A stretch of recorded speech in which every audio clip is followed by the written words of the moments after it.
I's the boy that builds the boat, and I's the boy that sails her. I's the boy that catches the fish and brings them up to Liza. Hip your partner Sally Taboo, hip your partner Sally Brown. Fogo, Twillingate, Morton's Harbour, all around the circle. Sods and rind, a covey, a flake, cake and tea for supper. Codfish in the spring of the year, fried in maggoty butter. Hip your partner Sally Taboo, hip your partner Sally Brown. Fogo, Twillingate, Morton's Harbour, all around the circle. I don't want your maggoty fish, that's no good for winter. I can buy as good as that down in Bonavista. Hip your partner Sally Taboo, hip your partner Sally Brown. Fogo, Twillingate, Morton's Harbour, all around the circle. I took Liza to the dance in faith that she could travel. Every step that she did take was up to her knees in gravel. Hip your partner Sally Taboo, hip your partner Sally Brown. Fogo, Twillingate, Morton's Harbour, all around the circle. Susan White, she's out of sight, her petticoat needs a border. Old Sam Oliver in the dark, he kissed her in the corner. Hip your partner Sally Taboo, hip your partner Sally Brown. Fogo, Twillingate, Morton's Harbour, all around the circle.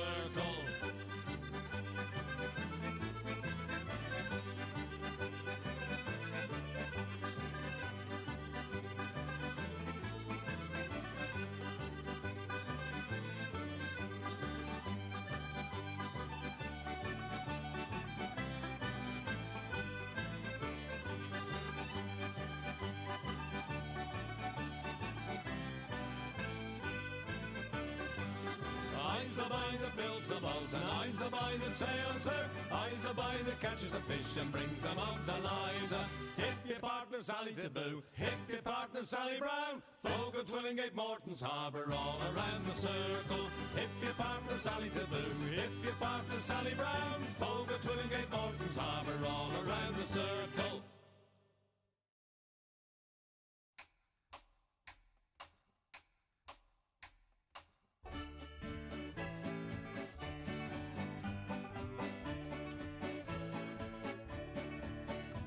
My grandfather's clock was too large for the shelf, so it stood 90 years on the floor.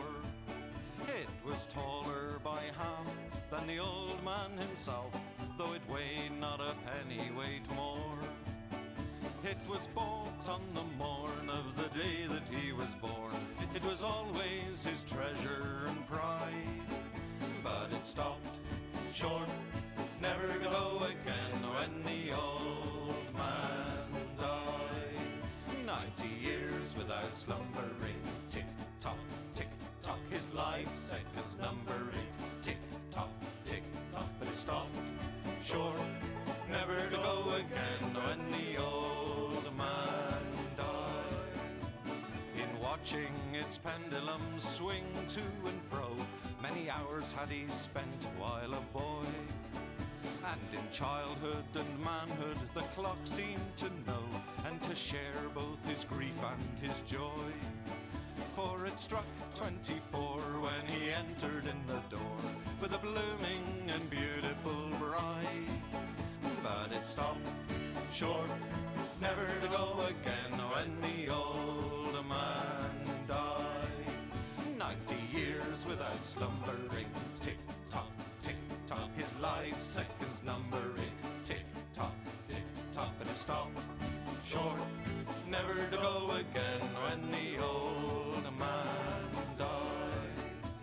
My grandfather said that of those he could hire, not a servant so faithful he found. For it wasted no time, and had but one desire, at the close of each week to be wound. For it kept in its place, not a frown upon its face, and its hands never hung by his side.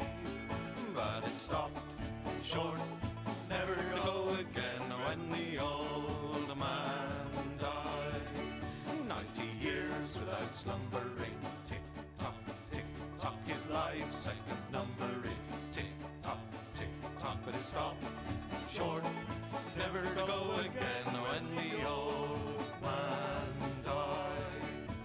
It rang an alarm in the dead of the night, an alarm that for years had been dumb.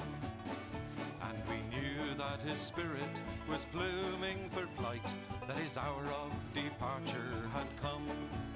Still the clock kept its time with a soft and muffled chime as we silently stood by his side. But it stopped short, never to go again when the old man died. 90 years without slumbering, tick-tock, tick-tock, his life seconds numbering. Tick-tock, tick-tock, but it stopped short, never to go again when the old man died. Yes, it stopped short, never to go again when the old man died.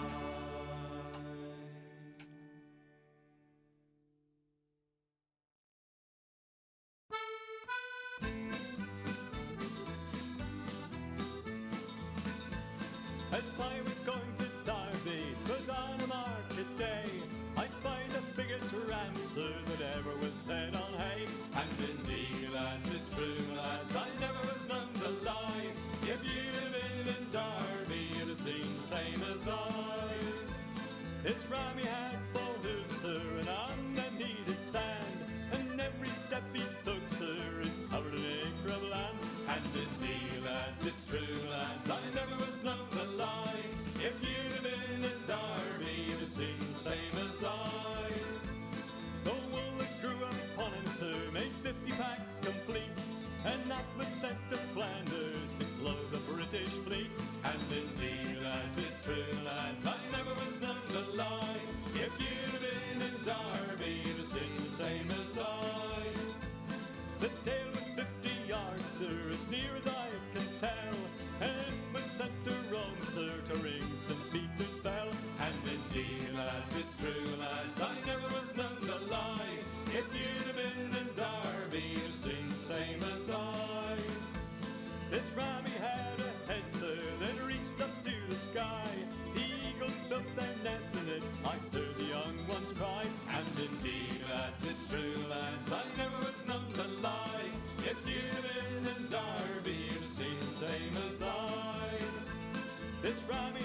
that full my heart to fear and grace my fears relieve. How precious did that grace appear the hour I first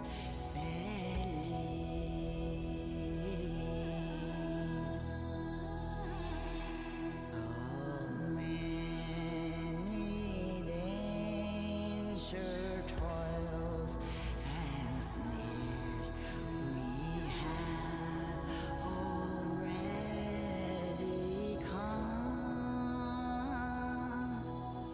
Was grace that brought us safe so far, and grace will lead us home.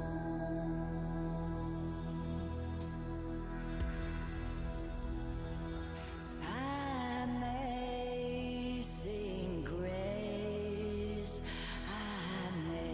amazing grace, amazing grace, our Lord.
a fond kiss, and then we sever,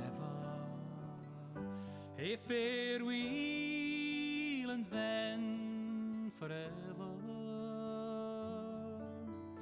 Deep in hair-wrung tears I'll pledge thee, warring sighs and groans I'll wage thee.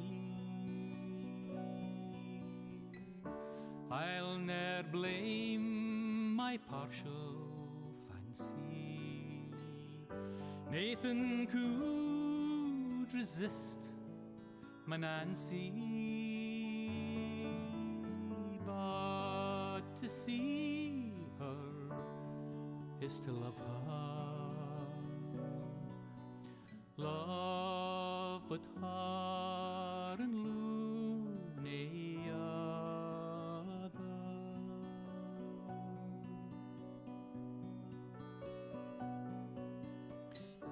Who shall say that fortune grieves him, while the star of hope she leaves him? Meany cheer for twinkle lights me, dark despair around benight me.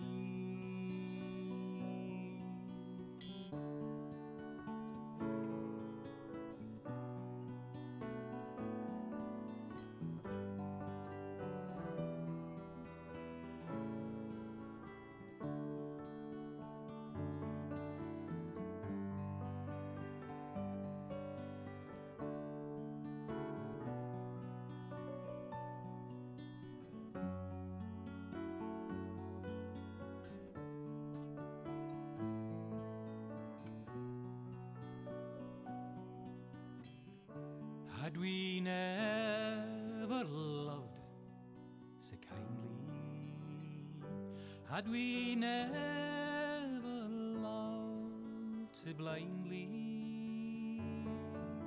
never met or never parted, we would ne'er been broken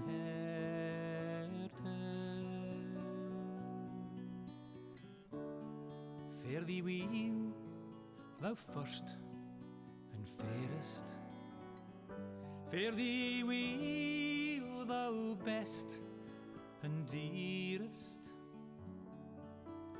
Thine be ilk joy and treasure,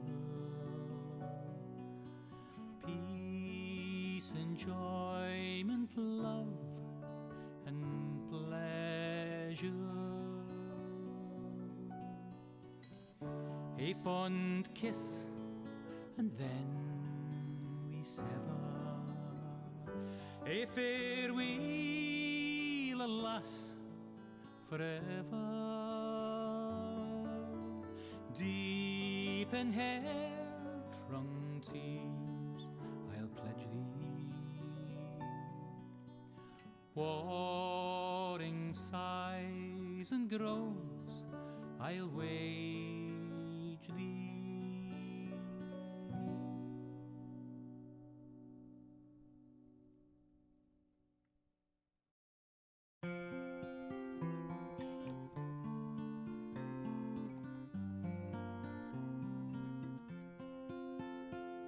Should old acquaintance be forgot and never brought to mind, should old acquaintance be forgot and old lang syne, for old lang syne, my Joe, for old lang syne, we'll take a cup o' kindness yet for old lang syne. We twa hae paddled in the burn fae morning sun till dine. We've wandered mony a weary fit sin auld lang syne. For auld lang syne, my Jo, for auld lang syne, we'll take a cup o' kindness yet, for auld lang syne. We twa hearing about the braes, and pooed the gowans fine, but seas between us braid hair old, sin auld lang syne. For auld lang syne, my Jo, for auld lang syne, we'll take a cup o' kindness yet,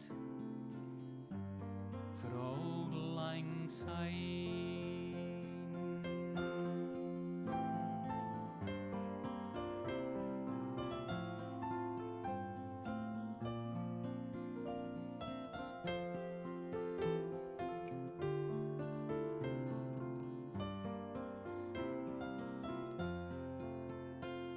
And surely you'll be your pint stout, as surely I'll be mine.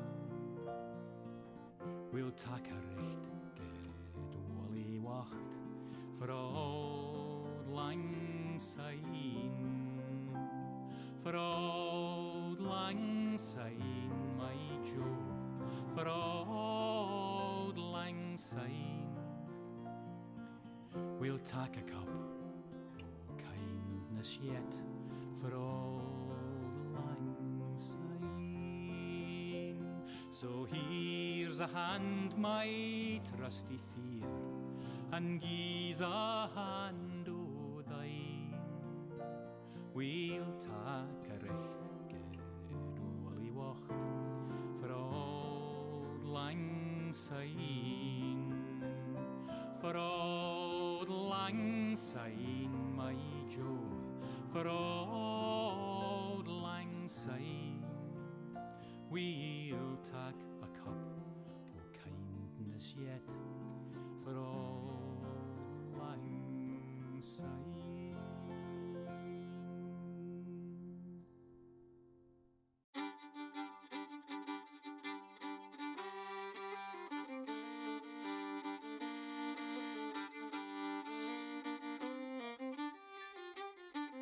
There were two little sisters a-walking alone, hey, the gay and the grinding.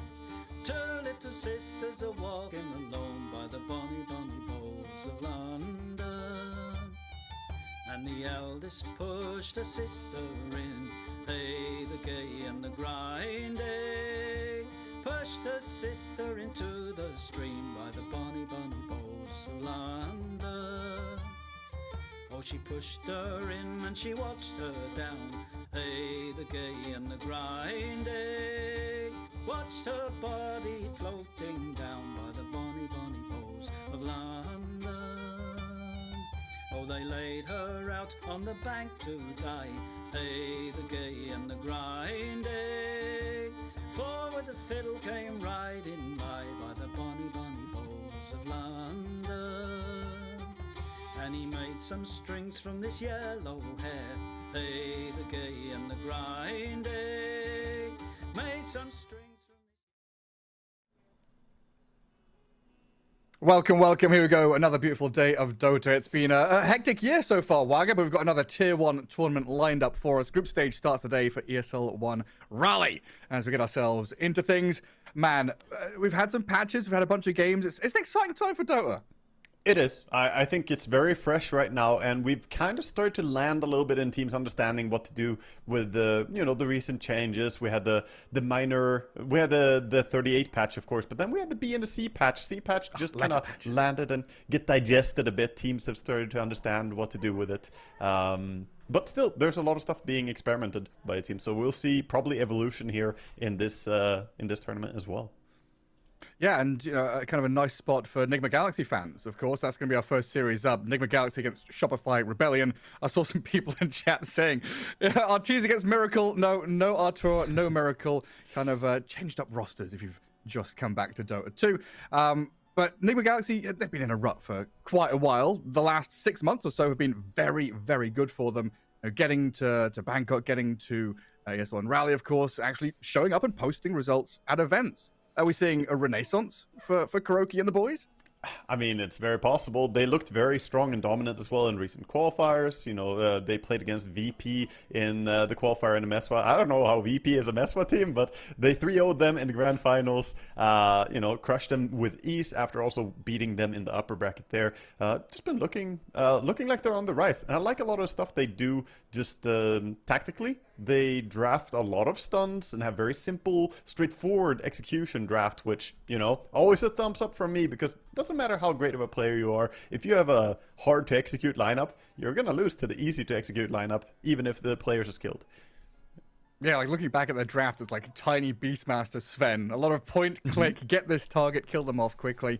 And that key element, I think, Tiny, which we've kind of seen over the past several years. I don't want to say it's the last 6 years, 1 year or so. It's been since like that TI where we had the Tiny carry with the Lycan shapeshift. Since then, Tiny has seen himself, I guess, hell, even before that.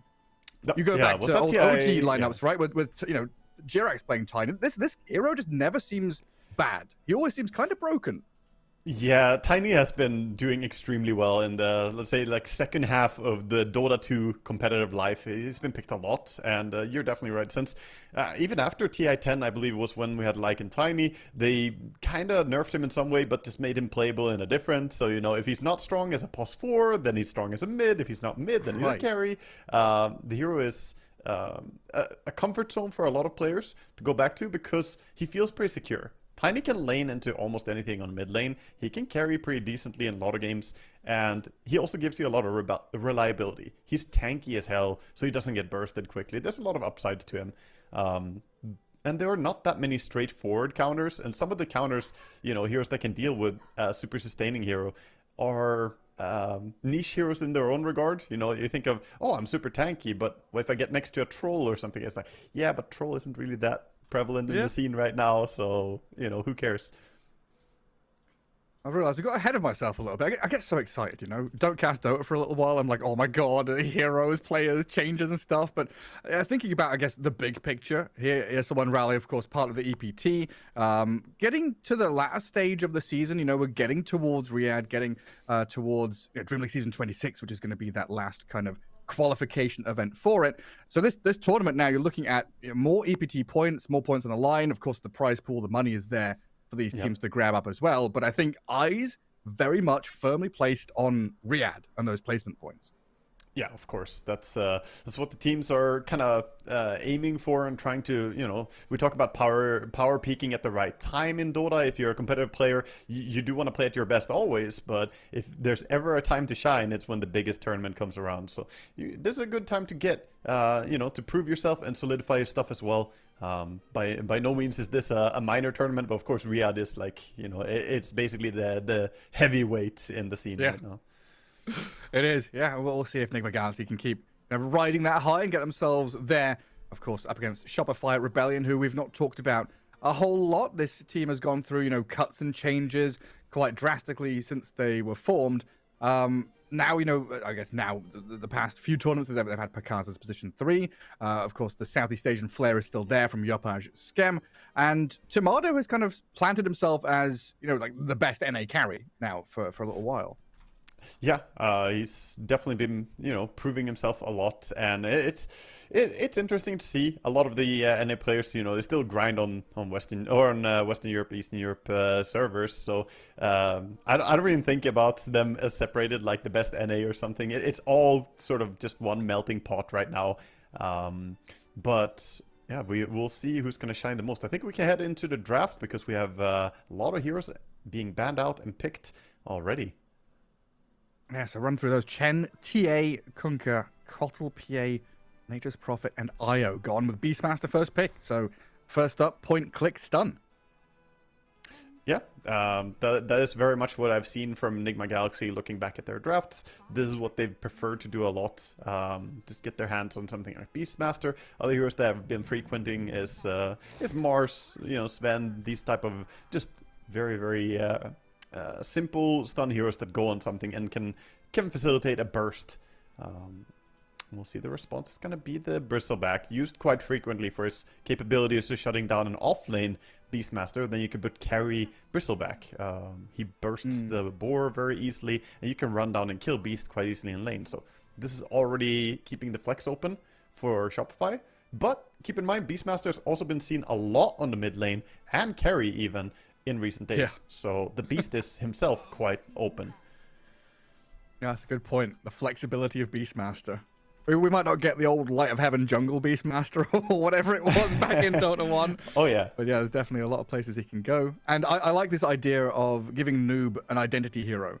Enigma Galaxy kind of struggled a bit when they added Noob and Omar, giving them the slots they wanted in the draft and in the game itself. Noob kind of playing a lot of the Pango and these kind of mid to off lane heroes. When he's on Mars, Beastmaster, very clear what the job is. Kind of come out of lane strong, start fights, and get things. You're the shot caller in the early game. Exactly, and it feels better when your offlaner has a hero that generally is the one who wants to play around with your supports pretty early and not have something that just wants to, take their time and sit and relax. And Beastmaster is great at this. If you do get to the point of having Aghanims fairly early, you're a non-stop action machine. There we have the man with the brains behind the operation, sitting and thinking. He's holding stack of papers, Gareth. Yeah, held a single paper, actually. Pakar's hydrating. That's also very important, especially after long haul flight. Get over to America. Get that water in you. Yeah, hopefully all the players have gotten comfy and are prepared for this. After you travel, it can always be hard to recenter a little bit, but these are experienced players, not their first LAN event really. How upset are you with TA being first ban material now? It feels like we're entering a patch where we'll never see Templar Assassin again. Yeah, she went back to being first phase pick material for a lot of teams. I do believe that she'll probably get a minor nerf again, and I think it was nice to see her get some love because she had atrocious win rates before the C patch, but I think it was too much. The cooldown reduction on the refraction, along with the refraction charges, is a little bit too much at once. I think they could have just gone with one of those changes. It is fun to play, but right now we see a lot of TA overall. And we also see a lot of this guy, Tinker, somehow, making it all the way through to here. Shopify get their hands on Bristleback and then a healer behind it in form of Tinker, and that gets countered out by AA. Try and deal with some of those heals. Yeah, this is exactly what Nigma have been playing. This type of style, a lot of Tiny, AA to follow up in bursts. We've seen this combination many times, Tiny or Beast, together with AA, brings a serious threat. And Ringmaster was banned out by them as well. So very smart by Enigma saying, okay, Ringmaster is like a counter to Beastmaster. You jump someone, they get boxed immediately by Ring. And he also can save against AA, but now you cannot do that. So it'll be a little bit trickier to find what second hero you want on support for Shopify here. Yeah, when they can just so easily get blown up. Yeah, they took away one of the tanky supports too in Jakiro. He's otherwise very frequently used against Tiny to bully his attack speed even more and be too tanky to get jumped. Yeah, we used to have people literally picking Abaddon, Ogre, Enchantress with bracers and stuff. Oh, they've got Tiny, we're going to grab some of these supports that can tank through it at least. But here's a Lycan, so he can now exploit in these team fights the fact that AA is just a sitting duck. Be able to kind of get in behind, do a bunch of business. Any inclination of, is it the Alpha Wolves business here for Lycan? Pack Leader has been the most common recently, so I'm expecting that, but Alpha Wolves are great against AA, so there's possibility for him to go either. What I'm missing from Shopify right now is the hero to abuse the vision you get from the Wolves. Yeah, you can go and scout the AA, but what are you gonna do? Run at him with Bristleback? Maybe try and get over there with Tinker, Lycan running in? You need a hero to abuse the vision from the Wolves. And this is a good start. You get to Snapfire with long-range artillery. They still are lacking that initiator though. A Storm, Void Spirit, that type of hero to get in there. So we'll see what Shopify are going to round it out with in the end. But granted, they do have the vision for AA now, so they can hunt him. Let's have a look. So the last time they played Lycan together with Bristleback, it was the offlane Lycan and the safe lane Bristle. So we'll see if it goes that direction still with that snap you're talking about using the Wolves. Tinker 5? Yeah, should probably be 5. He can play 5 or 4. It doesn't really matter too much for him. But, you know, it depends. Depends how they want to play it. The combinations. You could argue that Bristleback and Snap should be in the same lane because they have greater kill potential. And I love this reaction here from Nigma. This is not going away from what they wanted to do anyway. And they naturally counter out. You and I talked about it before the game started. They like playing Sven. And Sven counters Lycan in a very good way. You give a ton of armor to your team. You have cleave against the wolves, against the dominator creep even.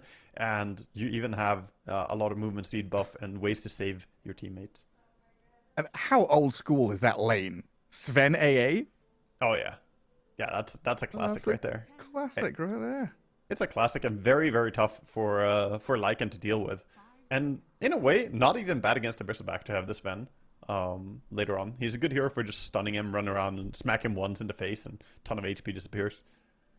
So I like Nigma's chances here. Their opening is looking fantastic. And Shopify, meanwhile, they ban out the Storm, who, yeah, that could be a problematic hero. So they're anticipating that this is a support Tiny. I was still thinking that this might be a core Tiny and that they're looking for the last big support. But, you know, Storm is a hero that I was listing off earlier that Shopify kind of need those type of heroes to finalize their draft. Yeah. Could be that Puck is on the menu. You know, there's a lot of stuns on Nigma, but they're kind of slow. My brain just goes down these wild tangents. I'm going to finish the end. I see a Storm ban like that, and I immediately go to heroes like Sniper and Zeus, right? You don't want to get gap closed, but you want someone who kind of does that job and goes in for you, rather than sit back and... I agree with you, but I also don't think I would want to play Sniper even against the lineup that we already see from Nigma. Oh, no. To start. It's just looking rough. Or are you thinking that Nigma might want it for themselves? I'm not entirely sure what they're doing. Yeah. Anti-mage gone. Yeah, they're covering their bases here, huh? With the Pango. Medusa. Whenever you see the AM ban and Storm is already banned, Medusa is the first hero I'm thinking of. And indeed, are we gonna get to see the mid Beastmaster and then offlane Medusa with the Meteor Hammer build? That's been very popular lately. This could be it. It's very, very common right now to see offlane Medusas with double null, Meteor Hammer, and then just push down towers and take over the game early. And she's a great anti-minus armor strat hero. Look at them. They have 3 minus armor heroes in Snap, Lycan, Bristle.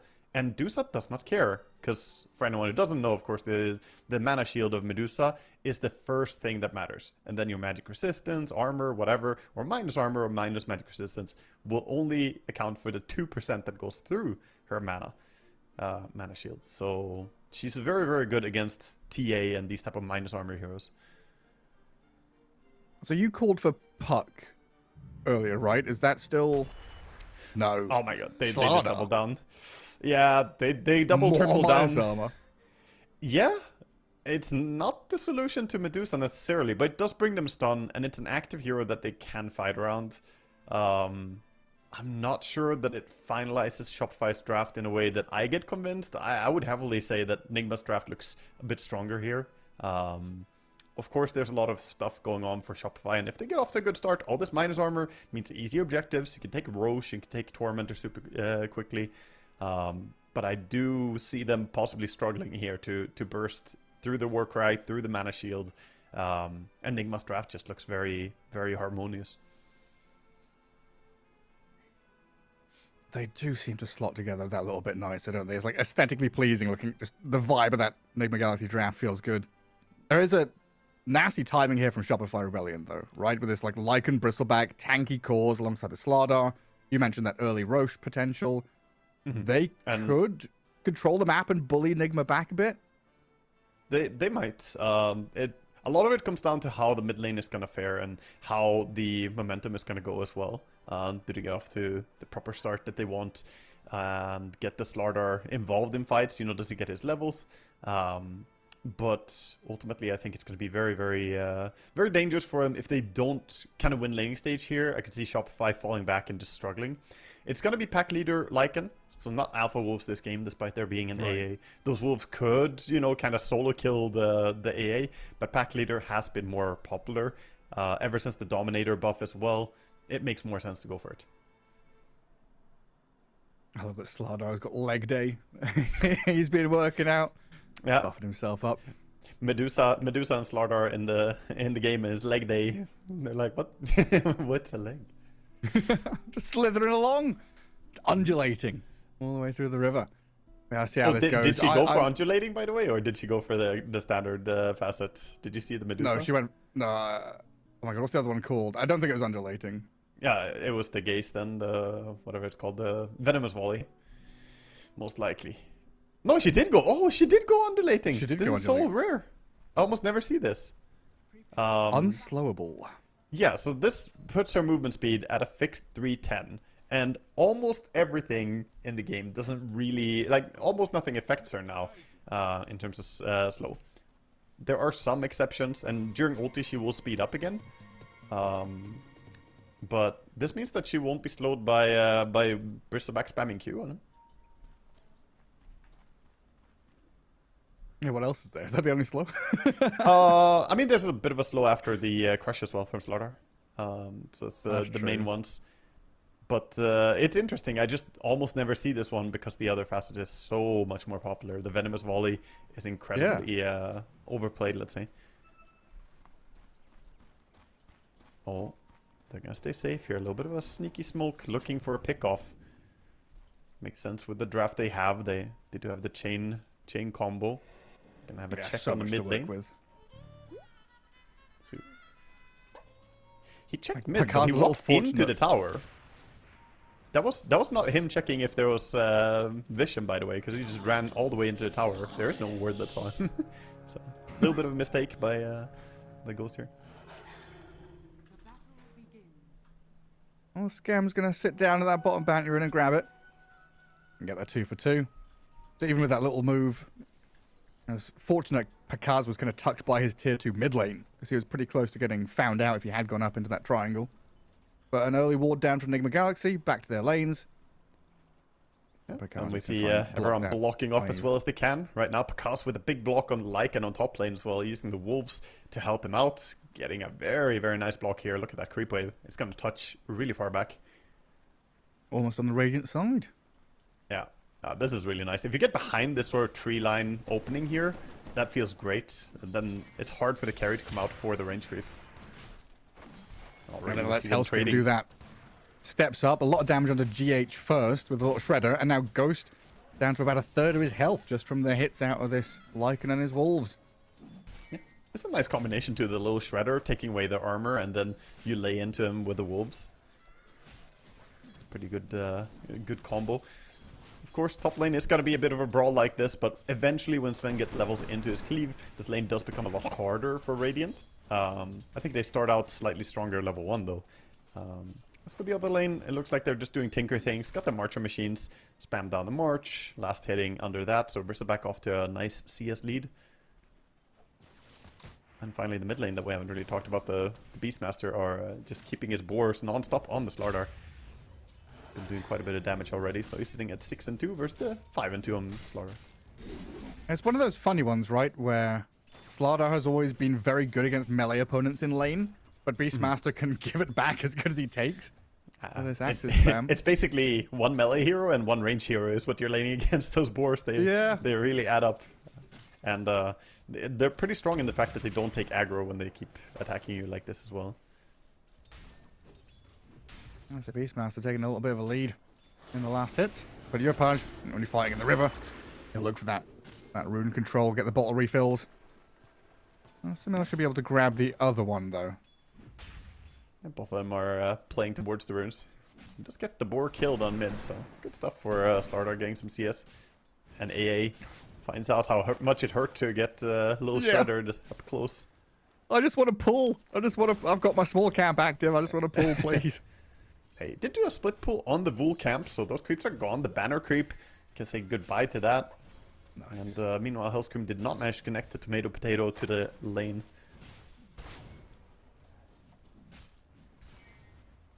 And does like Ghost gonna recover? back under his tower.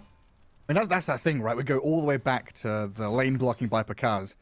It allowed that Snapfire to get a bit of damage onto GH, let them recuperate their kind of early losses in lane.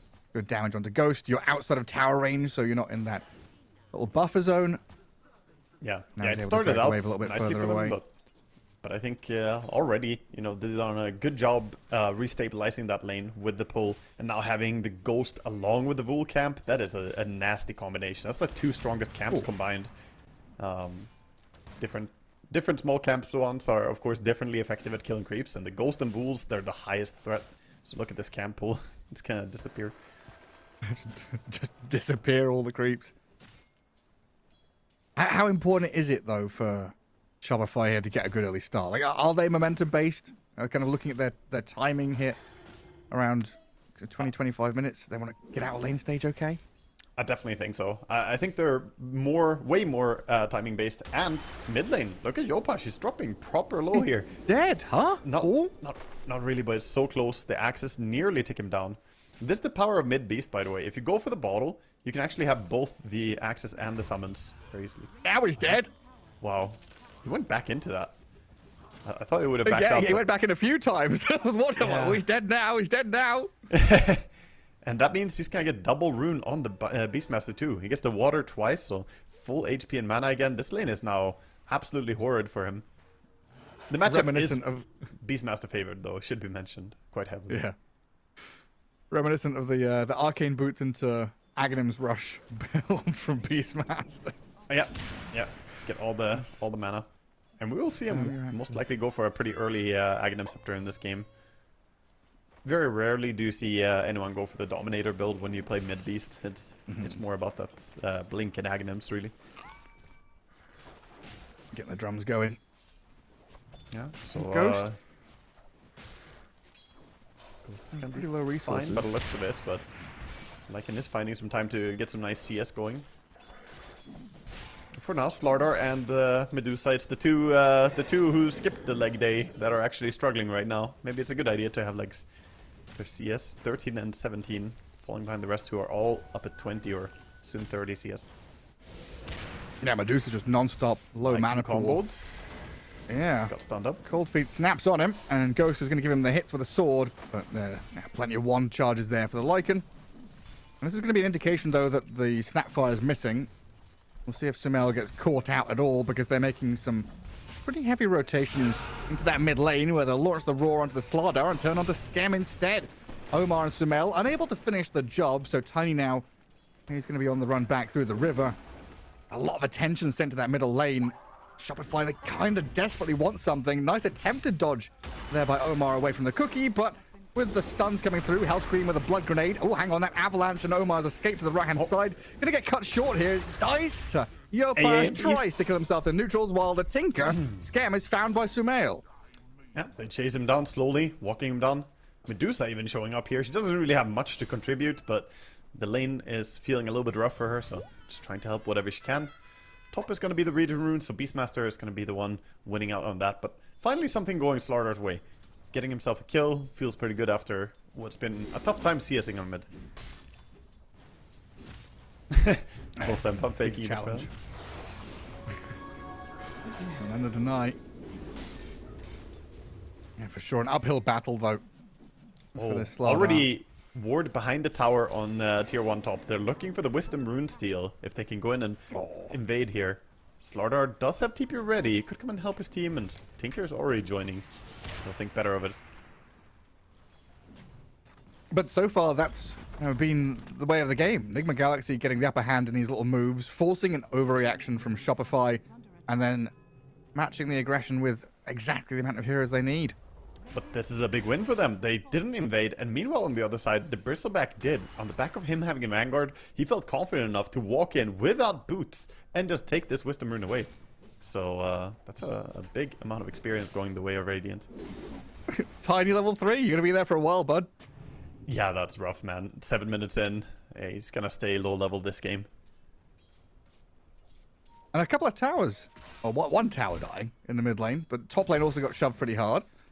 Enigma Galaxy kind of set themselves up to push across the river and deeper into that map. it's also the opposite of what you want when you pick Lycan. You generally want to be the one pushing the tower, but on this lane, you're not pushing any tower into Sven. He's going to clear your creeps, and timing-wise as well, the Lycan a little bit behind where you would want to be in terms of Dominator timing. He's not going to hit a super early spike, and by that time, Sven already will start farming jungle quickly. There's an Arcane Rune for Beastmaster. Roar. Actually, it's Lycan again. Doesn't have ulti yet. Yeah. Oh, and the cold feet's there. Sven with the damage. What? 7 wand charges. Pakaz, he's not getting away from this one. No. No, This last time they didn't Ghost get him, cuts but down. now they have the God strength with them. Favored by God, how can you fail? Yeah, they're on a mission. I like the fact that Omar gets mid for a little bit, you know. A tiny, give him some levels. Something at least. And Beastmaster going for a solo kill on the Tinker. Finds him in the jungle. Oh, you're That'll bring him right. down. That was And an at the same Arcane time- Rune Roar as well. They're also invading that top ancient area. Omar and GH have walked in there. Yopaj Hellscream going to try and hold them back, but now Sven has arrived, and Snapfire is a juicy target for them to snipe out. Pops the Fairy Fire, but that is not allowing you to escape. So another decisive move from Enigma Galaxy. Get a tower, get more kills, and really planting this Sumail Beastmaster firmly on the map. He is the big boy. Yeah, he's off to the races, and Sven right there with him, just 100 gold behind. Sven's absolutely huge as well. Gonna get his Mask of Madness already, so his farm rate is gonna go absolutely crazy this game. Mask of Madness Echo Saber is the standard build for Sven, of course. So a lot of pressure coming down to the Bristleback at this point. Since Slardar didn't have a good game, Lycan been shut down in his lane and lost his tower. All the eyes naturally turn to Bristleback, like, you gotta step up and carry us. And he's got boots coming out now. Pretty delayed boots. He went all the way to Halberd before then, but yeah, he's got his boots and Halberd. Not the greediest build. So I wonder, can they really recover and recuperate here? This early game feels like a big blow to their lineup. God, Halberd is so funny now. Yeah, I mean, it's so cheap. If you have Vanguard, you might as well. It's a small investment from the Vanguard, yeah. Yeah, so good, especially when, we talk about the prevalence of Templar Assassin, Medusa, some of these ranged carries and heavy hitters. And hell, just a Sven who God strength.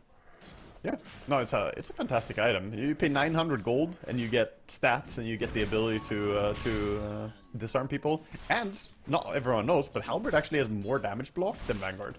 It's not by much. It's 10 more damage, but it does have more damage block. So 10 damage. Yeah, you improve it. Well, Bristleback, half health, getting roared and controlled here. Enigma Galaxy bring the numbers, toss him around, but big he's heal. pretty damn tanky. They don't finish the job. GH is coming from the backside with an Ice Blast over the top, but the kisses are landing. And the Snapfire going to take down the Tiny, but GH did clip the Bristleback. Yeah, he did get him with the A ulti and then chased after a little bit for the damage. And got him in the end, Blood Grenade combo as well. So that's a still good trade for Enigma, despite what looked like an amazing turnaround from Shopify. They were not capable of capitalizing on it. They didn't have Lycan there as well, so couldn't quite run people down. And while they tried to burst down Sumail with the Snapfire ulti, didn't quite reach him enough. So had to settle for a tiny kill. And again, Beastmaster just 700 gold away from Ags now. Fantastic timing. Yeah, and again, props to Enigma Galaxy for the place they're taking the fight. Maybe it's not entirely in their hands because of the way Shopify are moving and playing around that Bristleback. Like you mentioned, he's so strong. But they don't, panic and bring everyone down there. They bring in the exact amount of heroes they need. They go back to farming Ancients. They're still out on the map. And they'd already had the waves pushed out across the river. So top lane was under no threat. Pakaz was farming basically by his tier 2. Mid lane was across the river, so there was no push threat there. So while they were taking the fight, they were never losing anything on the map at the same time. Yeah, they're very controlled about it. They are gonna finally probably lose the top tier 1 tower here, as it's already compromised positioning wise. They're not gonna go there. So they're looking to get the bottom tower as a trade, but there's that Tinker spamming March. Oh yeah. Tough hero to push into. Well, Medusa actually wants to brave the tower. They are putting up a defense. Let's see if they can catch them. Omar's here. Phase boots Toss Tiny into the that. Avalanche toss. And the Ice Blast. His Bristleback is getting walloped by the Sven with the God Strength going. Needs to try and get in front of him, though, as Omar nearly blows up. Tiny running back from the Lycan, but he's shapeshifted with his summons. finds the kill there, while Ghost has been left a little isolated now. Oh, he doesn't have Surrounded by Warcry anymore. summons. Stuns are coming. Yopaj decides to go around the long way. Hell Scream slows down Ghost. The chase from Pakaz and Yamato turning around. Ghost tries to do some damage back, but I think he knows he's dead. He's telling the Meteor Hammer. Comes back here with a Meteor Hammer to land on the Bristleback. Scam has fallen to Sumail back towards the mid lane, but Shopify, they get something done. They make their mark on this top lane, and they get the kill on that. And now they're on GH Very bottom. important. Yopash, he found him as well. The Slaughter should be able to clear this up. Easy peasy. Found a greedy AA going a little bit too close to the tower. And this game just keeps high tempo. Beastmaster with cooldown ulti still looking for a pickoff possibly. Not really gonna find the Slaughter as he heads down in a safe area. A lot of things erupting there, but pretty brave by Nigma to try and take this fight as they were so late. The positioning was already rough for them. You can see them try to burst the Bristle, but he did a great job always keeping his back turned towards the Sven. That was literally his main priority, like, okay, I need to run away, but main thing, I'm not looking at Sven. He's like one of those horror games, you look at Sven, you die, you know, you gotta keep your eyes down, don't look at him. There's 2 Medusas in this game. The Gorgons have come out in force. Yeah, very clear difference there between Nigma Galaxy having... That was what, a 5v3? Shopify brought everyone, Nigma Galaxy not ready to heavily respond. Yeah. Yeah, we'll see him with the smoke wrapping up to try and find the top rune. Bristle. Roar up in 3 seconds, 2 seconds, 1 second. Toss back in with the Ice Blast and the Roar. Get in front of the Bristleback, and surely that's the end of Tomato this time. Very nice. That was so valuable for them. And getting those kills immediately when you get stuff with cooldown feels great. Tiny does not have toss back yet. Kiss of death from Mortimer himself. That's a good little snipe there, because, you know, a kill on the Bristleback and this Aegis Beastmaster was really starting to build up a head of steam for Nigma Galaxy. Yeah, they really were. And it slows down the tempo a little bit. But Beastmaster's still getting fantastic progression. He has 1800 golds. They're pinging up Tormentor, both teams playing towards it. I just love watching Medusa farm with Meteor Hammer, I'm not gonna lie, it's so fun. Yeah, this build is, it's gonna be Gleipnir, by the way, next item. It's always Meteor Hammer into Gleipnir. And it's very interesting to see. Of course, the Meteor Hammer has like a few mixed values for Medusa, but allowing you to push towers is nice as an offlane Dusa. And she does become deceptively tanky. 24 int and mana regen amplification results in her just having a lot more effective HP. Does anybody else buy Meteor Hammer anymore? No. Like Storm did for a little bit as like a 6th item, right? You stacked the regen with it. It was crazy before. It was the 75% regen now. Bit of a dead item. Oh, look at that. Bit of a dead Beastmaster. Oh, unless.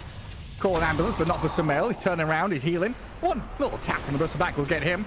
But Noob from the back end, looking at Hellscream here with Omar. Snatchfire gets a bit of distance, though, as the Stone Gaze turns the summons from Lycan and the Bristleback to stone. I think Radiant got this. And this Beastmaster trying to run, but Yopaj is in with a blink stun. And Shopify, yeah, well, once again mounting a nice effort there to kill off 2. Chasing with Bakaz even deeper. GH nearly dead to the dragon. Noob's gonna cover his retreat. Nigma Galaxy, yeah, full escape now. Just get the hell out of this bottom lane. But Yopaj doesn't want to let them slip away for nothing.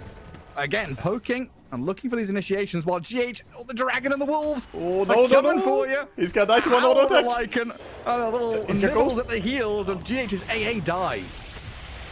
The dragon fire kills him. The Ghost Scepter not enough to save him. He did a little bit earlier, could have blocked the wolf damage, but he didn't expect the breathe fire to come out as well there. He was holding his Ghost Scepter for the dragon attack. But in the end, they do win a decisive fight, get a tower, and now straight back to the Tormentor while Bristleback is zoning people. This is an amazing play coming out from Shopify right now. Yeah, faster than I expected, really. A lot of these item timings coming up that little bit snappier. I was kind of looking at, you know, the classic minute 20, Shopify ready to go, ball up, do some serious damage. But what, minute 16? There's big group up and team fight. Very nicely done. But you can't have any lapses in concentration. Nigma Galaxy have had a good early game. They are still ready to fight. And they're in your jungle here, finding a lonely Bristleback. he still gets brought back very nicely there. They timed it up as well, tossing back into the Sven. But they have plenty of lockdown between them. If they already had a lot of stuns on the side of Dire before the game, then they add the Meteor Hammer, Rod of Atos on Medusa. Now you can see why it brings a lot of control. The ulti prevents them from running in, and then you have this chain stun. You get rooted by Atos, then Gorgon's Grasp, and then Meteor Hammer. If you don't have BKB, it's super frustrating. Oh, Sumail, not quite on it there. Yopaj gets away. I did see Hellscream lost his courier, which I think was the remaining parts of his Glimmer Cape. So we're going to be missing that item for Shopify in the next team fight if it kicks off soon. But it seems for now, Shopify kind of okay, spreading the map, playing this Tinker, classic Tinker stuff, right? He's a position 5. I think we've got to try and find some new nomenclature here because he is not 5th spot in farm priority. He has climbed up and nearly at the Medusa's level. Yeah, I mean, this is how Tinker works. He basically is a starting support and then turn into a core. So we'll see what build he goes for. It looks like he is going for that Glimmer Cape build. Sometimes we see earlier Aghanim Scepter Kaias, but it seems his priority is to get more survivability right now. Which I'm definitely not against. I think you're still covering your support duties first. Now he has the healing, he has the Glimmer Complete. He'll be able to save people pretty well with a barrier from Defense Matrix as well. Yeah, it feels pretty damn important against this. Like, tiny AA is such a deadly support combo. Yeah. If they pair up on someone, could quite easily die without Glimmers and BKBs.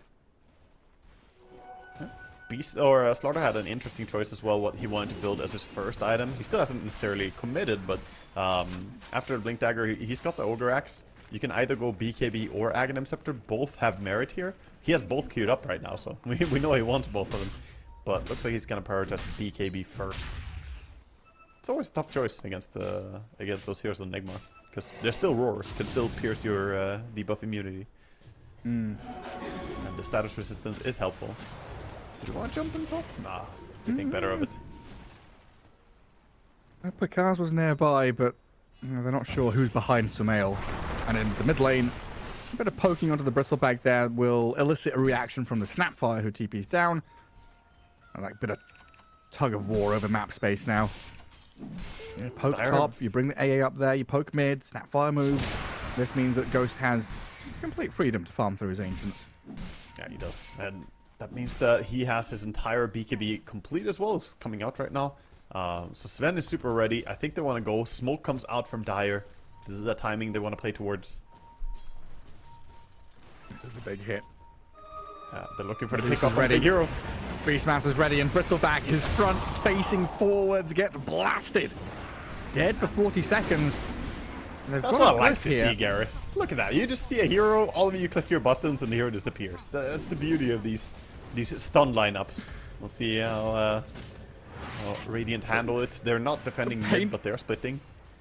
Paint by numbers book, but it's kill by numbers. Just connect the dots. Exactly. The Ice Blast goes into the square hole. That's right, the square hole. And Medusa kind of slowly doing what she does as well in mid lane. Now just sitting here, Meteor hammering the tower. And with the Gleipnir, she actually has massive AoE on Gorgon's Grasp. It becomes hard to dodge. You can see it next time she fires it. It has very nice synergy with it. So good. Where are these chases going? Onto Sumail. Ooh, there's a lot of damage, but the Roar. Yopaj back in with a crush. Good pickoff by Shopify. Enigma Galaxy, they were sticking around mid, lurking, but Sumail gets a little bit separated from his team.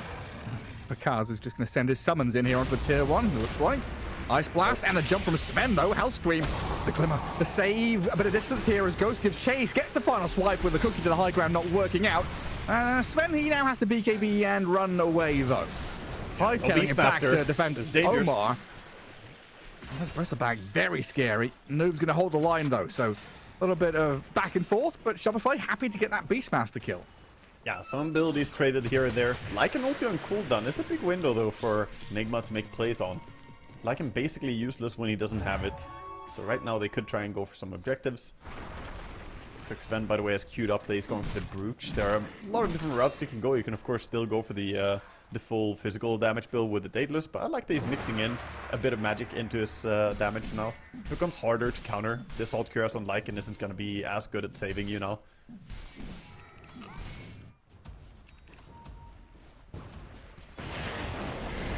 Blink on Tiny at long last.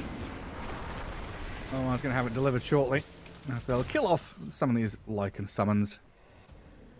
Oh, that's a bit of cash there. Yeah, look at that massive Gorgon's Grasp, huh? Yeah, it's huge. Same for a Meteor Hammer, right? Meteor Hammer and Gleipnir, they combo with each other since you set up, and then you also have bigger AU on the hammer itself. So yeah, this is pretty much the build. Most Medusas, I haven't really seen them go much beyond this, because this build either wins early or loses early. We'll see if this game is going to be decided quickly as well. This build is not really meant to go late game, you could say. Because as you can see, what would you buy? It's more spellcasting stuff. Octarine Core. Octarine Core is fantastic. He basically is a full nuker. I guess stuff like Sacrifice is always going to be valuable. Oh, toss back mid. Again on the Bristleback with the Ice Blast, and Sven is damage. Oh, that's a couple of times in a quick succession now. The Bristleback has wandered into mid lane and been annihilated. Yeah, it's so concerning for him as well. That he doesn't have that safety. We saw early game that he was very safe, but now look at him just being run at by an angry Sven with tons of damage. Hellscream does juke it out pretty nicely. Just for this Glimmer, though. Tinker. A 10,000 net worth Tinker. Come on, Yopaj gonna try to defend his buddy. Has the BKB, but now it's, again, high time to bail away. Kisses and Shapeshift. Oh, he's body blocked. Shopify 2 versus 5. I mean, Hellscream is running back. Pakaz and Yopaj running back in. As Ghost kills Hellscream. Oh, Ghost, the damage from Pakaz. Incredible kill on that Sven, and now he's hunting.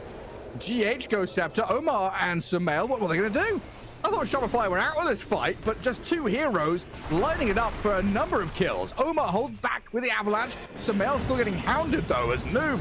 He's arrived on the scene of the crime to try and defend his partner in crime, but Pakaz Ice Blast on him. Can they follow through with Omar? Another flurry of spells. Yopaj stunned to hold them back, but the Lycan's dead, and it looks like it's a bridge too far from Shopify.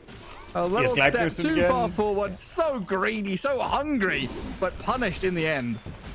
Yeah, you can't really blame them for trying. They wanted to get more kills, but once the Medusa arrived, actually, you know, unironically, she turned that around with her disables. She has become... It's like playing against a Lion or a Rasta when you play against this. Just chain stunned.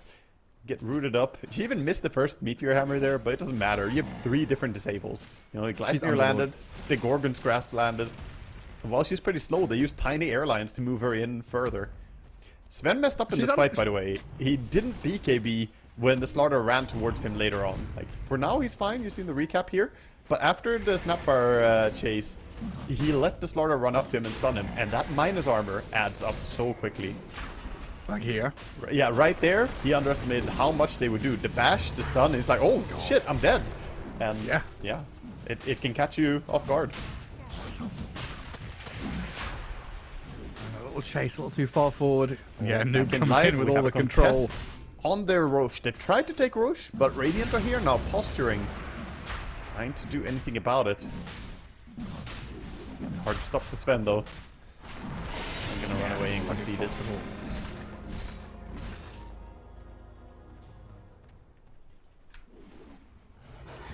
So Aegis on the Sven now.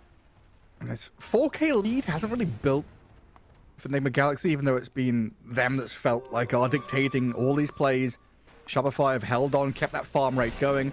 Tinker, yeah. Yep, a lot of your net worth is invested in that Tinker, right?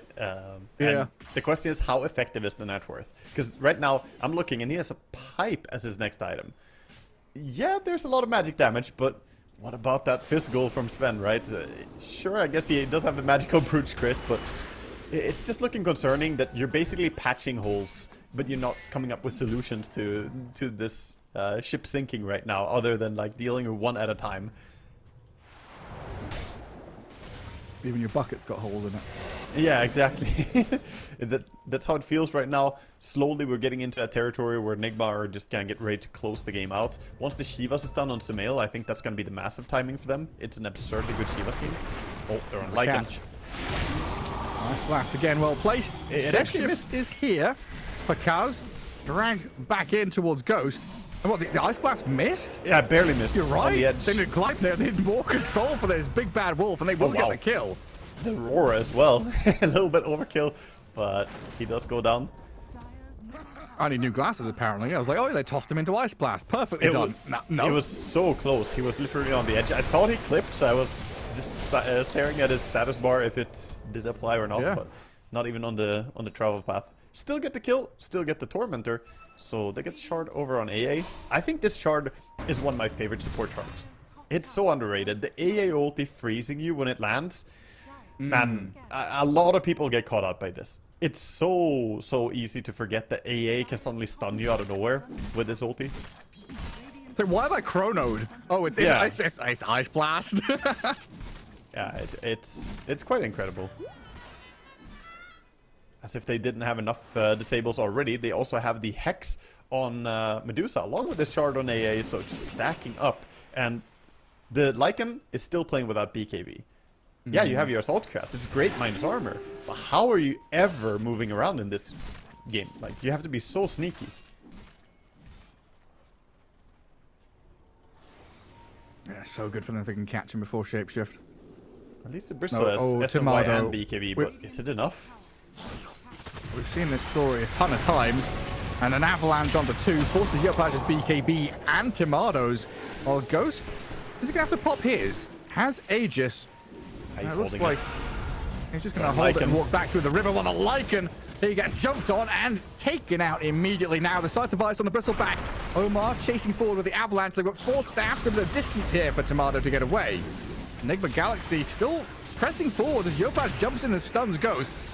Trying to hold him away from this Bristleback. I mean, Timado Look at Medusa, does not care. It does not care about anyone. Luger stands there, kills the ward, hits the Bristleback, and on the tossback play here, and Bristle surrounded. Sumail comes in, Yopaj once more trying to save his buddy, but he's got harpooned back into the Sven. Any more control in the river? Yopaj is fast, but the damage comes faster. It's actually just so frustrating watching how Medusa plays as well. Radiant, they don't want to burst her, right? But the problem is, he knows that, so Noob just starts walking forward into them. And if they can't kill him, which they definitely can't, then she's just providing essential information for her team to work with and compromising the entire formation for Radiant. And with this, oh, they're gonna catch Snapfire as well. Quick toss back. Didn't actually have detection, but the moment you click force staff, you come out of the invis, and Omar tossed you in that split second right there. So Enigma are running the Mighty Ducks flying V, and Medusa's the point man, right up at the top. Definitely the point man. Sitting at 27.5 mana regen per second. That's a lot when you consider total damage per mana is 4.1. So she's effectively regenerating, what, like 150, 160 HP something? It's crazy. Dear me. Yeah, it's getting up there. Also math on stream, you know, but you get the picture. She hella tanky, that's what I'm saying. Yeah, really tanky. It's like flashbacks of I don't know if it was Eternal Envy. Whoever did the build with it might have been you, honestly. That Aghanim Scepter Shard Bloodstone, you know, the Eternal Shroud Medusa, the eternal unkillable one. On which hero? On Medusa, like a couple of years ago. Yeah, Unkillable Medusa was a thing. I think a lot of people were doing. I don't know who was first necessarily. I definitely played it a little bit. We see a smoke out. It was when mid. Yeah, they've got to do something, right? Oh, the blink from Sumail just so quick on his fingers. He still got it. They came too fast. Oh, he's incredible. Good And reaction. now Enigma. Omar's here. Oh, Invis. Tinker in the Glimmer Cave hides away while Timado turns, gives Ghost a couple of whacks. But now Medusa has arrived, walks into the middle of 3 heroes, sets up with the control. They kill Skem. Bristleback now has to BKB and run. Oh, he's still... Oh, Shopify, they're chipping away a little bit at Ghost here. Maybe the Lycan and Slardar can return, get into the back lines, but they've got another toss forward. Ice Blast, I think, off the mark again as Ghost moves forward with his God Strength going. 4 staff away, Tomato cooking, but that leaves Hellscream isolated. Dead Snapfire, Bristleback gone. 2 dead, 1 buyback out of the Tinker. All that TP cancel with the avalanche from Omar. Ghost sticks around, another swipe of the sword, picks up a double kill, and that might be it. Yeah, I mean, they might hang on here, but that feels like a devastating blow. You're going to lose at least mid, probably bottom lane as well.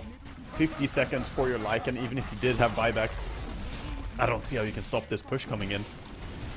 And like I said, the Shiva's timing on the Beastmaster, you have all these solutions now to the big minus armor strat of Radiant. And for all the minus armor they have in the world, Gareth, they wish it worked on Medusa. How much has this hero just walked in and ignored everything? She has 0 deaths. She never died in this game because they have no solution. No hero to buy Diffusal. No spells really to burst her. And all their damage is like kittens when you discount for armor.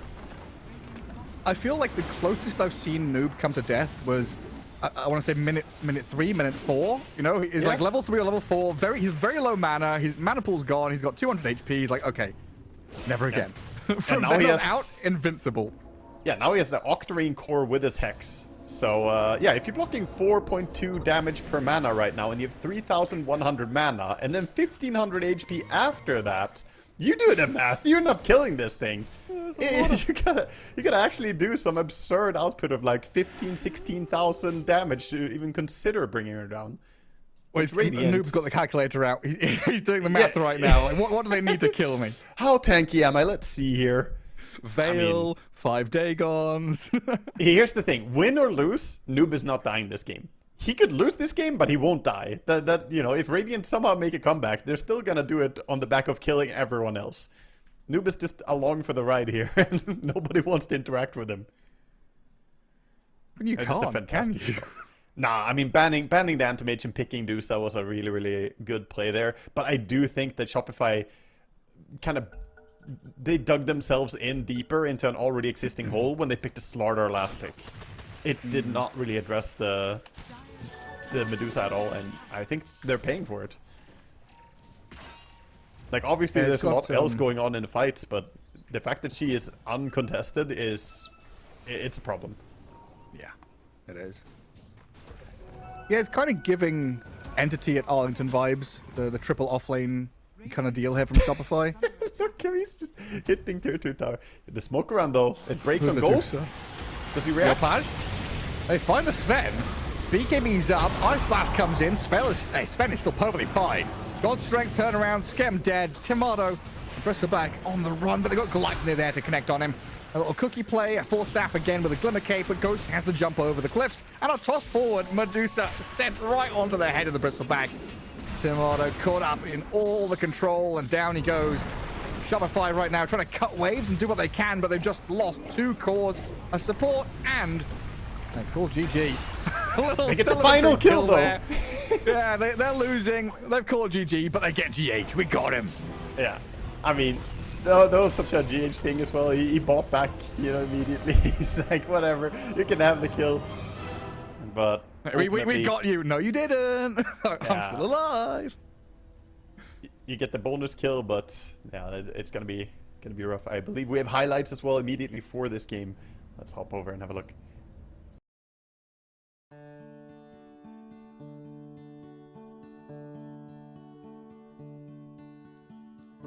A fond kiss, and then we sever. A farewell, and then forever. Deep in hair-wrung tears, I'll pledge thee. Warring sighs and groans, I'll wage thee. I'll ne'er blame my partial fancy. Nathan could resist my Nancy, but to see her is to love her. Love but her and loony other.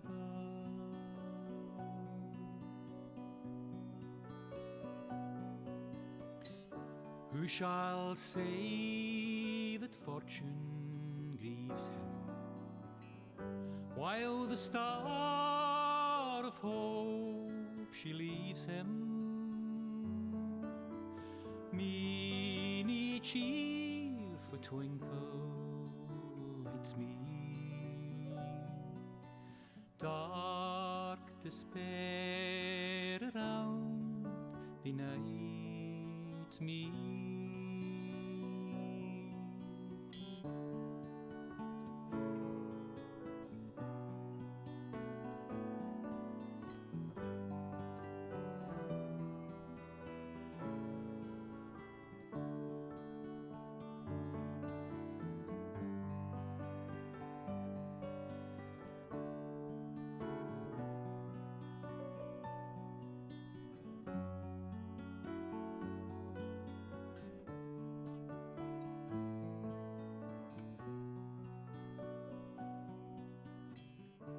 Had we never loved so kindly, had we never loved so blindly,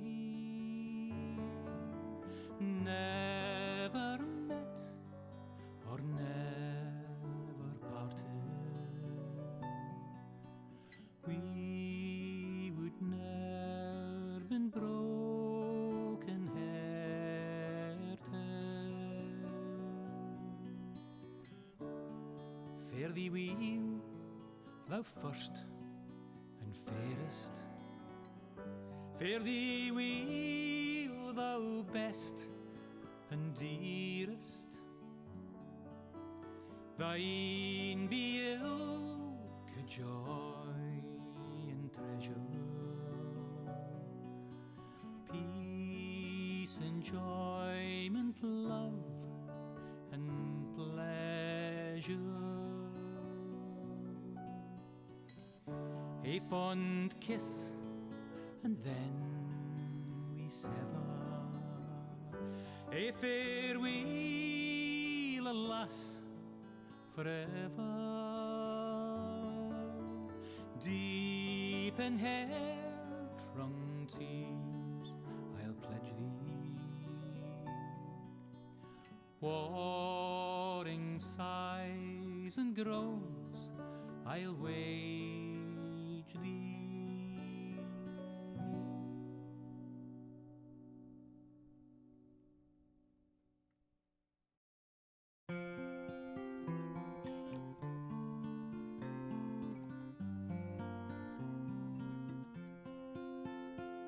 Should old acquaintance be forgot and never brought to mind?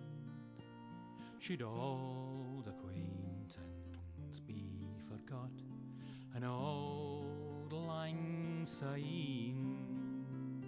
For old lang syne, my Joe, for old lang syne, we'll take a cup o' kindness yet for old lang syne. We twa hae paddled in the burn fae morning sun till dine. We've wandered mony a weary fit sin old lang syne. For old lang syne, my Joe, for old lang syne, we'll take a cup o' kindness yet for old lang syne. We twa hae rin aboot the braes and pooed the gowans fine, but seas between us braid hae rolled sin old lang syne. For old lang syne, my Joe, for old lang syne, we'll take a cup o' kindness yet for old lang syne.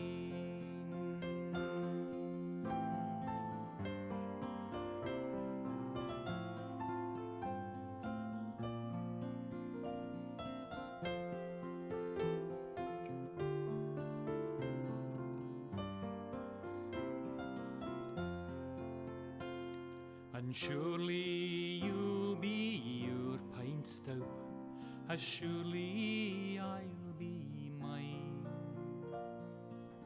We'll tak a recht good wally wacht for old lang syne, for old lang syne, my Joe, for old lang syne. We'll tak a cup o' kindness yet for old lang syne. So here's a hand, my trusty fear, and gie's a hand o' thine. We'll tak a recht good wally wacht for old lang syne, for old lang syne, my Joe, for old lang syne. We'll tak a cup o' kindness yet for old lang syne.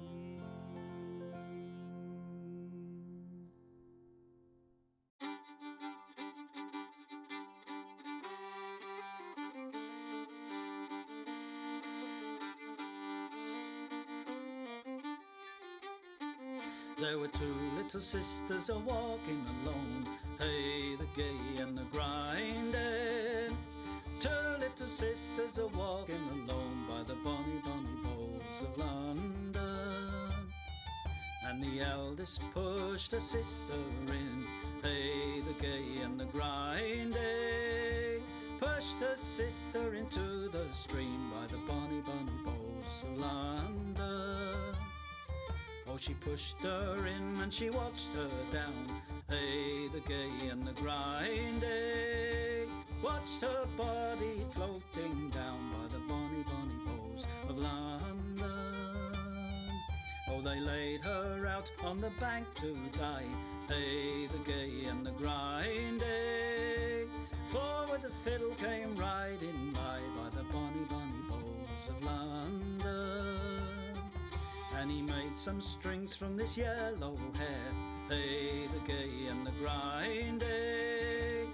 Made some strings from this yellow hair by the bonny, bonny bowls of London. And he made fiddle pegs from a long finger bone, hey, the gay and the grinding. Made fiddle pegs from a long finger bone by the bonny, bonny bowls of London. And he made a fiddle out of her breastbone, hey, the gay and the grinding. Sound would pierce the heart of a stone by the bonny, bonny bowls of London. But the only tune that the fiddle would play was Ho, the bowls of London. The only tune the fiddle would play was the bonny, bonny bowls of London.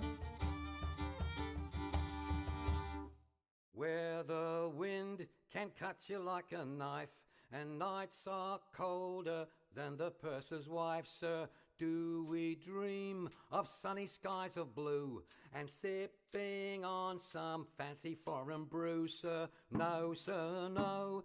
We long to sail where greyer English skies prevail, and we would face the wind and snow and hail for just one pail of good old English ale, sir. Just one pail of good old English ale, sir. Did we choose to fight the foreign foe for England's glory? We must answer no, sir. An English ale house, that's where we would be, not dodging cannonballs upon the sea, sir. We're only risking life and limb because old England's too far to swim. But we would chance an iron arm or leg for just one keg of good old English ale, sir. Just one keg of good old English ale, sir. Many days and many lonely nights without one woman hoving into sight, sir. Now it won't be long till we see our wives and sweethearts lined up on the quay, sir, with their arms all open wide. But we will push them gently aside, for they will have to wait for us until we've had our fill of good old English ale, sir. Had our fill of good old English ale, sir.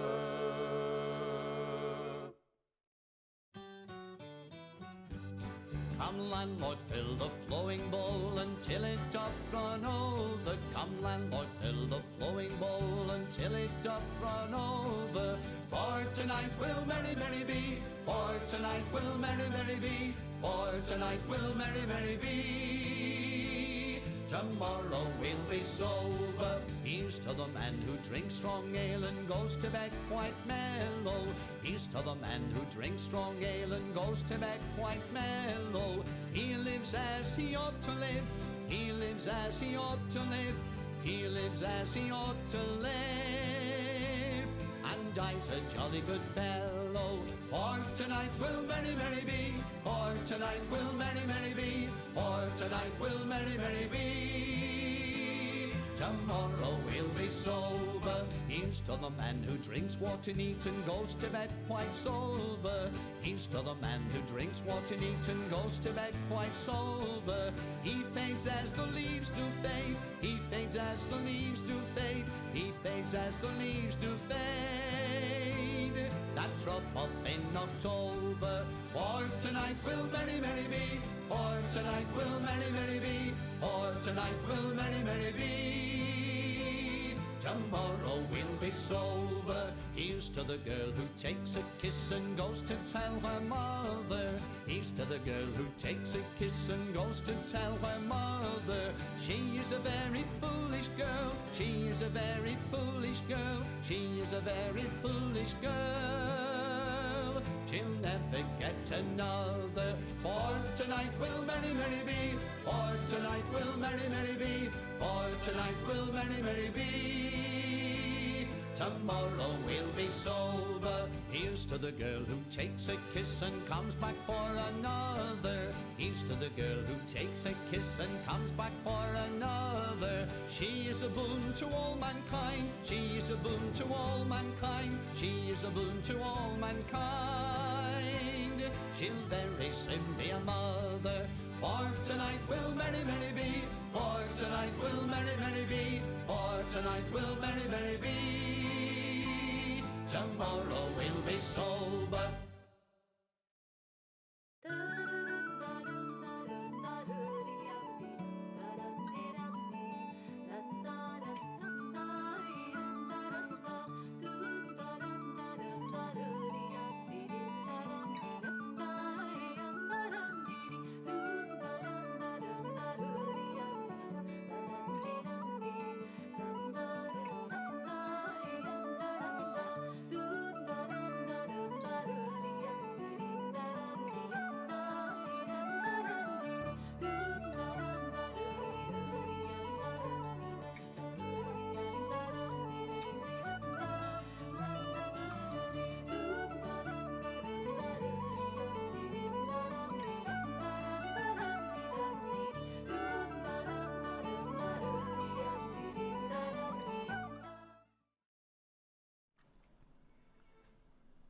Welcome back, everyone, to ESL One Raleigh here as we get ourselves into Game 2 of this two-game series. It's Shopify Rebellion taking on Nigma Galaxy and Wagga. Nigma Galaxy looked pretty damn good in Game 1, draft and play.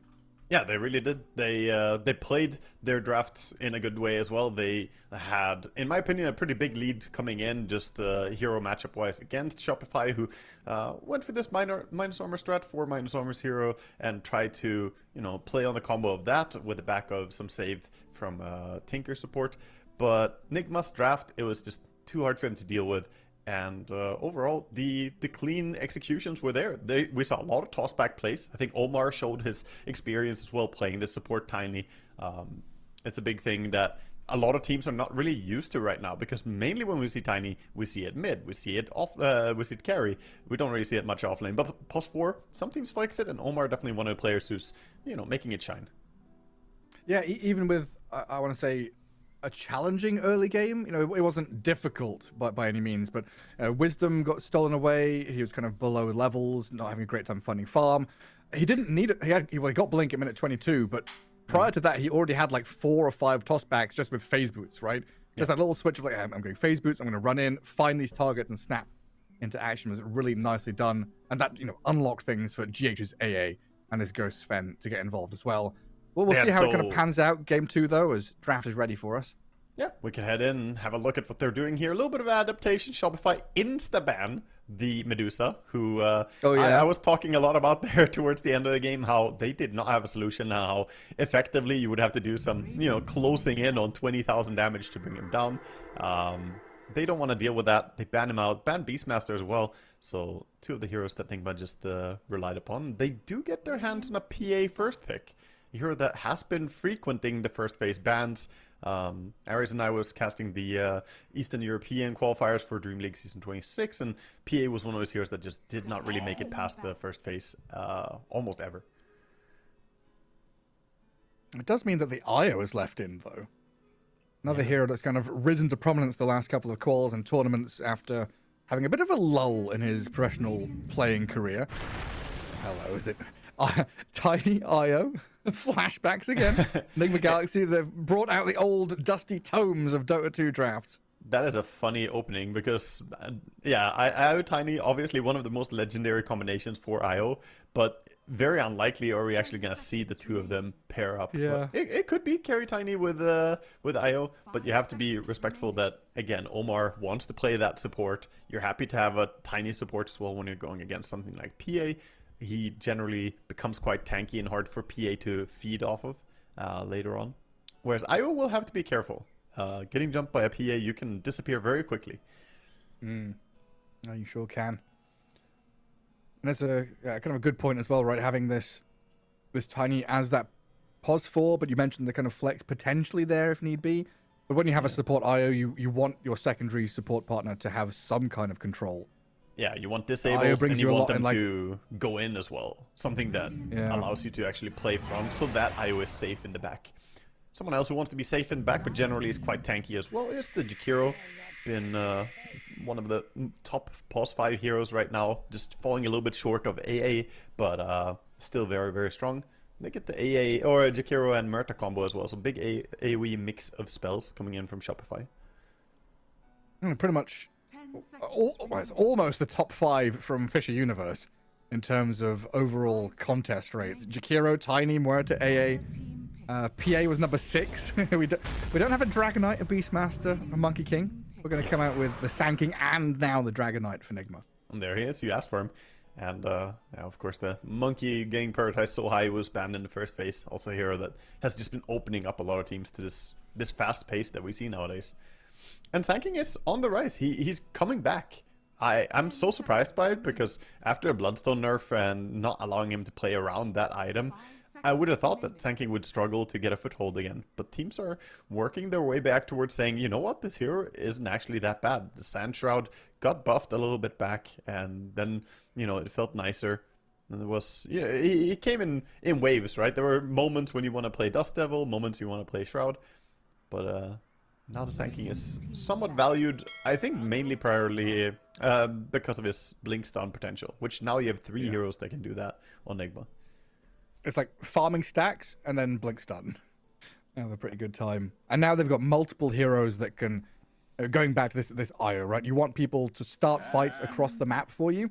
You have 3 heroes now that can do that. No matter who IO is paired with, you've got the opening move of every single one of your team fight initiation plays, basically. That's true. I do want to say, this far though, last game I didn't favor Shopify. This far I actually think that they have the better draft though. PA is a really, really good carry to get your hands on. You have all this AoE coming in from Jakiro and Murta. You add the Kunkka in that mix. It can be very hard for someone like Sand King who might not want to go for an early BKB to even stay in your Sandstorm. You're going to get absolutely just bombarded with, you know, the ship, the calling, the Macropyre. It's not going to be easy standing around. Pipe is going to be super valuable for Nigma, but at the same time, you're playing against PA. It can be hard to go for Pipe because maybe then you have too low armor and you just die to PA burst instead.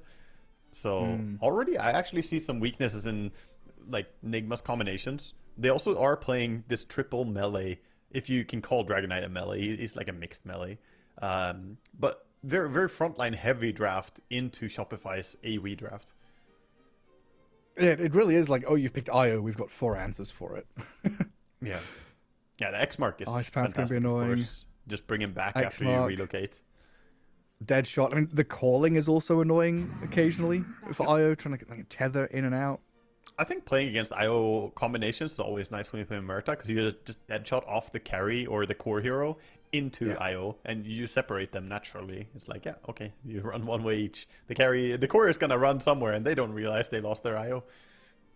10 seconds remaining. But yeah, we'll see how much these heroes are gonna do as well if they add in some Gleipnir on Murta. Possibly we see the spellcaster Kunkka later on as well. I have not seen a game yet, a full late game spellcaster Kunkka with 25 talent plus the 25. He has an AoE talent plus Gleipnir. If you get that, I think he's not going to be as strong as the Torrent Storm times, but I think it's pretty potent. The Armada, you're not moving for like 15 seconds or something. Yeah, it's very tough. God, I do not miss the Refresher Torrent Storm combos, though. You get caught by one Torrent, it's like, well, I guess I'm dead. My PC is so... My PC had to go to rehab after, Well, that nonsense. That was also the case. The biggest pay-to-win Dota I ever saw. It's crazy. Where's the Sand King going? Is he going into the PA Jakiro lane? I would assume that he is. Yeah, that's what strikes me as normal here. And I think they don't have another hero that looks better. It's whether they want to change something up, because they could last pick something, right? If it's support Tiny, they could swap something out. Have mid Sand King carry DK and then put something else against PA. It's possible. 5 seconds remaining. And then last pick tied for Shopify gives them even more team fight. Another hero that's difficult to deal with in the lane. And you mentioned it, 3 picks in. Melee heroes, melee heroes, melee heroes. Listen here, Gareth. PA Tide gives you everything. It's the new TA Tide. you just change it out. It's one little Against Kuroki? Gives you everything. Where's Weeha? Team fight, you got tower push, you got minus armor. I do believe that this last pick Tide Hunter slots beautifully into your draft, though. Because now you have a bit of a tough time. If you do put like carry DK against Tidehunter, it's not a great lane. You can do fine, but it's not all right. We'll see which route they go. Okay. Hello. So that is carry DK. Odie gonna be going up against Kunkka on mid. Odie, not really a common hero that we've seen a lot, but he's come out here and there as a counter, usually against Beastmasters and other single target bursts. He of course provides a little bit layer of protection. You now have the OD in prison, you also have the relocate, so 2 different saves that you need to be wary about when you Shopify. But honestly, looking at them, they have so many different threats. Once we get the Rod of Atos on Murta, the Shard on Tidehunter, and all these different disables and X marks and whatnot, it's gonna be hard to keep the ship together. I think Nigma have a tall order here in this draft. Green dragon, green dragon, green dragon. Oh yeah, I mean, you don't play red dragon. That one was dead. Just I waited so long, and then I miss one set of qualifiers, and that's when green dragon comes back. I mean, I want to say blue dragon. It was played a little bit at some point, but green dragon has seen more competitive play than the blue at least. But yeah, he comes in with the minus armor here from the green. The damage, of course. Gotta see how well it can do later on. You do have high armor, but if PA decides to go for a shard at some point here, she could burst the Dragon Knight pretty hard. Because I believe even though it's an innate now, you can still shard break him to remove his armor. And IO going for Kritzkrieg. Which, yeah.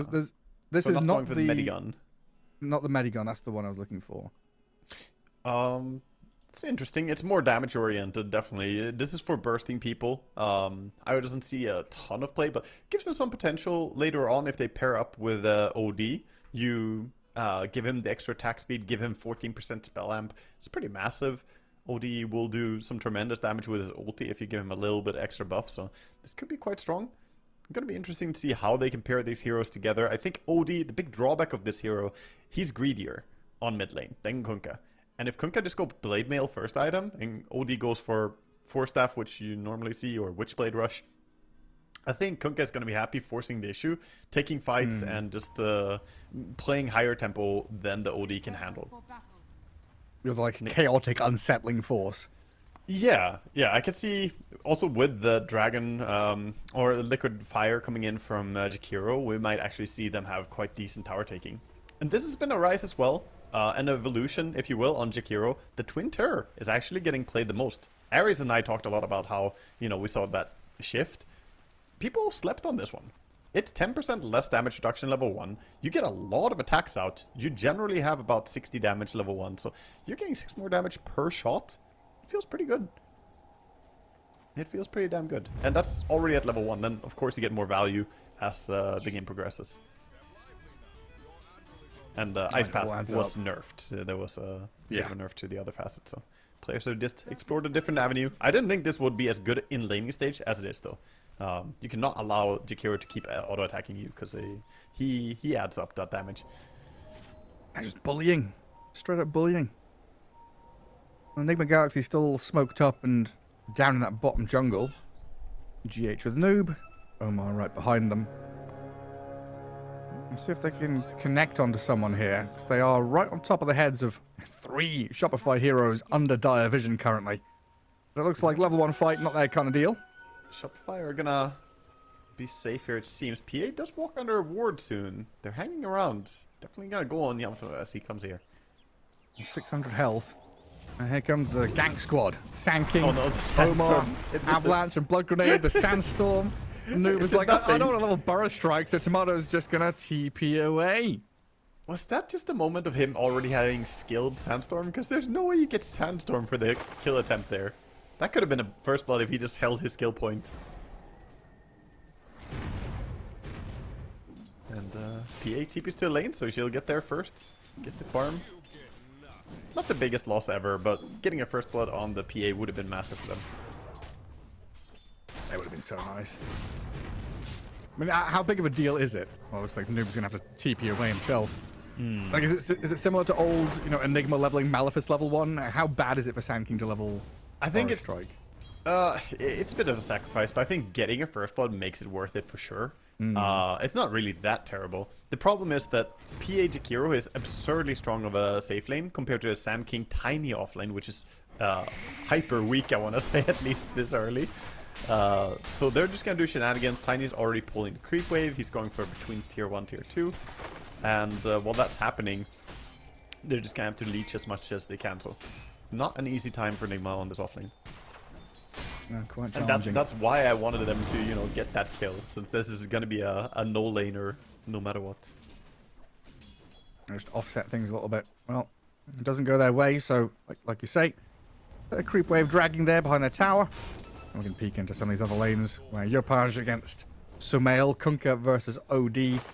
Currently, so far, so good for Sumail. Ranged against this melee Kunkka, constantly hitting him. Makes life a little challenging. He's doing a fantastic job sidestepping the torrent as well, not getting caught by it. And OD overall can be very frustrating to try and last it against, so the constant imprisons will make this lane pretty tough. He also didn't go bottle rush on Yopaj, he went for the Bracer build. So we will not see him have easy access to regeneration on this lane. And then up at top, Pakaz, 9 last hits. Ghost on that Dragon Knight with 12. But the lane is in front of this Radiant Tier 1 tower. And so far, no way for the IO to go and pull and drag it back. So Tidehunter pretty happy with the positioning of things. Yeah, he's got very safe farm. They are probably not going to be able to take the Lotus though, so this should be Lotus for the IO. Because how do you run through all these creeps to take Lotus? And of course, not many heroes are better at using a Lotus than IO, who can heal up both himself and his core. Double value. So they're going to go over and pick that up. Hellscream wants to try and stop them, but really no way to do so. And both going to sit in the pool. Oh, noob down the bottom. Yamato going right in. on his tail under the tier 1 tower. Fairy Fire popped. PA gets the first blood. Is going to die. Omar taking a few more hits on the way out. Scam going to run back as well. He's pulling the creeps under, out from under the tower as well. So making sure to use the aggro pull to not let his creep wave die before Sanking goes back. That's a good support for you right there. So they got the kill, but losing PA in this lane, not really what you want to have happen. And Tiny gets something off of that. Almost level 3. Oh, they got Hellscream here. I think he's overstepped. Looks like they might just have him. One more touch. Go on, Ghost. Get in there with the Breathe Fire. But now the turn onto GH by Pakaz. He's got a lot of heal. Very far into Lotus with a tether across the river. Gets him the distance, and Pakaz. Oh, it's so close. Left. He's got Can the he go level get 2 him? anchor, but can't quite connect on it. Ghost was coming back up. Just a little bit too far away. That was a lot of healing there. The Fairy Fire, the Magic Stick, and the Healing Lotus keeping GH alive and well. And then doing the tether play of just running away.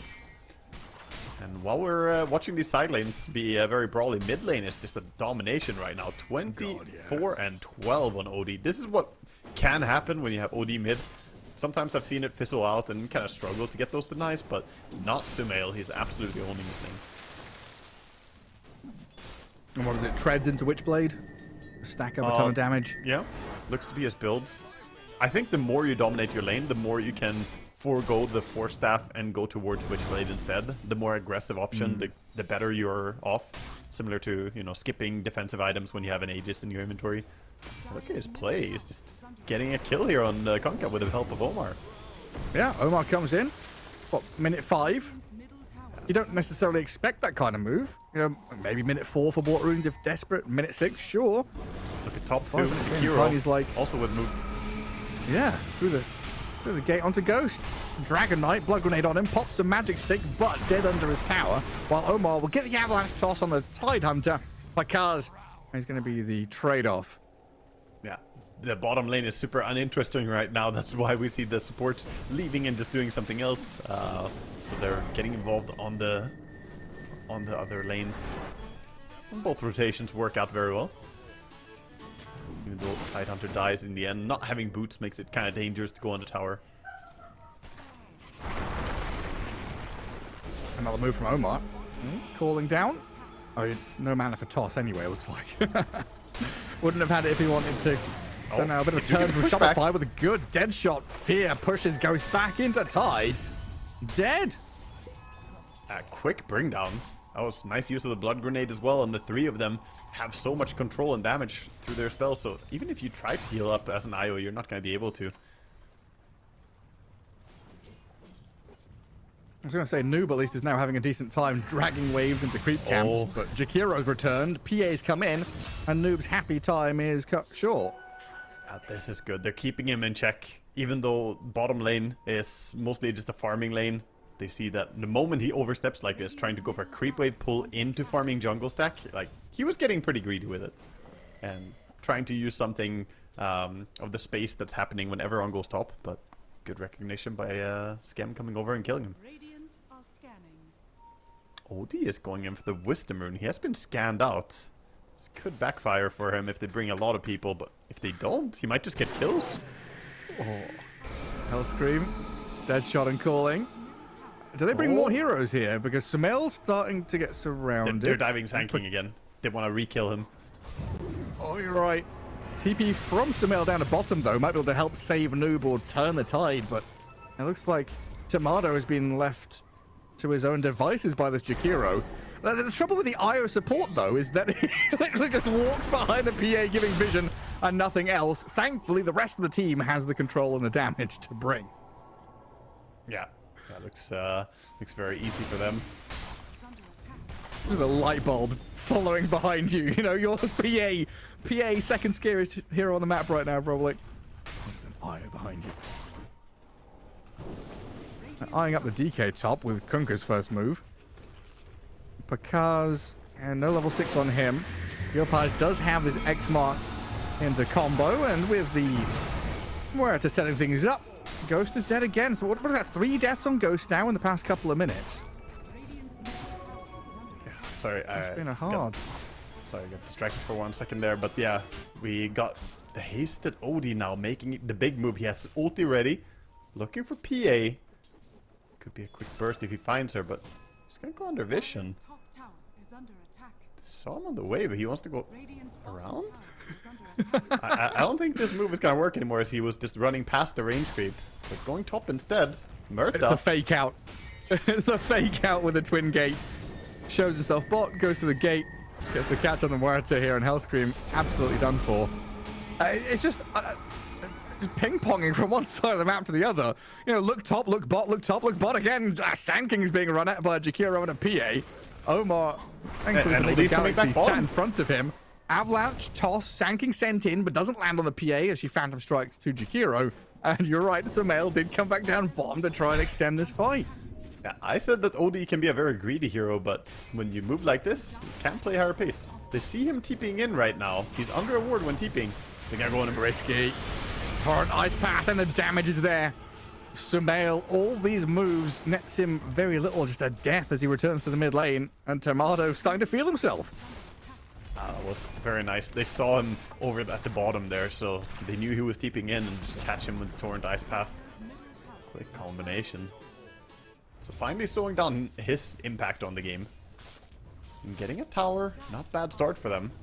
I didn't think they would have it to take down mid tower this early in, but this puts the Kunkka closer towards his timings, of course. He wants to get that Blade Mill, but after a very tough laning stage, he has a long way to go.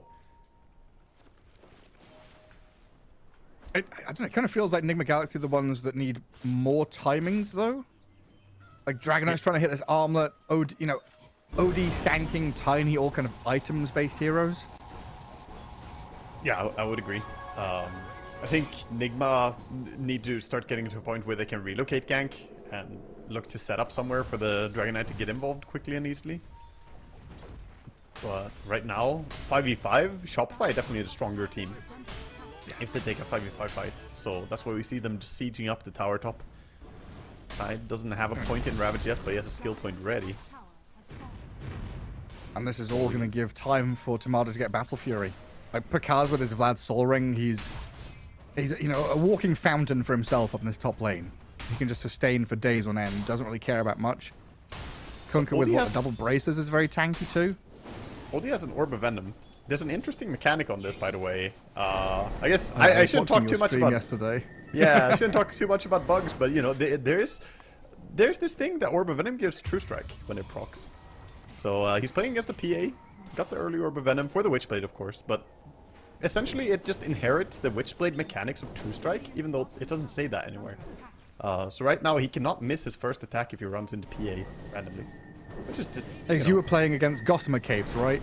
Yeah, it works against Gossamer Innovations, so, you know, it should probably just be fixed. This is a very recent thing. Reload top. Oh, I hear a noise of action. Sumail brought Ace into the is dead. fray. And dead. Pakaz tied. That's what we want to see. So it wasn't DK getting reload to the fight. Instead, Io has switched partner, is now over with the OD. I think it makes sense to play around OD as he's probably the strongest hero in the field right now. Even though DK is top farmer, he kind of just wants to keep farming. Yeah, he was handed quite a lot of stacks to try and get himself off the ground a bit. On top of the net worth now, puts Ghost in pole position.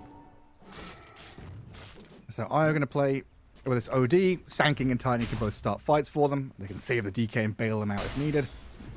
Shopify are making a move for the Kunkka, or for the Sand King, the Kunkka and the Murta. Going through the gate looking for him. Only has a Vanguard to keep himself safe, but he does break the smoke in a favorable way. He gets to safety. That was a little bit unfortunate. Sometimes it just comes down to luck of the timing. How do you break the smoke? It's under a ward though. They're still going to go for him. Combo from the Kunkka. Half health Sand King. Vanguard paying off big time here as Noob survives it all. Dragonites come in, clipped by the ice path, but Well, the Magnifier, is he does dead? a lot of damage. The Sand King Killed off the Sand King in the back. Skem didn't finds even it. They don't finish off the DK, but now Tiny's being eyed up here. Deadshot misses and a 3-man avalanche will at least keep them at bay, but they've got this continuation. Short cooldown spells means non-stop chasing. Omar tagged by the ice path again, but they're lacking the damage a little bit now. This is why Tiny support, man. He's so tanky. You have a lot of spells, a lot of damage, but this little support just wandered away. Of course, they did miss a little bit there with the dead shot. It happens before you have the Atos combinations and stuff coming in. It'll be a little bit tough. But he's halfway towards his Atos, actually a little bit more. He only needs 800 more gold on the Merta. And even though that doesn't like pay off perfectly for Shopify, they still get a core kill, a tower, map positioning. They kind of cut IO OD out of the game for a minute or so as well. And then cherry on the top, of course, is PA. Farming freely. And the Wisdom, that's the continuation of the previous Oh, play. you're right, yeah. We might see a defense here with a relocate, though. Sand King moving in. I think this is dangerous to go for. Omar. Avalanche. Reloads. Noob. There it is. Epicenter into Burrow. They'll get onto this Jakiro while Yopaj and Hellscream considering the turnaround play with a Ravage from Pakaz. They get the Sand King all locked up and finish him off. Dragonites wandered over here with Omar trying to lead forward. The Eye relocate on the right-hand side with the OD there. Gets a couple of support kills. Who in the end got the Wisdom, though? It was Picasso who picked up the Wisdom, so wow. Okay for them. They forced a lot of reactions. You know, everyone got involved. Sure, the IO relocate doesn't take a long time, but they had a PA farming during this, and they trade 2 for 1, and they get the Wisdom themselves. I think it's, or 1 for 2 is how they trade, sorry. They get the Wisdom for themselves, so I think it's kind of fair. Of course, Nigma, though, on the back of Ravage being on cooldown, I think they should be the ones to turn up the pace. Now, no Ravage available for the Tormentor, so this is a big moment where I think Nigma could just group up and go bottom. We'll see if they do it, though. Actually, it's going to be Shopify who posture up for the Tormentor first. Are they really going to give it this away with Ravage on cooldown? Well, there's no reload for 30. OD Yeah, kinda they're stuck missing up their top. own spells, so... They don't have the OD ulti and Epicenter as well, so maybe they just respect the team fight is actually quite hard into the Radiant heroes. Ravage or no Ravage. And the shard is gonna go to... Gonna beat the Jakiro. Feels pretty nice. He hasn't maxed out already, so getting the double hit now. Get the fire and frost proc. Yeah, very good. It's one of those Can we- sleeper shards that's stronger than you think as well. We used to see a lot of like OD fast Roche taking. Is that something Nibba Galaxy could think about like sneaking? Oh, 100%. Yeah. I think when we see him get around like level 14 or something, have a little bit more items, it's very likely that we'll see him do that. He does have the Force Staff and the Witchblade already, so obviously Hurricane Pike is a great item. He's gonna do a little pit stop for the BKB though first, which I respect a lot. I think Radiant's lineup, if you don't buy BKB against it, you don't play Dota. Pretty much. As simple as that, man. Especially if you're being relocated in, right? It's like reload into Ice Path and your fight's just over. Yeah, that's why you want your IO to also have a BKB, basically. 2 of you can come in, shiny golden gods ready to fight. I used to be that nightmare of IO players. There's always Disruptor and Jakiro, huh? Radiant's middle Oh yeah, tower landing into something. Oh, that's awkward. Well, here comes a smoke out of Nigma. Sand King and Tiny holding hands and wandering top. I don't think they've seen anyone, but Figure they're out- close to a Jakiro. Yeah, I was trying to work that out. Yeah, there's no vision there, right? They scan up No. into the triangle. Now they get some vision down. And now they're going to show this might- themselves. This might be a quicker jump from Shopify up top before Nigma Galaxy get here. Well, there's a good little astral and drift away from the torrent at least. Radiant's With the Wrap swoop around is around. still coming slowly. Yeah, Yopaj and Omar wander past each other. They saw them. yeah they As pinged they each ping. other. And Tiny says, nah, I'm not going to go on the Kunkka. He knows he's too tanky. He has better targets. Meanwhile, Noob just getting away with some sneaky stealing, taking the enemy Ancients. Getting himself closer towards possibly a Halberd. Next, he has Blink and Vanguard already. We'll see if he wants to go back for that disarm. for some extra safety against the PA, of course. There's something really pleasing about moves like that. I think solely for the reason in pub play, right? If you're setting up for a go on top like that, and you know, Radiant team is setting up for a go top, Dire team is kind of wrapping around looking for a go top.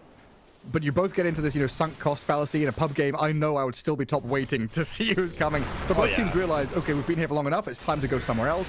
PA comes back to farm, and then they move to snipe out Timado with that relocate. You know, that decision to not stick around to go play the rest of the map nets them this opening. Yeah, that was great by Omar, and this is why we see this guy make it always happen when he plays Tiny. He doesn't need many items, he needs one item. Once he has his blink, man, he finds the openings in combos, tossing some food straight the way of Dragon Knight.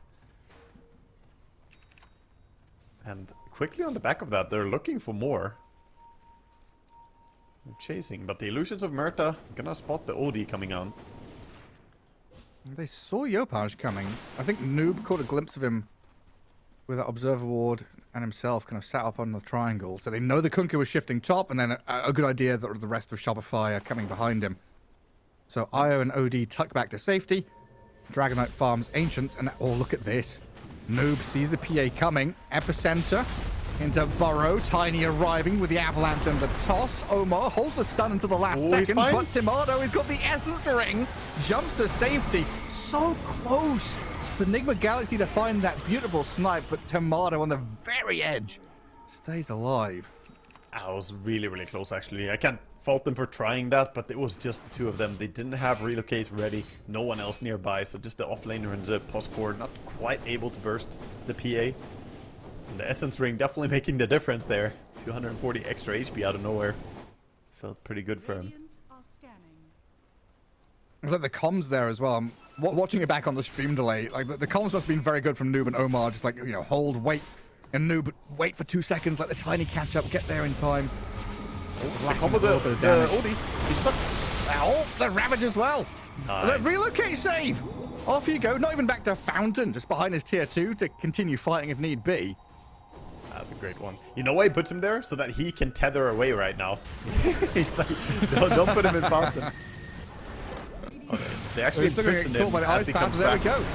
Tether back to Tiny. Omar jumps in. Avalanche toss and the Eclipse onto Scam and Pakaz as a dead Jakiro, and the Tide is going to follow him right down into the grave. Astral for now as Yopaj jumped on by Noob. This Sand King Tiny duo finding opening after opening with a toss forward. Another stun. They cancel the TP of Yopaj. And another core kill here as Enigma Galaxy clean Shopify off that top part of the map. Oh, that was an enormous win for them. They got the gem as well, Gareth. The gem that was purchased by the Jakiro lost pretty much immediately. I don't think he held on to it for too long before they dropped it. And nice save, by the way, OD. They were not ready for IO to come back imprisoned when the relocate was down. So they missed their combo. The torrent missed. IO actually lived on the back of that. And that made the fight really, really awkward for Shopify. They committed spells for a kill they didn't even get. And then they get run down. And here comes that quick Roche that you were mentioning, along with the Wisdom, Steel, everything going Enigma Galaxy's way right now. Just objective after objective. You know, GH tethering to the Tiny just a fraction of a second before Omar blinks in to play aggressively. And there's non-stop filtering forward, like one by one. Noob jumps one target, Omar another, chasing until the bitter end. I'm very impressed, actually, by Enigma. They're coordinated in these fights. Like, they're making very nice plays that are obvious that they are communicating well about how they're going to take the fight. It can be hard in these chaotic fights. I'm going to toss back the Kunkka right now. Yopaj with no BKB, no safety against the OD. Has to blade mail and boat and hope to dear God he survives. Looks like it's enough. He's got the Gossamer as well as the boat buff, so very difficult for OD to bring him down. He dodged like 3 auto attacks, or 2 auto attacks from the Gossamer. Another jump from Omar though, and there's the damage onto Pakaz from the OD. Tidehunter not with the same safety mechanism as the Kunkka has. So OD is working out fantastically as the last pick. I wasn't really sure how well it was going to work with, you know, the mention that it can be a bit slow, but he dominated lane so hard, and he's playing with such great tempo. Smil really making the hero look kind of broken. It's a great solution to a Tidehunter in this game too. Yeah, I'm wondering. Well, I guess we know that it wouldn't be the same game without an Io, right? Like the OD has been unlocked through, haste runes, yes, but also this IO being able to play globally. Yeah, we spoke about it briefly in the draft that it's 2 layers of saves, and if you don't go on multiple people at once, or if you don't coordinate going on the IO and the OD, oh, hold up, they're actually catching. It's Hellscream. There's probably no way out. He tries for the silence into TP, but BKB gets spent. He's like, no, you stay here.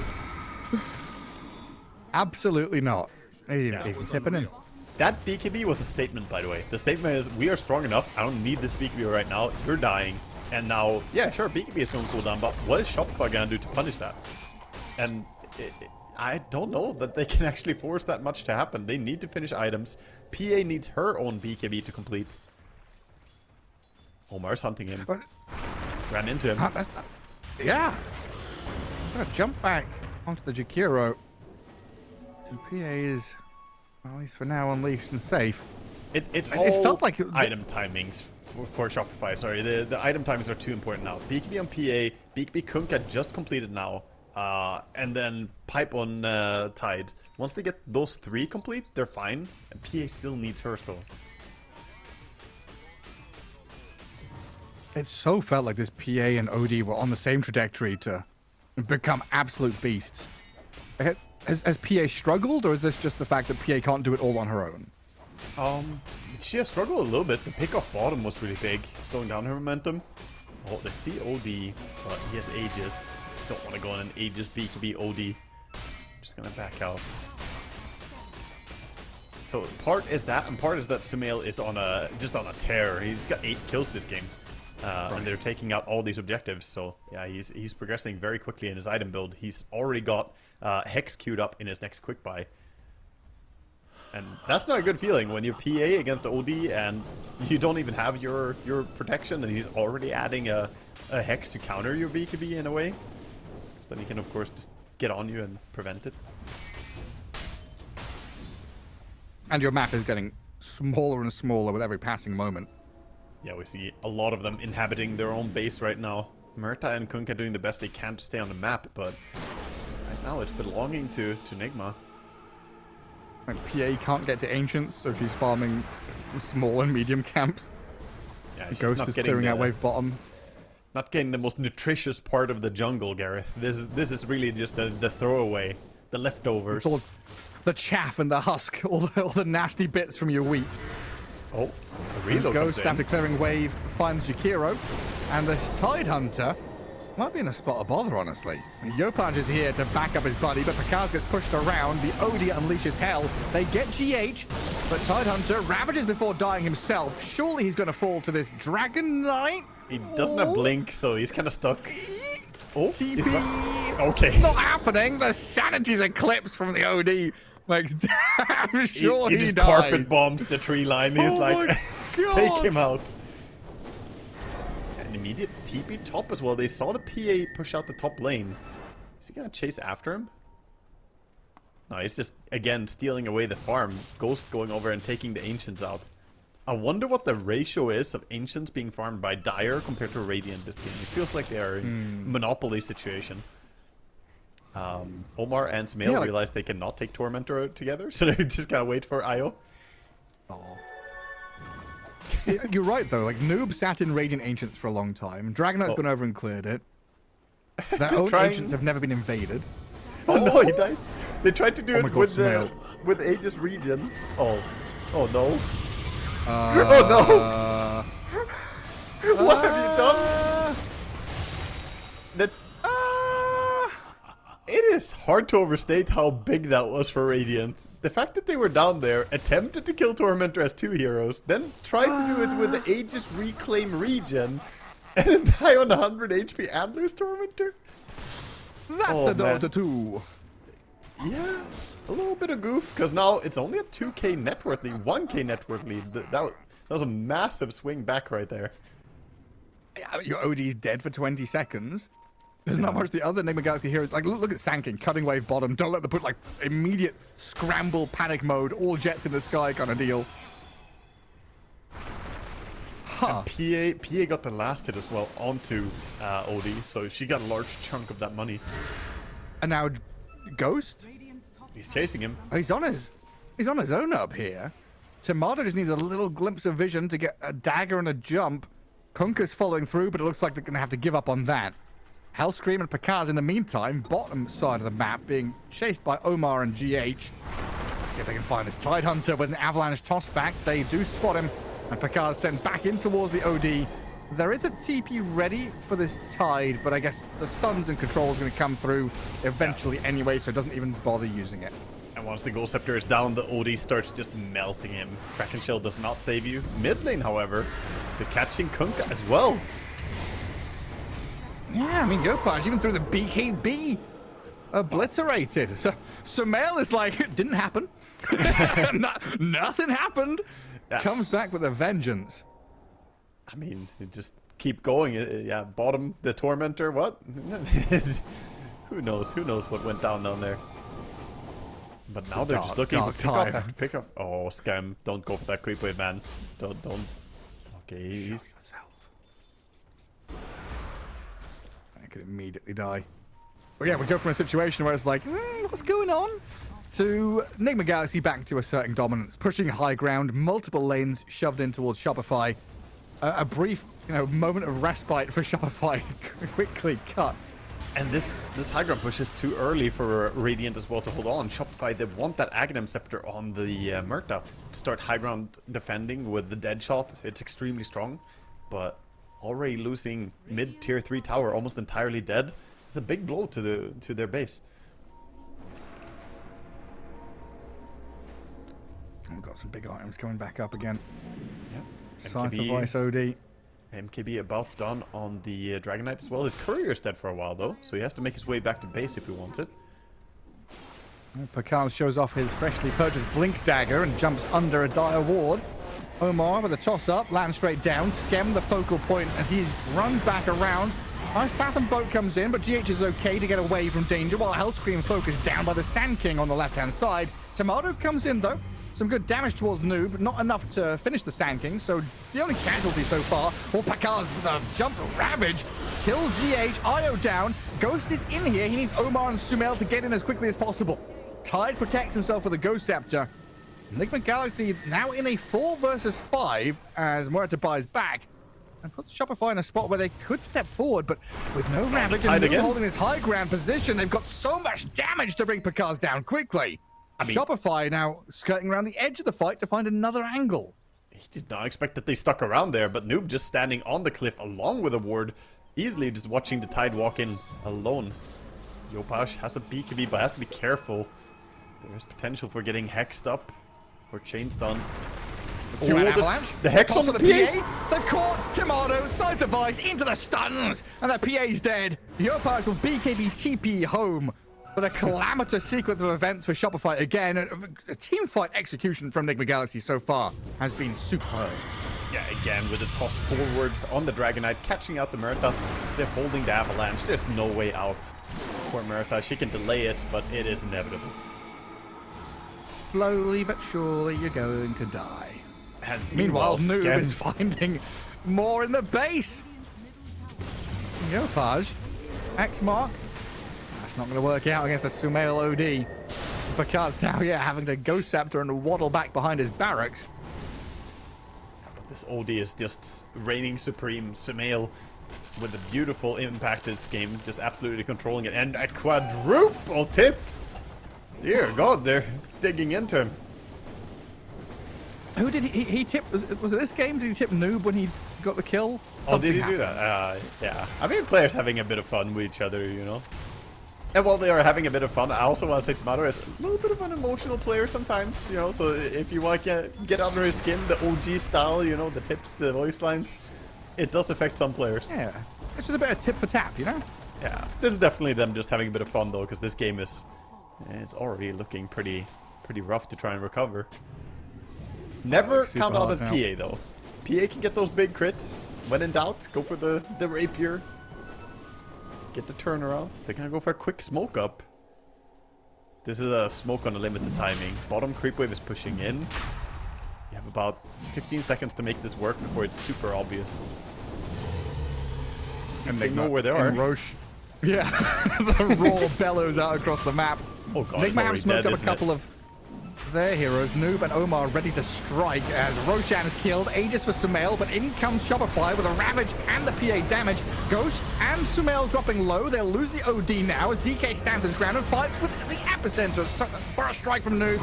They clear out Scam, and Tomato's dead. Pakar's in trouble, and it looks like Enigma Galaxy, even without the buybacks that are going to pump out here, a well-deserved teamfight victory in the Roche pit to find Pakar's. And even a little bit more as Hellscream stuck around. Omar with another toss back. Just one by one, the dominoes topple over. An ultra kill for Sumail. It forces the GG out of Shopify.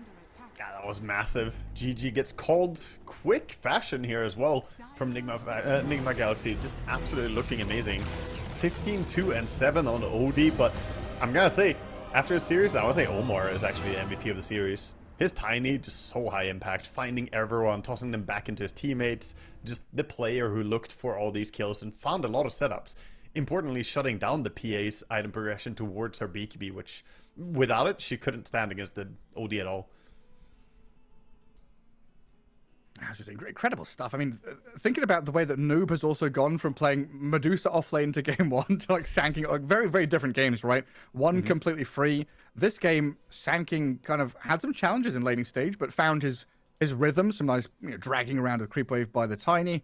And very, again, it's just this decisive, well-communicated, communicated, clear moves from Enigma Galaxy seem to put them in good spots. They never seemed to be in a bad spot. It was always, reacting to what Shopify were doing, putting themselves in these positions where they can just snipe people out, get kills, allow the OD to relocate in. I think what you mentioned there is the important thing, the communication. They were always very, very much on the same page. You can see it in the player movements and how they're coordinating these plays of toss back, who imprisons, do we stun, like you stun first, etc. They never really had any moment of like overlapping stuns in a bad way or something like that, which can easily happen when you have this many stuns, but yeah, they had a really nice, clean performance today.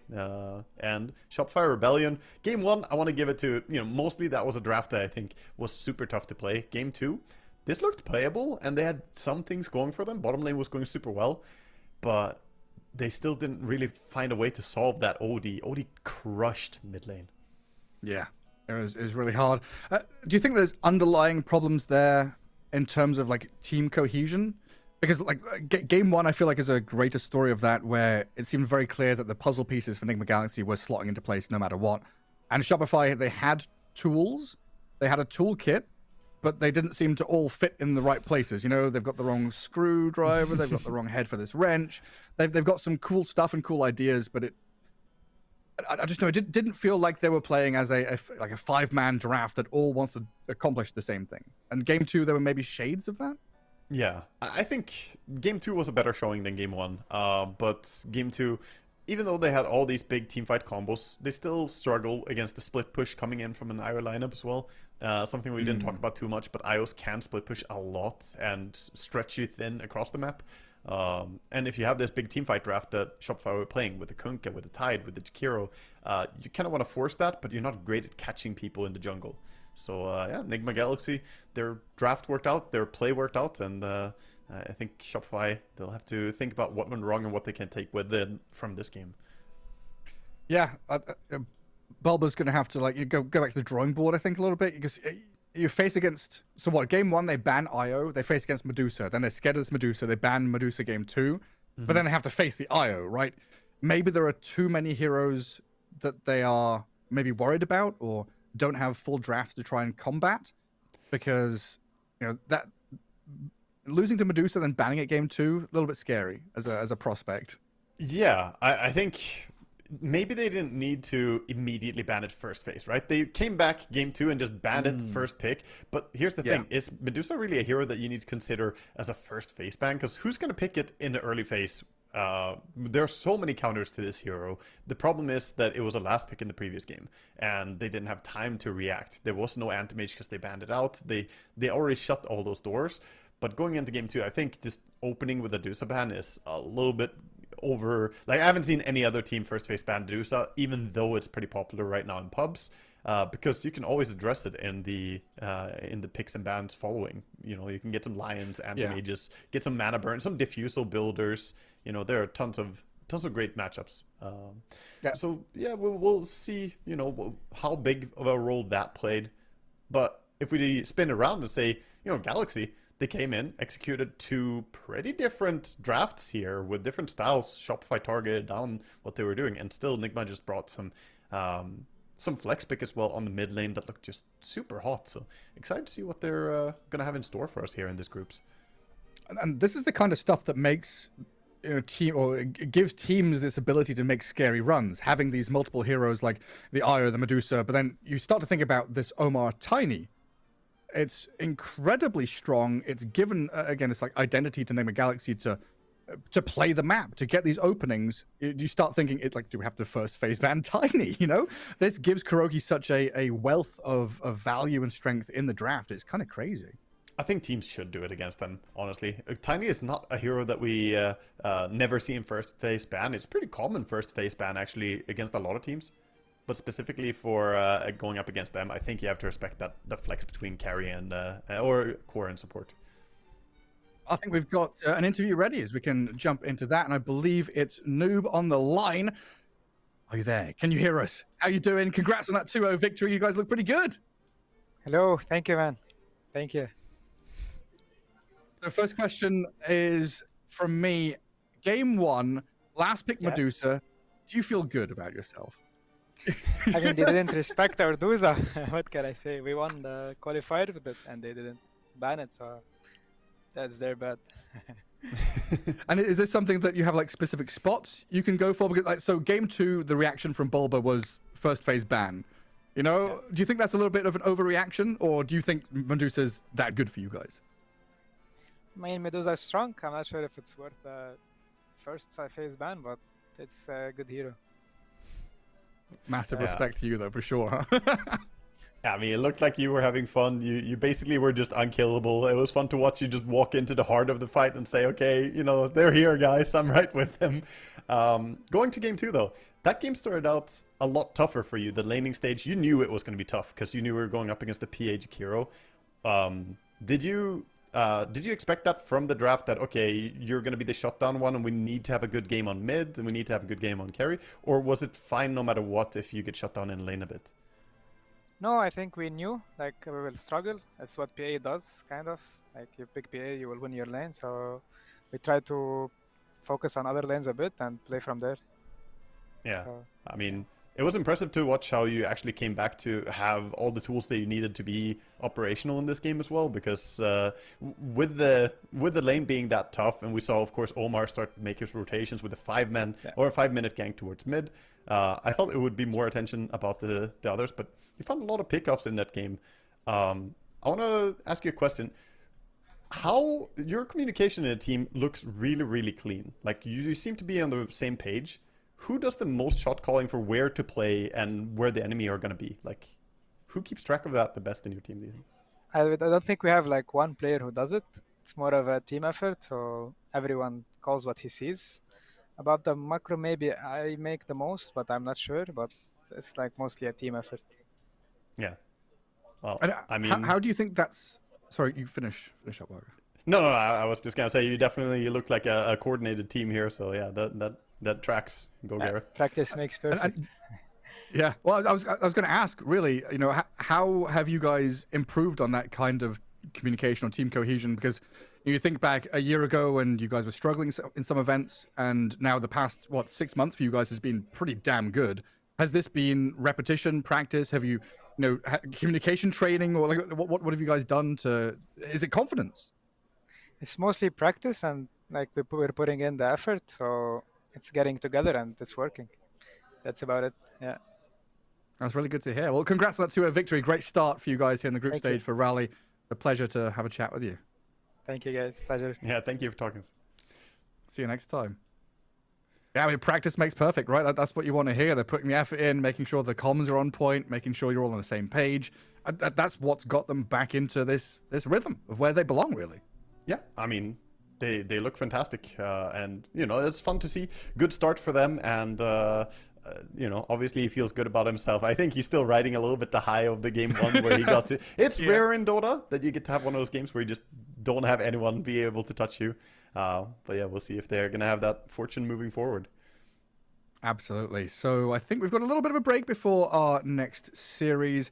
what is that, 30 minutes, I believe, if my calculations are correct. Shopify against Paravision is the next 2-game series coming up on this stream. So we'll have a bit of a break until then. See you after that. For auld lang syne, we'll tak a cup o' kindness yet. For auld lang syne.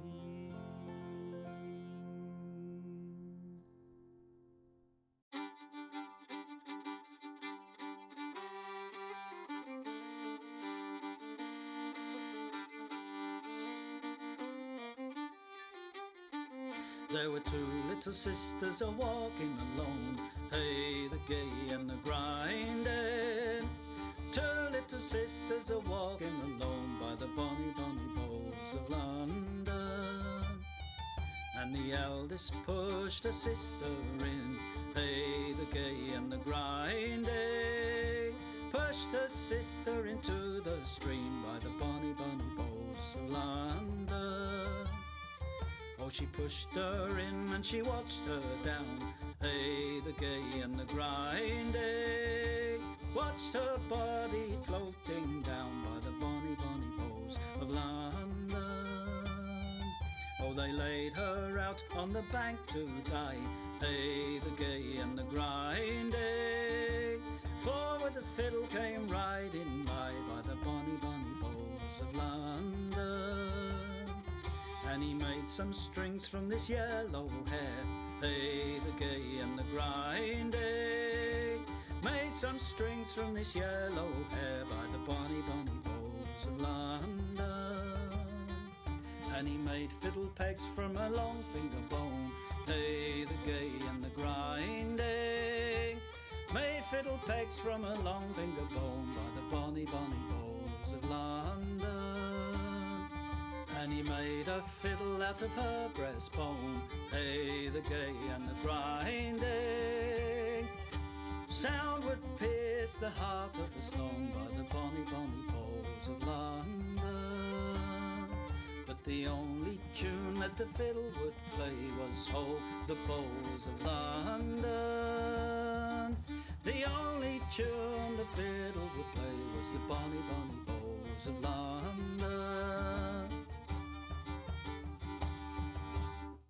Where the wind can cut you like a knife, and nights are colder than the purser's wife, sir.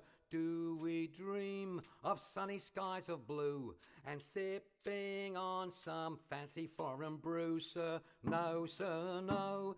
We long to sail where greyer English skies prevail, and we would face the wind and snow and hail for just one pail of good old English ale, sir. Just one pail of good old English ale, sir. Did we choose to fight the foreign foe for England's glory? We must answer no, sir. An English ale house, that's where we would be, not dodging cannonballs upon the sea, sir. We're only risking life and limb because old England's too far to swim. But we would chance an iron arm or leg for just one keg of good old English ale, sir. Just one keg of good old English ale, sir. Many days and many lonely nights without one woman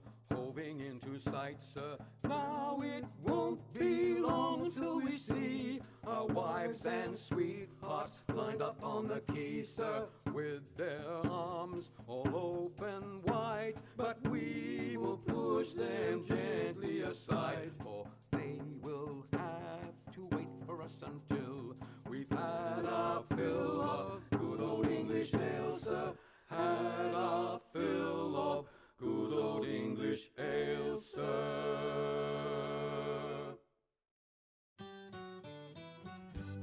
Come landlord, fill the flowing bowl and chill it up run over. Come landlord, fill the flowing bowl and chill it up run over.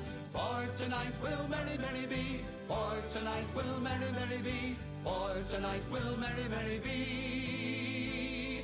Tomorrow we'll be sober. Here's to the man who drinks strong ale and goes to bed quite mellow. Here's to the man who drinks strong ale and goes to bed quite mellow. He lives as he ought to live. He lives as he ought to live. He lives as he ought to live. And dies a jolly good fellow. For tonight will merry, merry be. For tonight will merry, merry be. For tonight will merry, merry be. Tomorrow we'll be sober. Here's to the man who drinks water neat and goes to bed quite sober. Here's to the man who drinks water neat and goes to bed quite sober. He fades as the leaves do fade. He fades as the leaves do fade. He fades as the leaves do fade. That drop off in October. For tonight will merry, merry be. For tonight will merry, merry be. For tonight will merry, merry be. Tomorrow we'll be sober. Here's to the girl who takes a kiss and goes to tell her mother. Here's to the girl who takes a kiss and goes to tell her mother. She is a very foolish girl. She is a very foolish girl. She is a very foolish girl. She'll never get another. For tonight will merry, merry be. For tonight will merry, merry be. For tonight will merry, merry be. Tomorrow we'll be sober. Here's to the girl who takes a kiss and comes back for another. Here's to the girl who takes a kiss and comes back for another. She is a boon to all mankind. She is a boon to all mankind. She is a boon to all mankind. She'll very soon be a mother. For tonight will merry, merry be. For tonight will merry, merry be. For tonight will merry, merry be. Tomorrow we'll be sober.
As I went down to Galway town to seek for recreation, on the 17th of August, me mind being elevated. There's multitudes assembled there with tickets at the station, and me eyes began to dazzle. I'm going to see the races with me whack, fall the two, fall the tittery item dame. There's passengers from Limerick and there's more from Tipperary. There's lads from Connemara and a flare of married ladies, and people from Cork City who are true and loyal and faithful, who brought home the Fenian prisoners from dying in foreign nations. With me whack, fall the two, fall the tittery item dame. And it's there you'll see the pipers and the fiddlers competing, the nimble-footed dancers a tripping o'er the daisies. There's others crying cigars and likes and bills for all the races, with the colours of the jockeys and the price and horses' ages. Me whack, fall the two, fall the tittery item dame. And it's there you'll see the jockeys and they're mounted out so stately, the pink, the blue, the orange and green, the emblem of our nation. When the bell was rung for starting, all the horses seemed impatient. I thought they never stood in ground, their speed was so amazing. With me whack, fall the two, fall the tittery item dame. 500,000 people there of all denominations. There's Catholics, there's Protestants and Jews and Presbyterians. There's yet no animosity, no matter what persuasions, but sportsman's hospitality, those induce fresh acquaintance. With me whack, fall the two, fall the tittery item day.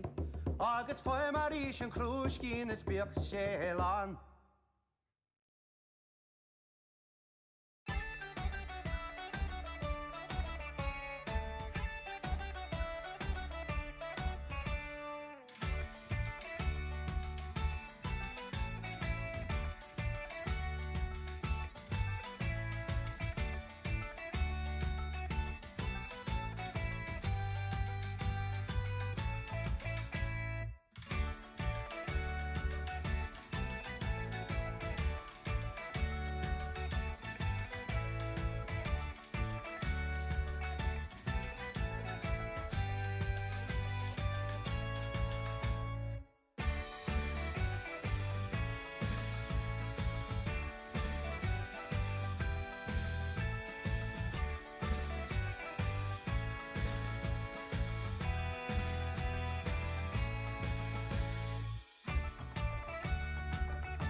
These melting tones which soothe my soul, soothe my soul to love.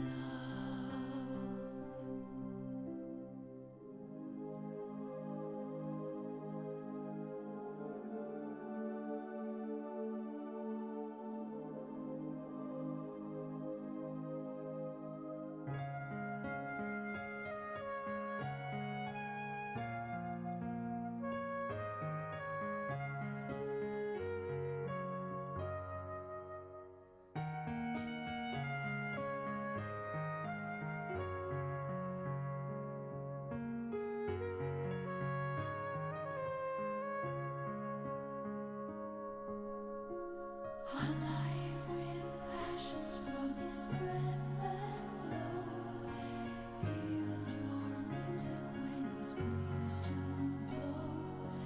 Thus at once the charming minstrel delights with sounds and enchanting tune, with sweet songs fill the air.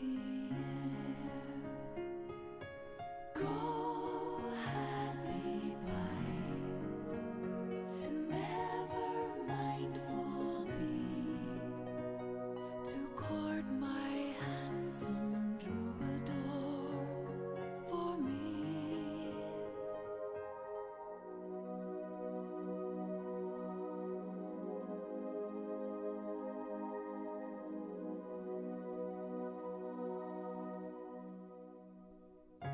Tell him of all I feel, repeat my love at each melting touch, since to him my loyalty assign. Take thou care to tune his heart, tune his heart to mine.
Si salterà, l'ora in bella speranzare tiene a ma monterà. Già la luna mezzo al mare, mamma mia, si salterà, l'ora in bella speranzare tiene a ma monterà.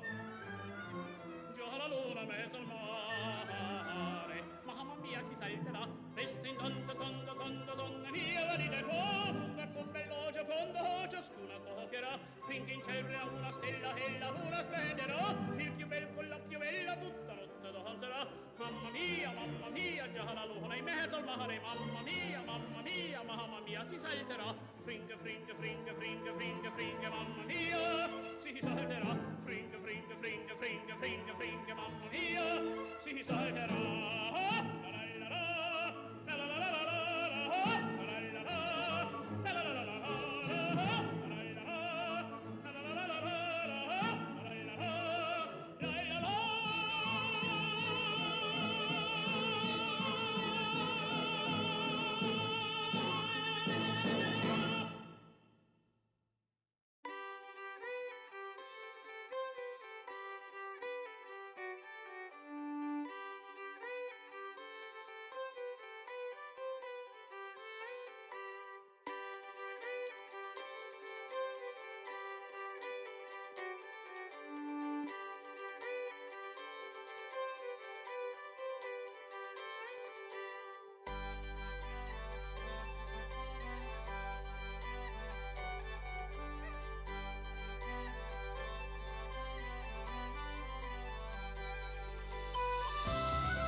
I's the boy that builds the boat, and I's the boy that sails her. I's the boy that catches the fish and brings them up to Liza. Hip your partner Sally Taboo, hip your partner Sally Brown.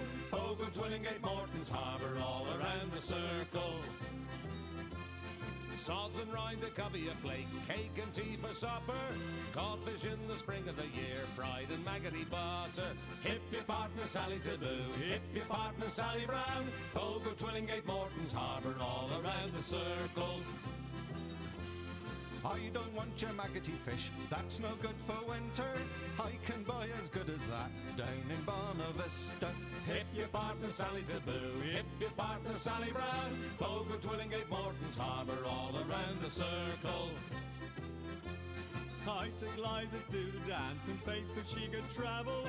Every step that she did take was up to her knees in gravel. Hip your partner Sally Taboo, hip your partner Sally Brown. Fogo, Twillingate, Morton's Harbour, all around the circle. Susan White, she's out of sight, her petticoat needs a border. Old Sam Oliver in the dark, he kissed her in the corner.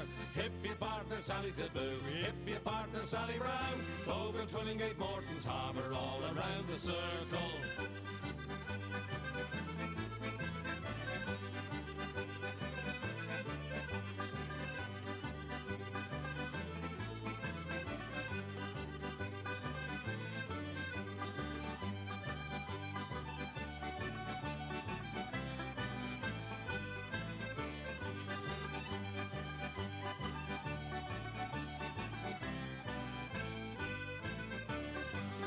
I's the boy that builds the boat, and I's the boy that sails her. I's the boy that catches the fish and brings them up to Liza.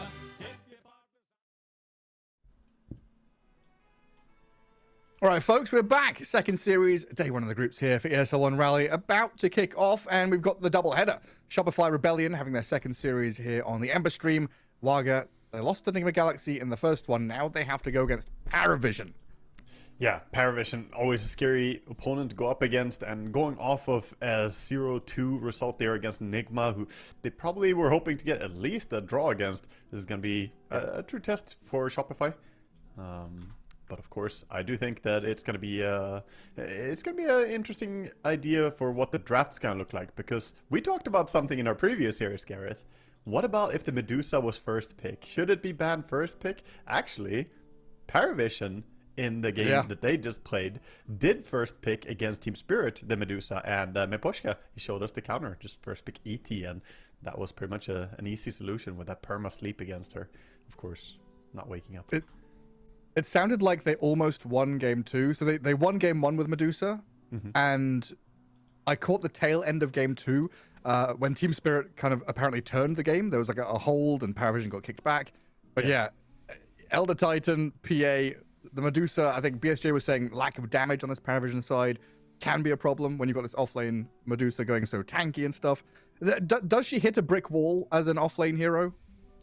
A little bit. It's like you mentioned, she is durable, she has disable, she did the same item build that we saw, the Meteor Hammer into the Gleipnir, with later on the Hex coming in as well. She added some other items into, actually I think Blade Mail may have been mistake. I'm not sure that that's completely worth, because a lot of the time you do get fully ignored. But like you mentioned, there's the point where Medusa just doesn't really scale more. You get the control items, and that's kind of it. So that's a potential. We'll see if the hero is going to make an appearance here in our series that we have coming up, because obviously all these teams are getting pretty used to it. It's being played a lot in pubs right now. Maybe this is a dumb way of looking at it, but this Medusa first pick feels like a reverse cheese, right? Think like cheese in Dota in drafting used to be last pick Brood, last pick Huskar, and now it's first pick Medusa, and you force your enemy to deal with it. Like, you have to draft against this individual hero, which then gives your other four heroes freedom in terms of picks and how to play. A little bit, but I think you can deal with it with pretty minimal effort as well. If you do get your hands on like a single hero that's really good against her, then that can kind of solve it. Like you have one Racer or something. Yeah, I mean, they're Anti-Mage is like the obvious one, but you got something like Razor just static linking her. It's like, oh, you want to be slow and tanky and stand in the middle of the fight? Cool. You give me 200 damage and I'll kill your teammates.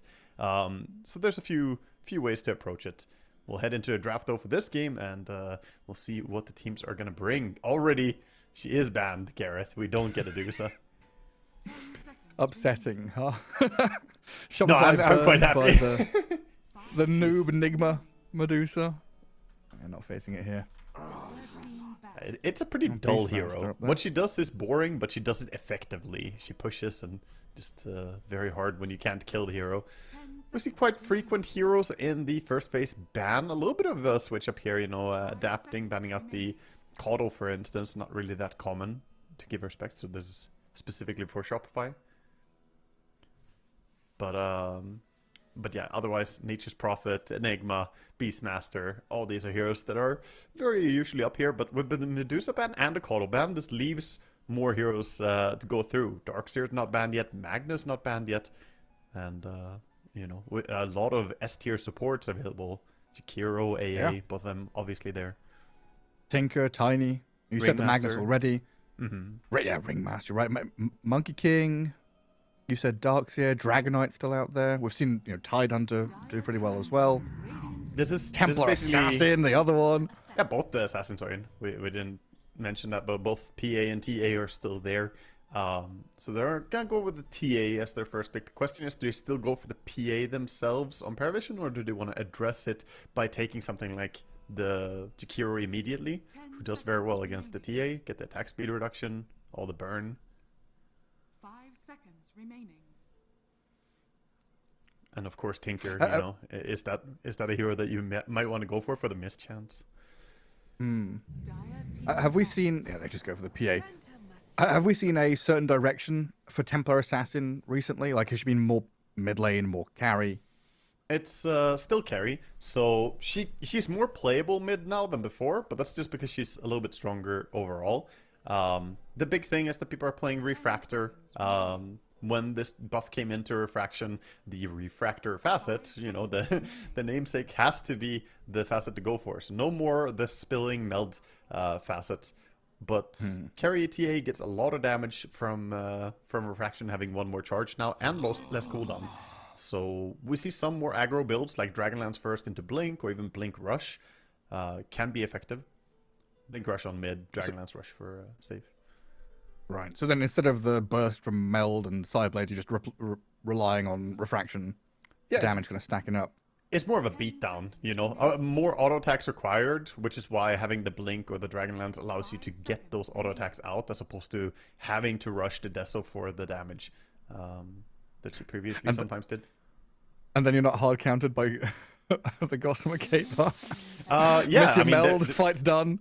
There is that, yeah. If you see a PA, I mean, this game already, the TA should pick up a casual Orb of Venom. I'm not even memeing, dude. That mid-game Orb of Venom pickup, so good. Yeah. Getting a guaranteed Meld Strike landing on the PA is actually really, really nice. I started doing it in my most recent games, just why not? That's the... I don't think a lot of people know about it, though. I'm going to be honest. I don't think that all pro players even know about it because it's such a weird and new thing.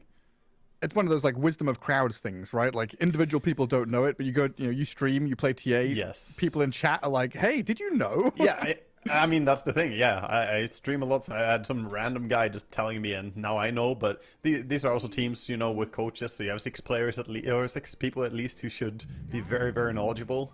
Chances are that someone might know about it. Here we have a crazy strong lane. This is probably the strongest lane you can conjure in the current patch. PAAA is not easy to deal with. You can like jump the AA hopefully if you have the right heroes, but just lane harassment wise, you take Stifling Daggers, you take Chilling Touches, it is not fun. As long as they're able to like, control lane equilibrium like close to their tower, it's like it's D-Day, right? You're storming the beach with howitzers and machine guns firing at you. Like, how do we get past this creep wave into these heroes who have such long range? You gotta be smart about it, but at least PA gives a lot of magic stick charges throughout the lane, and if you think about it, they now have a chance to pick 2 heroes into this that can together function against the PA and AA. So we'll see what the idea is going to be. I haven't seen too many heroes very successful against PA lanes, I'm going to be honest. Most heroes have struggled badly that I've seen, both in pro games and high-level pubs. Well, we get Ringmaster first. I was going to say, we've got TA, and you joked about TA Tide earlier on. I was wondering if we'll see a Tidehunter come out. But for now, Ringmaster and Tusk. It's a bit of save from this PA and AA with a little box and the snowball. Double save. Yeah, Tusk TA also works really well in the safe lane, so now you have, as you mentioned, a double save, very layered, so it's difficult to burst anyone. Good against AA. Both the supports capable of saving against AA jumps is fantastic. But this probably puts the Tusk towards pairing up with the TA, and then Ringmaster +1 will be their offlane duo. Paravision, though, they get some save of their own. It's not the best save, but they get the little barriers, the heal from the bots, and the mischance. They are all very useful. They're going to have to show one of their lanes first, though. 10 seconds. And we're assuming AA5, like AA5, right? Tinker is much better as a 4 than AA is. Yeah, there's probably no way that AA is going to the off lane here, especially if it is a TA Tusk lane, because you get snowballed and sharded, and then TA just melts you. You die as an AA on that lane. So they'll show their off lane first. Tinker Bro. A lot of mischance and a lot of nasty damage over time. Pretty good lane against the TA overall. More importantly, later on they will have the Brewmaster for teamfights. His big ulti is gonna add a lot, because their draft was lacking a bit in teamfight. A ulti is great, but Tinker and PA are not really team fighters. How's Tusk and TA going to tag team anyone with all this mischance? Yeah. Just can't hit anybody. Also, they managed to get their hands on one of the few things that can actually save or stop the save from Ringmaster. They have Brewmaster with the split, the little dispel. We'll see if you can land that sometimes in the fights. If Brew ulti is out and you dispel with you dispel the box from Ringmaster, you can't pop people out of it. Cool. Yeah, because it's AoE. It's not targetable, but it hits you still. Huh. Untargeted. Can you do that against Dark Willow? Shadow Realm is not dispellable, right? No, not dispellable. Okay. You can also dispel the Ringmaster box by buying a Nullifier and nullifying before the box gets put. Then it insta gets removed. Clever. So there's a few things. Centaur comes out. Centaur Ringmaster. That's definitely a high damage lane. And they have big bursts. Pretty scary for PA to jump in. If she jumps Ringmaster, it might get feared away into the Centaur. Stun, double edge. And of course, Ringmaster is arguably the single strongest support for just trading 1v1. The daggers are really strong. Yeah, it's so powerful. I like this Centaur pick. It gives them even more, in and out ability against Primal Split, against this Ice Blast and PA, who can be relatively high committal heroes when they're casting their spells. Having double save supports plus Stampede gets you out of danger pretty quickly. And then the fact you've got TA to give vision for these initiation heroes to go and start things off.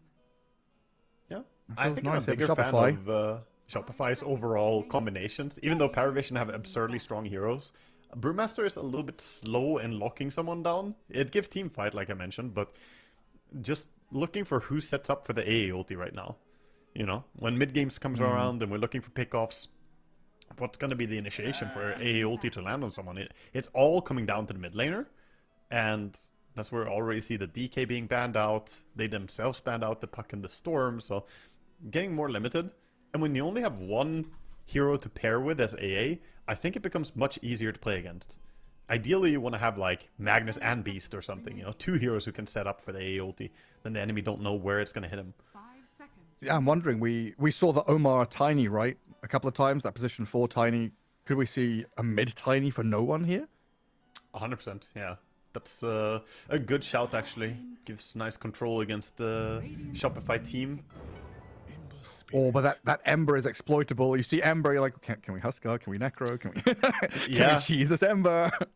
Yeah, it's definitely a situation where you could straight up cheese it here and get a big advantage. Alternatively, you might go for, Kunkka, a hero that has been getting more and more popular to kind of solve the fact that they don't have catch.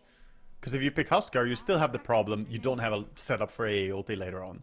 So I think they want to secure something that's an easy combination with their AA ganks later and still adds more team fight to the mix as well. And Kunkka kind of hits the right checkbox there, I think. I'm just looking back at what no one has been playing a lot of Ember. Ember was like a snipe pick as well to block it out of his hands. It's been Storm, Ember, Monkey Storm. No one's also very good at Pango, even though it's a counter to like play. Ember's very good against Pango. We might actually see him still play it just because it fits the bill here. And I've seen a few people play out of the Pango versus Ember matchup and actually do extremely well. So that's definitely a possibility. Yeah, it's not a hard choice in the fact you've got no choices. It's kind of a hard choice that you have too many. Yeah. Choice paralysis setting in a little bit for Astini and no one, maybe. They're definitely deliberately going through their reserve time, their options here, because they do have a lot of good ones. I think they're already locked in, like, this is our default, and now we're just thinking about is there anything that's stronger, you know, they're just weighing their options. But I would be surprised if it's not some form of hero that's similar, at least, to the Kunkka or Pango. It is tiny, like we mentioned before. as is often in Dota drafting, the first hero we mention is the one we come back full circle to. Yeah, that's how it goes. I mean, we covered. He gives the thing that Tiny brings that the other two might not really bring is lower cooldown, right? Tiny doesn't need to wait around for his big spell, and if you're the only hero that you can really lead with, then you don't want him to have a big downtime the way you might if you have a Pango ulti, like, oh, it's on cooldown, guys, we're just farming. Now Tiny can just fight. A little fist bump and a wry smile from Satanic there. What's he on? Phantom Assassin? Yeah, the first pick PA-TA matchup, of course. Still in play here, but a big fan of that Tiny last pick for no one. Ties things together quite nicely. Yeah. I'm always a little bit worried about Tinker, where he fits in, how greedy you are, what you get done. It feels like it can be easy for some players to kind of fall into the rhythm of just farming to the next item. Yeah, I kind of wish that 9 class is not going to go as defensive as we saw earlier in the previous series that we had, where we had the Glimmer, Holy Locket, and Pipe. I think 9 class needs to bring in some extra damage as well for himself. The Holy Locket is like a given. You always go for that. And Glimmer is fine, but I think after that, getting some damage in the mix is not a bad idea. And really turning yourself into a core. Because when you have that net worth of a core, you need to have the impact of a core. You need to be big and strong, and not just have the utility to save your teammates. I think, though, looking draft against draft, I'm still leaning Shopify. They've got this, TA traps into Centaur jump. Ember Spirit is able to play with Tusk and Centaur nicely. They've got a lot of tankiness, innate saves, raw damage output from this Templar Assassin as well. But when you take away that layer of, hide the player names and hide the teams, then you're like, oh, Paravision, they're spooky. They've got a bunch of, signature heroes here, right? DM Brewmaster, no one on this Tiny. 9 class on any weird finicky hero that's in the meta right now. He is the master of. And then Satanic on the Phantom Assassin. This could be a scary one for Shopify. It does look a bit scary, but I like Shopify's draft. I think that was our criticism in game 1 in the previous series that they just played, of course, against Nigma. And I think now they got their hands on a really nice draft. This looks very comfortable to play. Let's head into a game and see what the players are going to do. Both teams immediately smoking out. So this is usually a sign that you just want to get wards down. Popping it this early, it's hard to find kills. Yeah, you might be kind of unraveling my internal bias there, right? Because I've seen those first 2 games of the day and was disappointed with Shopify, and now this is a marked improvement, so I'm liking it comparative to the earlier drafts that they had. Because this seems playable. Like, game 1 draft seemed borderline unplayable against what they were facing. Yeah, we're going to have both teams smoke up and completely opposing sides of the map to each other. Yeah, they're not connecting at all. So, without we're going to see too much action. We have a little bit of a pause coming out from Carlos, his mouse. The only facet that's sort of different every now and then from these heroes is usually the AA. And he's not going for the exposure facet or whatever it's called, the one that increases the AoE on his nuke. Yeah, it's called exposure. He went for a Bone Chill. This is a slightly higher damage facet, but weaker at pushing out lanes, and that makes sense. You have Tinker on your team, so you don't need to push out lanes. Tinker will take care of those creeps for you. I sure will. All the other ones are pretty straightforward. People pick the same facet almost always. Yeah, methodical PA every single time. Crash landing Tiny, that's a classic on him as well. Yeah, and double impact Ember, etc. It's going on. Both teams kind of holding the high ground that they have invaded right now. Let's see what comes. No mid-ward placed just yet. We'll see if Ember can place it in a sneaky way without giving it away. He is Oh, he was just barely out of vision there, actually. That was close. Oh, was he? Yeah. Well, Scam doing a good job keeping no one on his toes. And no one got his observer ward across the river a little bit faster, so he's still got that vision over there. And both Heroes, teams though, Pakaz. are pretty happy level 1 fighting, but Pakaz has walked into 4 without teammates behind him, so first blood's there for no one. Tiny in the mid lane with first blood advantage. Oh, look at the smile on him. Yeah, he's feeling good. He knows how this lane is going to play out now. Getting himself that advantage is always nice. Of course, going to speed up his bottle arrival, even though he did go for quite a few items for stats. Yeah, it kind of felt like Shopify were readying themselves for, you know, the brawl. Pakaz walks down there and turns around, you know, looks over his shoulder. Guys, nobody's there. It's so tough to fight. Fighting into the marching machines when all of them are there, especially, you know, in position already. It's just a tough thing to do. We'll have to keep our eyes on the side lanes here, I think. Mid lane will mostly just be farming. Ember should be doing quite okay, even though Tiny can sometimes get on a roll with a denying spree. More importantly, that bottom lane looks really juicy. Kill threats are definitely high. This is the lane where Hellscream and Pakaz were meant to have, you know, a pretty good time getting on top of the AA, doing damage, trading back. Does that first blood affect things that much? Like Pakaz dying there, does that ruin the lane a bit? It doesn't really change too much for Pakaz. He's going to be fine. And they should be doing as fine as they could. Remember, the 2 of those heroes were picked into the Radiant lane already being revealed. But I think still I gave favor to PAAA in this lane by quite a bit. Ringmaster has to be very crisp with his positioning. So it's more like Paravision, it's on them to not make mistakes. Yeah, exactly. Because slowly you will get whittled down. Yeah, you can already see the HP kind of dropping by just stifling daggers and chilling touches. You can't really get too close or you just lose your HP. That's super annoying. And then up at top, Scam with Yamato. Tusk TA, going to try and force 9 class back, as it looks like he contests the pull, drags the wave, under shards for now, taking a fair amount of damage from Scam. Good smacking. Despite the laser protecting him from the tag team, he still didn't want to put down. He didn't put down the Marcher machines because he realized the creep spawn is there, and it would have aggroed the creeps to run around and hit him, so he would actually have taken more damage if he put down the March. You saw him pump fake that he was going to cast it, and then I think he realized, hold up, I'm the first target those creeps are going to hit if they come around the corner. So good patience. He's got 9 stick and a fairy fire as well, right? So he was never really under threat of dying, even if the worst outcome were to happen. He just accepted the damage. This is at least Tusk spending quite a bit of mana on him, 170 mana committed for that harassment. So he doesn't even have enough mana to do it again right away. No one still coming out on top in this mid lane, about a wave ahead in last hits. I should see him control up at least one of these water runes as well. Well, Yopaj trying his hardest for a stroll. Wander down the lane, being aggroed and dragged non-stop by the Tiny. That's a cute little move as well. Courier to the side of the cliff, delivers the items down. Using gravity.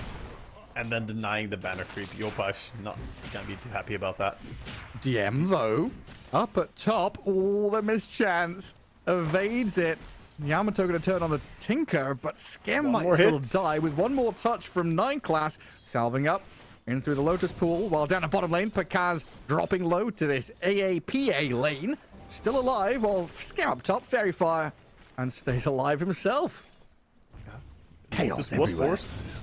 Lotus was forced, so Tusk not have that anymore. Pakaz still in danger. One more hit, Dugalas has it. This is why it's so tough. It doesn't matter that you knew this was going to be a PAA lane. It's still tough to go into. This consistent harassment just whittles you down bit by bit. And finally, they get the fruits of their labor. They still have the healing loaders down bottom as well, so AA is holding on to that. Yeah, plenty of regen. Stick charges, Fairy Fire, tons of stuff to play with here as Paravision. While up at top, 9 class and DM stepping up. And Tomato taking a hefty chunk of damage there from this Brew and Tinker. Forced under tower and away from wave, most importantly. Yeah, Tia chasing after. Tinker's pretty slow. He's looking for a kill on him. Yeah, meld into what, 3 hits? That's 1, 2. I had Fairy Fire and Stick still. So DM's able to put the danger back onto Skem. Lots of back and forth in all these lanes as Skem slipping away. They turn onto the TA, deciding she's a juicier target, finish off the Tusk, and force Tomato back to tower. Oh, they're playing this well, this lane really, really well. Level 2 laser as well brings down the Tusk as he tried to turn around and help TA. Wow, this is 3 lanes won by Paravision. It really is. Top lane is very close though CS-wise. At least TA is getting a lot of farm here, but Brewmaster off to a very good start. Already has the double bracer, magic stick, and I don't see him dying that easily before level 6 now. So what do you do? Does Shopify now start to think about moving mid against the Tiny? Seems like, nah, you go through the gate and go bottom? Yeah, I think gate plays. You gotta start outmaneuvering. Get the Tusk and the Ringmaster working together. Yeah. And right now there's no vision control on the gate, so it's completely possible to make a wraparound. Bottom lane. PA jumped in. Pretty aggressive. Oh, yeah. Very aggressive onto Pakaz. Satanic. He's popped all his regen. Backs up behind the tree line. Staying alive for now, while Ducalis keeps the rain of pain falling down onto the Centaur. More heals coming in. They have salves. He's gonna salve up himself. There's a salve in the backpack of Hellscream as well, so he could do the same or help him out salving after.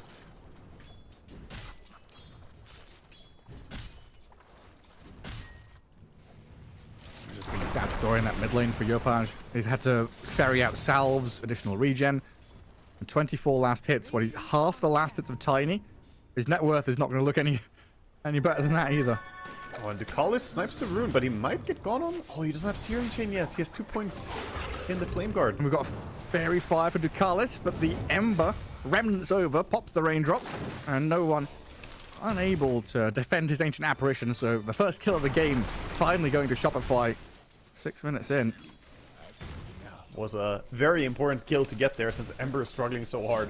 And I'm amazed that no one actually got this much out of lane. Sure, he got the first blood, so he had a good start, but 43 and 10, along with 38 and 10 on PA, man. These two cores are just absolutely flying ahead. It really is very, very scary. And no one is going for a solo kill He's mid. committing? Hang on. Hey up. Oh, is he dead to tower? I think he's overdone it. Losing the grip on the mid lane, which was going fantastic. Ember gonna leave a remnant and get back. I think he cancelled him mid TP under tower, right? He dove him because he was trying to TP home and do the refill play, but Ember turns it into a kill. So now Ember just gonna run back to base and gonna be very happy with this. I mean, how much gold did Ember just get? Like 300 or something from that kill? Yeah, almost. Yeah, it counted as a 2-hero kill, but it's just the tower. Tower still is listed as +1 hero. So what, he was 800 or 900 net worth behind. Now he's getting closer and closer. Lane recovered by Yopaj. Also experience, right? He's ahead in EXP. So gold isn't the only thing that matters, especially for mid laners.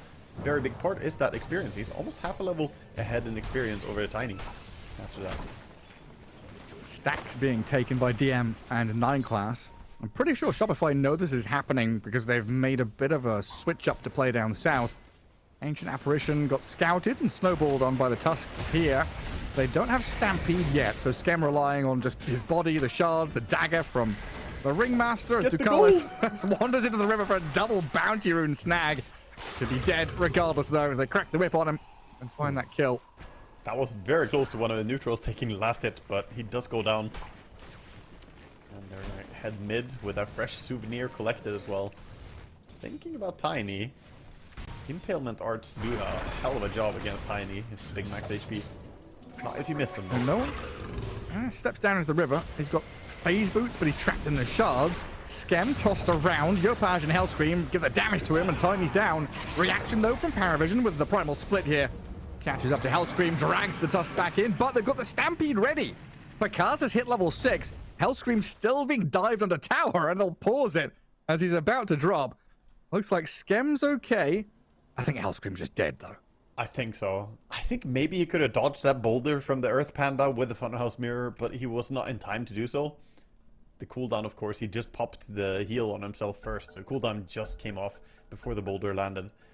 He's gonna go down, I believe. He funhouse mirrors and tries to run, but dispelled quickly. Hang on. Where you going, buddy? Blaze it. Valiant attempt, but not gonna work out. Bottom lane, they're hunting this PA. There's been a real good switch of tempo here from Shopify. Getting dominated in lanes, but now making the aggressive moves they need to. Satanic is backed up by the Tiny, though, now. Phantom Assassin thinking about going back in on the Tusk as the Avalanche toss scare into oblivion. And no one... He's deciding that Pakaz is not the target to go on. Yopaj, potentially a kill that they could get, has remnants available to jump over onto Satanic yet again. But lacking the mana pool to finish him off. Ringmaster's here, and they've got vision on the PA. No one's still giving chase onto Yopaj to allow Satanic to slip behind the Roche pit. The daggers just keep on coming. Satanic's getting solo kill when it's Ringmaster, as Pakaz is chased by Ducalis and 9 class. No one has given up on chasing anyone else down. He's like, oh, wait, just give me a target. I need to blink. That is the funniest ring around a Rosie I've seen in a while. 4 heroes running in circles around the Roche pit and chasing each other. PA does finally fall, and so does the Ember, so they get the important kill that they wanted, but not before she already contributed to getting some gold and return kills. PA gonna be very happy with that. And it feels like no one is getting a little unlucky with the runes as well. After such a good laning stage, he's struggled to refill his bottle with anything. Finally now, though, he gets a shield rune. Gets his hands on something nice, and so does PA.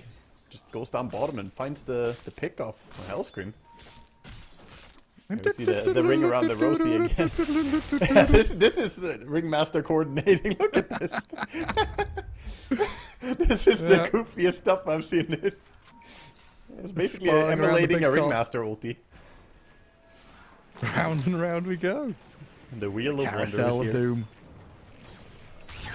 Goodness gracious me. So yeah, meanwhile, Tinker farming stacks. Yeah, Tinker farming stacks, and meanwhile in Finland, you know, it's the TA just farming. She's the only hero so far who has not been involved in literally anything. She's 0-0-0. Gonna be jungling for a while longer as well. Has the Dragonlance, but going Desolator next, so really just wants to ramp up the farm speed.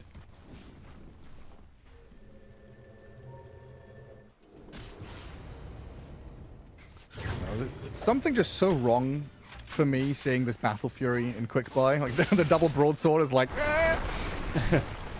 Pakaz and no one. Can't finish off the Centaur though. He's pretty quick on his feet with the Stampede. Tusk arriving at the same time backs him up. Paravision bringing numbers down here, but no one has walked into vision. Dire Observer and Watcher there, seeing the Tiny maneuver across. As Pakaz and Skem were holding the lane a little deeper. Snowball Tusk onto the Tinker. In comes the Ember, tossed forward. Yopaj gets onto 9 class here, but DM's arrival and no one's tankiness allows Paravision to turn around and fight back into them. Keeps the Tinker alive. They got the Tusk kill, and Hellscream falls to Satanic. 2 supports gone, and this was Shopify making the move. Yeah, they were making the move, but that shield rune paid a lot of dividends there. The Tiny walking in with the shield rune activated can tank everything, so they didn't want to go on him, tried to maneuver around and still go for a kill on the more important heroes, but just too much for Shopify to try and take that fight. All these fights are very concerning because this is before item timings. I would say that Tiny relies on his blink way more than Ember relies on his Mage Slayer timing, for instance. So Tiny only about 500 gold away from the Blink Dagger. Once he gets that, we'll see how much Paravision can do with it. Has this wild ability for a support Tinker to be able to join the fight bottom and then go top and hold the wave. Like, TA can't go and like push tower or shove the wave at all.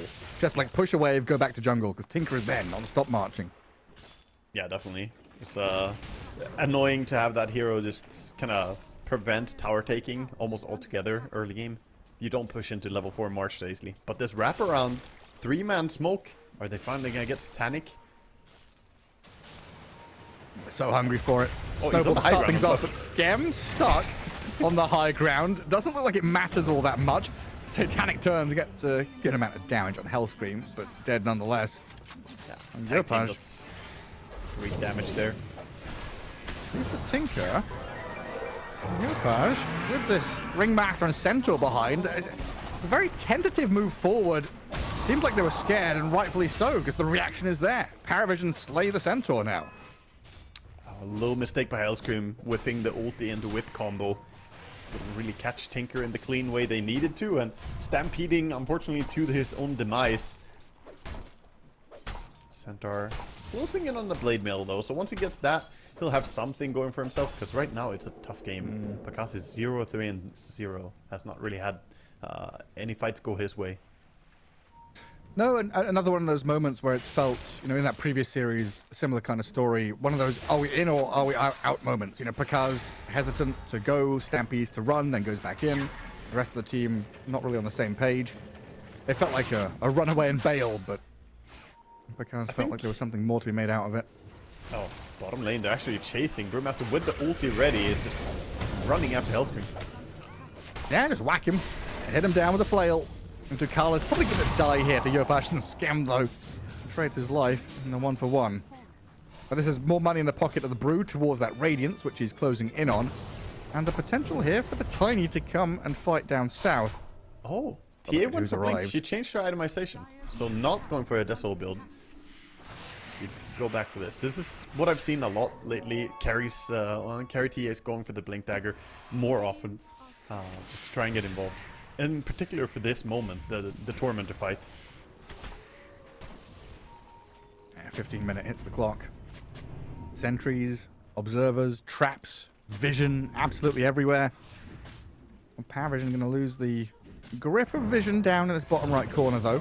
And the PA, it looks like, has no intention of joining, so that initiation onto an illusion, it's a signal for Power Vision to get the hell out of here. That was sneaky. He's Searing Chained, and then he sent down the illusion. So Sleight of Fist came from the Fog of War, and then down walks an illusion. Very convincing bait. Centaur with a big wraparound around everything here. Could be a massive fight. Oh, but they've got the Tusk first. Snowball, though, buys him time. Stampede in onto Ducalis. They've got the chain stuns that bring the AA down before he can react. Now, with that big old wheel, the Ringmaster fighting back into the Tiny while Skem survives, finally brought down. Yamato's Templar Assassin able to open up a bit, but Satanic has now joined the fray.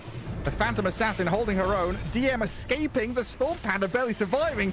Stays alive. And Paravision, they've got a lot left in the tank still. This Tiny able to non-stop fight. Fakaz is dead. Now Tomato a bit stranded. They've brought back on Skem. They want to continue this and go back in with Yopash full resources. But Satanic doing a very good job skirting on the edges of the fight, just daggering non-stop. Brewmaster's too tanky to contend with. Ice Blast is going to whiff a bit, but the Tusk's buyback into death is imminent. Yopash and Tomato trying to do something, but Paravision seem like they've got infinite health. No one has finally got to die.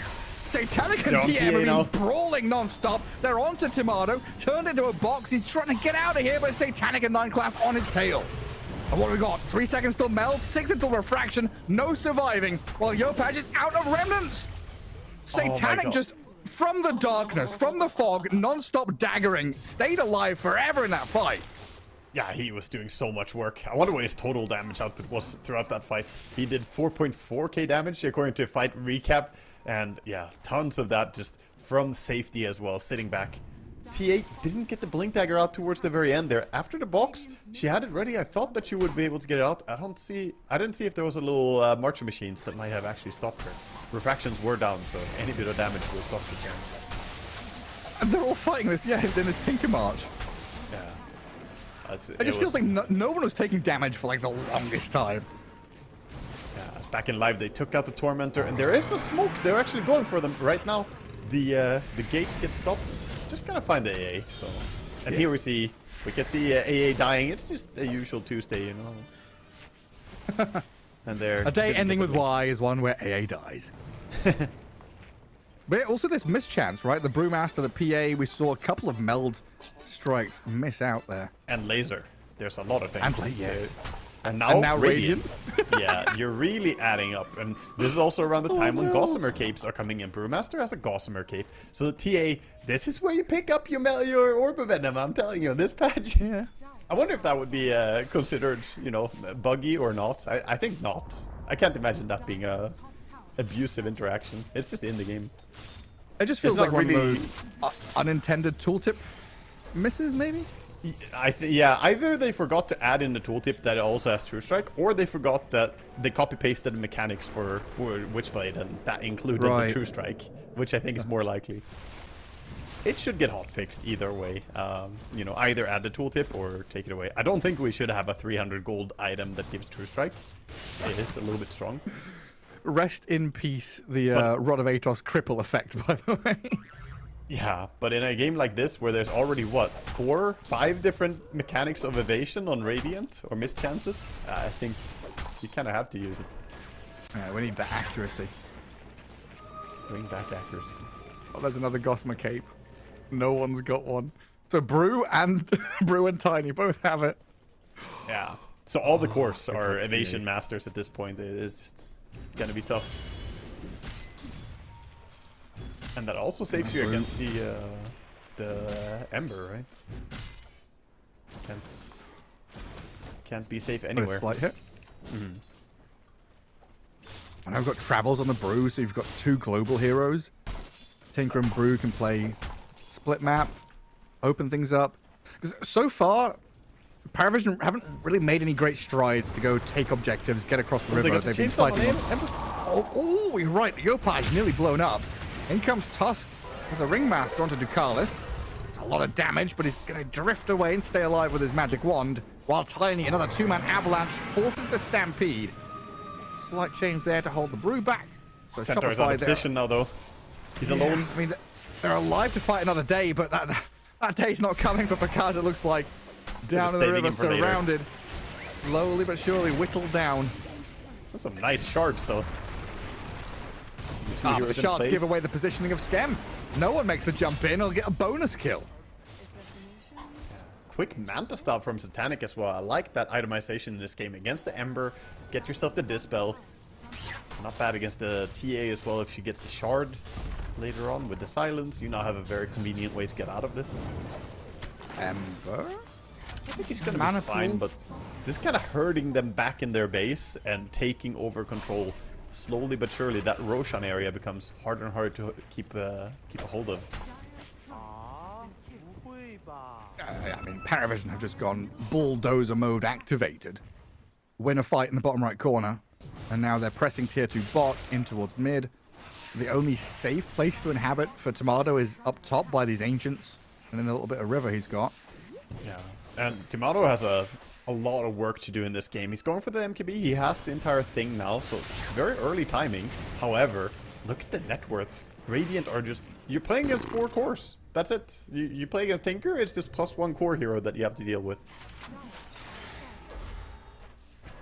11k net worth difference right now, and it's going to be an uphill battle for Team Dire.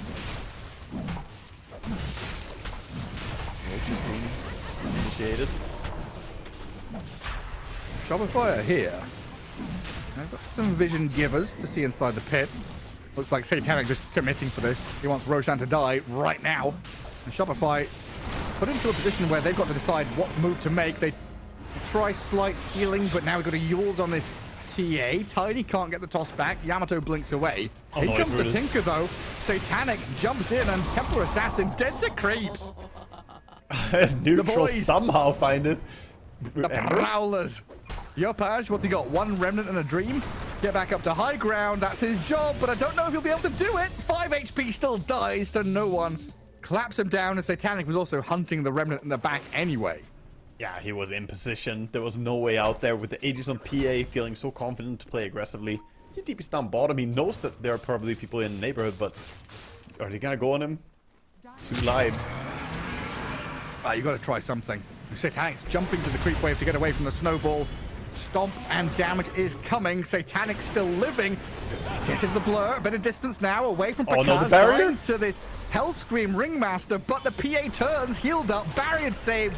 Aegis still gets claimed while Picard dies to the primal split in the back. Skem hounded and hunted down. Nice shards there to block them out, but he is stuck in a cage of his own design. Hellscream dead elsewhere as Satanic slays the Ringmaster.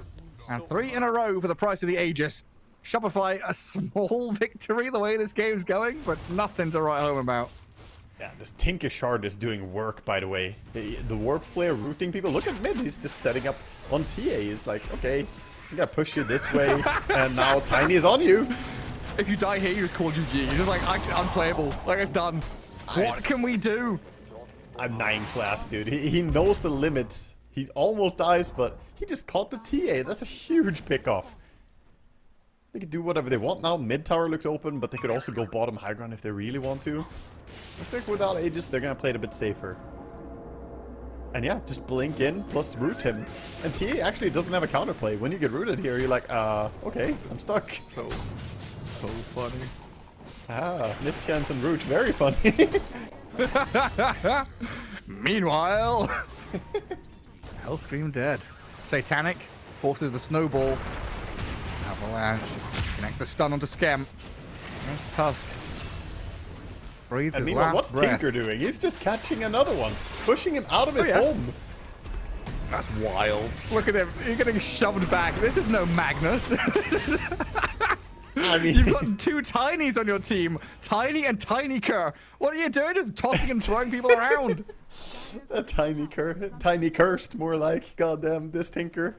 I would not want to play against him. 5-0 and 12 has not died a single time. Has become, you know, nearly unkillable now as well with how barriers and mischance work. And even a hero like Ember has to be so cautious. The root will randomly catch you and you can't remnant away. Alright. Alright. Alright, I guess. Me when a Tinker kidnaps me out of my home for no reason. Oh. Is that the Satanic on his own, forcing 3 heroes to run away? Yeah, this is also a thing. Satanic is a very, very bold carry player. He will always push the limits as much as possible, and that can pay off so big for him in situations like this. He got away with shoving mid wave, sends Manta to shove the next wave, and that makes this dire rotation now very limited in time. It's too obvious again. So all of them have sensed it, it seems. Brewmaster backs to safe area. If you go on Brew, he has his ulti plus Tinker can always join him as well. It's not an easy target. What do they have in terms of timings here coming up? BKB and just now for Ember coming out. So finally he has some safety. TA nowhere close to a BKB though. She got that MKB and since then has barely been able to farm. I think in a time that she got 1,000 golds, PA got like 4,000, 5,000 gold. It feels like Centaur's been like a blink. You know, just a blink hero for this entire game, huh? I mean, I wish he had blink. He's just kind of waddling around. Got the pipe blade mill vanguard. TA trying to hide. There's no hiding from that. They found a pickoff though, meanwhile. And brought down the AA, who ulted before he died. But now you're going to lose potentially 2 more. And chasing onto Scam and Hellscream. Into the little box he goes. Stampede as well to escape. But look at DM. He's stampeding as well. Keeping pace with a stampeded Ringmaster.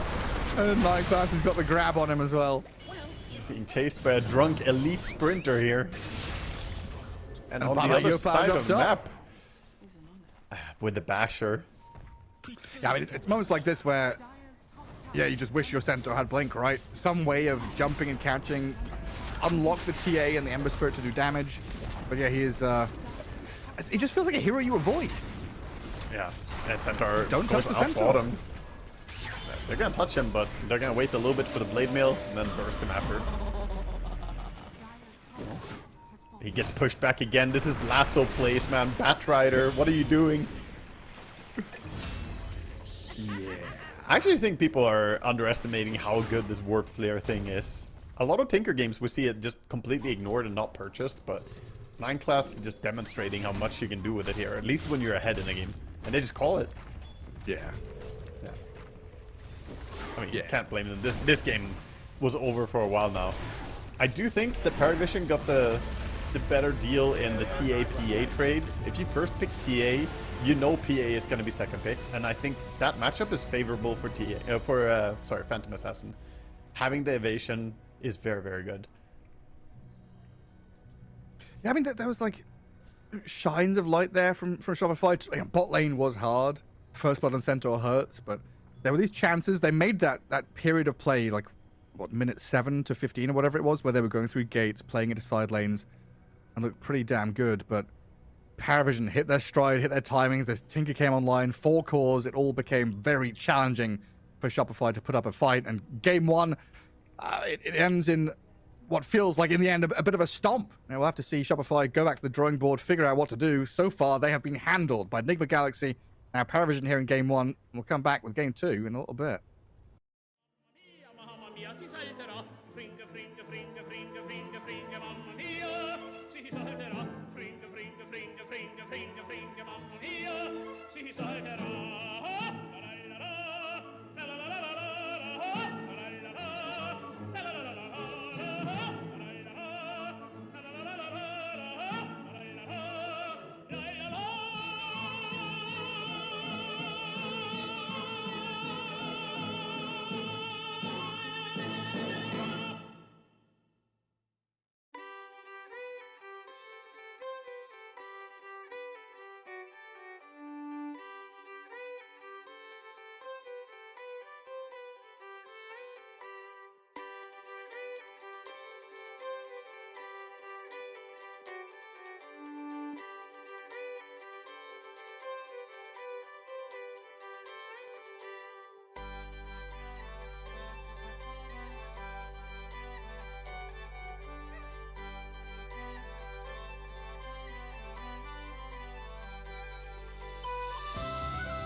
I's the boy that builds the boat, and I's the boy that sails her. I's the boy that catches the fish and brings them up to Liza. Hip your partner Sally Taboo, hip your partner Sally Brown. Fogo, Twillingate, Morton's Harbour, all around the circle. Sods and rind, a covey, a flake, cake and tea for supper. Codfish in the spring of the year, fried in maggoty butter. Hip your partner Sally Taboo, hip your partner Sally Brown. Fogo, Twillingate, Morton's Harbour, all around the circle. I don't want your maggoty fish, that's no good for winter. I can buy as good as that down in Bonavista. Hip your partner Sally Taboo, hip your partner Sally Brown. Fogo, Twillingate, Morton's Harbour, all around the circle. I took Liza to the dance, and faith but she could travel.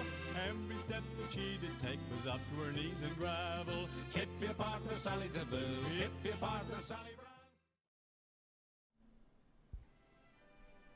Welcome back, everyone. ESL One Raleigh here, day one of the groups, and we're heading into our third game of the day. Second series, it's Paravision taking on Shopify Rebellion, and Wagamama, so far, day one of the groups has been a hard ride for Shopify.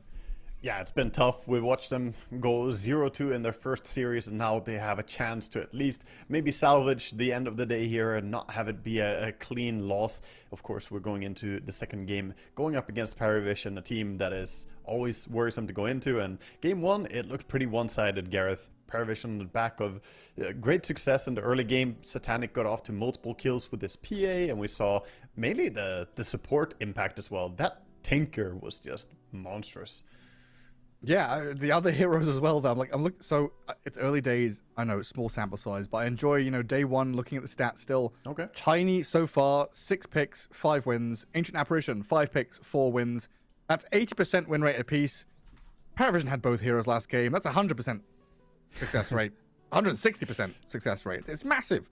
These heroes just seem so damn good. And it was Tiny that was kind of leapt to the end of the draft as well. Yeah, and some of that stuff does come down to, the first phase priority. What heroes do you ban and what do you want to prioritize? Because you can't really get away with banning certain heroes, I think, because you leave the pool to open. We can head into the draft actually and see what the players are going for this time. For instance, the Medusa ban in first phase. I think it's just over prioritized. Oh, they're picking it. The AM ban. AM and AM? ET. Yeah, And ET? They banned all the counters that they could think of. This is a very hard forced Medusa pick. Monkey King, though. You let through Monkey. Okay. We'll see how Shopify can customize to this opening Medusa. This is so cheeky, dude. So Chen is good because tempo and lane. AM is good because mana burn. ET is good because you don't wake up from stomp sleep, right? Yeah. If you get stomp sleep, that's a 5-second stun essentially on Medusa. You can't move. It's very rough. They can auto attack into you and you will not wake up. So that's the big difference between ET against some other hero or Medusa. Because of the mana shield interaction, you're not taking HP damage, so you don't wake up. But I still think, yeah, and Chen is the same thing, by the way. It's also mana burn. Same thing there. Right, mana burn of course. creeps. You can get more of them from the jungle too. But now you're going to have to deal with the Monkey King. Monkey can easily go Diffusal. And I think, while Medusa can be oppressive, it doesn't come with a tremendous tempo. It does hit early, don't get me wrong. The offlane Medusa is frustrating, but a mid Monkey can easily get a Diffusal before hope is lost. Mm. Yeah, and if you've taken a break from Dota, this is offlane Medusa, more likely than not. With, Meteor Hammer, Gleipnir, Scythe of Ice we've been seeing a bunch of. Yeah, it's also irritating because like every single pick, we always come back and mention this, us casters. I think viewers are probably getting bored of us by now, but just because it's a first pick Medusa, you can't actually discard the idea that they could flex it later on. If they don't show their carry, they could suddenly just be, oh wait, we thought this was a Meteor Hammer offlane Medusa, but now it's a carry. Yeah. So you got to keep that in mind as well. Shopify at least doing a good job securing with the Caudal ban, making sure there's no combination of infinite mana for the Medusa. What was they banned? We've seen Pango bans to the tail end of draft as well to cover Medusa. Is that also is that too much in the way of Diffusal Blade mana burning? Is Monkey enough for now, or is Pango still an option for Shopify? I don't think you can have too much mana burn against the Medusa, I'm going to be honest. So I think Fair. they could definitely play the Pango, and, you know, you still have good lanes. We'll see if it's going to be priority. I think we can go all the way to the last pick before we find that out, though. I doubt they're going to show too much too early. And similarly, Paravision focusing on banning out some other heroes, the Tinker, the Lycan. I guess that's what Monkey brings you as well, is that overwhelming flexibility from his roles. You don't have to show things too early on. So outside of that mix, we've still got the popular heroes in, AA we talked a little bit about earlier on. Jakiro, one of those supports that has been quite high priority. Are there any other cores you'd be looking at here as shining examples of something you want to grab this early on? I mean, there's still, for instance, Darkseer in the pool. There's Beastmaster, there's Magnus. There's a lot of really sick heroes. I would like to see Shopify just stack up a few of these good disable heroes to utilize the Monkey King. Best way to get value out of Monkey King is to have good disables into the Wukong's command so the enemy don't just walk away. We'll see which ones they want to pair up with it. It's going to be Disruptor first. Don't want them to walk away? Get a Disruptor. Drag that Medusa back into the Wukongs. Yeah, this is also just a hero that they play really well. Skem plays a fantastic Disruptor. 10 seconds remaining. So wouldn't be Dakalis surprised with a if little that's going to be him. 5 seconds remaining. Facial expression from Dakalis there. I don't know if it was surprised by a suggestion or what was going on, but they were thinking about this next double pick. Beastmaster for now. Yeah. So they're setting up to be able to catch people as well. One of the big downsides for Medusa is that, while she provides a lot of lockdown and control, she doesn't do it very early on. It's more later. When she actually has items, she can properly lock down people. But the Beastmaster, even though we see the Beast and the Dusa, it's quite likely to be a mid-Beastmaster. Yeah. But of course, with that ever-threatening flexibility. So an ancient apparition now added in. Yeah, mid-Beastmaster, by the way, would crush Monkey King, so you don't want that matchup. It sounds like it's nice, right? Being melee against, or being against the melee hero as Monkey King, but you and I talked about it in Game 1 in the previous series, that Beast isn't a full melee. So they pick a counter. They pick Kunkka. That's going to be attempted to match up against Beast and does really well. He's also not just one hero, right? You said it earlier on, he's like a melee plus half a ranged hero with the boars. Yeah, that's what happens. You play Monkey King in that lane, you just get slowly bogged down by boars and hawks. I see all these other players in t-shirts, and then you got the full jacket, heat protection. It looks like we're staying warm at least for the pro game. Last thing you want is cold fingers. Who's all wrapped up? Who was it that's all wrapped up? I wasn't looking at the feed. I'm sorry. We've got a Skireth Mage though, so a ton of burst damage. Lots of control from Kunkka, Disruptor. So now we're looking at Disruptor Monkey lane, Skireth with someone in the off lane, Kunkka mid. Yeah, Sky is not a hero we see that frequently though. We'll see if it can work. They definitely have combinations going for them, but being a Skywrath into the Beastmaster too, you're so squishy. And Disruptor Sky, two kind of paper supports. And you don't have a proper save against the AA Beast either. I am very surprised to see that they picked the Skywrath over something like Ringmaster, which was available to get that proper save. So what does he do? So Skywrath has the magic barrier once he's done damage. Or he has reduced cooldown when he does damage. It's generally the barrier. It's the most played. Playing the Shield of Sion is the most common. That was more for me to figure out whether changes happen. Does Skireth have some kind of mana burn attached to his arcane bolts or something now? Just double checking. He does not. But there's also the sad part for him that the Ancient Seal is not going to amplify up the damage you deal into a Medusa. So that's a little bit countered, I want to say, in a way, or not at least getting max value against the Medusa. Because again, magic resistance or armor, it is not affected. It does make it kind of scary if you wanted to switch things around and go for like a Storm or one of these spirit heroes. Made it very difficult to go that direction because there's now Sky, Kunkka, Disruptor. But it looks like Paravision have made that swap now, right? Medusa carry, Beastmaster offlane, Sniper mid? Or is there some deeper flexibility? No, that's what I would assume here. So they're saying, okay, Beastmaster doesn't want to lane against the Kunkka, so now we can put the Sniper against Kunkka, so he gets a good lane. We have the Medusa carry, and then Beastmaster off lane, who will be completely fine against the carry Monkey King. And so there's also the Sniper been a against lot of Kunkka swaps. or Monkey. Yeah, exactly. Yeah, whichever they put there, it's going to be tough. Yeah. And they don't have that great heroes for getting the Sniper. They have Monkey who can jump in, but Kunkka, Disruptor, and Sky, not really the type of jumping heroes that I'm worried about if I'm a sniper.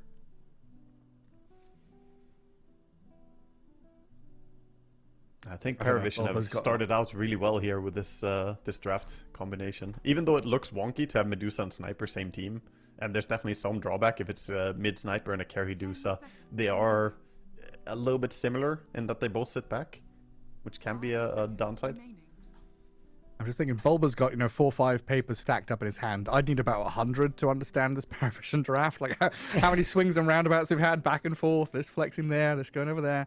And now we're left up with the last pick, Pos4, to go with the Beastmaster, right? Probably.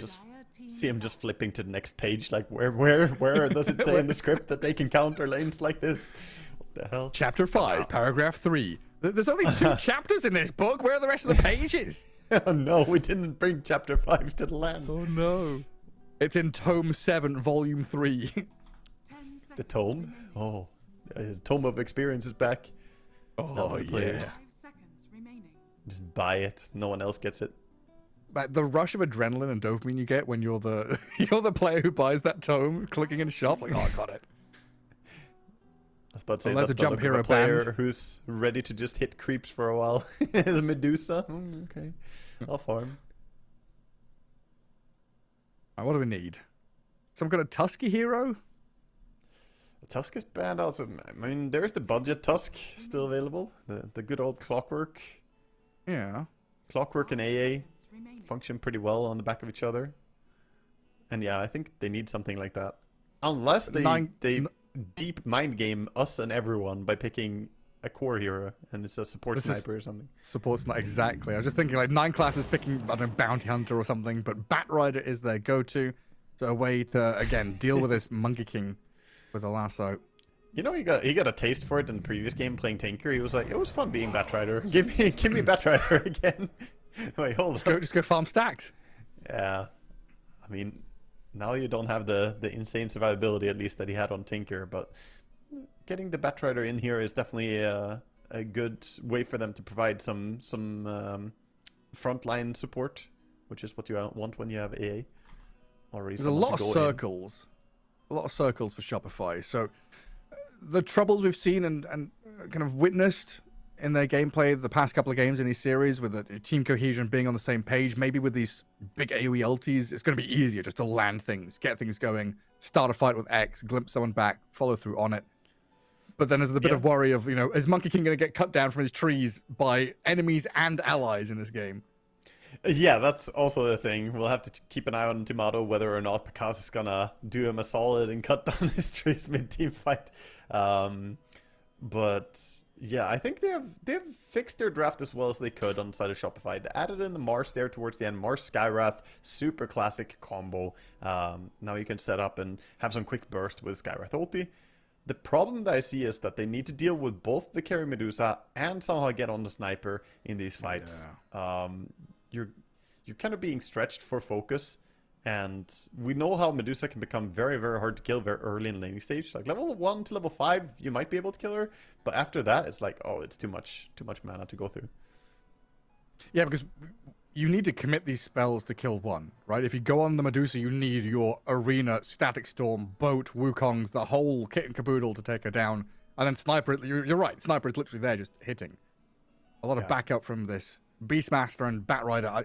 I love the fact that this duo has multiple spell immunity piercing disables to allow the Medusa and the Sniper to have that free run in team fights as well.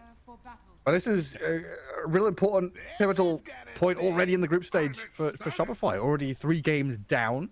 They need to start getting wins one way or the other. This game 2 against Paravision feels like Scarth Mage, a little bit weird and out there, but it could do the job for them. Just that raw damage, this massive team fight that Shopify has. Yeah, we'll see. It's definitely wild. I like that they're taking a swing at it, because when you're losing 3 games in a row, a lot of teams will try and go back to comfort zone and play it safe or play something weird. But obviously, Hellscream does play a lot of Skywrath. It's just not been a very good Skywrath patch overall. This is the first one I see in so long, honestly. So we'll see what we can bring with it and how well he can play around this. Yeah, I guess we're starting to witness some of the fabled upsides to, you know, Dota 2 Pro Tracker and stuff. Not showing everything. You've got some of these hidden picks from some of these players that wouldn't have seen the light of day. Yeah, that's true. I've talked to a few players, and you know, people in general seem to be pretty happy that they can now practice stuff without it being scouted so easily. You can't just bring everyone's last 15 games from pubs, see what they have been playing, and just say, okay, we're gonna ban this player. Alright, Tomato role-playing as Foxka. Kill that frickin' boar. Hellscream, though, or Mr. One Armor. Under Shrapnel and Blood Grenade, DM giving chase, has the Hawk to come and dive bomb on him, and Ducalis gets first blood. Very strong. And actually, there's more fighting going on. They go on to the Batrider. Oh, yeah. 9 class about to die. Oh, he's getting kited now. Has expired, though. He's got a flame break to play with Tomato to push him back. 9 class, he's going to fall, but this Monkey King is dying for his efforts. Surely, look, another punch. A swipe of the axe, and DM gets it, so 2-1 to start things off. I almost feel like, feeling pretty you good. know, I almost feel like it's a mercy to kill him there, because if you leave him alive, he has to walk back to base and then TP out, or he has to TP to a lane and have literally no HP. Both are really tough options. None of them are good. So yeah, you want to get the kill on the Monkey King, but it would almost have been better to just let him waddle back to base slowly, no boots. Well, He's back in lane though, doesn't really miss too much. Scam holding that wave for him. That's not how you want to start though, as a monkey disruptor lane. You're going to be playing forward, trading hits with that bat, getting up in the face of the Beastmaster. Glimpse back, does a bit of damage, slow as well. And they've hit level 2 on both their heroes, a little bit faster. Yeah, has the Orb of Frost as well on Monkey King, so it can get a few auto attacks in. I think as long as the two of them play close together on 9 class and DM, this lane is not that easy for Monkey King to really chase people down. Between the boar, the hawk, and the flame break, can be difficult to get the Jingu stacks later on. Is this Monkey King untargetable business? What they're doing, they're reconnecting for it, right? Oh yeah, I think so. Monkey bug. Yeah, they said like monkey flailing. bug. So it's not just that he becomes hard to click, but it doesn't bug out for us as spectators. But when you play a game, if you play it against Monkey King and randomly he just starts T-posing on you and he doesn't have any animations, it's very, very annoying because you can't see his last hits. Just have Jingu stacks appearing on your head, like, what?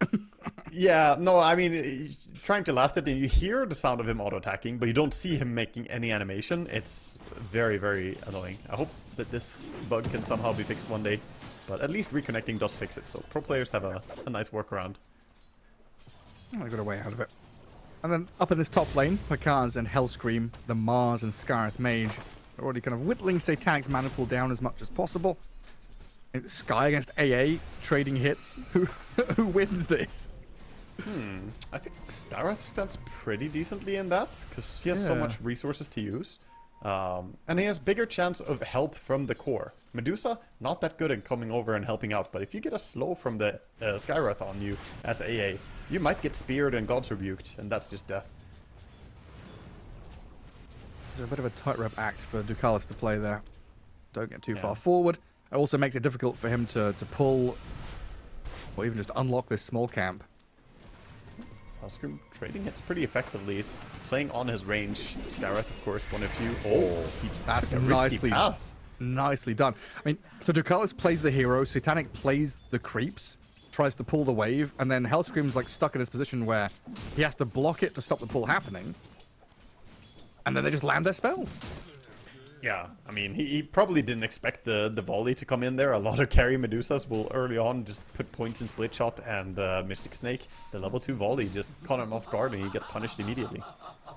Does not look like Satanic is going to be able to get his hands on the Lotus though. Healing Lotus grabbed by a Skywrath who has full resources. Bottom lane though, chasing the monkey or the background. Yeah, monkey's on him. Boundless strike with the Jingu and 9 class. A head away from death. Oh, is he going to try and skirt around the trees? Scam puts it to an end. While Picard's up at top, about to die here to Satanic and Ducalis, who quickly turn onto Hellscream. Concussive shot slows Satanic down. Hellscream is into the tree lines and is alive, but what kind of life are you living right now? Low HP, no TP ready. Observable sees him running away. I mean, he's got self clarity on him at least. He was ready for this situation, so he gets his resources back. Gonna backpack stuff for value a bit. Say that he doesn't backpack the rest of his stuff, but he gets back to lane.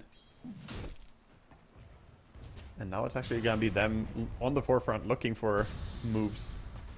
Trying to keep this Medusa low and not let her get max mana again. We haven't really had time to look at mid lane too much, but obviously Sniper against Kunkka, very Sniper favored. No one doing quite well too to reflect that. He's 23, 24 and 8 now. Very good on CS. Kunkka's just like, give me water runes and anything please, just let me stay in this lane. Get a bit of golden experience where he can. Down at bottom, Beastmaster having a few struggles down here.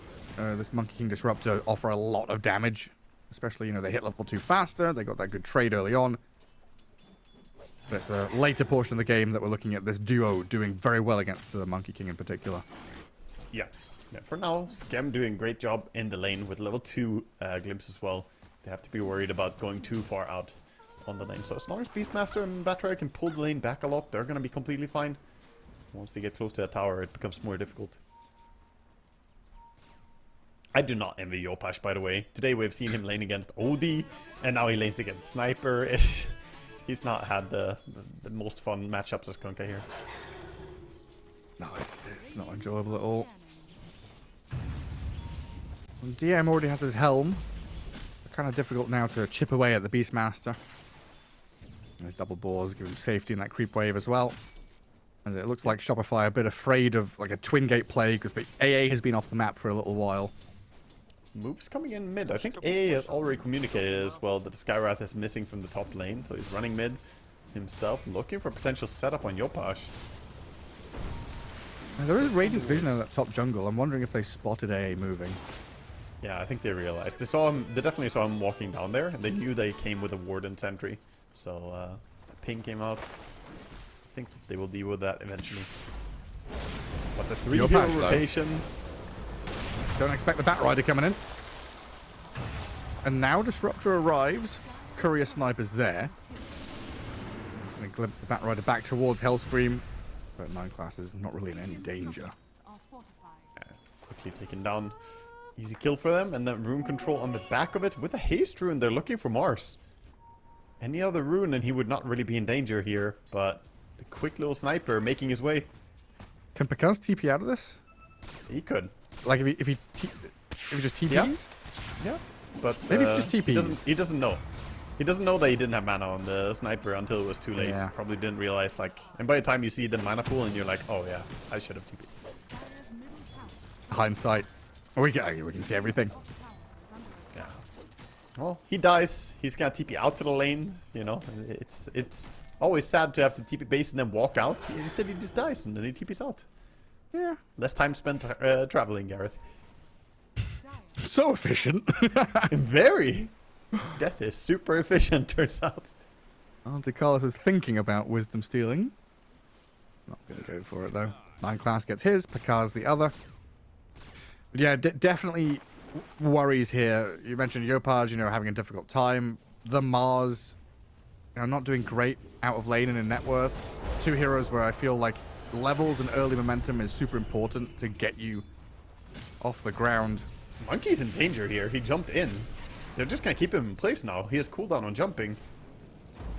Yeah, the clicks from 9 class just keep on going. I mean, Tomato's going to try to get Jingu stacks going, but he's dead to no one. And 9 class who chase him down.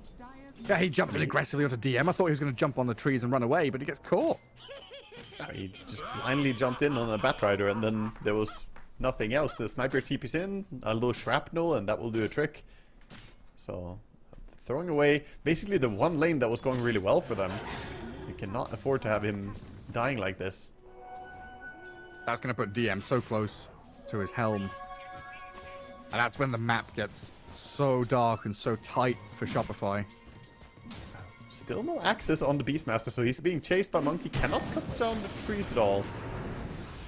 Gets glimpsed, back but in I think towards he's fine. Scam and Hellscream is a tanky Beastmaster here. And he's brought to half health. Monkey? He's got a Diadem, he's got a Lotus, he's got Helm, now Timardo's been rooted up.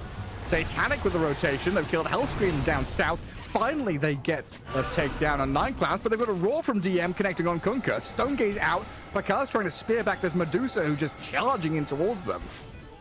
For now, they'll stay alive, but Shopify don't really have any resources to play with anymore. No, Sniper's coming, and they have to respect that. He has spells ready, he's ready to fight. Defensive arena time? I think you gotta. I think you gotta. He whiffs the spear. Ducales, you gotta kill this ancient apparition at least. Because he's about to die to Sniper, but the torrent buys him a bit of time to escape to the right-hand side. Yopash, though, puts himself in the firing line. Kunkka down and out. DM on a killing spree. Yes, Picard and Scam are going to get across towards the gate. TP out and away from danger. But not a good showing from Shopify. Oh, he's healing up with a healing Lotus. Is he going to get ulted here and just die? Yeah. That's death. Oh, no. Don't resist the Cobra. All right. I mean, the Cobra was firing that gun, but, you know, who knows? Medusa getting a little nasty. Yeah. They're doing a great job on Paravision activating early these rotations. And look at bottom. Monkey again has been caught by the Batrider. Pre-tips, man. This is becoming algorithmic. Just step by step. Paravision show up to a lane. Shopify heroes die. I mean, Timato's game is crumbling before our eyes. He's died so many times in such a short time span now. Bottom tower is finally going to be conceded. No way to defend it anymore. As the Beastmaster with his Dominator is going to start pushing. Hellscream is there thinking, can I get experience? But he really can't even get close enough for it at Skywrath. He's not going to opt to go for the Lotus. And the strengths of these two supports. Level 6, Static Storm, Mystic Flare, both very important in terms of playing the game as these two heroes. Yeah. I mean, just look at the fear, dejection, sadness. Shopify having a tough time just staying in it. The thing is, they didn't lose the Wisdom Rune, but they had to take it on the Mars on the side of Radiant, so I don't think they got the Wisdom experience on Skywrath. So the experience went to Scam and to the Mars, and then Skywrath has to work for his level 6 pretty hard. And without level 6 timing, at 11 minutes in, you're at level 4 Skywrath. I feel like you're that range creep, right? You know, like you're just not really doing that much. I think a range creep is more threatening. A little more. He's one of the, the little kobold camp. Yeah. The family. I mean, he's the adopted child of that kobold camp. He's not even part of the real family. If Beastmaster dominated a range creep, I would be more scared of that range creep than a Skywrath right now. That's how I'm feeling. Yeah, pretty much. Smoke one on of the little top, froglets. X mark. They want the Medusa. Can they burst it before help is there? He gets a quick ulti out. Yeah. And now they can feel to run away. Put the fence around her and back up. Yeah. I mean, that's tough though. You smoked up there and all you got was the carry pressing a button and then back to farming, no time wasted. Satanic didn't even react. He's just, okay, little bump in my farming pattern, but sure. Yeah, they don't TP the bat or the sniper up there. DM stays down bottom to continue farming. And no severe threat. And this comes from, talking about the Monkey King dying 3 times in as many minutes. Now there is that limiting of options. Monkey King doesn't want to activate now. He wants to keep on farming, get his first items. So it's down to Picard to land this arena to get this Static Storm from Scam there. The rest of your players have got to pull up all that slack. And if they're unable to get these smoke connections, that just more and more slack for Paravision to play with. More ancient camps, more map space, more ability for this Beastmaster to take a lane. While Monkey is at Paravision least don't lose anything. He's moving towards top now to activate, and I think this is the right play. You can't let them keep this top tier 1 tower. It's getting very, very tough to get any CS done. When Beastmaster owns the entire bottom lane, you at least have to create some parity, take over top part of the map. This has been like over a minute of the Monkey not hitting a single creep though. And he's going for Battle Fury. It's not a good combination, Gareth. It's not. And then we just saw a flurry of items for Paravision. Blink back coming. Manta delivered on the Medusa. Things get very hot. The tier 1 tower is still fine up at top. Yeah, Tomato's they like didn't touch the tower yet. They're too scared of the TP in, you know, worried about someone wrapping around, and right now it's like paralysis setting in. They're gonna go for smoke. Tomato just dies here now, huh? If they go on him, Link yeah. lasso. Yeah, he could go in. Even the board, they don't need him. Don't need the lasso. The summons kill him. Straight up just dead to a Beastmaster. They didn't use the Not even the hero. They didn't use the lasso. They didn't use the hero Beastmaster. It was dead to a zoo. The Thunderhide isn't even the best ancient creep in the game. Here comes the move, Gareth. They're behind. Okay. The X mark. Yopaj. In comes the combo. They'll land onto DM with a static storm as well. Oh, they the broke the kitchen combo. sink thrown at him, but he's still half health. Pakaz, meanwhile, has died to Ducalis in 9 class, and DM's going to turn back and roar up this Kunkka, still surviving. Back out the river. Mystic Flare misses. DM survives it. You've lost 2. Look at a third. Yopaj about to drop as this Thunderhide goes wild. DM grabs a mega kill streak. It's 16-4, a 13,000 net worth lead. Shopify, I don't know how you come back from this. Your options are gone. Oh, the Batrider just dismantling that. You said the kitchen sink, but he took away the valuable little bit of hard damage there. The tap of the kitchen sink, if you will. He took the hard piece out. The Mars was not there. The combo wasn't there. No Skywrath ulti as well as he... I'm not even sure he was level 6 at the start of it. He tried to throw a Hail Mary ulti towards the end, but they're just missing everything. Nothing is connecting the way they want to. And honestly... this game is looking brutal, man. Monkey King has 1 cornucopia and going for a Battle Fury. You're currently 5,000 gold behind the Medusa. You don't have 5,000 gold as net worth total. She's more than doubling the net worth here. We're seeing an incredible outpacing. Yeah, can we see all items like side by side? Because like net worth is one thing though, right? Yeah, Because you effective look at- items. You see the value here. Yeah, this is where I mean that Helm of the Overlord, Manta style already, Blink, Maelstrom, every hero getting valuable items. I guess AA, you know, he's got 1,000 gold, so he's close. Okay. It's just the And fact meanwhile, Shopify Radiant, don't the have an biggest item items? that like does something. They have bracers, you know, bracers and wands. Yeah, they have one single Blade item, the Blade Mail. It is complete. Yopash Blade Mail has to carry the entire team fight. Monkey drops an ulti onto the AA. Kills quick Ducalis. reaction ulti out. But yeah, Monkey King dead now, it looks like. DM still inside the Wukong's command. Very tanky fella in the arena. Going to just walk past the Mars. Hellscreen's dead to the sniper peeping at him. And Pakaz joins his teammates 6 feet under. 3 for 1. You kill the AA. And for what? Yeah, that was super costly. And now we're going to lose even more. Buildings are falling. Batrider is just chasing people as well. Getting a kill on the Disruptor. Oh, Yopaj trades. He's gonna fall at least, and holy hell, they got 900. 9 class and 900 gold at 16 minutes for a support kill. 999, call the police. He didn't even have a kill streak, did he? 900 gold for killing a hero without a kill streak at 16 minutes, and the hero is a support. That's when you know the game is bad. 20,000 gold lead, Gareth. I mean, I have not seen a game this one-sided in a long time, dude.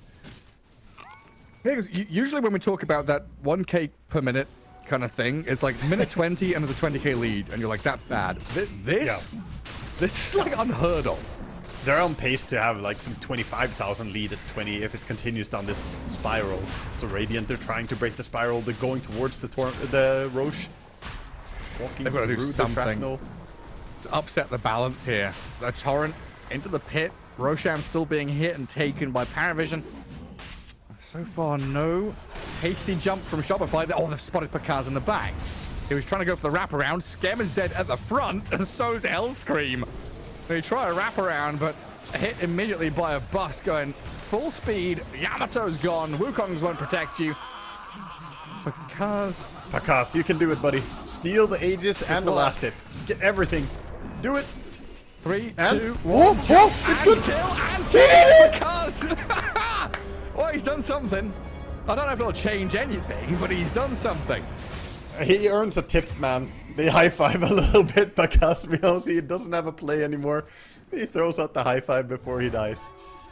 At least, you know, he got to do that as a moral victory in a game like this. Credit to his timing. He didn't have any vision. He did that blindly. Very, very impressive.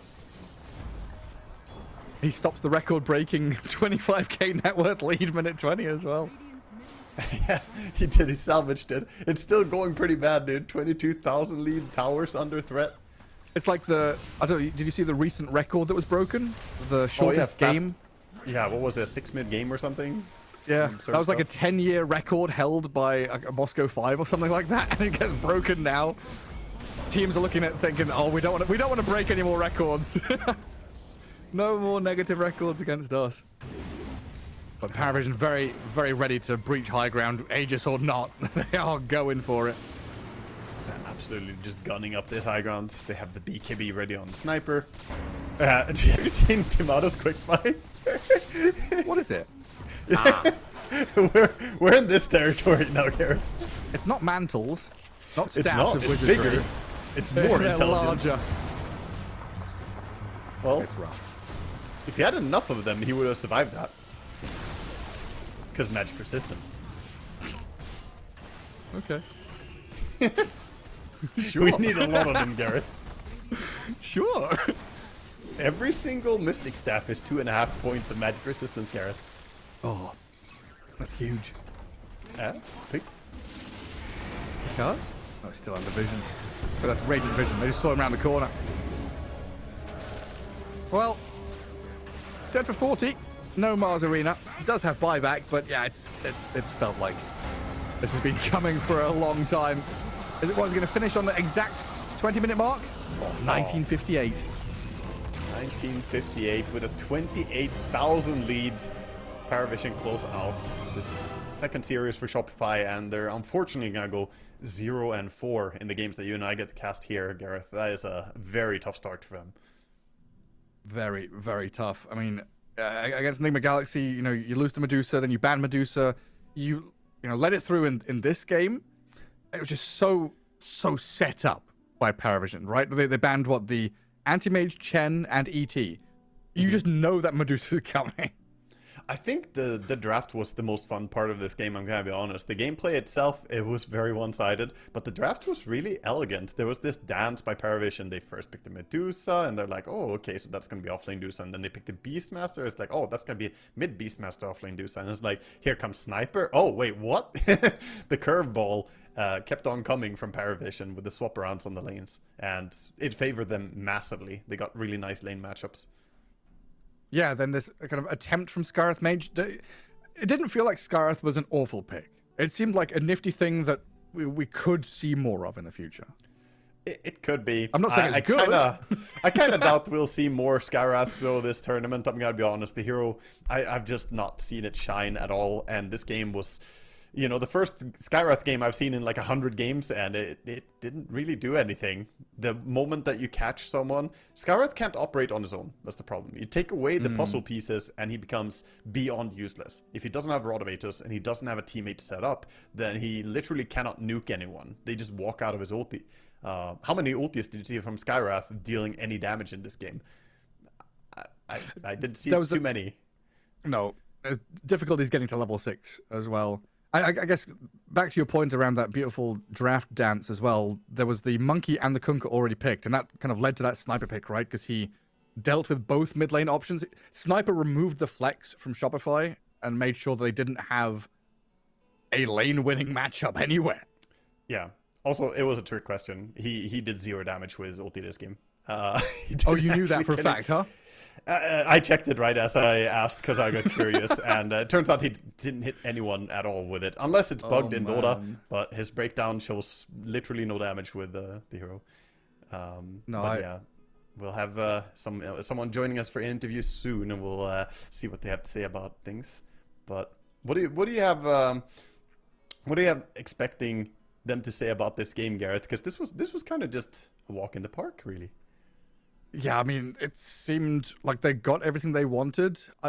I guess this Medusa was like locked in as offlaner, but like you said, in the middle of the draft, there's that potential for flexibility and testing.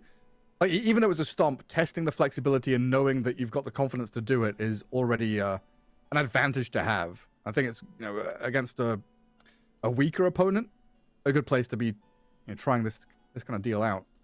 Seeing if they can fit in this no one sniper. Because you look at this draft on paper, right, and think Medusa, Beastmaster, Sniper, Bat, AA. And you're like, that's greedy. Surely that's too greedy. They're going to like overlap things. It's not going to work well. But against what they were against, it was beautiful. That worked I think we have a 9 class joining us. Are you here, 9 class? Yo. Hello. Congrats. Yo. Congrats on the game. You guys look very, very good. Did you guys have any struggles in this series, or was it smooth sailing from the draft as it seemed to be? I mean, we outdraft them, so it was super easy. Yeah, so I want to talk about the draft a little bit. Do you think in game 1 that they underrated the Tinker? Because you made it look absolutely insane. You felt like you were Batrider in that game too. I've never seen someone get that much out of the shard on Tinker. You were just bullying people. How highly do you rate the Tinker right now in this patch? Is it ever good to let it through? I think it's tier S support really good right now. It just have counters, so we pick A, and they didn't want Tinker because Tinker cannot heal Versailles, and they really good on lane. So we may be ourselves to pick Tinker, but when they see AA and I just pick Tinker for myself because they cannot steal, so it was super easy. Right, so you're saying, you denied them the possibility and kept it open for yourself, putting them in a weird spot.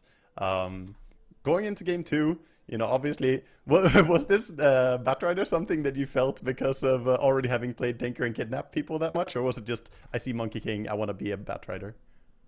Yeah, that's what we discussed. I just need to protect to Beast lane, so I pick Batrider and I see Sky, Disruptor, which 1k HP supports, I can kill them just for Lassa and Shard.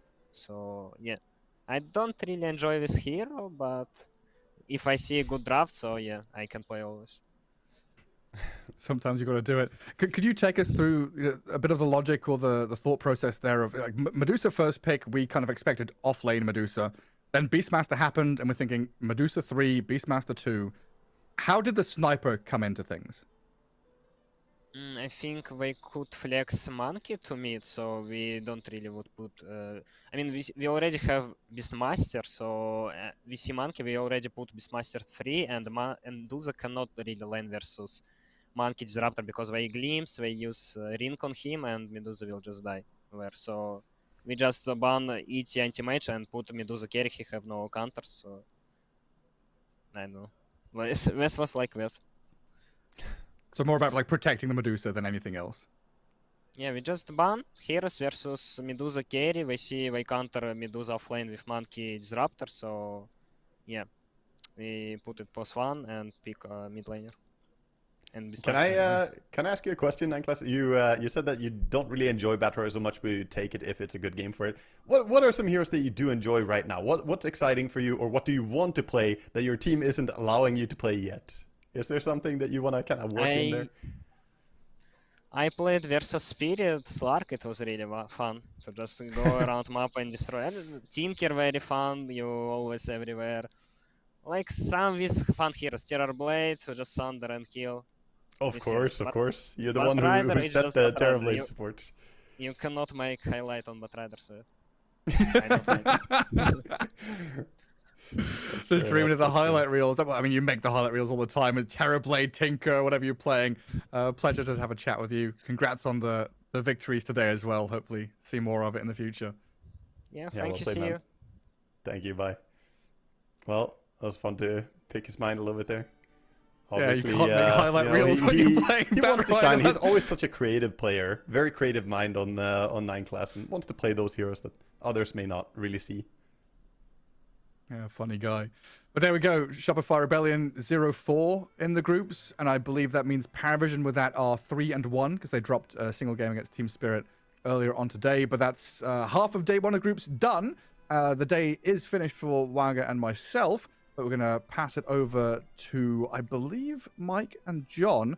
Yeah, MLP and John are going to be picking things up, taking you through the next two-game series. Bet Boom against Tidebound and Heroic against Tidebound. So you get some heavy hitters there for the rest of the day. And Wag and I will see you tomorrow. Until then, enjoy the rest of the Dota. How I envy thee thy bliss when pressed to Stephen's lips with a gentle kiss, and when his tender hands round thee fold in a soft embrace, I listen and approve these melting tones which soothe my soul,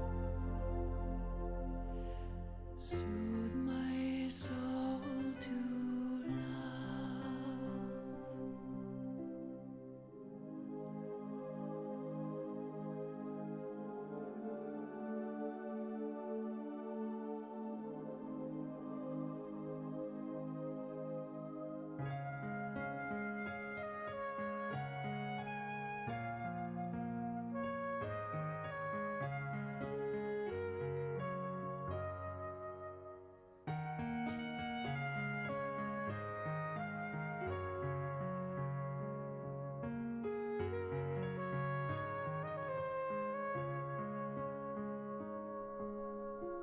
Alive with passions from his breath that flow, healed your music when he's pleased to blow. Thus at once the charming minstrel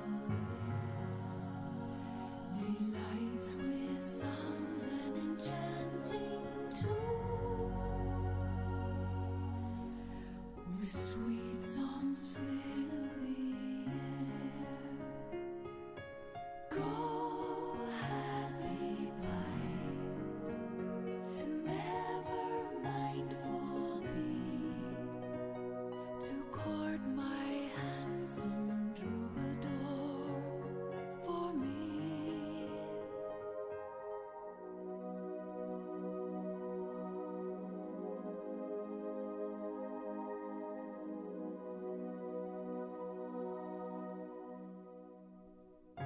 Tell him of all I feel, repeat my love at each melting touch, since to him my loyalty assign. Take thou care to tune his heart, tune his heart to mine.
Si salterà, l'ore bella speranza tiene buon monterà, già la luna mezzo al mare, mamma mia si salterà, l'ore bella speranza tiene buon monterà, già la luna mezzo al mare.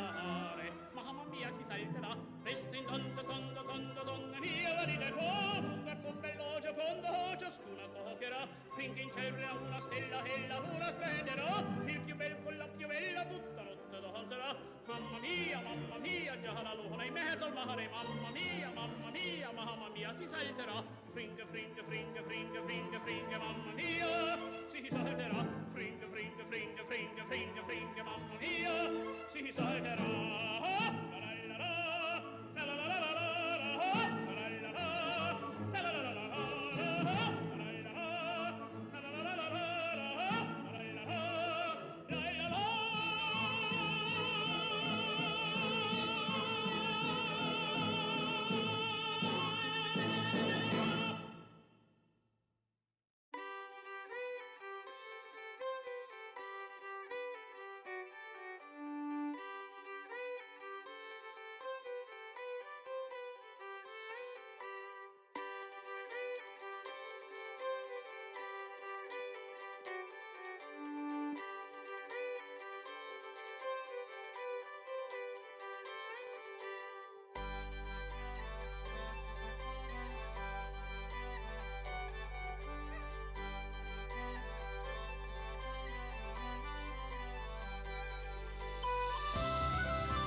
Eyes the buy that builds the boat, and eyes the buy that sails her, eyes the buy that catches the fish and brings them up to Liza. Hip your partner Sally Taboo, hip your partner Sally Brown, Fogo, Twillingate, Morton's Harbour, all around the circle. Sods and rind, a covey, a flake, cake and tea for supper, codfish in the spring of the year, fried in maggoty butter. Hip your partner Sally Taboo, hip your partner Sally Brown, Fogo, Twillingate, Morton's Harbour, all around the circle. I don't want your maggoty fish, that's no good for winter. I can buy as good as that down in Bonavista. Hip your partner Sally Taboo, hip your partner Sally Brown, Fogo, Twillingate, Morton's Harbour, all around the circle. I took Liza to the dance, and faith but she could travel. Every step that she did take was up to her knees in gravel. Hip your partner Sally Taboo, hip your partner Sally Brown, Fogo, Twillingate, Morton's Harbour, all around the circle. Susan White, she's out of sight, her petticoat needs a border. Old Sam Oliver in the dark, he kissed her in the corner. Hip your partner Sally Taboo, hip your partner Sally Brown, Fogo, Twillingate, Morton's Harbour, all around the circle.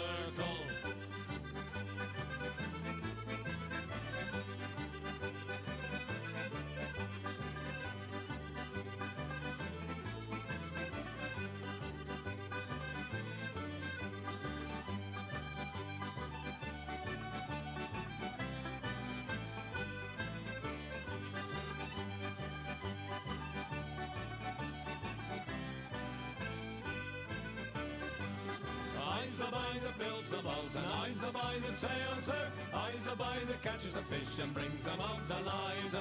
Hip your partner Sally Taboo, hip your partner Sally Brown, Fogo, Twillingate, Morton's Harbour, all around the circle. Hip your partner Sally Taboo, hip your partner Sally Brown, Fogo, Twillingate, Morton's Harbour, all around the circle.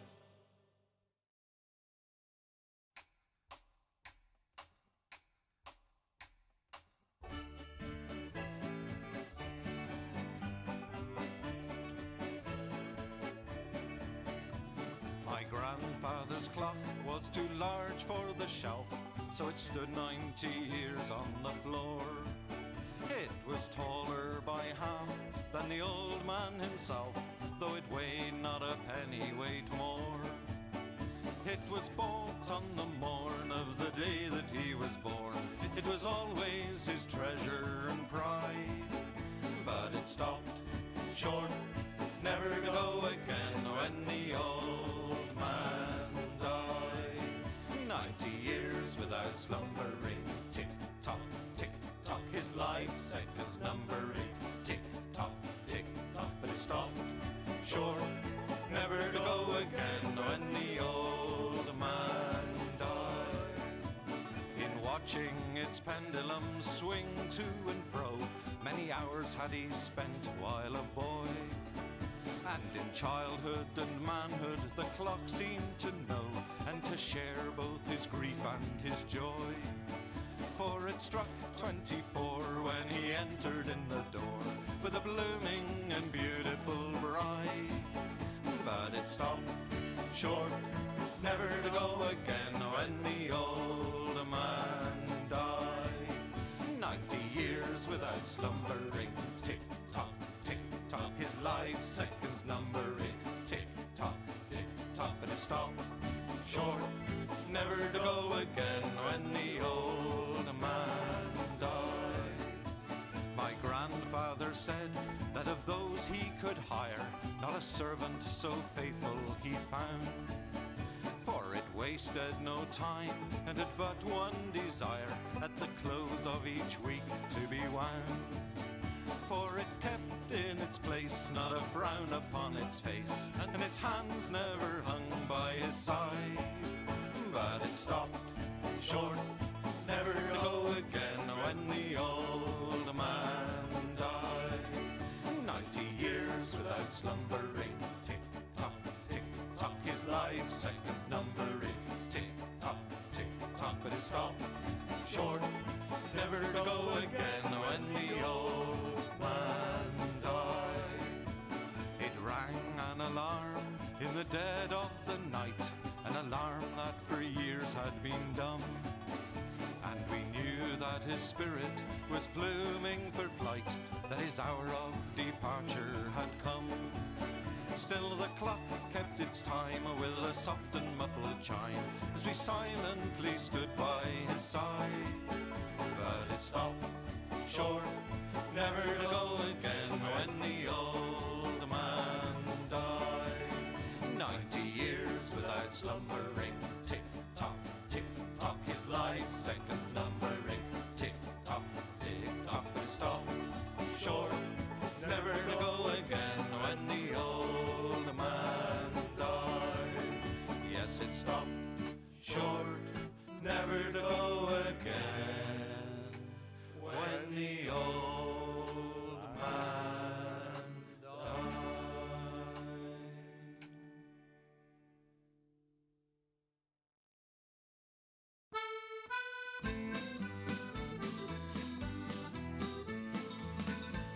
As I was going to Derby, 'twas on a market day, I spied the biggest rancer that ever was fed on hay. And indeed, lads, it's true, lads, I never was none to lie. If you'd have been in Derby, you'd have seen the same as I. His rammy had 4 hooves, sir, and on them he did stand, and every step he took, sir, it covered an acre of land. And indeed, lads, it's true, lads, I never was none to lie. If you'd have been in Derby, you'd have seen the same as I. The wool that grew upon him, sir, made 50 packs complete, and that was sent to Flanders to clothe the British fleet. And indeed, lads, it's true, lads, I never was none to lie. If you'd have been in Derby, you'd have seen the same as I. The tail was 50 yards, sir, as near as I can tell, and it was sent to Rome, sir, to ring St. Peter's bell. And indeed, lads, it's true, lads, I never was none to lie. If you'd have been in Derby, you'd have seen the same as I. This rammy had a head, sir, that reached up to the sky. The eagles built their nets in it, I heard the young ones cry. And indeed, lads, it's true, lads, I never was none to lie. If you'd have been in Derby, you'd have seen the same as I. This rammy had 2 horns, sir, that reached up to the moon. A man climbed up in January and didn't come down till June. And indeed, lads, it's true, lads, I never was none to lie. If you'd have been in Derby, you'd have seen the same as I. And all the lads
Mercies that full my heart to fear and grace my fears relieve.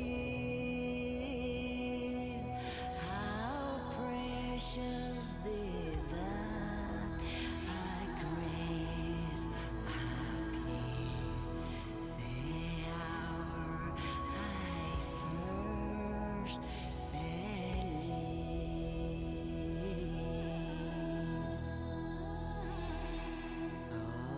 Many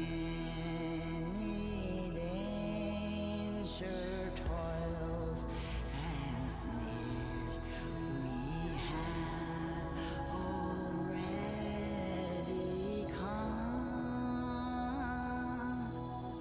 Was grace that brought us safe so far, and grace will lead us home.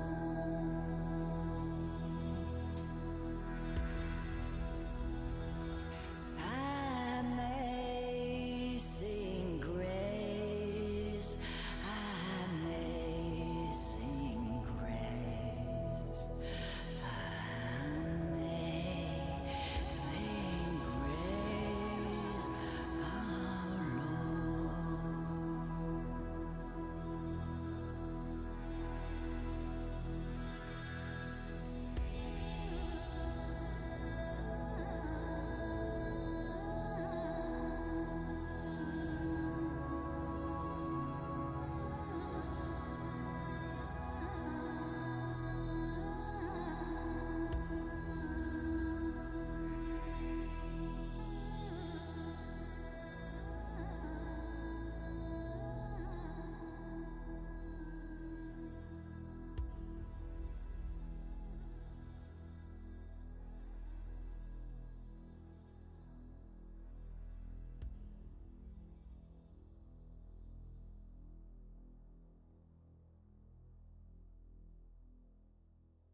a fond kiss, and then we sever. A farewell, and then forever. Deep in hair-wrung tears, I'll pledge thee. Warring sighs and groans, I'll wage thee. I'll ne'er blame my partial fancy. Nathan could resist my Nancy, but to see her is to love her. Love but her and loony other.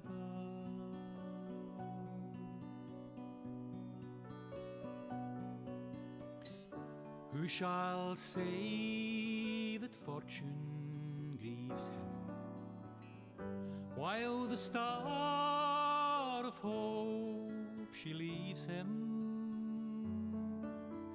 Meany chief a twinkle lights me, dark despair around benight me.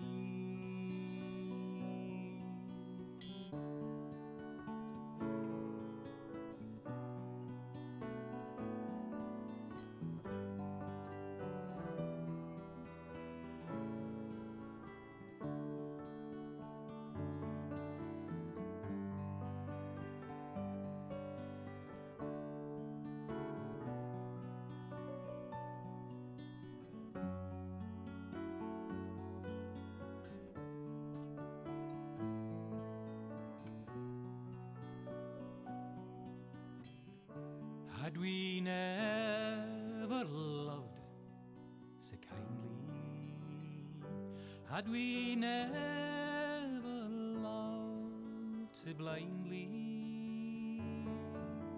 never met or never parted, we would ne'er been broken hearted. Fare thee weel, thou first and fairest. Fare thee weel, thou best and dearest. Thine be ilk joy and treasure,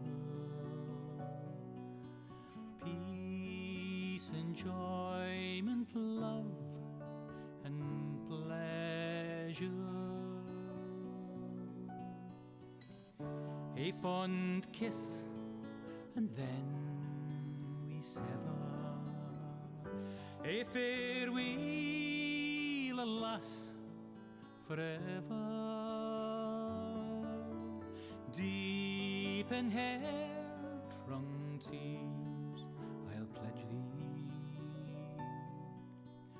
Warring sighs and groans, I'll wage thee.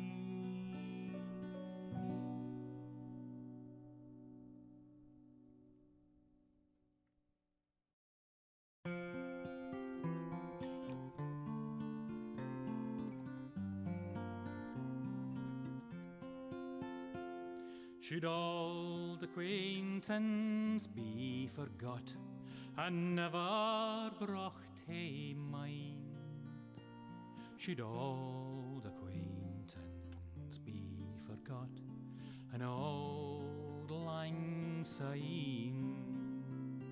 For old lang syne, my Joe, for old lang syne, we'll take a cup o' kindness yet for old lang syne.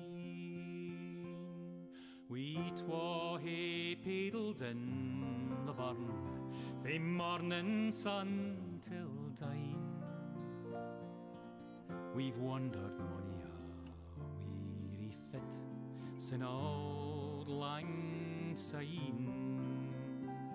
For auld lang syne, my Jo, for auld lang syne, we'll take a cup o' kindness yet, for auld lang syne.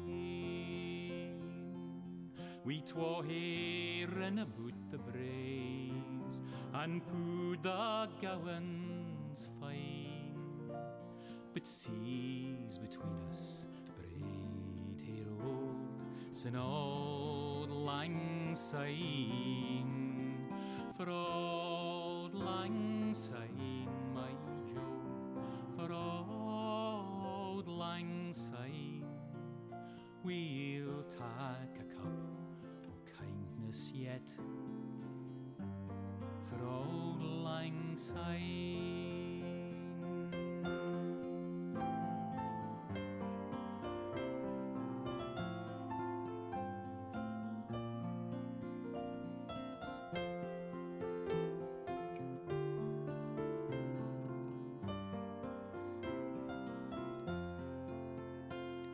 And surely you'll be your pint stout, as surely I'll be mine. We'll take a recht good wally wacht for auld lang syne, for auld lang syne, my Jo, for auld lang syne. We'll take a cup o' kindness yet, for auld lang syne. So here's a hand, my trusty fear, and gie's a hand o' thine. We'll take a recht good wally wacht for auld lang syne, for auld lang syne, my Jo, for auld lang syne, we'll take a cup o' kindness yet, for auld lang syne.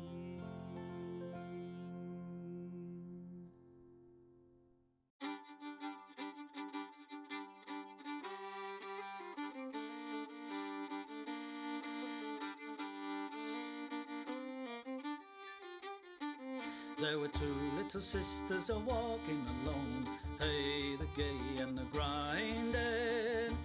Two little sisters a walking alone by the bonny, bonny bowls of London. And the eldest pushed her sister in, hey, the gay and the grinding. Pushed her sister into the stream by the bonny, bonny bowls of London.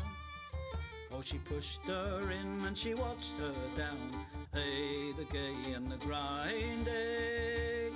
Watched her body floating down by the bonny, bonny bowls of London.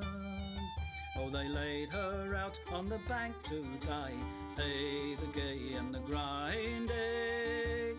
For with the fiddle came riding by the bonny, bonny bowls of London. And he made some strings from this yellow hair, hey, the gay and the grinding. Made some strings from this yellow hair by the bonny, bonny bowls of London. And he made fiddle pegs from a long finger bone, hey, the gay and the grinding. Made fiddle pegs from a long finger bone by the bonny, bonny bowls of London. And he made a fiddle out of her breastbone, hey, the gay and the grinding. Sound would pierce the heart of a stone by the bonny, bonny bowls of London. But the only tune that the fiddle would play was Ho, the bowls of London. The only tune the fiddle would play was the bonny, bonny bowls lives of London. Where the wind can cut you like a knife, and nights are colder than the purser's wife, sir. Do we dream of sunny skies of blue and sipping on some fancy foreign brew, sir? No, sir, no. We long to sail where greyer English skies prevail, and we would face the wind and snow and hail for just one pail of good old English ale, sir. Just one pail of good old English ale, sir. Did we choose to fight the foreign foe for England's glory? We must answer no, sir. An English ale house, that's where we would be, not dodging cannonballs upon the sea, sir. We're only risking life and limb because old England's too far to swim.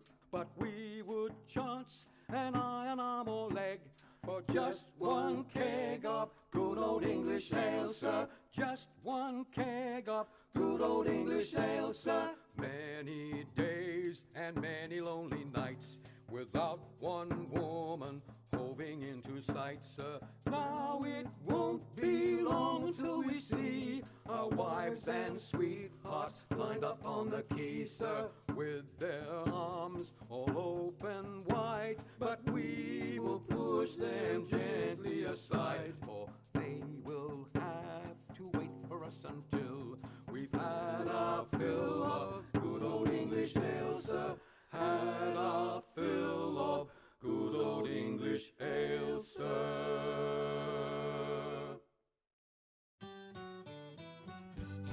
Come landlord, fill the flowing bowl until it doth run over. Come landlord, fill the flowing bowl until it doth run over.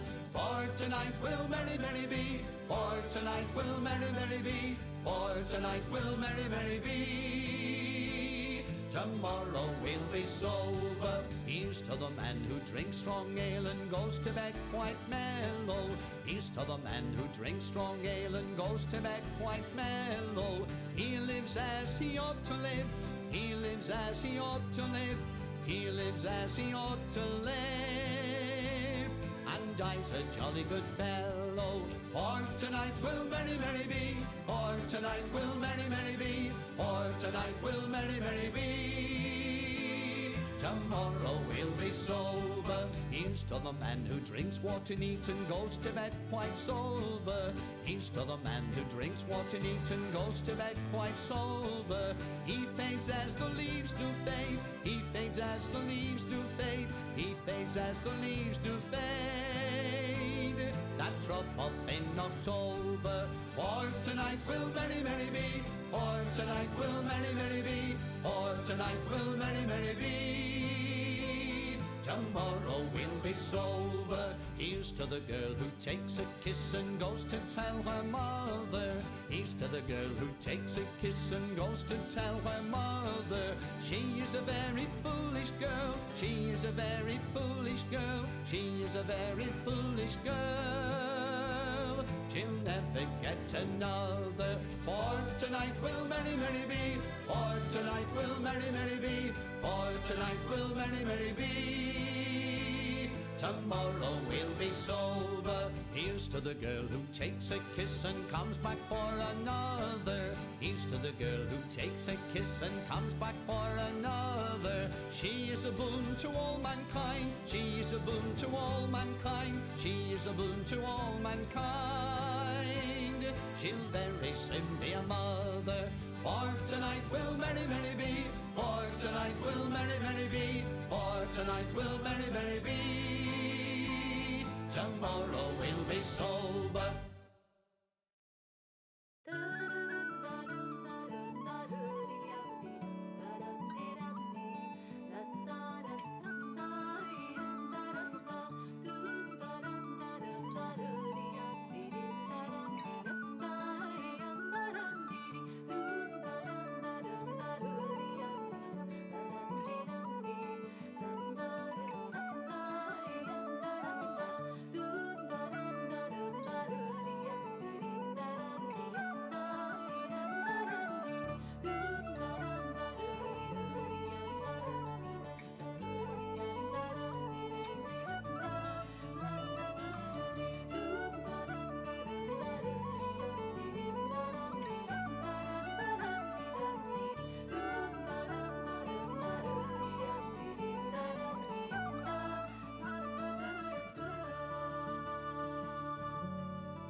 As I went down to Galway town to seek for recreation, on the 17th of August, me mind being elevated. There's multitudes assembled there with tickets at the station, and me eyes began to dazzle. I'm going to see the races with me whack, fall the two, fall the tittery item dame. There's passengers from Limerick and there's more from Tipperary. There's lads from Connemara and a flare of married ladies, and people from Cork City who are true and loyal and faithful, who brought home the Fenian prisoners from dying in foreign nations. With me whack, fall the two, fall the tittery item dame. And it's there you'll see the pipers and the fiddlers competing, the nimble-footed dancers a tripping o'er the daisies. There's others crying cigars and likes and bills for all the races, with the colours of the jockeys and the price and horses' ages. Me whack, fall the two, fall the tittery item dame. And it's there you'll see the jockeys and they're mounted out so stately, the pink, the blue, the orange and green, the emblem of our nation. When the bell was rung for starting, all the horses seemed impatient. I thought they never stood in ground, their speed was so amazing. With me whack, fall the two, fall the tittery item dame. 500,000 people there of all denominations. There's Catholics, there's Protestants and Jews and Presbyterians. There's yet no animosity, no matter what persuasions, but sportsman's hospitality, those induce fresh acquaintance. With me whack, fall the two, fall the tittery item day. Agus foy marish and krushki in the speak shelan.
Doing great, Mickey.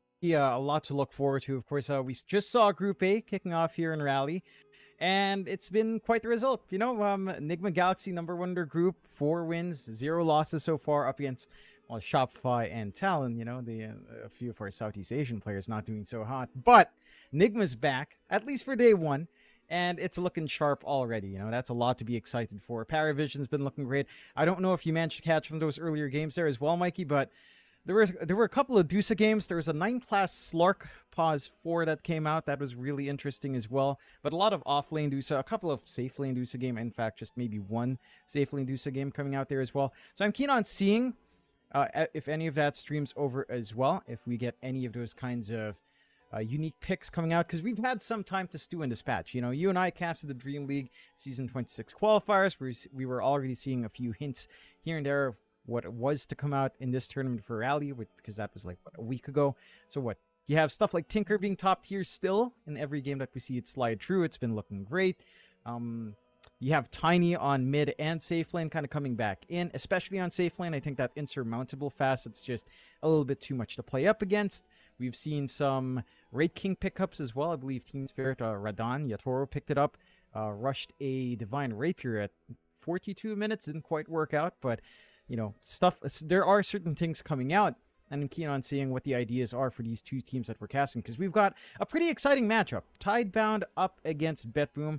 This should be a pretty good matchup, all things considered. The most recent third-party tournament, you know, the Fisher Universe, we did see Tidebound actually go pretty damn far. They managed to place third there, and BetBoom did manage to take that as their first win of the year. You know, we've always talked about this with BetBoom as well. It's been a little bit up and down for the team sometimes. It's been a slower start this year. But getting that big win in, maybe not in the EPT, but in a third-party tournament does set the expectations a little bit higher for BetBoom. And I'm keen to see if they can maintain that momentum here in ESL One Raleigh.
Well, could just be our region's not that great, Michael Phoenix. Let's not sugarcoat it.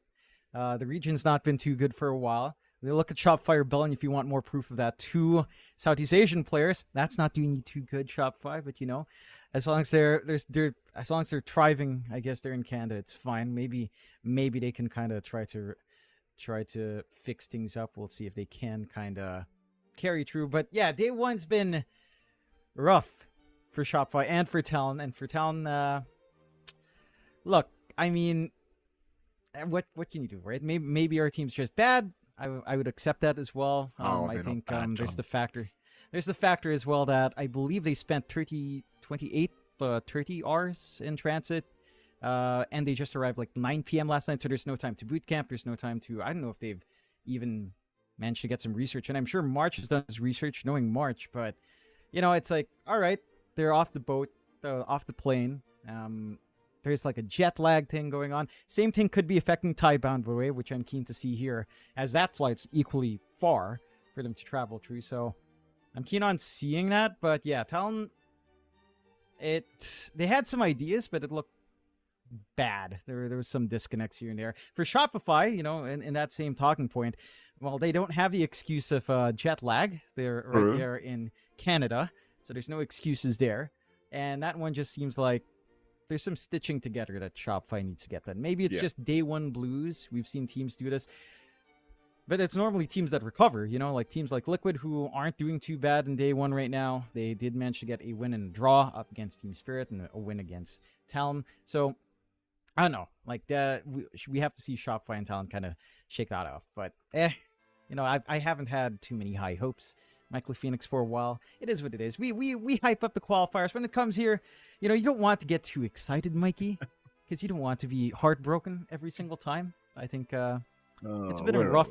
I've been saying every year has been rough, but it feels like it's been that way for, 3-4 years now? We're always sad, Jonathan. It's never fun for the guys from the south. It's okay, though, John. It's day one, Jonathan. We're in Group B now. We don't have to worry about those damn SEA plays anymore. All right, we're in Group B, John. Let's watch some real close play here, I think, as Team Tidebound versus BetBoom team. See how these ones go. I mean, it's going to be an interesting matchup. Obviously, before we do head into the draft, again, BetBoom should be looking to be the favorites. I don't know, though, John. We're on land. Like you said, I mean, Talon have a 30-hour flight. Who knows how these guys had to get here? Who knows? Maybe Tidebound or BetBoom are jet lagged right now. Maybe.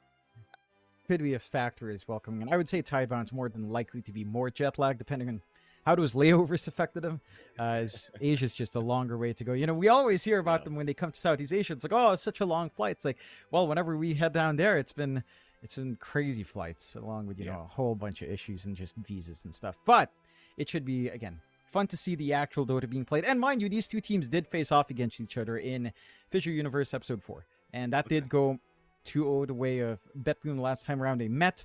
And again, that's basically on this patch, maybe not the same sub-patch of C, but we'll have to see what adjustments are made. The draft should be ready to go relatively soon, as we are into that game one and keen on, again, kind of trying to figure out what the priorities are. Do you have some of those bans already up? We see the Monkey King, TAPA, NP being banned out by Tidebound. BetBoom take care of that Terrorblade along with the Medusa, so no undulation Medusa coming out here. Tinker's still open. Jakiro's open if you kind of want to take care of those. Tide Hunter's still there as well, as that's also starting to ramp up a bit in popularity.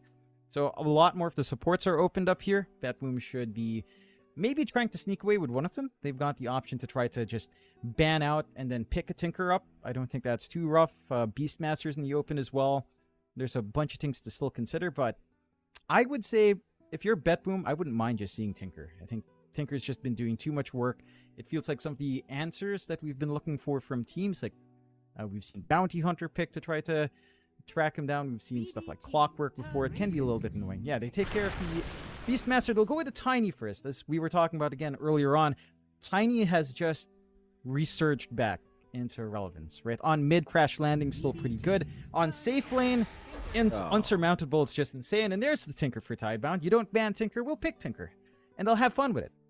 Yeah, I genuinely can't believe this hero is still being left I mean, I realize there's only a limited amount of bans, John, but this Tinker support, we're seeing it every single game. It's left available, and no surprises that Team Tidebound are going to take it for themselves.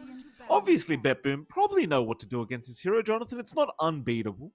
But I have been watching quite a few games here from Group A, John, and I'll tell you what, I think teams are really starting to figure out how broken Warp Flare is on this hero.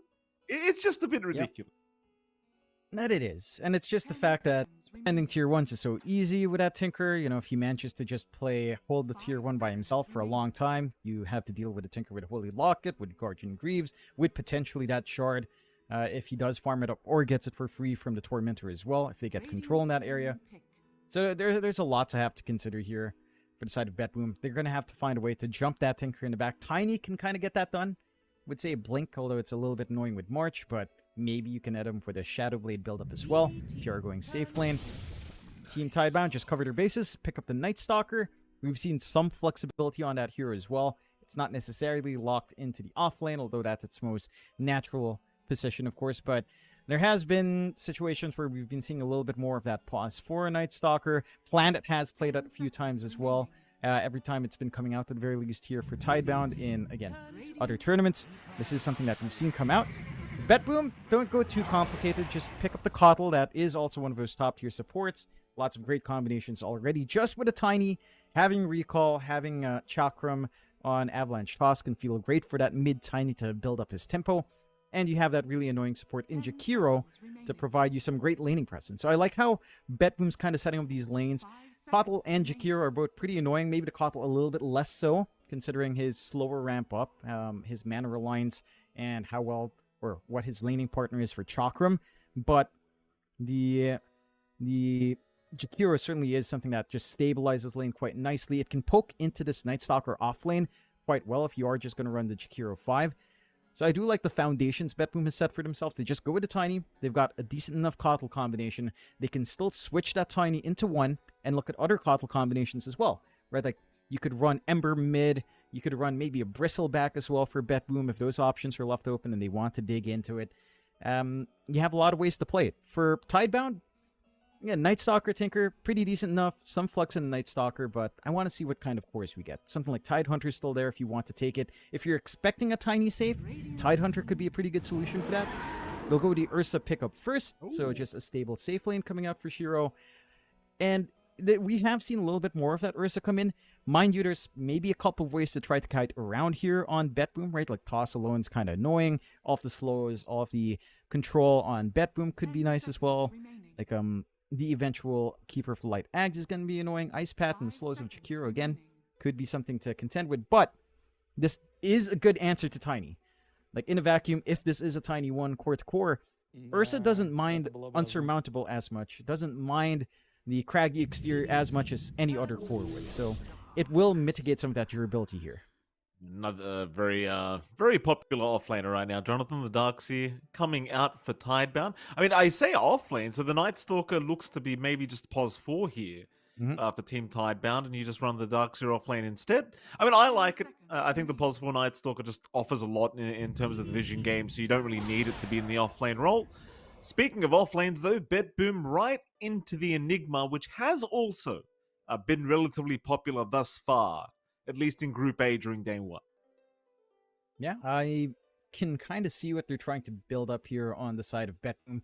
This is a pretty stable hero for Miara to play with. Again, you end up with maybe a bit of a nuisance offlane, right? Like, potentially Enigma Jakiro or Enigma Kotl can be quite nice to play with. You can kind of try to kite this Ursa around, poke him a little bit. Your clear for the Eidolons isn't amazing, although it's decent enough with March. So in terms of the Enigma just pushing a lane in with Eidolons, the Tinker will at least keep that in check for the most part, but Enigma can also clear out the trees. With the Midnight Pulse, it's not as easy to kind of just hide out there. As the Tinker, your team fight's looking pretty damn sharp on BetBoom.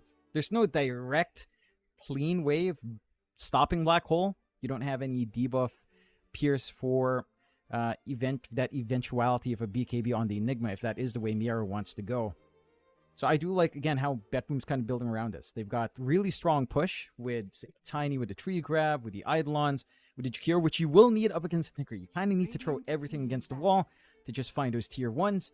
Enigma gives them more ways to do that. You've got this good clump up opportunity with recall, of course, on the Keeper of Light.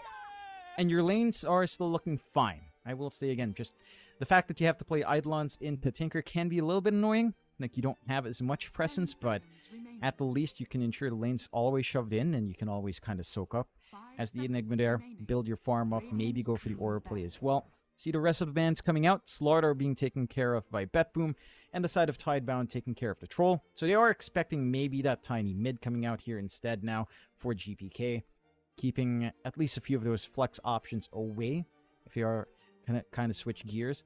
There are still a few safe lanes that could be maybe annoying for the Darkseer, right? Like, I guess there's stuff like Lifestealer could be annoying, although maybe not as much. It's still melee into a Darkseer. You've got perhaps a Drow that could be considered as well. Although, again, that hasn't maybe been the most popular, but it does feel like, for the most part, range cores aren't in the best spots. We've seen a little bit more Luna. I don't know if it really fits a lineup for Betboom overall.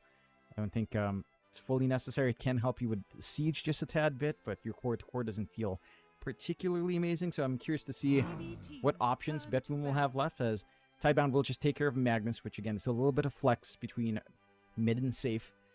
And for Betboom, they're probably just gunning for pretty safe mid bans. Slaughter mid's gone. Ember Spirit's still there if they kind of want to take care of it. There's stuff like Quap Puck. Could be pretty good to see as well here from Nothing to Say. If that is, it's highly mobile. You kind of want the jumper mid now on Tidebound. Say the Puck plus Darkseer is pretty good. Vac Wall plus Dream Coil. You don't have the best lockdown in Betboom outside of maybe Black Hole, which puts a lot of pressure on Miero to kind of just have that ready. And when it's on cooldown, catching something mobile from Nothing to Say is going to be a bit of a nightmare if you don't find a solution here. Oh, absolutely. We'll see what Betboom do want to pick up as their last, and of course Team Tidebound as well. Betboom really dragging out the reserve time for this final ban out. You saw the slider got removed. Still 10 seconds of reserve time left. They'll get rid of the Ember Spirit you just mentioned, and Betboom are going to go into a Broodmother. Well, look at that, Jonathan. You kind of spoke about push, and well, now I see push plus map control here for Betboom. This could be very scary. And it is. They've got a lot of waves just kind of running down now on the side of Betboom. I do like that. Theoretically, with the webs, you can just kind of run where Tinker's trying to hide. You build Orchid, you melt this hero part, you can just kind of run from there. In a weird way, though, it feels like Tinker can also kind of stop that at the very least. With March, again, you stall out these pushes, but you put that full force from Betboom forward, and it doesn't feel like March might not be enough. So I'm keen on seeing where Betboom wants to put this Broodmother as well. I don't think they've picked this at all in something like Fissure Universe. It didn't really pop out. I would say there is still that room for flex as the Shaker comes in from time. Now it's got Eidolons and little spiderlings that you can kind of slam out if you're not too careful. It is going to be pure Broodmother. I like the answers from Tidebound. The mid lane matchup against Tiny's pretty solid for the Earthshaker. Anyhow, you can kind of play that just fine. We see Pure is sticking to the Necrotic Webs for now, which can be nice, just cutting off some HP regen, mitigating some of that impact from Wise Tinker down line is nice and good, but I'm curious to see, because it feels like when you do go Necrotic Webs, you kind of lack that damage from the Spiderlings having the Insatiable Hunger. It feels like that facet just does a lot for like early burst.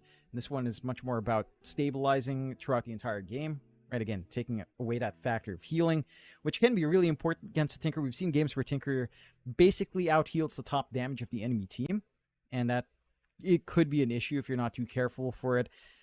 In terms of draft, it's hard to say which way I'd lean here, Mike. I like the spice from Betboom's draft. You know, you get this Enigma off lane, you get this Broodmother safe, and you are going for Fleeting Frenzy now in Pure. But when it comes down to it, I like the stability in Tidebound's draft a little bit more. Vac Wall plus Slam is pretty nice. You are pretty mobile on the Shaker with your Blink and Ags, plus a BKB. You're not going to be stopped there. And it feels like there's a lot of pressure in Betboom team here to play really high tempo. Like, again, we've been talking about it. You have to push into the Stinker. You have to take these tier 1s. You have to stop Y from just AFK farming into Guardian Greaves, plus Holy Locket, and you have a lot of summons. You know, it's just one of those things. You have a lot of summons playing into a Tinker. It can be a little bit annoying to actually look for that Siege.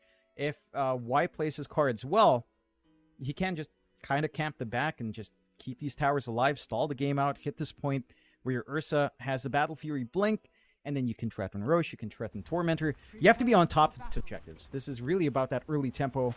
And if Betboom can pierce through the wall that Tidebound has drafted for themselves, then, you know, they can reel in that tempo and just kind of make it hard for Tidebound to find that space to farm in all these cores.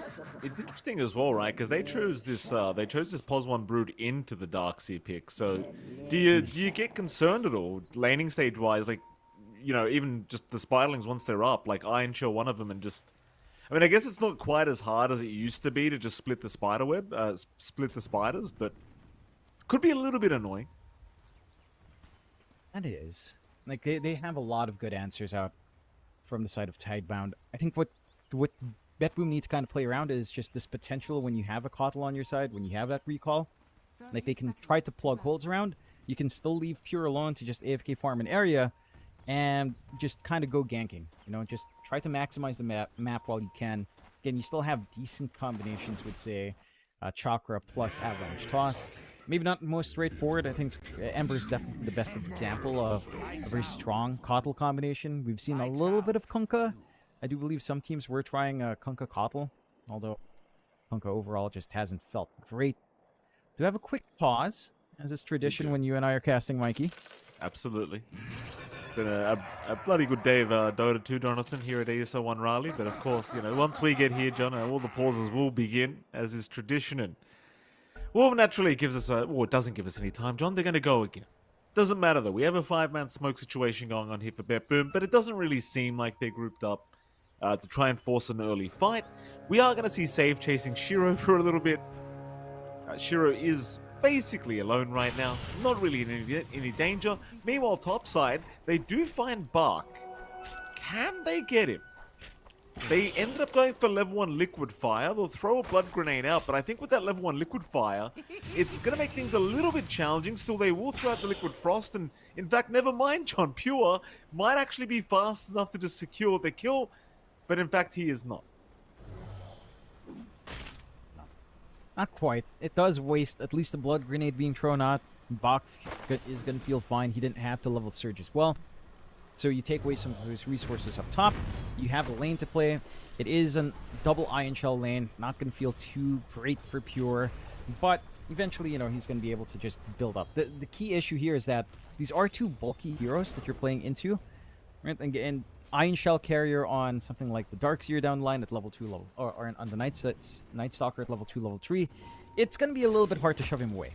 And if they can get that commitment out, if they can just soak the EXP from this slower laning setup you have with Darkseer plus Night Stalker, if these pulls are always successful, you're going to be happy on the side of Tidebound. Like, all you want to do is gain that EXP. Even if this farm flows in for Pure, you're not going to mind too much. It's still a Darkseer into a Broodmother.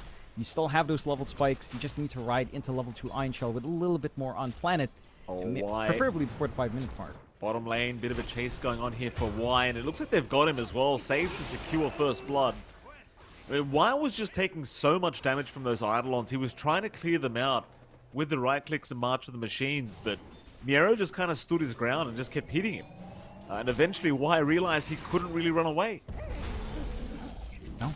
I do like that save also just goes for level 1 Blinding Light to get that repositional play, to get the mischances out as well. So counterplay from Shiro isn't that clean. It's not a really strong Chakra lane anyhow. Again, the Chakra and Malefice is fine. Chakra and Demonic Summoning, it's not really spammy spells. So you can afford to just look for that reposition. Look for those mischances to play with. Damage on Bark. He does have the Surge up now. You are starting to see the point where things might get a little bit challenging here for the offlane of Tidebound, but well, they are still pulling these creep waves very effectively, so it seems as though they're still getting away with just that. Of course, a lot of work being kind of committed here by Planet to just ensure there's a constant creep wave coming in for Bark, because it's all he can really do. Just pull creep waves, harass Kataomi, pull creep waves, harass Kataomi. That's pretty much Planet's job. He's hit level 2 now at least. Happy days for him. How's the mid lane going, John? We haven't really talked about that at all, but you've had nothing to say in GPK going at it. Seems like for now it is a very even kind of a thing. And this is what you'd expect from the mid matchup anyhow. Shaker versus Tiny. Both heroes do kind of hit hard, can kind of manage their own, as long as no one missteps all too far. you are pretty happy. Maybe GPK has a little bit more outplay potential with, say, the eventual toss back once he has the value point up.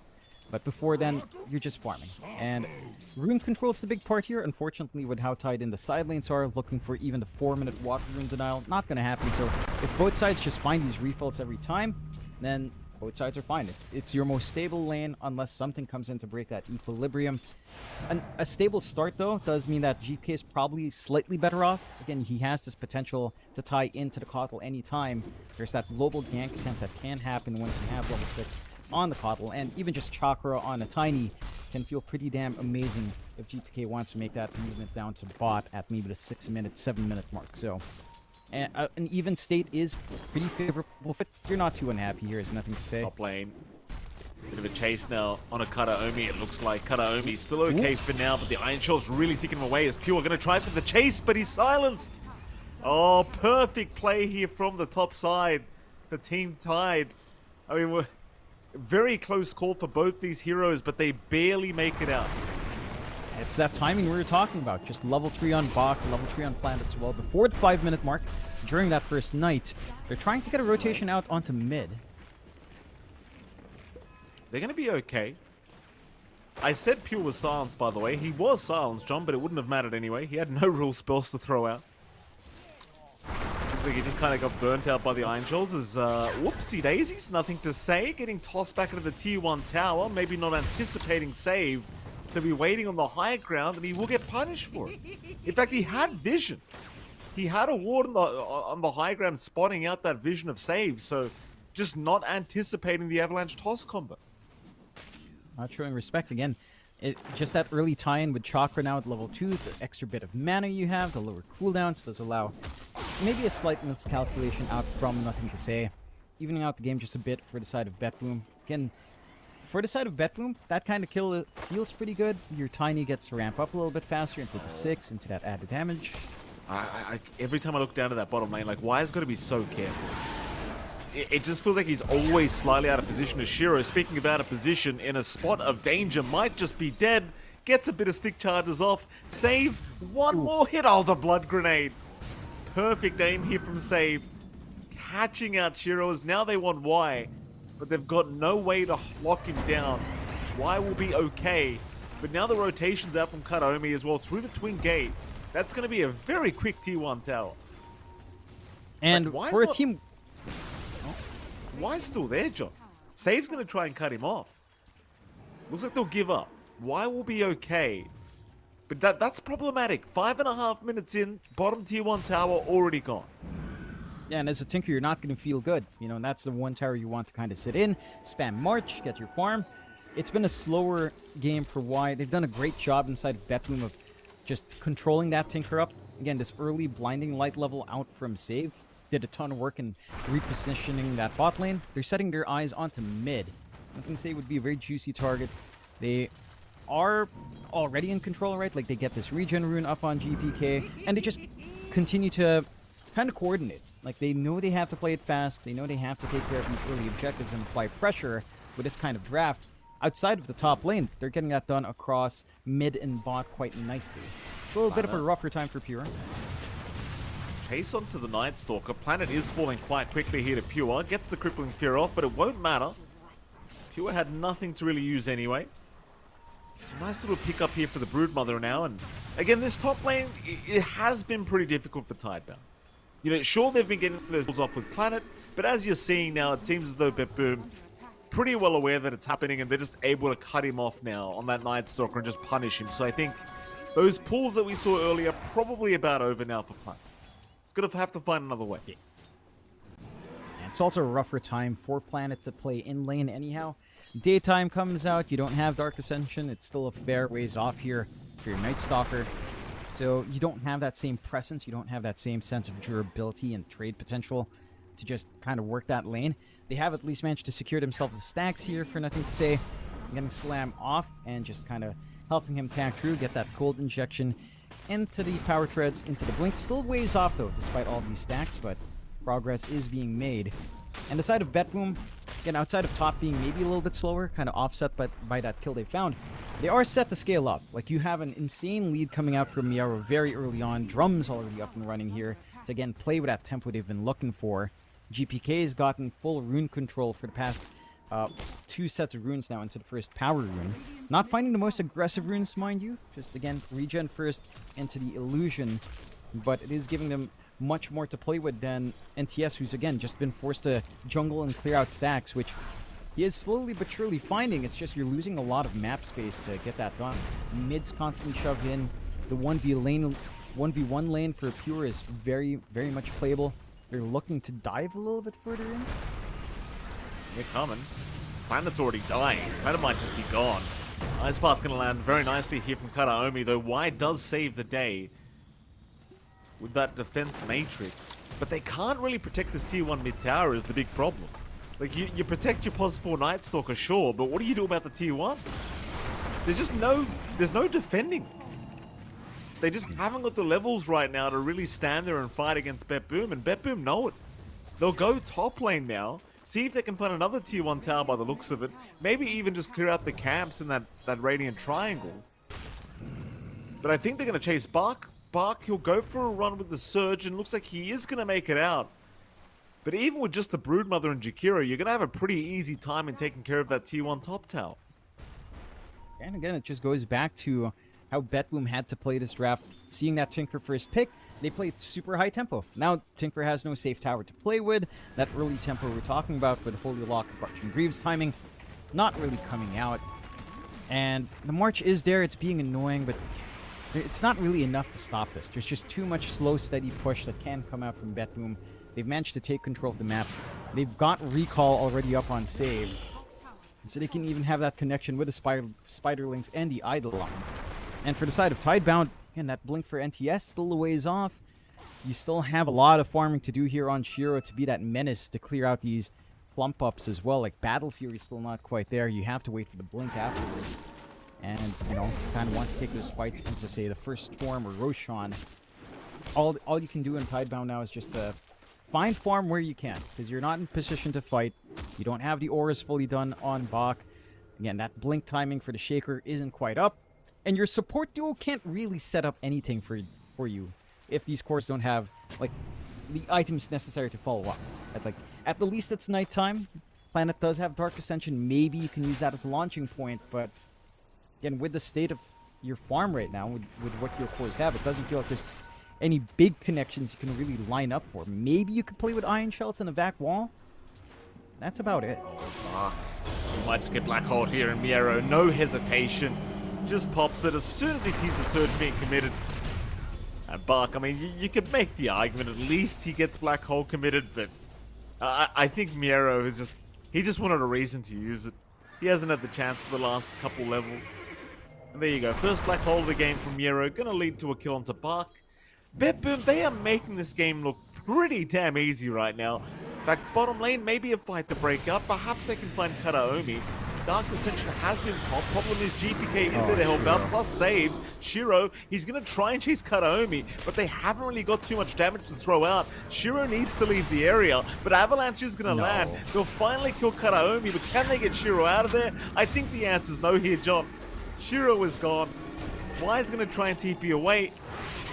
He's going to make it at least, but you've lost your Pos 1 Ursa. You got to support Jakiro for your trouble, but it's not really worth your time. Yeah, you had to pop Dark Ascension as well for a Planet to kind of get that trade back, so you don't have to worry about that for a very long time. And Planet's trying to scout out. He sees the stacks. He can't really stop it. He doesn't have anything to block these camps either. Again, full map control is just seated away. It's like, it's 12 minutes in. You can't even cross into your own damn jungle here for the side of Tidebound. BetBoom are choking this game out. Like, they go all in on this high tempo draft with this aggression that Pottle Recall provides you, with the uptime for the constant spell spam that Chakra provides as well. And Tidebound, again, they open with that Tinker. You feel secure. You even have Darkseer into Broodmother and Enigma, and none of these solutions to the push really feel like they've connected in any way. Trouble again. Gonna be an easy kill here for GPK. Just the toss-up will get the job done. And, oh boy, the game's getting even worse. Bottom lane now. The Orchid is up for Pure, so he's got a great silence here for Shiro, who barely makes it out. And it looks like Y with the Holy Locket is going to give him just enough HP to dissuade the Spiderlings from continuing the chase. But Pure already showing off that Orchidon. And I'll tell you what, John, had he had a few more points of that insatiable hunger, I think it might have actually just been enough damage. Would have been. I like this. Again, Betboom, they're still smoked up. After that little bit of poke, they're still on the hunt. Shiro is not going to be too safe, though. He really just hasn't left the area. I mean, Betboom seemed to know that he's probably still hanging about, and Shiro, still sticking around for that camp, is going to find out the hard way that Betboom were checking around once again, and sadly for Shiro, he's died another time now, Jonathan. Third death of the game for our Ursa. Betboom showing no signs of relenting. No. Bark? Bark in trouble. Yes, he is. Bark. Black Hole from Miero. Maleficus was on cooldown in case you were wondering. Again, I think Miero, he'll just commit that every single time. He doesn't care. They don't need Black Hole, John. They don't need it. They really don't. I mean, again, the key thing is just to stop any sort of opening for the side of Tidebound. None of the cores are farming well. Like, nothing to say he's just been hitting that jungle. He has his blink up. He's trying to go for Eul's for more control. And some counterplay as well, if possible. Counterplay to the Orchid, but that's not enough to be a launching point. Battle Fury, for sure, at least it's just lacking the recipe gold, which isn't too much. And maybe you can start to accelerate, catch up and farm, clear out these Eidolons, clear out these Spiderlings if you can hunt them down here. Again, some solutions starting to present itself, but you're 5-9, 5k lead up for the side of Betboom. Shiro. They're going to be keeping this momentum up. I think Shiro is very happy that GPK decided to clear the creep wave, but maybe not! Shiro! Why? That Shiro might need to check his confidence levels a little bit there, Jonathan. I mean, you saw GPK. Maybe he thought because the Avalanche toss was already committed. Maybe he thought, I'll clear out the creep wave. It's only GPK. He's got no spells up. But I think at this stage of the game, you've got to assume Betboom are just together. Because that's exactly, like, they've been playing that bottom side of the map the whole game. That they have been. And again, it could be down to the factor if you're playing against Kotal, you're not respecting, say, Recall plus Chakra and how low cooldowns can get off the back of that. True. Just how spammable Avalanche tosses. There's just almost no downtime. They'll try for a smoke out. This is going to be the big blink reveal for nothing to say. And to make it worthwhile. See if they can. They're going to find a great target in the Tiny. For GPK, he's a tanky boy. Miro's there with the pipe to back him up. This does not look like the fight that you really wanted to see as Tidebounders. Why? Looks like he's probably set to fall first. He'll heal up, nothing to say, before he does go down, but he is definitely going down. As Planet, meanwhile, trying to chase Jakiro. Kanaomi will get the Ice Bath in time. Into two heroes. He won't even tie for this. Meanwhile, you do have an Echo committed on Pure. So Pure does die. Big kill here for nothing to say. But it's still a 3-for-1 trade, certainly in the favor of Betboom. It definitely is. It's just that one kill for Tidebound gave him almost half the gold that Betboom team found for 3 kills. So it's still a meaningful thing to find. The fact that Nothing Safe pretty much gets that solo is really important as well. To get into that first build-up of the Yules, it still doesn't feel great for the side of Tidebound. Betboom now take control of the Tormentor. They're going to get a nice free shard for themselves for Kataomi. So a little bit more coming out with Liquid Fire and Liquid Frost together now on every auto attack. It was a little bit funny to see Nothing Say kind of bait Pure in. Like, Pure was thinking twice, like, do I chase him down to the camp? Do I have enough? All the auras are away from him, you know. Pure kind of bites out a little bit more than he can chew. But it's still costly. Like, it's a big kill for Tidebound. They just need so much more of that. Right, like the full aura isn't up in Bach yet. Crimson Guard's a start. He's gonna need that full Guardian Greaves, maybe even his own pipe to mitigate a lot of that magic spam coming in. You have gotten room out for Shiro to play with his Battle Fury, work into that Blink BKB. That's when the game can start to get pretty playable. That's when you can confidently defend these tier 2s. You can think about taking team fights into Roshan if you manage to take these fights in a favorable spot. But Betboom are still scaling up. Echo Saber up now for GPK. Again, the auras are all up for Miero. He's going straight into the BKB, lacking the recipe. And there's nothing to pierce through that debuff immunity. Miero's just going to be free to get even bigger black holes than we've seen. He's been very happy to just toss it out. But if he has black hole for these moments when Tidebound want to commit, you have no answers. Like, you just have no way of stopping it once that BKB is up, and it's going to be up in about 700, 800 gold. Not going to be a great feeling for Tidebound, especially since that's going to be around the launching point of when this Ursa will want to join in and commit for these fights. Yeah. Well, at the very least, good news for Tidebound is they are hanging by that Radiant Triangle as a group, so it seems like they've kind of got the impression now that they can't really be found solo, but the problem is sure it might just get found. GPK's running directly towards him, blinking perfectly, toss into save, and with the Orchid, they don't even need it, John. GPK, he had an amp damage rune. He's hitting for over 500 damage per right click right now. And that's probably going to mean a tier 2 top tower to go down. Though it seems like they are ready to defend, but Buck, he'll survive the avalanche toss of GPK. Smoke is still out. They will break their smoke onto GPK, trying to find a way to start this fight.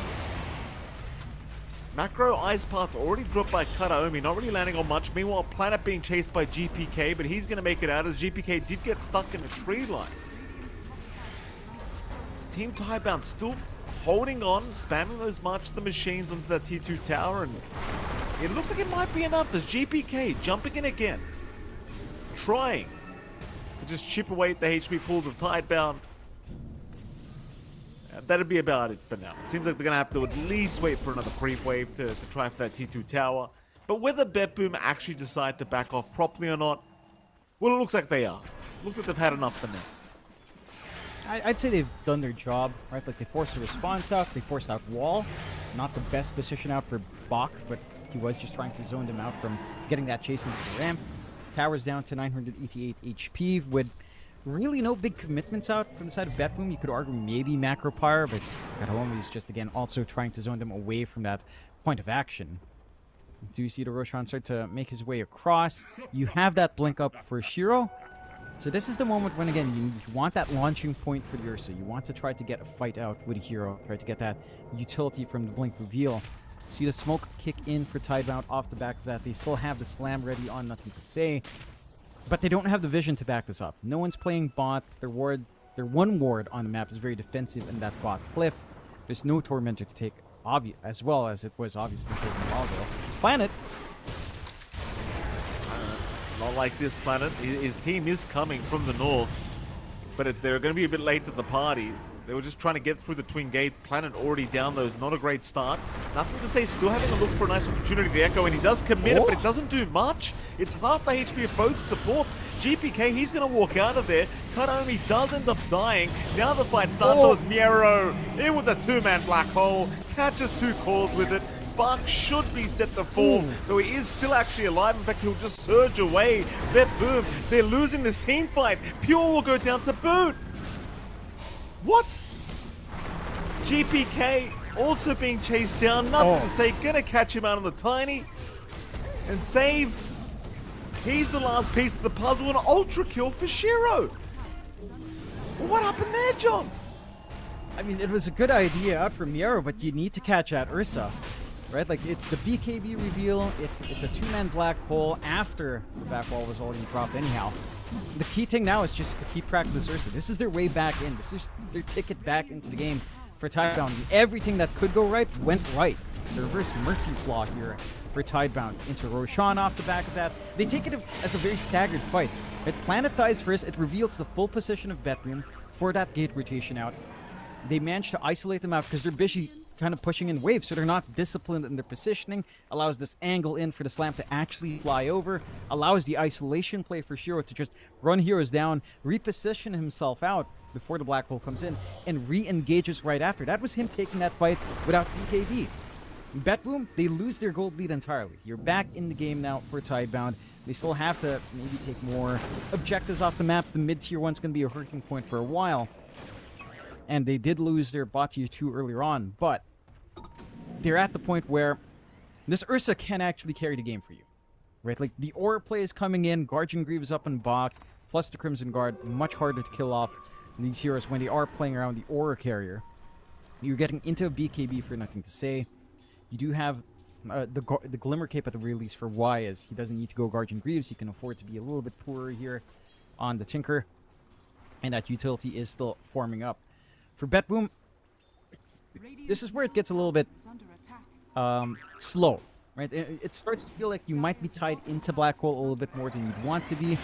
Your global gank potential or just surprise gank potential with Recall, it's still somewhat there, but playing into that sustain that you're building up now in Tidebound does make the pick-off potential just a little bit harder to realize. And you kind of need to just... You need to respect Tidebound just a little bit more. As, again, this Ursa is going to become your next issue. So you have to be more, maybe a little bit more disciplined with a Black Hole. Maybe actually have to gun Fuzzy Wuzzy first, somehow, if he does present himself. And be very aware of your positioning. And that movement across the gate, that surprise move after killing off Planet was really the issue for BetBoom. They just clumped around a little bit too close to their creep waves, allowing just a bit of separation. But, you know, it's a weird spot where they were separated but not fully apart. And that there were segments to that fight that the Ursa could just weave his way in and out of. It certainly feels like Shiro definitely starting to get quite scary on this Ursa. Second in net worth now, just to Pure, but Pure, as you saw in that last team fight, maybe just a little bit too nervous as to where he needs to be and who needs to be aiming, considering, you know, you've got so many things to worry about at this point of the game. I'll tell you, I was not expecting a big turnaround this game. It was just looking so dominant from BetBoom the whole time. I thought there's no way they're going to be able to force this fight without Planet, but suddenly Tidebound back in the game. So I believe Shiro did spot out GPK. They've got a nice ward on that dire triangle. They should have seen Pure as well there for a moment. Nothing to say he's going to have a look. Maybe just looking to commit an Echo Slam here onto the Brood, but doesn't yet. Instead, they're looking at save on the Keeper now. Pure's going to be there as well. Pure, though, will run away. And had that been a second later, that could have been a very scary time for Pure, but he does make it out just fine. They are going to stick around as well for the Tier 1 bottom tower. It looks like the side of Tidebound will be able to secure their third Tier 1 tower of the game. Just again, evening out map control a little bit better here on Tidebound. You can start to see the fact that BetBoom aren't the ones initiating anymore. They're sitting back, they're farming, they're trying to work the map out, they're trying to get some key items in before they start to take these fights again. They've got the full BKB up on Pure. They're going for the full Bloodtorn now as well for a little bit more output, especially on the Spiderlings. But they're not in control of the game. They are showing a lot of restraint into this Aegis timing from Shiro.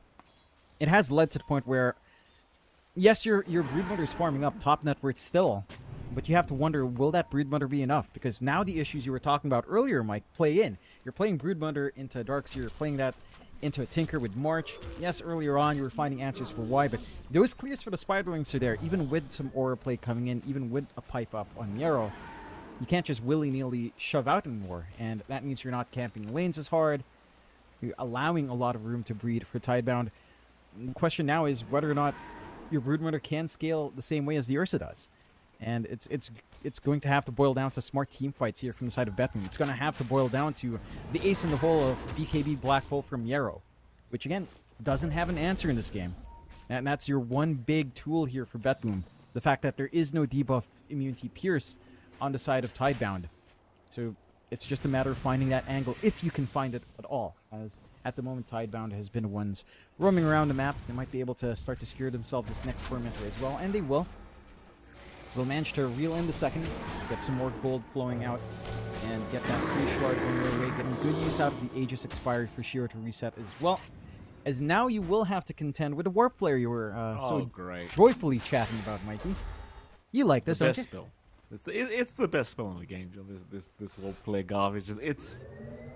Well, let's see what happens here with why. I mean, I'm joking when I say it's the best spell, John, but it is very annoying in the middle of a fight. Very, very annoying. That's for sure. That it is. Ice Frog's finest creation, Mike. Oh, absolutely. Like, they can't just like make normal spells for this hero. It always has to be something ridiculous. Yeah. Basically it, eh? Feels like it always has to be. You know, it's just Yeah, you're at the point now where you can solo def here for Y. You saw all of their spiderlings just expire and some of them die. That presence we were talking about in split pushing from Betboom's gone. Again, Betboom had such a strong understanding of what they had to do in the first 15 to 20 minutes of the game. It's just, again, they didn't manage to get the catch they'd want. They didn't expect Shiro to have as much as he did, or have as much output as he would have with just the Blink and Battle Fury, and that just sets him back. Lead now on the side of Tidebound. If you look at our graphs, it is favoring Tidebound just a tad bit right now, 54% to 46, but you can see how drastic that reveal from Shiro was at the 20-minute mark. Just that team fight alone just really evened out the game. And for Betboom, as the game scales on, again, I don't know if this game gets any easier for you. Because the Broodbutter we have seen at scale in late game scenarios up against an Ursa just doesn't feel like the kind of hero that you really want to try to have to play scaling up against. They'll get some recall plays out, try to get a gank, smoke gank going here on the side of Betboom. This time it's them lacking some forward vision. They do have that ward down bot at the very least, so they can get a good flank angle in from the triangle.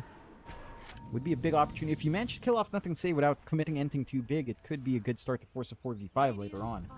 Here we go. Big smoke up mid lane. I believe Planet was spotted there by Miero for a moment. Counter smoke now. Miero can't afford to get caught first. They'll jump in Planet though. The Night Stalker almost gone and Planet is down. A nice start for Betboom to this fight, but it seems as though they've seen enough. They'll go back to the creep wave. They want to start a push by the looks of it.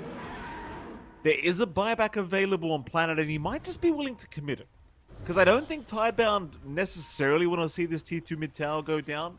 If Betboom are ballsy enough to commit for it, we'll have to wait and see if Betboom want to try for the tier 2. But Planet can return for a fight if he needs to. Yeah. I will say, the scan from Tidebound did save themselves. Like, again, losing your Pause 4 Night Stalker at this point, not the biggest deal. I mean, the silence is a pretty big tool to take away, but he didn't up Dark Ascension right before dying at the least. You know, you didn't really expend anything. Same thing goes for Tidebound. Oh, for Betboom, right? They have Black Hole.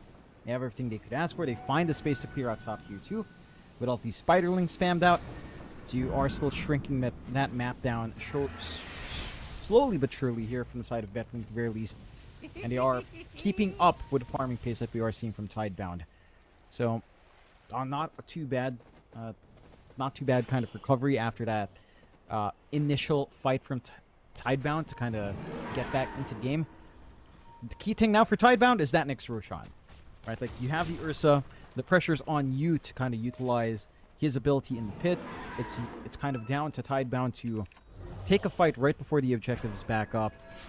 Right before Betboom can maybe get a stranglehold in terms of control in that areas. Betboom are going to go again. Here we go. 5-man smoke. Planet again, the closest target to them. GPK, they're going to jump in onto Bark instead. Bark losing a lot of HP. Will get bursted down. 50 seconds without buyback for the Darkseer. This should be the opportunity for Betboom to take down that tier 2 mid tower. You're still certainly in a spot of danger. In fact, hold this thought because Miero jumping in. Nice cancellation though, and Shiro. He's going to end up finding a kill as the BKB was never popped by Miero. Meanwhile, GPK moving on to Nothing to Say. Nothing to Say, he'll be okay. Betboom, they don't want to fight without their Enigma. As Pure now getting jumped by Shiro, though Shiro's the one losing too much. Shiro ends up going down. Planet's running. Planet will be okay. What's happening, John? What are they doing? These damn core players. What are they doing?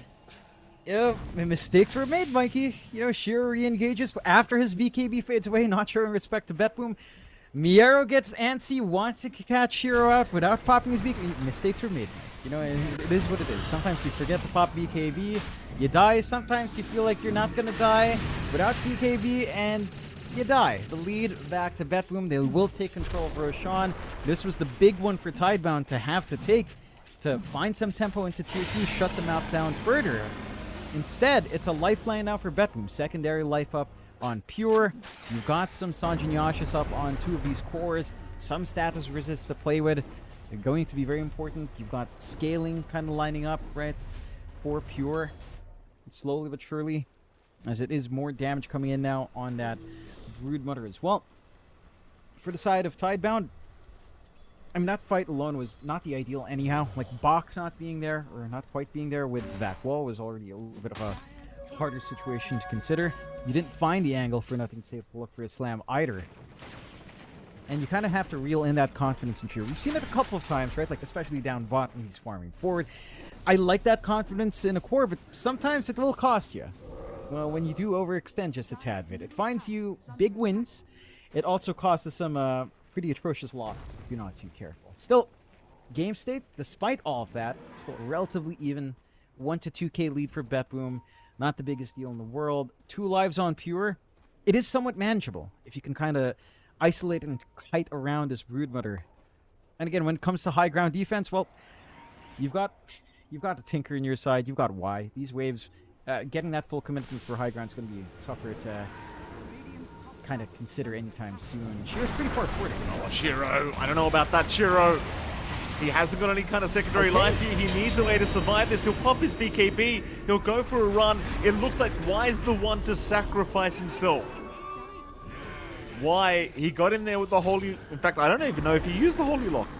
Just a defense matrix and a warp flare, and I guess it was enough. Shiro barely makes it out. Y does go down, though, and now the T3 tower is going to be under siege, considering there is a Tinker down. They know they've got a good opportunity, and it's going to be a very quick opportunity. I would say losing Tinker is actually worse than losing your Ursa in that circumstance. You don't have the hold for the siege. You don't have BKB on your Ursa anyway. There's no fight to be found here for sure for at least a minute. So you've got a huge window for the side of BetBoom. Nothing to clear out this Roche banner. You're just sieging away. No problems. The 1 racks. Secondary racks now under siege. 15 seconds still without the Tinker, though Y could have brought back this whole time, but has of course decided not to. Bark gonna jump in for a vac, doesn't quite get the wall off though. Pure will be forced to BKB. He won't mind though, he just wants the secondary racks and wants to back off the Shiro. He's gonna jump in. Pure gets saved by the Glimmer Cape, there's no detection. Meanwhile, an Avalanche toss, Nothing to Say taking a fair bit. And Planet, I didn't even realize, John, Planet was running into Miero apparently. Yeah, with 3 other heroes. He was trying to keep that creep wave in check. He was cutting a little bit in the back, not too much, as he knows how squishy he is. Maybe feeling confident with the Dark Ascension, but not just... He's not that valuable right now on Planet. Bottom net worth hero overall, 4k behind the other supports on the side of BetBoom. Been a little bit of a slower game. Can they go for a third? Do you think you force him? You have Aegis. There's Wall will be back up, so that's the concern. Slam is still ready and Nothing to Say, and the Tinker's back up. You don't quite have the banner as well to help secure that bot. I'd say you wouldn't mind playing safe here in BetBoom. There's no reason to force it out. There's a lot of risks involved now.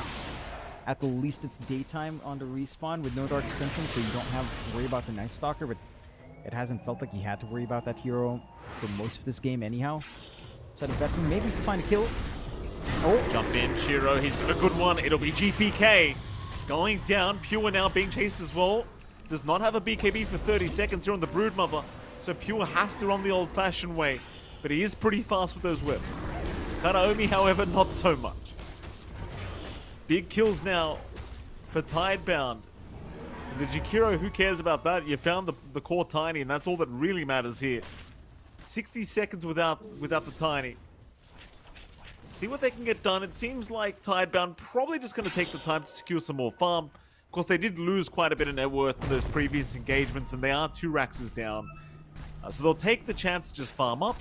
Shiro wants an MKB up to really feel confident to be able to burst somebody down. Of course, there is a Butterfly available on Pure, so that MKB going to help them probably do wonders. Or Pure, he's okay. Nothing to Say did not have the Echo Slam to commit.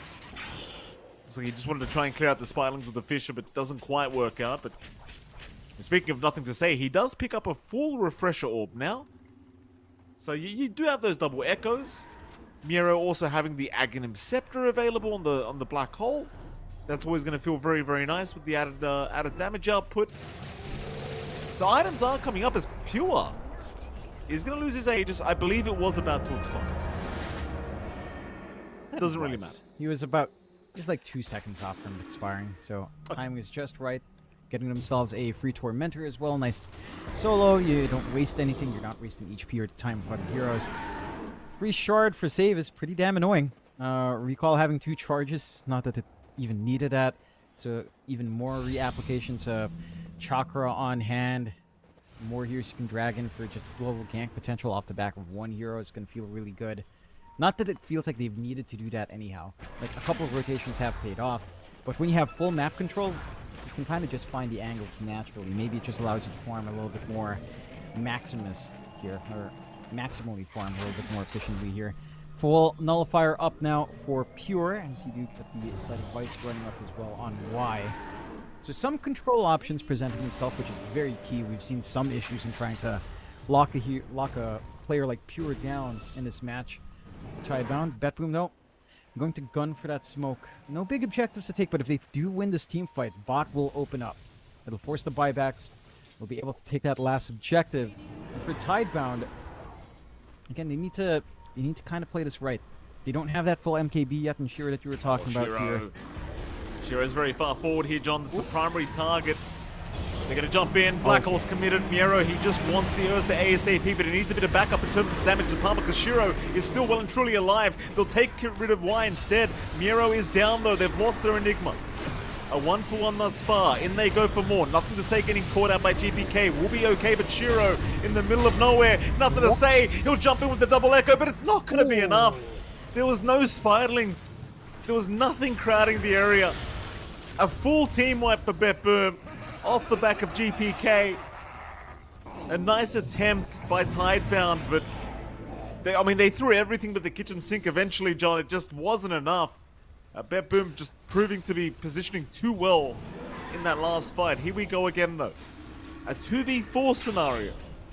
Tier 4 towers under siege. Pure's going to get started. The Crimson Guard really doesn't do too much. I guess it does against the Spiderlings at least. But now it's over. How do you defend as 2? Oh, Shiro gets Ice Pathed up. Nullifier out as well. He'll pop the ulti. There's your back up. They're buying a bit of time, at least for Planet and Y to potentially be back up. But you're going to be playing without your Earthshaker. Betboom, they will retreat again. Here comes Planet, here comes Y. And in fact, Betboom, they've left the base. They are not going to continue pursuing the Ancient. And they have not really confirmed Megas either, as now Planet. He'll be okay. Pure going to start on the tier 3 tower bottom lane. Now he wants the racks. Yeah. Just playing safe. It does buy time. This position's really hard to play in for Tidebound. 2 sets of super creeps coming in. You've already lost 1 tier 4. At the least, you have Tinker Darts here. So clearing out these waves, not the biggest deal. I think for Betboom as well in that last fight, you were talking about great positioning. The fact that the follow-through for Shiro was a little bit slow probably caused that unnecessary death on Miero. Like, Miero getting that jump is pretty big. It's just the rest of his team wasn't instantly ready to follow through, and that did cost them at least 1 life, but it doesn't matter too much in the grand scheme of things. I think for Tidebound, their position was just not great at all. And we're just seeing this from Shiro over and over again, aren't we? Like, Shiro constantly moves forward to farm, maybe further than you'd expect a carry to play when you're in a position where you're behind or slightly behind. He's taking these risks to build up, and it's always kind of putting Tidebound in situations where the fights don't feel great. MKB now up for Shiro at the very least, so if he does get the opportunity to focus on Pure, he should be able to get that damage in. With Betboom, they're going to line up for a smoke as well. If they find the wins here, this could be it for game 1. Tidebound have to be a bit careful in the response. There's certainly not many buybacks available here for Tidebound. They've really got to choose very carefully as to how they want to try and force this fight. Well, Betboom, they're the ones looking to start the fight. Here comes the smoke out from Tidebound now, so they're looking to wrap around through that river. They'll get onto the dire side of that mid lane. In fact, they might run into GPK. He's in Silver Edge form, though, so he is invis at the moment. In fact, GPK also has an amp damage rune bottled up, so that's not going to be very fun to fight into. That'll be a very hard-hitting Tiny in just a moment.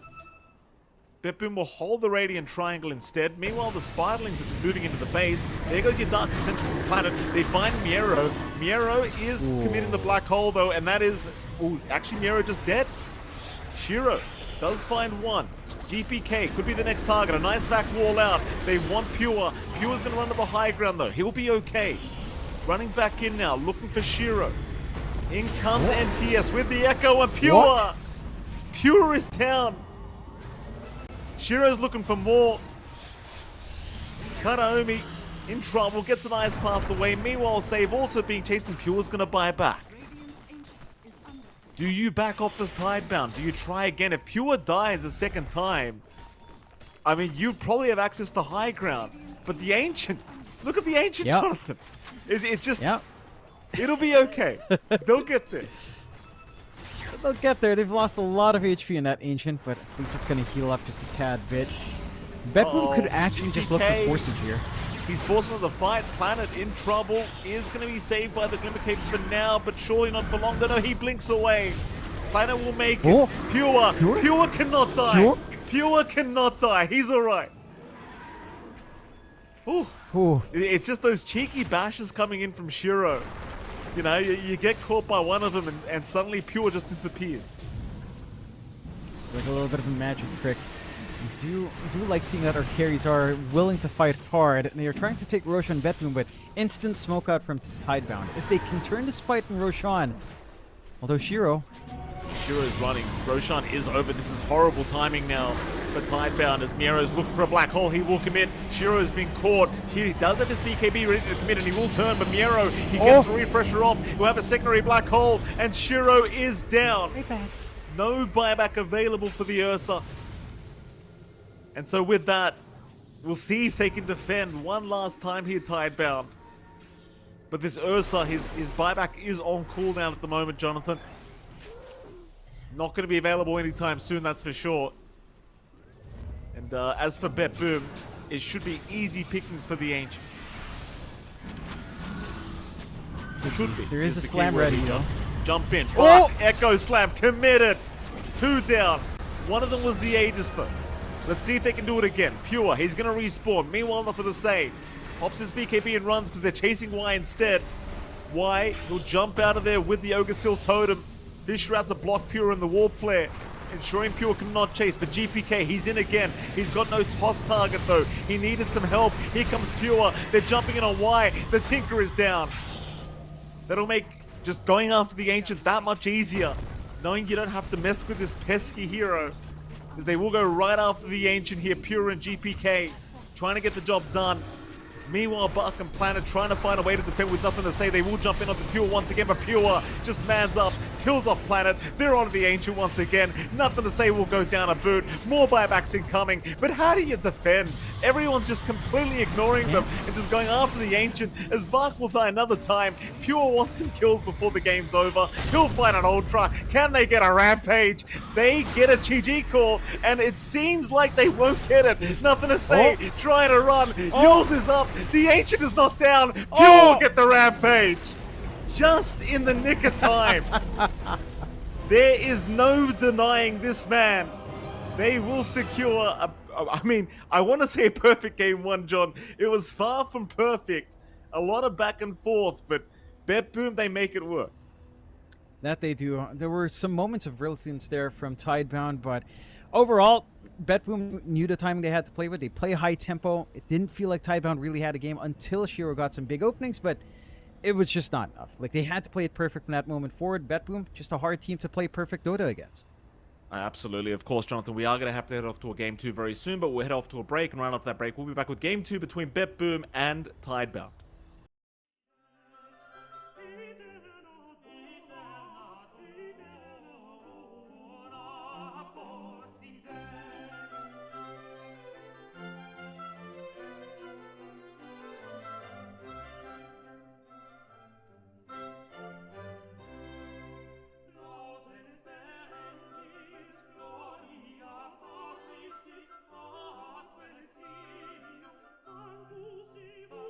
Sanctus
With melting tones which soothe my soul, soothe my soul to love.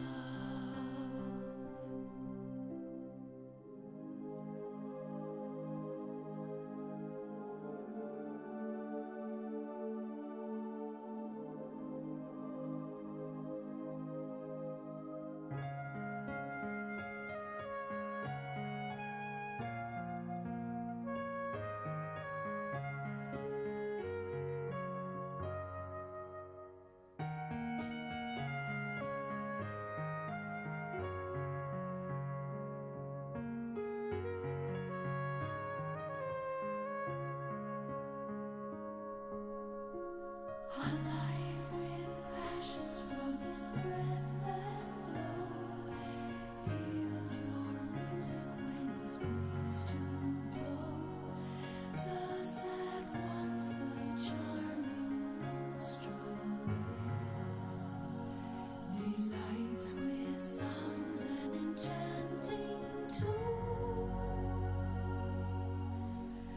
with sweet songs fill the go happy pipe, and ever mindful be to court my handsome troubadour for me.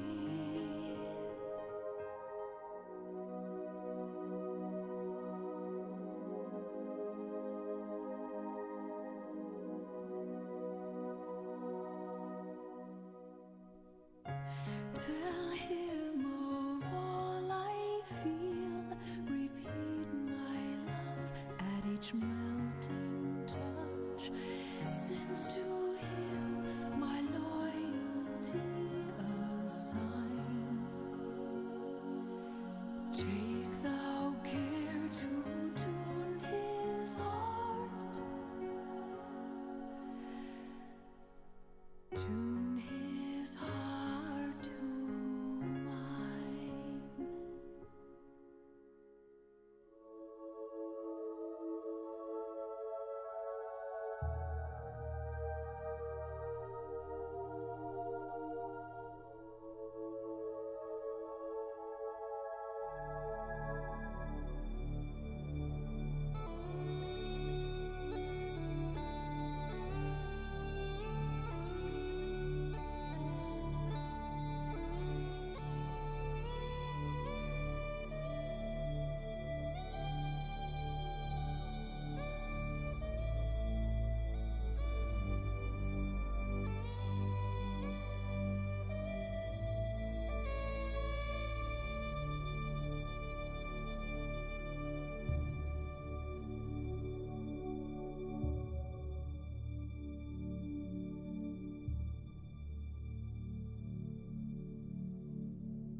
Si salterà, l'ora in bella speranza tiene a buon monterà. Già la luna mezzo al mare, mamma mia, si salterà, l'ora in bella speranza tiene a buon monterà.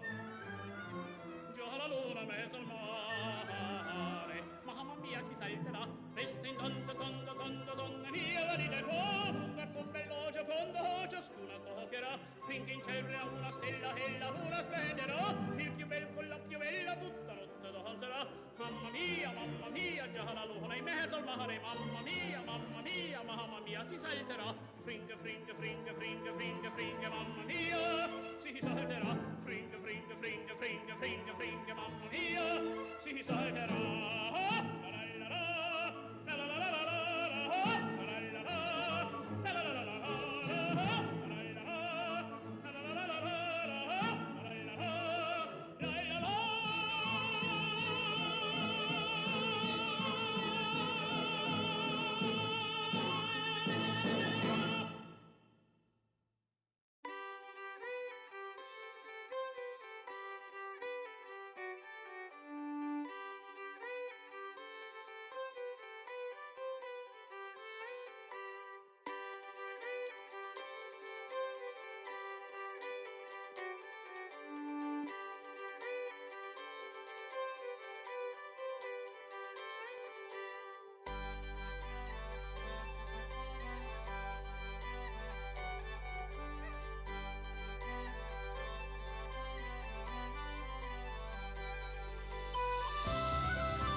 Welcome back, ladies and gentlemen, ESL One Raleigh. Of course, it is MLP Dota and X Fire. We're here for our third series of the day, Group number B, or Group letter B, Bet Boom versus Team Tide. Of course, Jonathan, Tide bound is what I was meant to say. Of course, Jonathan, in case you weren't watching game number one, you know, it was a pretty dominant affair from Bet Boom for, say, the first 15 minutes.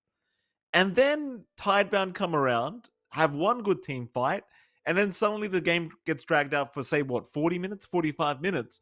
Bet Boom obviously still ended up pulling off game one. But I got to tell you, John, I was pleasantly surprised at how much closer the game was than I first anticipated. That's right. I think, again, Bet Boom had a very good understanding of what to do against this Tinker. They took all of those tier 1s very quickly. They made this huge death ball very early on. They were pressuring Shiro quite hard. Shiro, for his part, was playing super aggressive, even in farming. But eventually that farm did catch up, and they did manage to drag that game back just a bit. It was a game of aggression, it feels like, outside of some defensive posturing. It was certainly about who would get the jump first, who would get the tempo first, and Bet Boom, in the end, did prevail. So I'm keen on seeing what we'll see here for game number 2 and what kind of adjustments we'll see, because there were a couple of things that were ignored that weren't really there. We should have draft on hand relatively soon so we can take a look, but you know, Dusa didn't make an appearance in the last game. Still not going to take an appearance up in this game, but Bet Boom did at least ban it. They left the Tinker alone, so Tidebound will be able to dip into that once more. And Tidebound, for their part, not really changing their bans either. TA, Monkey King, plus the AA being banned out. Bet Boom taken care of with that Dusa, the PA, Terrorblade, and NP. So again, nothing really shifting too hard in the bans.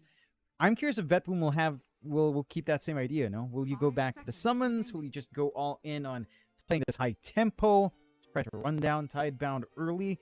They certainly have room for that here. Maybe it's a little bit early to end up committing into some of that early siege, but if you want Jakiro, this is probably the best time to pick it up before it starts to get banned out. Instead, the Beastmaster was left in and will be picked up by Bet Boom. This year has just been pretty much in every region. On offlane, we've seen some flex actually. I believe we had Team Group A actually running it on mid as well. Like, the flexibility is showing up, despite the one time you and I saw that flexibility, Mike, from Talon. It looked really horrible. But for the side of Bet Boom, I'm sure they can execute it. With the level of that this team is at from their most recent victories, if they flex this onto mid, I wouldn't mind it. If they flex it on safe for pure, I still wouldn't mind it. I think they have a great understanding what this hero can do in every position. Yeah, I certainly don't mind however they flex the Beastmaster, but I will add, I do love a Miero Beastmaster. I want to say it's one of his best heroes, so, you know, if they flex it, they flex it. If not, it's probably going to be a pretty hard game for Tidebound, considering we have seen Miero dominate on this Beastmaster many a time. Tidebound, though, more bans to come out. They'll respect ban out the Keeper of the Light against Save, which makes enough sense, because Save's a real pain in the butt when it comes to the Keeper. See what else they want to get rid of. That Jakiro you mentioned earlier, Jonathan, still not banned out by either side, so we'll see if Tidebound just want to maybe just ban out the Jakiro themselves, if not hope to pick it up, but Bet Boom will have their second pick before Tidebound do. So still heavily thinking about these bans. I wonder where Tidebound think things went wrong during game one. You know, it'd be nice to be able to ask them exactly what they think went wrong, whether there was a drafting issue, whether they just misplayed the lanes. Not 100% sure. I want to say the draft was just stronger from Bet Boom. Yeah, I would agree on that point. I think this Night Stalker 4 really didn't fit plan all too well. Like, you were getting some decent presence out from Planet relatively early on. He was doing a good job in pulling. While it was nighttime, the first 5 minutes of the lane felt pretty playable. They hit that level 3 spike and they could manage the lane. It's just the impact later on wasn't really felt from Planet, especially as BKB started to come in, as more auras came in, as the softer targets just became tankier with all of these barriers. So I think the Night Stalker idea on 4, probably not the game for it to kind of shine last time around. The impact of Planet just wasn't that big. And I think that's maybe the one big change Tidebound can do, because I feel like the core choices were pretty sensible.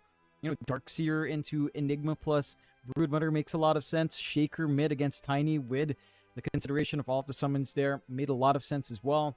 The Ursa pickup also just felt really good.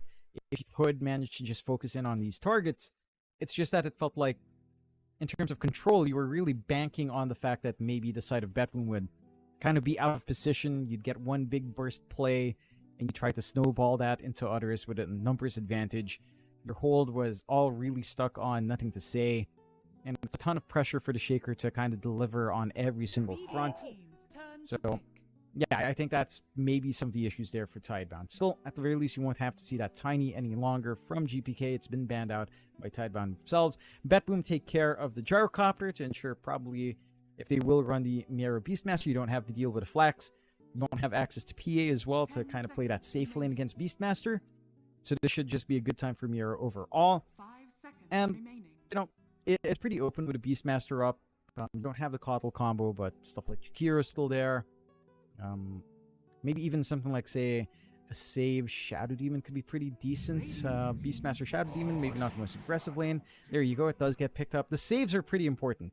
The Demonic Purge up against Defense Maze Tricks just feels awesome because you just take off that barrier every single time with a constant Dispel.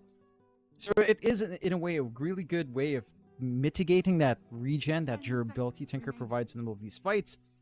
And I just like seeing it on save. This is probably one of the heroes that I really associate with save as a player. We've seen him do a lot of work with this and, say, his Bat Rider. Those are the two big ones for save. We get one of those specials. Bristleback does come out for Tidebound. We've been seeing quite a bit of this hero as well. Nice to see Tidebound able to pick it up for themselves. So maybe Tidebound is getting ready for that early kind of game presence they were against last game around. Obviously, the Bristleback does not care so much about the Beastmaster during the laning stage either. Should be a relatively safe time for the Bristle, at least during laning stage. See what they want to follow up with, though. I do like the concept of Tinker versus Bristle, by the way, John, because it's just like, if this Bristle gets off to a good start, it's just going to start to feel unkillable. And speaking of unkillable, sometimes this Wind Ranger does the same, John. Tends to look somewhat unkillable in a good game.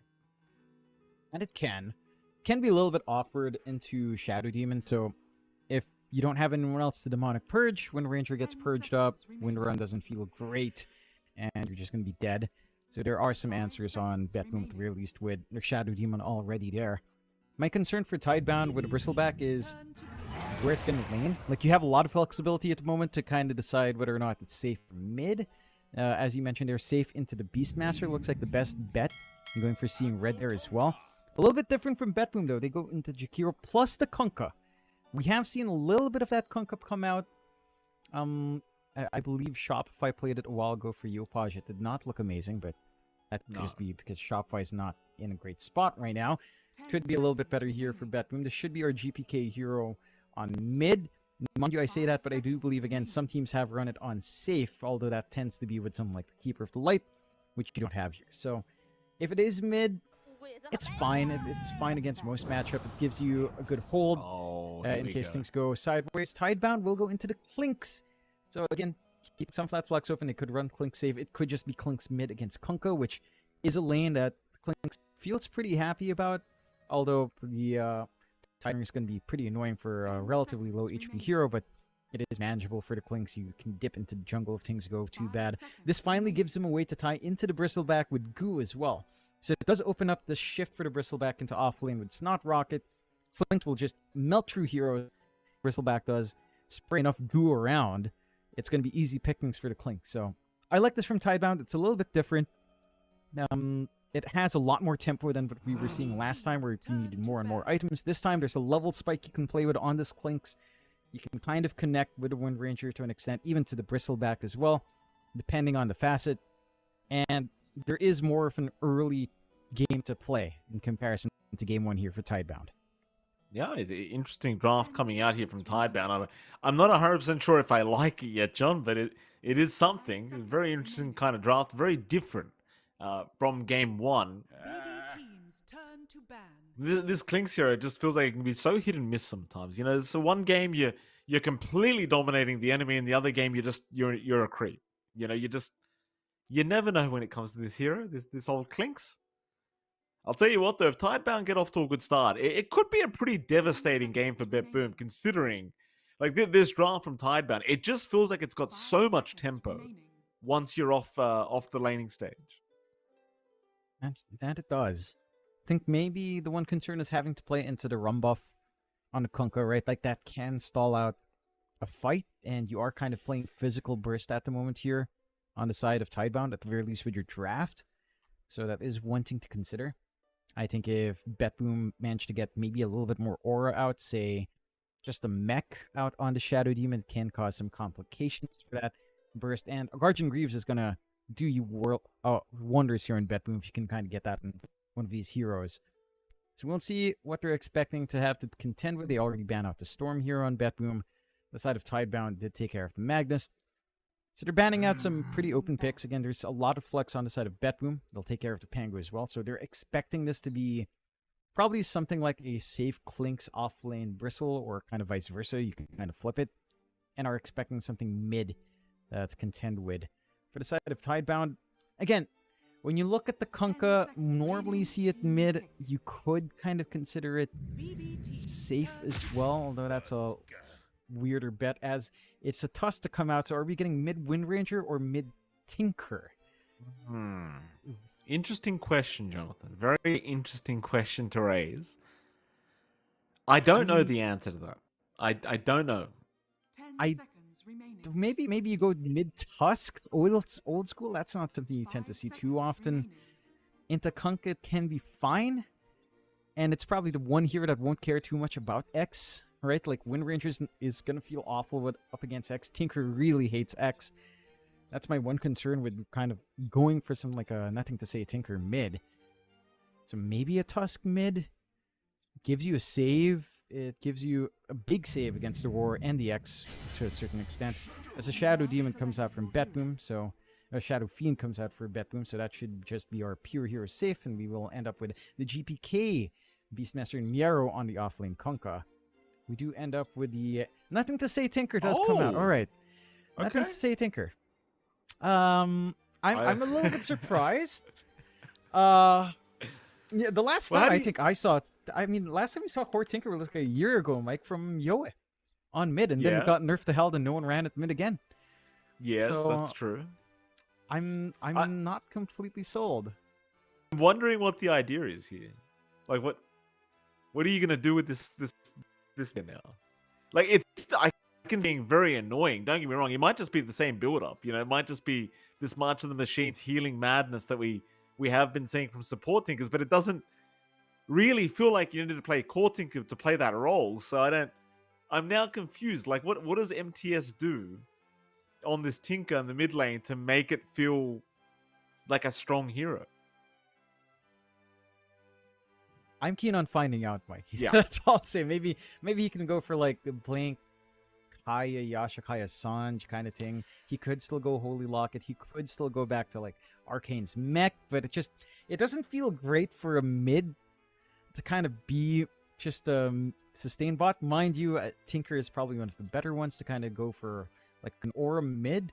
I'm not sure how the mid lane goes either, because sure, it's Tinker into Beastmaster. In a way, boars are not going to be an issue for the Tinker whatsoever, right? But Axe buildup is, it's not going to be fun for a Tinker to play into the Axis, because Beastmaster's not going to care for laser in that case. And he's really not going to care too much about the March if he will go all in on Axis on GPK. So I don't know about this Tinker mid. I mean, we have seen it work before. Again, that was slightly different Tinker. Yeah. It still has that build-up you can go for, and it is nothing to say Tinker, right? Like, is it really right for us to doubt it when it's nothing to say? It's just Tinker's different now. I'm not doubting nothing to say. I'm sure he's going to put on a performance on this hero. I just doubt the hero's performance in the mid lane.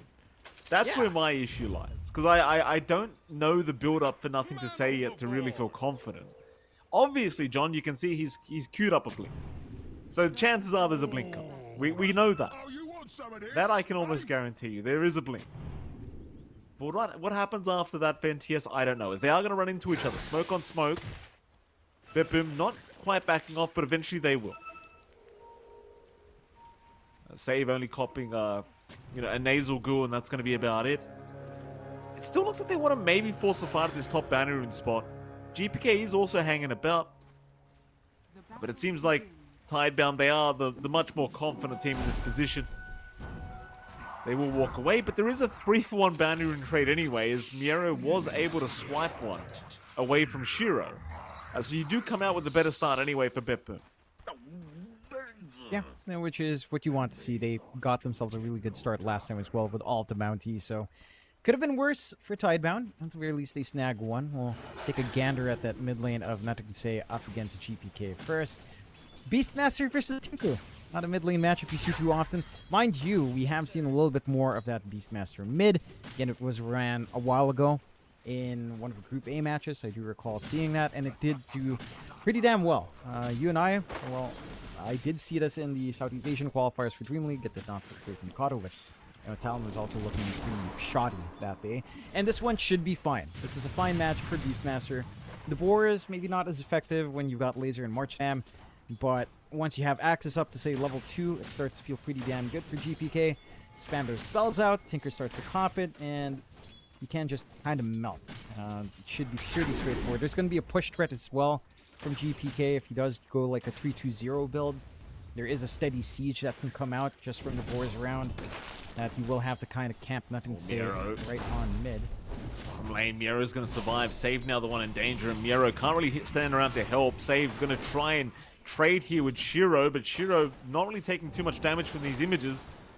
These illusions, they're going to be just fine though to survive. Bitboom barely surviving on both heroes, but that's going to allow Shiro to free farm this creep wave at the very least quite effectively. And well, Miero, he has to bring out himself on the courier. Thankfully, it won't be too long. He does already have himself healing up. And, we'll be back to the laning stage, but 2 selves wasted here on the side of Bitboom at least. It's a pretty big economy loss for them. It's going to feel nice for your Clinks to kind of play poke. This is a really nice lane as well for Clinks to play. You've got melee safe lane support to kind of help you out. You do have drinking buddies, so it's something like tag team to give you more damage, but you still get that bonus anyhow once you've got the value point up. And I will say, Shiro going for the suppressive fire is pretty interesting. I think you and I, when we cast C, you don't tend to see this facet too often. It can be really strong once that short timing is up. So, or just, you know, when you get your strafe up, the mischance can be quite devastating for something like the Shadow Fiend later on. So that's one thing I'm keen on seeing as well. They're doing a great job of just managing the aggression down here, though, from the side of Bitboom. Like, Miero is tanky as all heck with Rum. Having that innate just makes shoving away this offlaner quite hard. But you also can't do much to stop Shiro. You walk in, you're melee, you get a tar bomb tossed in your face, you get these skeleton minions, skeletal arcs around you, and you just get slowly poked. And it takes a lot to try to commit there. A little bit of a fight over the Lotus. Save us snag it, nicely enough. He does. I'm having a look at that top lane as well, John. It seems like Pure, he was off to a bit of a slower start. Bark's been doing a good job of just contesting the CS. Meanwhile, Planet and Kataomi obviously trading harassment with each other. It's been a bit of a slower top lane, I want to say. Again, though, Bark has been having a pretty good time in just securing creeps and denying a bunch of his... well, I say denying, he's got 0 denies, John, but he's ensuring Pure isn't comfortable just stepping up and clearing creep waves here. And he is. Doesn't have the value point yet in the Bristleback, so he's not the tankiest he can be, but he does have decent damage flowing out with the Pulse Sprays up. Again, going for the Snot Rocket does mean later on you are going to be providing utility more than anything else, getting some slows out, trying to soften targets up for Shiro to clean up. And again, you're off to a stable start at the very least. You're not too unhappy here on Pure. And he's always going to have a full wand. It's going to be hard to look for the kill onto him. It's not like the threat from Wind Ranger's massive either, until maybe you get a Shackle up, although. Mid lane, a lot of rotations, a big dive from GPK and Kataomi. Now they might get punished for it though, as Y and Planet are here ready to go, and Planet, he'll secure first blood, but GPK, he actually got nothing to say on the tail end of that. With the final Wild Axe is thrown out, he clipped the Tinker. So it's not really the worst case scenario. Kataomi will go down eventually, I think, that the power shot not really being channeled on the stick charges from Kataomi, keeping him alive long enough. And so ultimately a 1-for-1 trade. First blood does go the way of Planet on Tidebound, but seeing that Tinker die right after GPK, I mean, you could make the argument it really wasn't that bad. Yeah, it's not too bad considering everything else. You have room down bot to play. You've left your Clinks alone for a moment here. The turret will land, but Shiro still okay. X will fly out. Shiro now starting to drop quite a bit lower with these Shadow Poison stacks. He should be going down though. Save. He did pop it and he got it. I thought he almost got saved there for a second, but Save did catch him. So that'll be your Clinks going down. And that's an important kill to see. The Clinks was having maybe a bit of a too good of a time down to that bottom lane. And did, and that's the hero you kind of need to keep down. That's where your tempo will be coming from here on Tidebound, right? Like Clinks only needs maybe one minor item to really get online, to get that connection out to probably the Bristleback lane's the best one there. So you're just offsetting just a tad bit. You see that commitment on mid. You know how squishy the Clinks can be. You get that punishment going for yourself. A strong start for Betboom so far, 1-2. You are getting room out for Nothing to Say to start to farm up. He's got level 6. So you can just start to keen conveyance his way around the map. And there are some good stacks for him as well that were very well protected, not scouted out by the side of Betboom. So you do have some big farm to eat up here with a March that can line up. For the side of Betboom though, they are getting that gate movement across the map. There is a really good early ward here planted by Wyatt to spot that rotation. Harder to catch him out of position. No! Although, Why? Oh, that's so unfortunate. I mean, Shiro's okay for now. Oh, Pure! Pure, has he gone too far? No, he's got Healing Lotuses. He's okay. Shiro and Y will be the ones to go down, but Bark with the rotation, trying to at least chase Miero. Problem is Miero's got 3 heroes right around him, ready to help whenever Planet Dome moving in from the north. A nice shackle onto 2. Bark's dropping quite low now. Pure's still trying to man up against the Bristleback, but now Nothing to Say is becoming a pretty big problem with this much of the machine spam. Pure just needs to hide. Planet will find him though. A double kill for the Wind Ranger.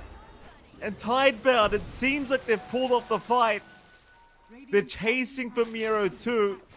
Y will eventually run into him. Bark's trying to cut him off. It seems like Miero, he has not been found though. So I suppose there is still a chance Bark does find him here by the Twin Gate. It won't matter though. Miero, he'll be okay. And we are looking, of course, at the highlights. And it was a very unfortunate start, John. Y accidentally blocked Shiro in that tree line, trying to block off Betboom. But with Bark's rotation and Nothing to Say with the March of the Machine spam, it was a bit too much to handle. and that is a Bristleback with only level 1 duo. I checked Pure and his armor after he got 6 stacks up. He was minus 17. That's the one thing with the Snot Rocket. Yeah, you're not doing damage yourself. You saw the right click from NTS. It's a tinker right clicking with that much damage still. Speaking of Pure, John, speaking of the devil, Pure, he's in trouble again. And he's going to try, but there's just no chance of survival here as Bark will take another kill now on the Bristle. And this is that stage. I mean, it's an NTS tinker, John. He's pretty powerful right now. People try to convince me. Hold that thought, because we're seeing Shiro being chased down. You know I'm about to start ranting, John, about this hero, Miero. In a bit of danger, but it will be able to walk his way out. Nothing to Say, still chasing, but ultimately ran out of mana. Shiro thinking about continuing the chase himself, but doesn't have level 6 yet. People were trying to convince me without Rocket Flare that Tinker was broken. Tinker was not a good hero anymore, John. I know there's still these players out there that can still make this hero look good in the core role. I had my doubts while the draft was going on, Jonathan, but well, here we are. So far, so good for missing Nothing to Say. Yeah, so far so good. Look, Mike, that was like a year ago, you know? I'm not over it, John. People are, if someone wrongs me, John, I remind them their whole lifetime. I'll do it. I don't care. You're a vindictive fellow, Mikey. That is fair enough. I'm very vengeful. So there's Nothing to Say after that last game, you know? He's feeling it right now. Blink up. Going for the Atos next, which I like to see. The added durability for the Tinker is a huge plus, honestly. And the build-up into Gleipnir, not too bad. You could kind of use the AoE, although it's not as useful perhaps with March, but some utility coming out. Big rotation up top here. Pure hasn't had the best times. Pure just not finding the opportunity to free farm at this top lane. Save. He TP'd in to help out, but it's really not going to mean much. They do at least kill off Y. Oh, Karaomi. Another one. Well, Betboom.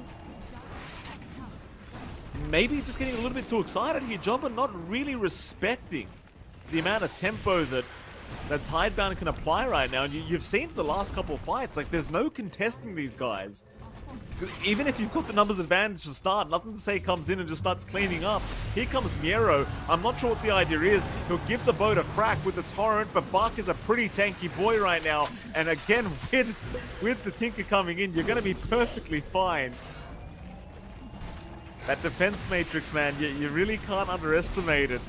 And of course, Save, he doesn't have Demonic Purge yet. So no way to purge it off as of yet. Save is actually just farming neutrals, trying to ensure he gets his level 6 up. And try to get that level 6, try to get this build up into the Aether Lens for that reach, and to get those disruptions off. Try to save one of these cores. Side of Betboom do need time to build up now. This is the one thing with this draft. You've got Kunkka, you've got Beastmaster. Theoretically, it's not the slowest draft in the world, but you did lose that early tempo. It's Tidebound kind of playing off that advantage. And again, they've got Bristleback, they've got Tinker, they've got a Clinks that kind of connects especially nicely with Bristle. Like, all of these things are starting to line up. You're getting a very fast Mjolnir lining up for Shiro, and he is set to dance around. There is a sentry at least preventing too deep of a dive from Shiro and Hunting. But I like these forward wards now from the side of Tidebound. Like, look up top. They've got a good river ward watching by that top jungle. If they want to use the gate again, they've got some, again, this ward down bot to watch that gate. Paid dividends a while ago when they were going for that team fight.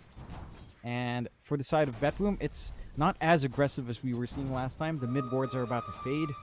At least the ramp ward by the river. They still have this ward between tier 1 tier 2, but they're not able to really apply the same map pressure we saw from game 1. Again, it's been a lot slower for them. They just kind of need to get that farm, get that build up, and kind of seed ground to Tidebound while their tempo starts kicking. I just worry about what happens once the connections from Tidebound do come out. Like, Bach is ready to switch lanes. He's going to Blade Mail first. He's got level 2 grew up, so max stack is just nut heroes now. Atos to lock down Save. Nothing to say. He'll have another one up in just a second. Shackles around. Save. Going for a run. Nothing to say. Actually in a lot of danger now. Needs a way out of this macro pyre. Will have a snowball to buy him a bit of time, but he's very deep now. Can he survive? The Requiem connects and nothing to say. He will go down. So Betboom finding a very, very pesky target. Shard's not going to lock anyone down, so Betboom will be able to walk away with all 5 intact. Though it seems like Tidebound, they are still going to try and commit for this mid tier 1 tower. But they're very cautious now. Knowing that the Tinker is down, they are not feeling quite safe. That's something for nothing to say as well. Like, even with that defense matrix, you are not going to feel quite invincible as you'd like to, as Kataomi now getting caught by Shiro might just be set to fall, but the Skeletal Archer's attacking somebody else in the meantime. They'll just lock him down. They do find Kataomi. Now Miero dropping low as well. Miero! He also dies here, John. In fact, Save's not out of danger yet either. Power shot is gonna miss. Okay. It happens. It happens, John.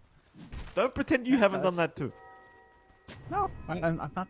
Huh? Yeah, it happens. You're always everyone. on your high horse. You're always on a high horse. I can't afford a horse, Mike. Why are you acting like I could afford a horse? Get your Why ego would I in be check. on a high horse? What Get does that your mean ego in check. to be on You a would have high missed the horse? power shot as well. Yeah, it happens, you know. It doesn't matter even. As Tidebound's 10-6, 3k lead. They're at this point where you kind of have to take care of Bach. At the same time, you kind of have to ignore him, because every single additional stack of nasal glue is starting to really wear through your defensive. You don't have that much armor to speak of here on the side of Betboom at the moment. And again, this early tempo is in full gear. You've got damage coming out to Shiro. Maelstrom's about to come out now. And the durability is there on Bach. He's got Blade Mail if he does get focused down. Just going for the Shard and SNY. So just looking for full-on frontline durability. You don't have the best backline jump to catch Say out either until maybe a blink up on GPK. He does have his Ags. That's a step forward. Certainly needs to find a way to catch that backline first. And it's going to take a little longer until the blink starts to come out. Tidebound still maintaining that aggression, keeping the smokes up. And they've got some good wards watching top. Save's not the biggest target in the world, but he's going to be an easy one if they catch him out here. Save got no chance here to survive, I don't think. He'll just have to buy a bit of time, but nothing to say will happily take his life. And of course, Jonathan, nothing to say, working towards the Aghanim Scepter. He's about 1.8k gold off having the shrink ray. available with the bouncing laser. Which is Yeah. probably going to be ultra annoying to play against for poor old Betboom. That it is. Not gonna be fun to have your HP just shrinking down as well. Like you're playing a Kunkka draft, which is supposed to be durable. It's not gonna be that durable once your max HP just gets, shaved away by a laser, and you're shrinking down. Max HP just dropping is a really smart counter to Kunkka down the line. They're still set for that aggression after taking Twarm and GPK. Very nice Gale Force. They do force out the Roar. Kataomi is there to help though, so Planet does die, and Y actually dropping pretty low himself, but here comes Bark. Problem is that Macropire, it's actually pretty scary, and Miero, he's going to come in. They've got the whole side of Betboom to try and help out here as Planet. He's going to buy back into the fight. Kataomi has gone down. There goes Save as well. Miero, he needs a way out. He's trying for the TP play for the Rod of Atos. Planet, he'll make it just in the nick of time to lock him down. The buyback ends up being worth it. And man, I'll tell you what, Tidebound, they are just not stopping. The aggression continues from the Chinese squad. And I mean, you saw it, John Planet. He just melts to the Macropire and the drums of Slom. But ultimately, it just doesn't end up mattering. The fact that you have to roar up a Wind Ranger already is a pretty rough sign for the side of Betboom. You also have to appreciate how well Tidebound's playing. Like, why manage to get a big snowball save off in the nick of time to drag Nothing Say away from the boat combination? Just buys that space for the Tinker to get the defense matrix back up, get the March of the Machines going, get the laser spam going. And this fight is coming out without the Ags on Nothing Say, which he will have in like 25 gold. So you're going to have that Shrink Ray up. You're going to have your max HP just constantly called down. There's a 6k lead for Tidebound at 17 minutes. A measurable lead at this point in the game. And for Betboom, all they can do is farm. Pure, he's trying to work his way into Manta Shadow Blade. Again, that Blinker GPK that we were talking about is starting to rear up. So at the least, you have this way of jumping onto the Tinker somehow and pinning him in the backline, as that backline jump is lacking on the side of Betboom.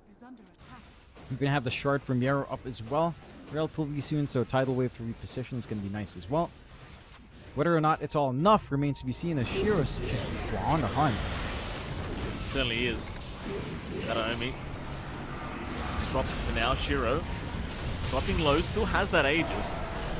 We'll lose the first line. Problem is now Nothing Say is here, and this is when trouble really starts. His Bark also finds save, so you don't have that Shadow Demon to try and help you out. Kataomi's going to buy back. They will take down Y. Problem is GPK, he's starting to really melt in terms of the HP department, but he will run his way out of it. So the buyback committed by Kataomi, it does kind of force Tidebound back into to kind of reassess the situation. But ultimately, the buyback, it doesn't necessarily feel that worth. You don't really get anything out of it apart from maybe forcing a retreat. Yeah, I mean, you buy some time for yourself here on the side of Betboom, but Tidebound also don't need too much time to kind of sit back and wait. Like, they've got pretty low cooldown spells. They don't really have anything to sit out for. Maybe Focus Fire, but even that from Planet isn't the most impactful anyway. So they can look to actually re-engage relatively soon. Mind you, no secondary life on Shiro does make this a little bit tougher. Oh, top lane, Miero, is he okay? Blade Mail, I mean, it's causing some issues, but not so much for Nothing to Say. Is Miero is down. Nothing to Say, easily taking him out with the laser. Meanwhile, apparently Kataomi felt like dying back here, John, because he's been caught out. He's down. Yeah. Well, you tried to help out. You just die back. At least it's early days right now, so 50-second respawn. Despite a dieback isn't too bad, but Tidebound, they're showing up. You know, game one, we saw some hints of that right in the latter half when Shiro was starting to get online. In game two, this time it's Tidebound that's in full control. They'll take a top tier 2 in exchange. And the side of Betboom, just again, it doesn't feel like they have play. BKB next for Pure, going away from the Shadow Blade idea to sneak around. More forward vision coming out from Tidebound, watching the very sneaky part right behind that tier 2, just to secure that push. 7k lead still maintained. And for the side of Betboom, I'm not sure what the answers are.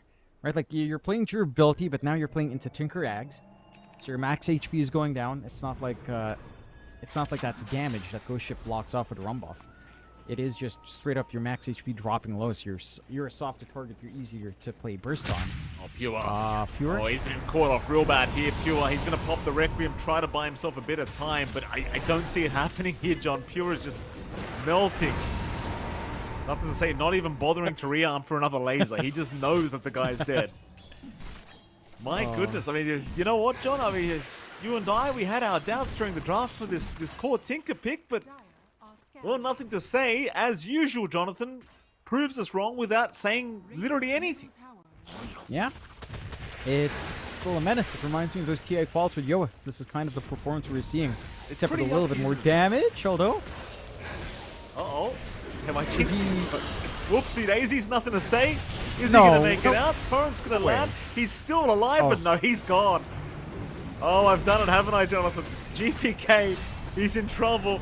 But so is Shiro. Shiro, he'll get the death pack off just in the nick of time, and now Miero's the one in danger. Miero's gone. Never mind, it's still a good fight here for Tidebound. A save is going to be okay. My goodness.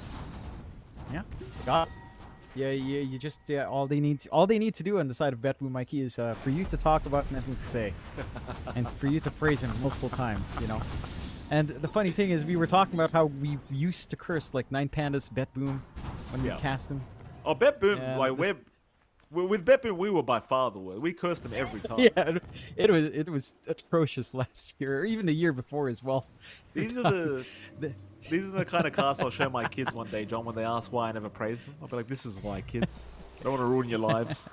You're all horrible. You're garbage kids. That's gonna be a great quote. I'm gonna memorize this timestamp. 22 minutes recording for the 2 children to show when they're 5. Or no, maybe more impact. What age do you think is the most impactful for them to hear the dad say, "You're trash"? What's the most mental damage, Coach Mike? Give me some hot psychological warfare tips. I'll be frank. There's quite a good chance I'll say it before you show the clip anyway. Don't worry, John. Chances are I'll say it before you do. Kataomi. He's been caught out by a gale. A bit windy today, Kataomi. He'll die. You gotta do what you gotta do, John. It's for the kids, you know? Yeah. You do it for the kids. It's for the kids. It's for the... you know what? I'm guessing that's what some teachers would have said as well. It's for your own good. It's for your own good. For your own good, Mikey. You should go teaching sometime, Mike. I think that's your career calling is into teaching. I was studying teaching, Jonathan. Turns out you have to be somewhat intelligent to teach young children, so that was a big no-no for me. Big no-no for me, John. Well, you know, it's never too late to try again, Mike. You've learned a lot. Have I, John? We've been casting Dota 2 for almost 10 years now, but have I learned anything? I don't think so. I don't think anyone's learned anything, Mike. You know, in the end, doesn't matter if you've learned or not. Isn't it all that matters is whether or not you've had fun, Mikey? Yeah, I mean, I guess. And you know what? Tidebound right now, they're having fun. They are having maybe fun, not John. so much. They are having fun. Yeah, in fact, I don't know if Tidebound are having fun. Maybe Nothing to Say is probably the only guy actually having fun. Let's be honest. No. I'm sure Bach is enjoying himself. Look, he's bristleback with Snot Rocket. All he has to do on this hero, run forward, get hit, watch the goo fly out, and laugh like a maniac as they die. I've been seeing these goo stacks, man. 2 stacks of goo on Kataomi is already minus 11 armor. 6 minus 11. It's like, he's so soft. It's insane. Like, Snot Rocket is just vile. You know, people are like, oh, Bristleback is dead with, you know, this patch because he quilts are reflected damage. He can't build Bloodstone. It's like, no, you go Snot Rocket where you don't focus on lifesteal anyway, and you just watch everyone die. And it's funny. It's sad and funny. Oh, this isn't funny, this though. Might be funny. Shiro, he's been caught. Requiem is there. GPK with the roar out. That's going to be enough. Nothing to Say could not save him that time, but the cavalry is incoming. They want to force the fight anyway. X is up from Miero. He's actually the one forcing a fight. Planet barely avoiding the boat. Nice force staff to the low ground, and it seems like Tidebound do not want to mess around anymore. It's a big kill on Shiro, though, like this clinks. You are hoping for him to eventually carry the game, but you know, net worth-wise, he is still somewhat behind the other cores in the game. You know, it is really feeling like it's nothing to say in Bark that are carrying this one for Tidebound at the moment. Let's see if they can keep it up. I mean, BetBoom, they're certainly not out of this one yet. 25 minutes in, AK deficit for BetBoom, but it is still BetBoom. That it is. And they've got big timings up. Full BKB for Pure, 9-second duration, fresh off the market, is going to be very impactful. He's not going to worry about the laser. He's not going to worry about some of these debuffs coming out. The side of Tidebound will take the Tormentor for themselves. Somehow, nothing to say, gets the free shard instead of Y. Planet already has his, so... How is the... Oh, okay, that's BKB. fine. BKB. Nothing to say he's testing. He's testing it. Yeah. Luckily he's testing it before Roshan, John. Because it'd be, you know, it'd be a shame if Roshan was happening right now. You needed a BKB. Oh, well, you know, I guess, you know, beggars can't be choosers, John. Roshan's happening at the moment.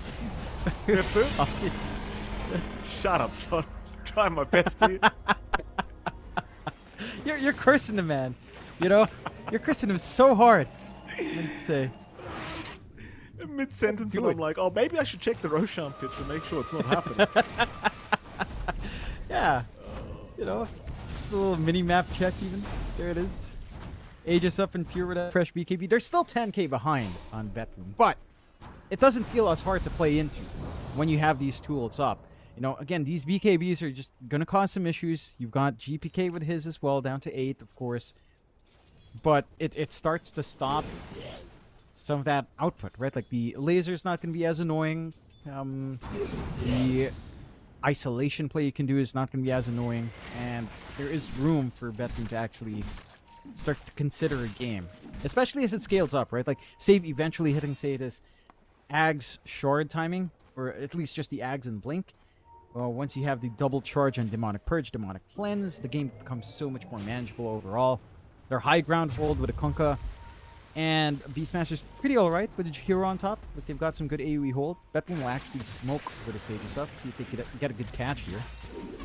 Shell, Planet. Oh, he doesn't get the double shackle. Bit unfortunate there for Planet. It looked right on angle. The Kunkka, though, Miero, I mean, he's a pretty tanky boy. Hasn't thrown the boat out yet. Requiem committed here by Pure. They'll aim down Y first, and Y is gone. In comes the jump now from Bark, right in the middle of everybody. Trying to go after Miero. They'll take the Kunkka down. A good start for Tidebound, if they can keep going. Keep in mind that Pure, he's still got an Aegis BKB ready. And Bark narrowly avoids dying. So they'll leave with a 1-for-1, certainly in favor of Tidebound, considering you got a support for a core. And that's going to be about it. They don't want to feed any more lives away. Problem I'm seeing, though, for Tidebound, John, is BetBoom, they are still defending. You know, at 28 minutes in, yeah, you lose a T2 tower, but it really doesn't feel that one-sided. No. Certainly not. They're finding the angles into these fights. Again, they're getting a little bit more durable as this game goes on. You've got some aura play coming out, like the Crimson Guard helps massively against the Clinks. I think the key thing for Tidebound is they're very constrained in that they have to really connect Shiro with Bob. You are. You are. He's okay. Nothing to say you're going to walk away. Pure trying for the BKB TP out, and Y's not going to make it in time. Save. Will get left behind. So they do have a consolation prize, but that's about all they're going to get out of this. We'll see if they can maybe force this into an objective. And there is a chance you can just try to go high ground and force a buyback from Save. See if that's what they want to try and do.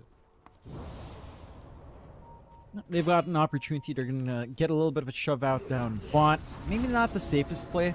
Requiem's coming off cooldown. Again, BKBs are on cooldown, but it's only a minute. We don't have the biggest window in the world here for Tidebound to capitalize.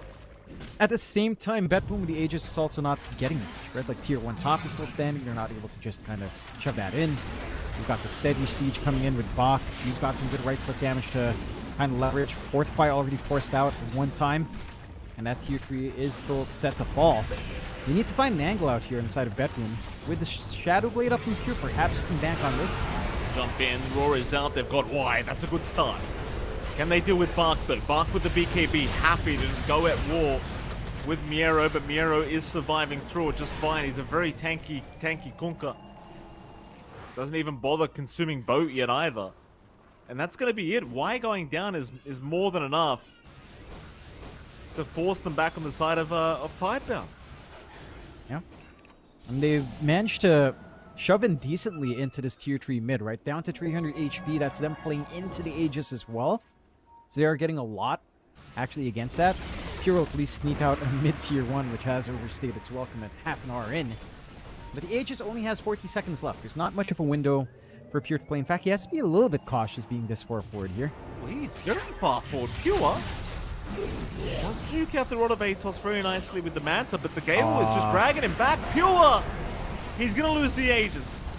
That's not the start you would have hoped for here as Boom for this fight. Pure, he's going to be forced to BKB and try to go for a Requiem. Meanwhile, NTS does get caught by the snowball. Why will save NTS, at least for now. This will turn on Miero now, and a perfect shards as well. Blocking Miero on the low ground. Meanwhile, GPK still trying to get NTS, but he TP's out of there just fine. He's not going to die. Meanwhile, GPK still going, still trying. Glape need to lock down 3 of them. Miero in trouble again. Buck getting to work, and nothing to say is back into the fight. It's all over for Boom. This fight is well and truly done. Sure, Pure, he'll survive the end of it, but he lost the Aegis, and it's cost them 3 heroes, and none of them have buyback. It's a big opening for Tidebound, and that's Tidebound losing their Clinks straight up, right? Like that's their big source of damage. That's the connection with the Bristleback and Clicks broken apart, and you still have enough damage to carry through. Your 2 supports are pretty physical based on output. Bach does have some decent right-click himself as well, with a Warpad still there. So you still have ways of playing. Now the full side of Vice up on Nothing to Say. Even more control kicking in. That should give him enough int as well for the max cooldown reduction on everything. So uptime on all of his utility is fully there on the items. And again, this is the point where the game is getting really annoying for the side of Boom.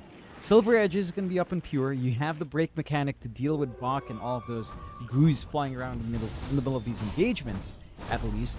There is that. Whether or not that's really enough, though, I'm not sure. It doesn't feel like that's really going to be it. And you will buy yourself a few windows to kind of try to burst Bach down. But it feels like in that window, if you're going to focus down Bach, then you're going to allow Shiro to actually dance around this game if you're not careful. And it feels like, yeah, you know what? The Bristle, the goo is an issue. But you've been taking those fights without the Clinks. If you leave this Clinks alone, and he's the one that survives through, even without the goo, there's enough damage here for Shiro to feel really happy in terms of just melting heroes' faces apart. Here we go again. They're looking at Pure. They jump in. Hex is out from Nothing to Say. It's going to make life very hard for Pure, but he does still manage to get the BKB off and run, at least for now. Why is the one in danger once again? He is going to be just fine, though. He's actually taking through a lot of damage, but GPK jumps in with a Raw to finish off the job. Problem is, Bach now can just run forward, and Pure is looking pretty damn dead. They'll save him with a disruption for now, but eventually Pure will just melt. And my goodness, I mean, it's just looking impossible, this game. Like, Bach just front lines. Nothing to Say just sits there spamming lasers and march the whole time. And here we go again. Save is down. There goes GPK. Miero is in trouble. And you might be around the stage where you just call it. Yeah. You might just want to call this game. I mean, Boom. I don't think they were really appreciating the Pos 2 Tinker either. No. Didn't quite expect it coming out. Maybe just expecting that support. And again, with no hard catch, they're having to commit Roar on a Tusk. That's not what you want. That's not why you built that Blink. You want to stop Nothing to Say, even if you take care of why. It's still, he's still managing to get the snowballs, to stall out his death, to stall out the death of his chorus. He's getting some big repositional plays. He's allowing the rest of the team to play. Good catch from Kataomi at least, but no follow through. And he's just dead. Kataomi down, trying to buy a bit of time for his team to get there and try to defend. Nero is back up, so is Saved, but T4 towers are now gone. And the Ancient, I mean, completely exposed here. Bach continuing as now the Hex is out once again onto the Kunkka this time. Miero's HP pool is just getting decimated by this Shrink Rave of Nothing to Say, and he is just down. Pure, he's going to respawn, but the immediate Hex out. They had the Sentry ready, and that's it. Game 2, it will go the way of Team Tidebound. Boom ending up having to drop Game 2 to finish off this series. And I'll tell you what, John, I'm pleasantly surprised right now. I mean, I don't think Tidebound is a bad team by any stretch, but I didn't have any faith in this draft. I'll be frank with you, John. I didn't believe the core Tinker was going to be great. Not to doubt nothing. I know someone's going to be in the chat saying like, "Oh, this idiot caster thinks NTS Tinker's not." Listen, I know NTS is a good Tinker player, John. I know he's one of the best. But when's the last time you saw a performance like that from a mid Tinker? Not in a while. Not in our direct view, at least not since Yoa in those TI quals, right before Tinker was nerfed in the mid lane. And he did a fantastic job. I think it also boiled down to the fact that they weren't ready for it on the side of Bedlam. Again, they didn't expect Tinker to go out as mid. They were banning out mids to close out. And the matchup still kind of worked out there for nothing to say. Like, playing it into Beastmaster mid was probably one of the worst case scenarios, because Beastmaster's not going to shove out the Tinker. You have to play Axis. Your boars aren't as effective in that lane, right? There's always the miss of the laser. Tinker always has March as well to slowly chip at the lane. You have to commit some resources to head into that mid and kind of get things done. And again, BetBoom had a very high tempo idea on what they want to do.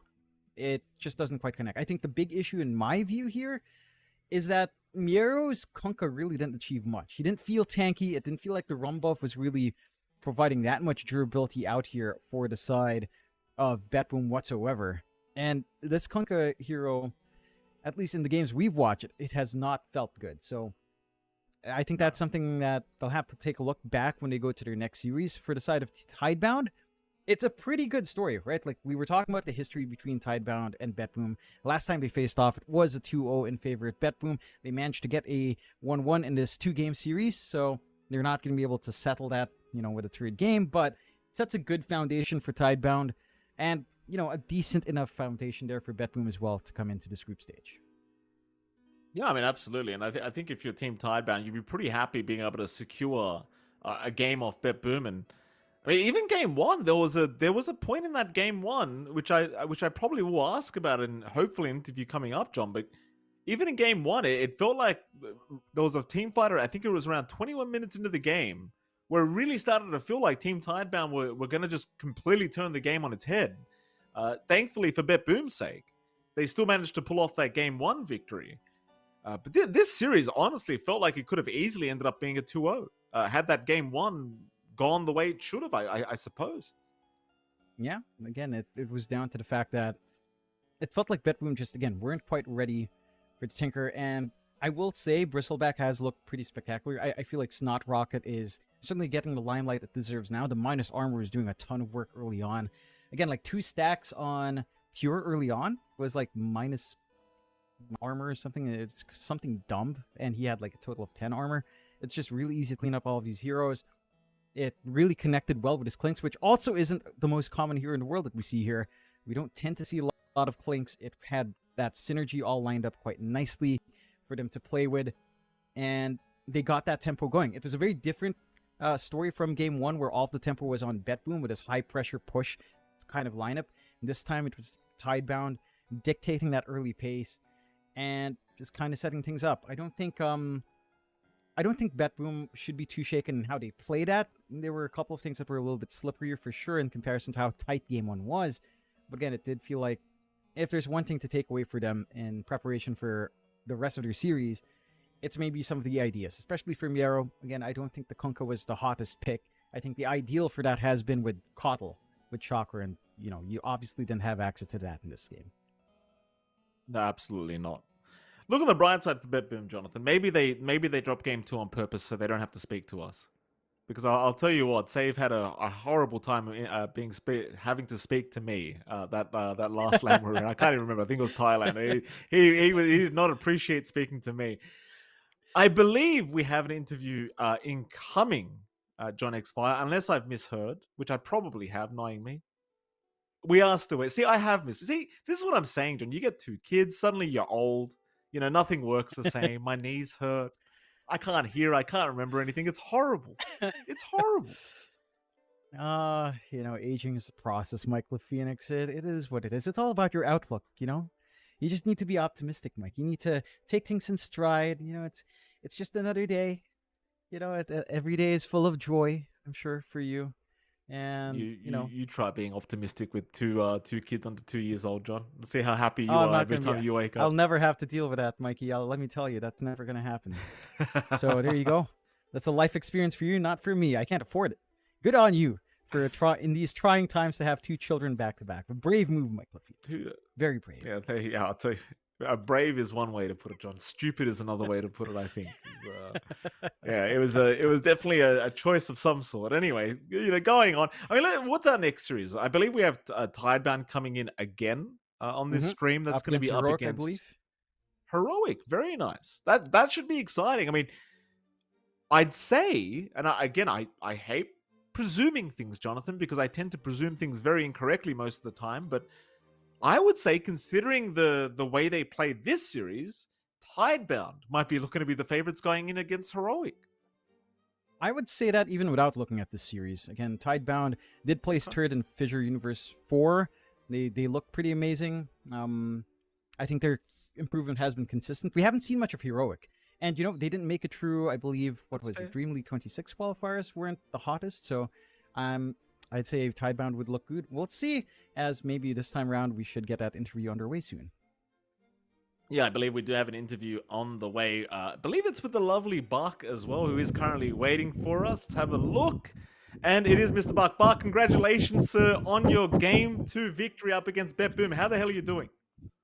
Good. It's a good start. 1-1. Yeah, absolutely. But can I ask you the negative first? Like game 1, it almost felt like you guys were going to turn game 1 around 21 minutes. Can you tell me what went wrong in that game 1 for you guys? Game 1, first, I think we kind of fucked up draft. Our early game is too hard. And yeah, we almost turn it at mid game, but they have. I think their team fight is easier than us, and we have some mistake on position. We gave them good initiations, so yeah. Can I ask you as well about this Tinker? I mean, John and I mean, we know Nothing to Say is an amazing Tinker player, but do you think this mid Tinker is a thing, or is it very conditional? It definitely depends on players.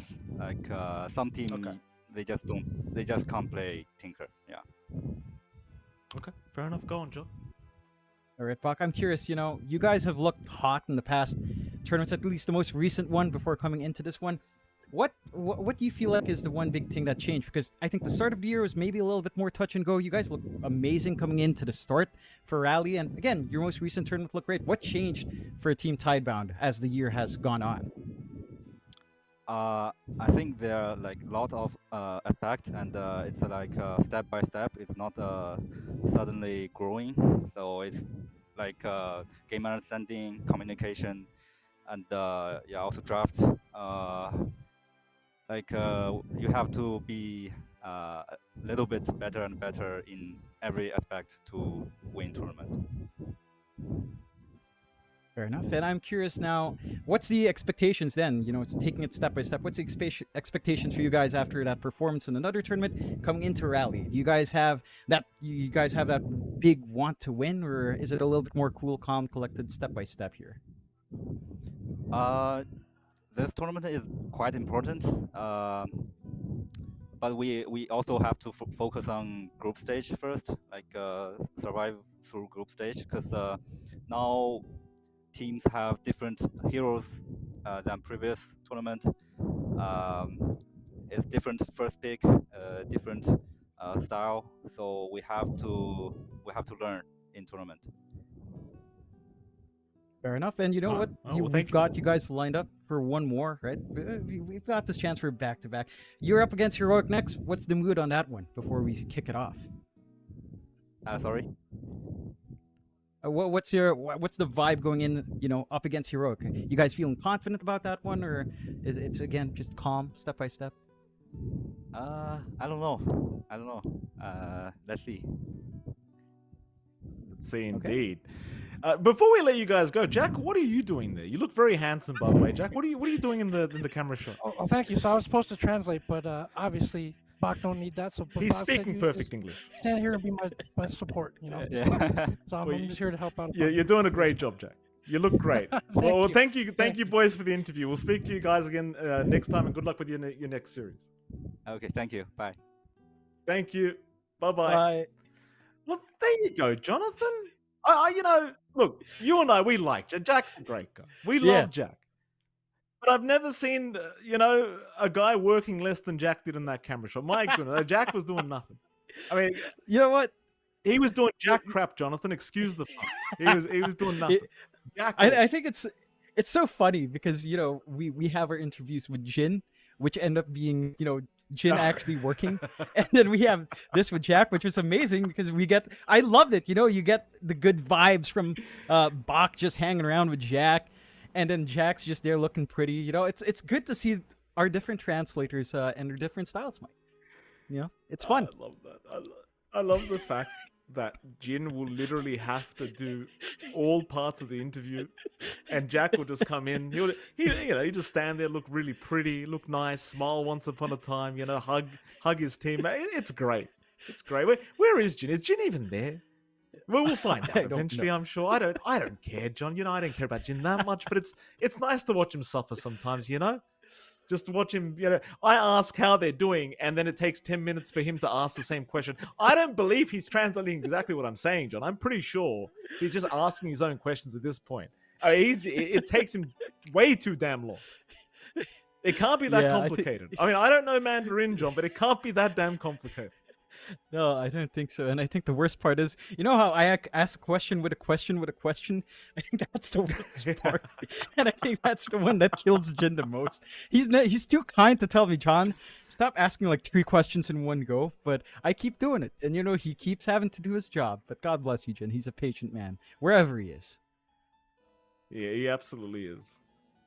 He absolutely is. With that, Jonathan, of course, that was our first series of the day gone. We do have Heroic vs. Tidebound coming right up on the B stream. So we will head off to a break, and right after that break, we shall be back with our final series of the day.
I's the boy that builds the boat, and I's the boy that sails her. I's the boy that catches the fish and brings them out to Liza. Hip your partner Sally Taboo, hip your partner Sally Brown.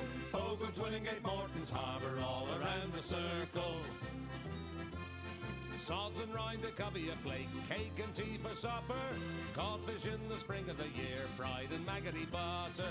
Hip your partner Sally Taboo, hip your partner Sally Brown. Fogo, Twillingate, Morton's Harbour, all around the circle. I don't want your maggoty fish, that's no good for winter. I can buy as good as that down in Bonavista. Hip your partner Sally Taboo, hip your partner Sally Brown. Fogo, Twillingate, Morton's Harbour, all around the circle. I took Liza to the dance, and faith but she could travel. Every step that she did take was up to her knees in gravel. Hip your partner Sally Taboo, hip your partner Sally Brown. Fogo, Twillingate, Morton's Harbour, all around the circle. Susan White, she's out of sight, her petticoat needs a border. Old Sam Oliver in the dark, he kissed her in the corner. Hip your partner Sally Taboo, hip your partner Sally Brown. Fogo, Twillingate, Morton's Harbour, all around the circle.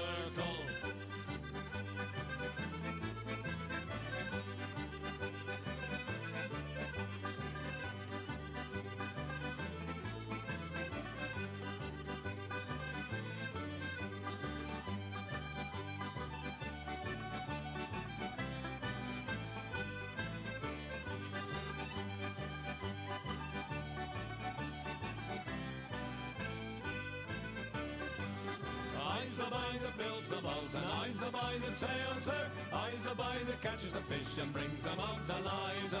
Hip your partner Sally Taboo, hip your partner Sally Brown. Fogo, Twillingate, Morton's Harbour, all around the circle. Hip your partner Sally Taboo, hip your partner Sally Brown. Fogo, Twillingate, Morton's Harbour, all around the circle.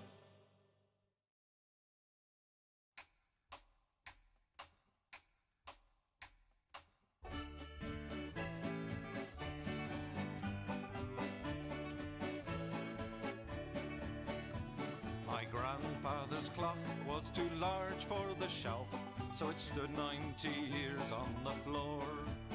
It was taller by half than the old man himself, though it weighed not a pennyweight more. It was bought on the morn of the day that he was born. It was always his treasure and pride, but it stopped short, never to go again when the old man died. 90 years without slumbering, tick-tock, tick-tock, his life seconds numbering, tick-tock, tick-tock, but it stopped short, never to go again when the old man died. In watching its pendulum swing to and fro, many hours had he spent while a boy. And in childhood and manhood the clock seemed to know, and to share both his grief and his joy. For it struck 24 when he entered in the door, with a blooming and beautiful bride. But it stopped short, never to go again when the old man died. 90 years without slumbering, tick-tock, tick-tock, his life seconds numbering, tick-tock, tick-tock, but it stopped short, never to go again when the old man died. My grandfather said that of those he could hire, not a servant so faithful he found. For it wasted no time, and had but one desire, at the close of each week to be wound. For it kept in its place, not a frown upon its face, and its hands never hung by his side. But it stopped short, never to go again when the old man died. 90 years without slumbering, tick-tock, tick-tock, his life seconds numbering, tick-tock, tick-tock, but it stopped short, never to go again when the old man died. It rang an alarm in the dead of the night, an alarm that for years had been dumb. his spirit was blooming for flight, that his hour of departure had come.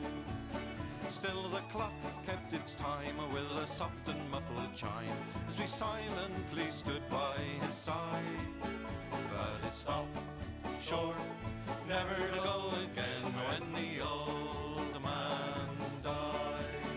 90 years without slumbering, tick-tock, tick-tock, his life seconds numbering, tick-tock, tick-tock, but it stopped short, never to go again, when the old man died. Yes, it stopped short, never to go again, when the old man died.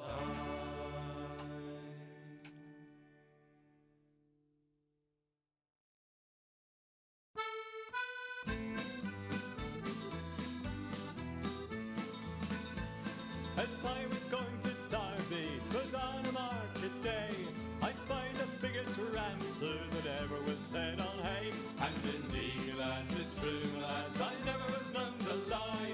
If you'd have been in Derby, you'd have seen the same as I.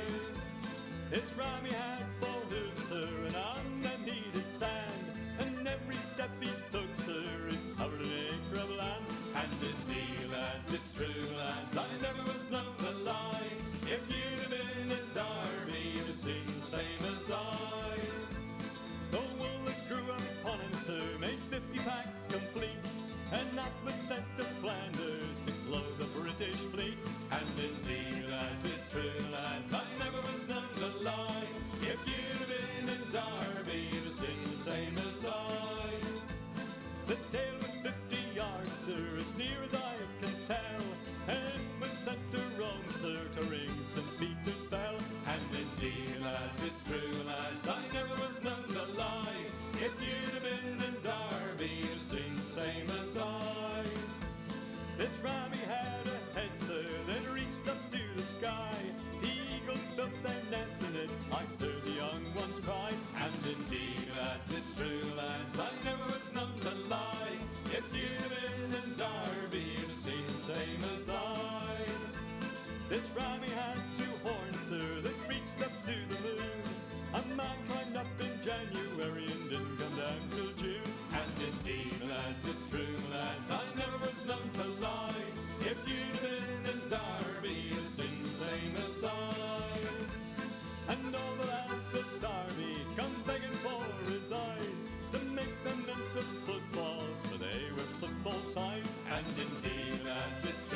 pressure toils and sneered.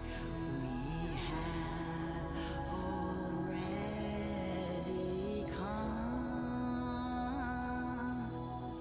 Was grace that brought us safe so far, and grace will lead us home.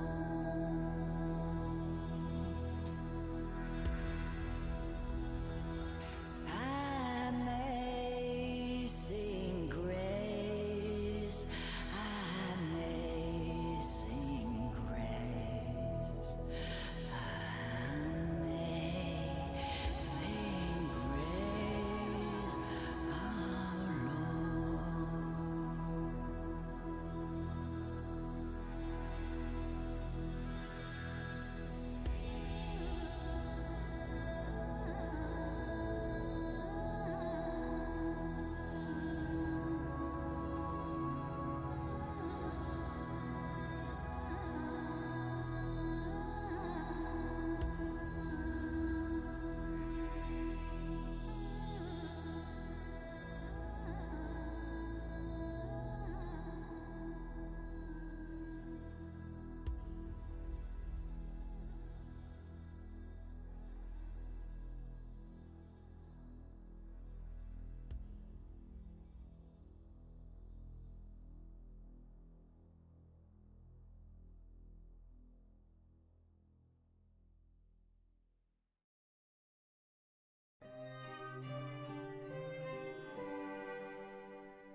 My thoughts are winged with hope, my heart's with love, fly on unto the moon in clearest night, and say as she does in the heavens rim, in earth's own winds and waxes my delight,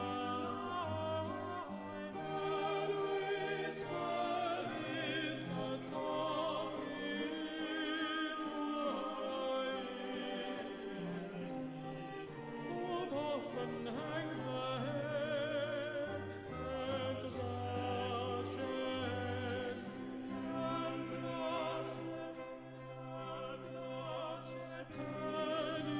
my thoughts you may mistrust my love.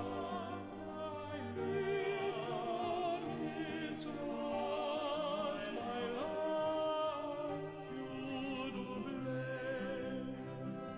Say though you alter, yet you do not look as she does change, and yet remain the same. Let us at love return to me no more. Till my love shine as she has done before.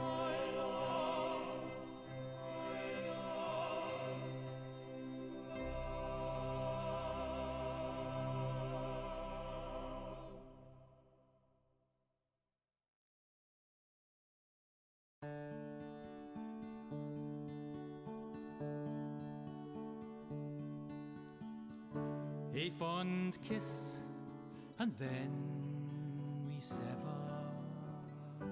A farewell, and then forever. Deep in hair-wrung tears, I'll pledge thee. Warring sighs and groans, I'll wage thee. I'll ne'er blame my partial fancy. Nathan could resist my Nancy,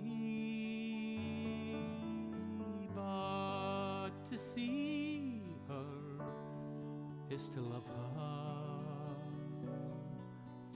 Love but her and loony other.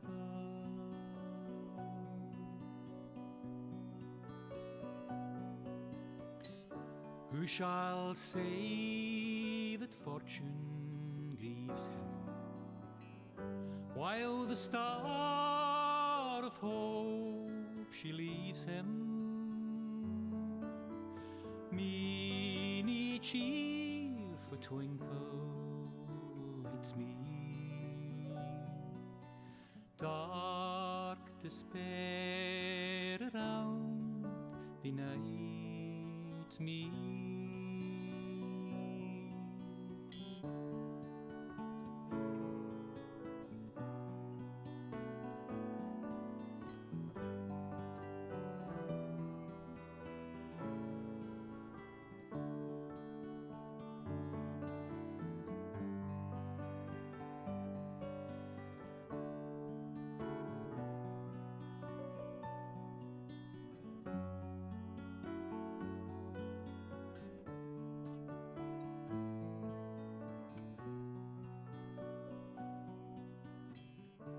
Had we never loved so kindly, had we never loved so blindly,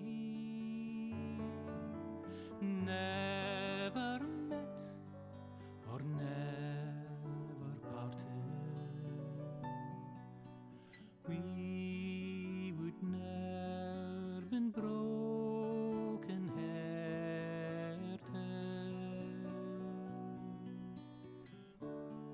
Fare thee weel, thou first and fairest. Fare thee weel, thou best and dearest. Thine be ilk joy and treasure, peace, enjoyment, love and pleasure. A fond kiss, and then we sever.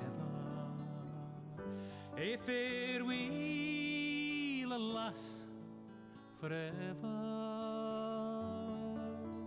Deep in hair-wrung tears, I'll pledge thee. Warring sighs and groans, I'll wage thee.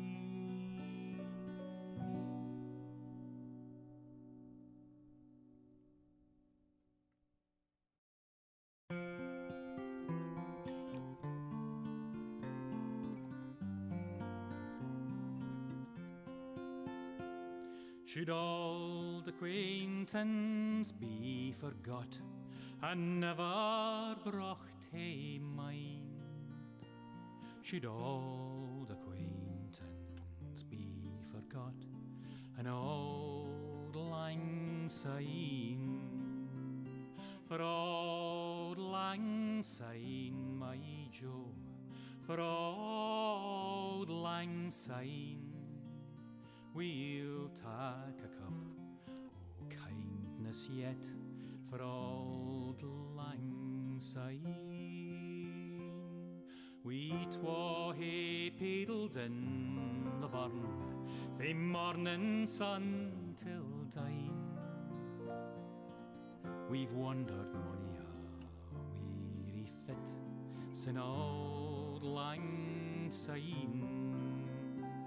For old lang syne, my Joe, for old lang syne, we'll take a cup o' kindness yet for old lang syne. We twa hearing about the braes and put the gowans fine, but seas between us braid he rode sin old lang syne. For old lang syne, my Joe, for old lang syne, we'll take a cup of kindness yet for old lang syne.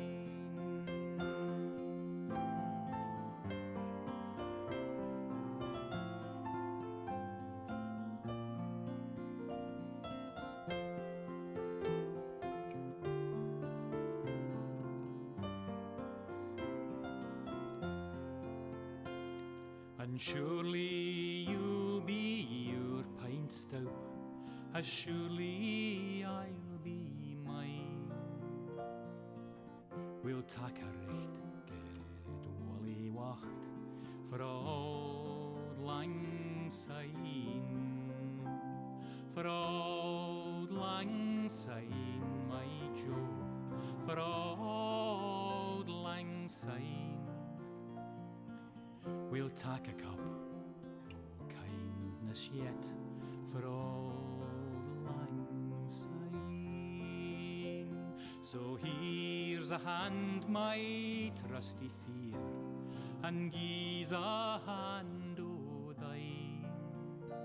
We'll take a recht good wally wacht for old lang syne, for old lang syne, my Joe, for old lang syne. We'll take a cup of kindness yet for old lang syne.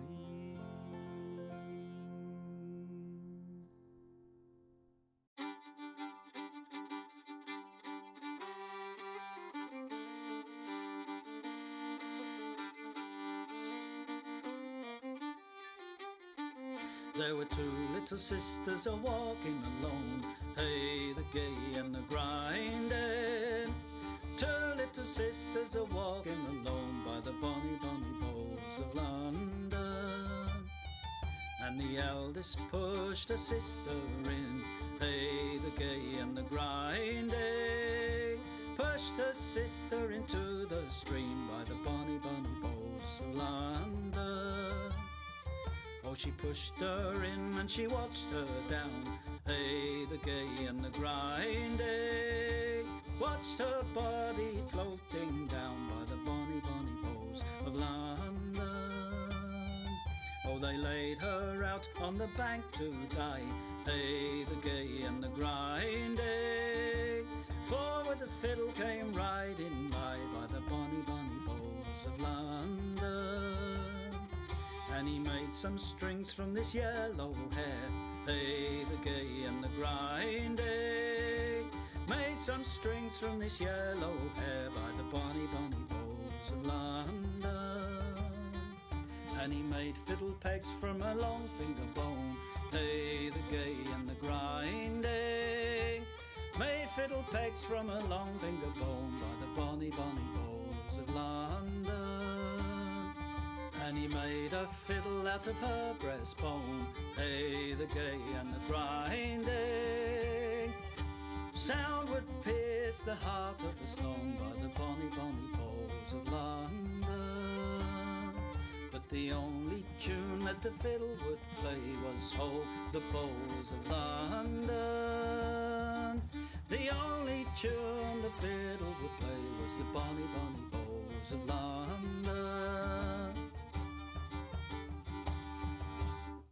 Where the wind can cut you like a knife, and nights are colder than the purser's wife, sir, do we dream of sunny skies of blue and sipping on some fancy foreign brew, sir? No, sir, no, we long to sail where greyer English skies prevail, and we would face the wind and snow and hail for just one pail of good old English ale, sir. Just one pail of good old English ale, sir. Did we choose to fight the foreign foe for England's glory? We must answer no, sir. An English ale house, that's where we would be, not dodging cannonballs upon the sea, sir. We're only risking life and limb because old England's too far to swim.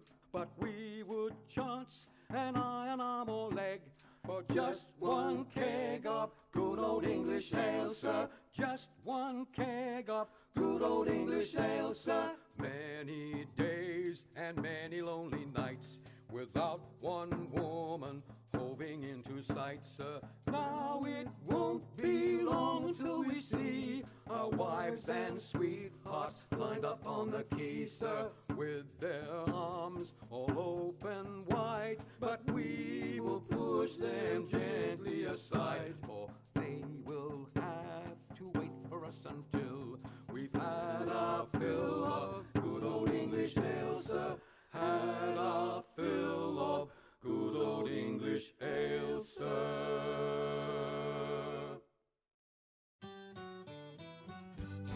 Come landlord, fill the flowing bowl and chill it up run over. Come landlord, fill the flowing bowl and chill it up run over. For tonight will merry, merry be. For tonight will merry, merry be. For tonight will merry, merry be. Tomorrow we'll be sober. Welcome back, ladies and gentlemen. ESL One Raleigh group stages. Day number 1. Of course, it is MLP Dota and the very, very enlarged John X5. Jonathan, welcome back, sir. How the hell are you doing? Doing great, Mikey. We had a great series lined up for us. First, we've got a great one lined up for us afterwards as well. Back-to-back feature of Tidebound, this time against Heroic. Both teams going 1-1 in their first series. Should be a fun one. You know, I just came off an interview with Analog a while ago. I don't know if you saw that, Mikey. I switched streams for a little while. I possessed the body of Hanskin and decided to ask some questions as well. And it should be fun to see this, of course. We rarely get a double feature like this where we get to interview the team right before they go into the next one. So it's going to be keen to see. You know, Bach was all chill. He was hanging with Jack. He was like, yeah, you know, we'll see. We'll see about that Heroic. We'll see about those fellas. So we'll see what happens here. Because, mind you, Heroic had a couple of interesting picks that we didn't see considered in our first series, right? In the second game, we saw the Medusa ban. In our series, at least. In Heroic's match, they actually did get to pick up the Dusa. They got to pick up the mid-Slaughter. They had a lot of fun. And I'm keen on seeing if we get some of that fun here, Mike. Because, let me tell you, I'm not... Before we came into this tournament, you know, when we were doing qualifiers for Dream League, I wasn't the biggest believer in the offlane Dusa. But a lot of teams have made it look good, and they're all using undulation on the offlane. Undulation? Like the 310, yeah, the 310 move speed, no slow. Can't get move speed from any other source, but you can't get slowed, and you get like bonus move speed on Stone Gaze. So it's a very interesting one, and I'd love to see if it comes out here. I'd love to see if we get Nothing to Say pick Tinker again, because who knows? That's a good time. That was a great time for Tidebound a while ago. Maybe we get it again. I've gone ahead and made sure that you're pronouncing the facet name correctly, because I don't play Medusa, John. I don't check these things. I believe it's pronounced undulation, just for the sake of being able to correct you, John. Because, you know, I really like correcting you every single time you slightly mispronounce something. Thank you for that, John. Anyway, Heroic versus Team Tidebound, almost underway. We can head into it very, very soon. And, you know, Jonathan, I think Heroic have still got a great chance of pulling off a victory here up against Tidebound. I mean, look, Tidebound looked fantastic. All I'm saying is I never like to underestimate this Heroic side. Yeah, you definitely can't count them out, even with a sub. You know, Schofield's not here. We've got Matthew. But I think in terms of player skill level, it's still the same thing. Maybe in terms of team chemistry, that's something they have to work on, which they've had a series to kind of try to get all their gears going together. So maybe they're warmed up for this one. But I'm going to be really looking forward to seeing some draft ideas, because I think that's where this patch has been interesting, even with kind of evolving. Like, we used to see a little bit more Silencer, we used to see more Dazzle until it got nerfed out. And now again, there's options like that Dusa, there's options like the Night Stalker 4, the Tinker support, the Tinker mid, specifically for Nothing to Say right now. So I want to see what does slide through, and we should be able to take a look relatively soon, Mikey. We can take a look, Jonathan, and happy days, at least for Heroic, they banned Tinker. So that's good news. Yeah. Good to see they probably were watching, John. They probably understand that, we don't really want to have to play against this garbage hero. And, even if it's not a Nothing to Say Tinker, it doesn't matter. It's still completely busted in the POS 4 role, POS 5 role, wherever you want it. Team Tidebound, they're going to go straight into a gyrocopter first pick.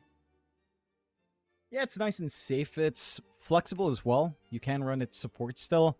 I think on safe lane, it just feels like it doesn't really lose lane. I don't think there's any matchup Gyrocopter right now feels like he's terrible up against. So I think it's just a very safe opener for Tidebound. Allows them to kind of flex things around. Support Jar still feels good with the afterburners. Secondary strike on carry Gyrocopter is pretty damn nice as well. A lot of damage to pump out.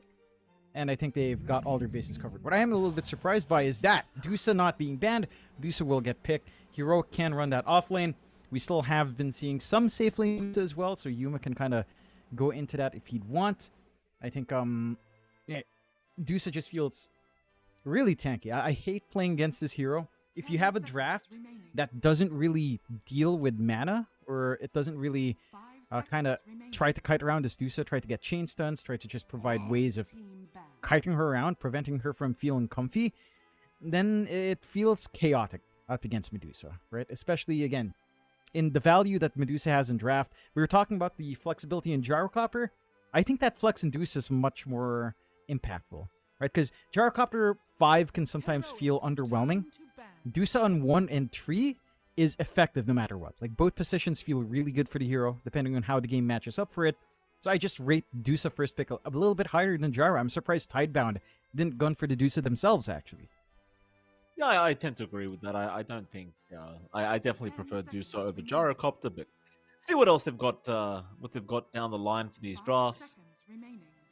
Feel like we just never saw Diffusal Gyro again as well, ever since, Thompson ran it once upon a time, so... Be nice to see, the Diffusal Gyrocopter come back out, against this hero, but it's probably never going to happen again. Heroic. Some supports to be picked up here, Jonathan. 10 seconds remaining. I feel like there's a lot of utility when you have the Dusa to go for... Yeah, they take the Elder Titan themselves. They didn't manage to ban it out. The one big Dusa counter. You stomp her, you just have so much room to take free pot shots at her because she never wakes up, so it's just free mana burn. They take the Elder Titan themselves on Heroic, so they don't have to worry about it. If this is a Elder Titan 4, it's actually a really good body for Dusa to play with as a POS 3. So you end up with ET Medusa lane, which is honestly quite strong by itself. You can kind of tie in your control together. You've got really good poke. You've got a good body for Dusa to just kind of stand behind. Tidebound, for their part, will just take the Ringmaster. There's nothing massive to save just yet. You can kind of save from the Earth Splitter at very least. There is that. The Wheel of Wonder can be nice. It doesn't feel like you really have the best setup for that just yet. But the slow poking from this Ringmaster can be quite devastating. Like, it is a lot of damage to bring out in lane. We have seen this hero really change the tone of fights depending on how great that save is. So I do like this as a very safe opener for Tidebound. I just feel like it's not really an answer to Dusa. It's not really an answer to ET. The save doesn't look as important in this game yet, outside of that one big save from the Elder Titan Ultimate. But beyond that, it's just kind of open. So I want to see Tidebound kind of start to stitch this draft together. Up against Dusa, if you want some ways of managing her, something like Lion could be decent, right? Like, you get your Shard, you maybe get Aether Lens, you just mana drain to Dusa, that's going to be your job, it's effective damage. Instead, we get the Abaddon. So that is an interesting pick, as it provides a lot of durability. We've seen some of this in offlane, sometimes support as well, although I feel like this leans towards more offlane, maybe safe. There are some options to flex, like say now you could end up with Abaddon safe with Gyrocopter, which is fine. On either one being safe lane or support, I think that flexibility works out quite well. It's a good body to throw forward. And it can feel a little bit hard to get that damage going on Heroic, right? Especially as you approach Ag's timing on Abaddon. Sure, that was nerfed to hell. Like the miscoil range was nerfed down on the AoE, but it's still highly effective. I like this pickup from Tidebound. Just helps you survive the onslaught, whatever that may be on Heroic. Well, they are thinking deeply about this next pickup.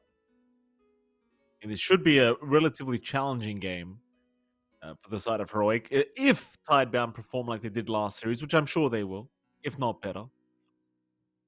I was worried about Tidebound during that Series 1, might I add, John, because we kind of went over the jet lag that the SCA boys had to go through. Now, I'm not sure exactly how much flight time Tidebound had, but I imagine it was probably a lot, going all the way to North America. And they did look tired on camera, from at least in Series 1. They looked very, very tired. At least Bark did in my eyes.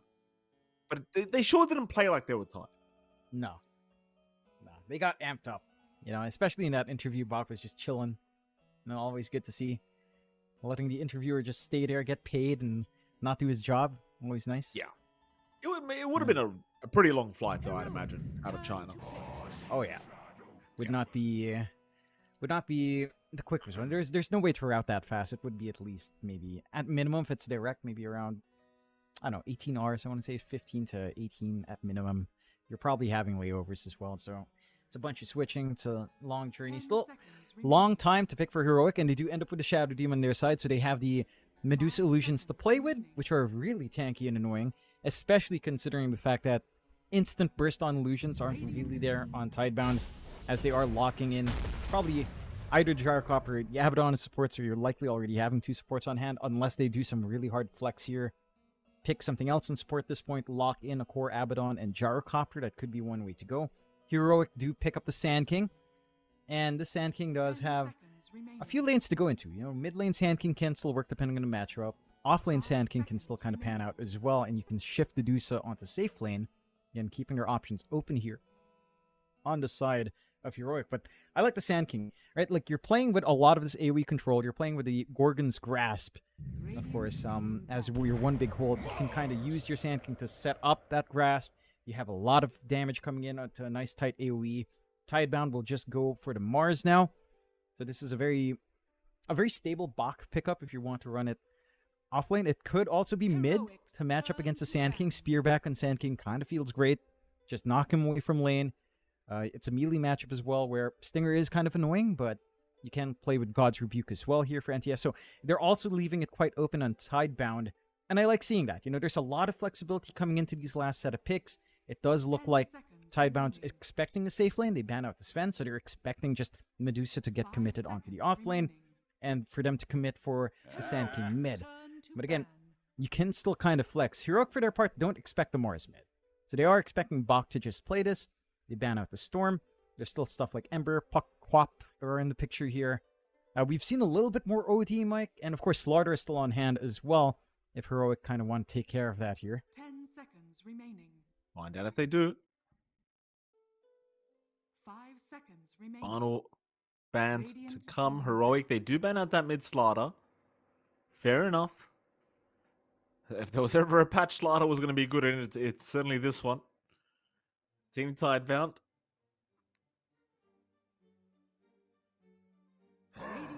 Still looking for another carry ban. They actually ban out the, mid ban, I'd say. They ban out the Husker, so a bit of a mix as they go for the Ricky pickup. Okay. I mean, what do you think about it, John? You don't seem so confident. It's mainly because I'm not sure where it's laning. If it's an NTS mid against Sand King, that doesn't sound like a good time for Ricky. I don't think that lane kind of works out. I think it does make sense overall as a pick because of the shard when you're playing up against a Shadow Demon.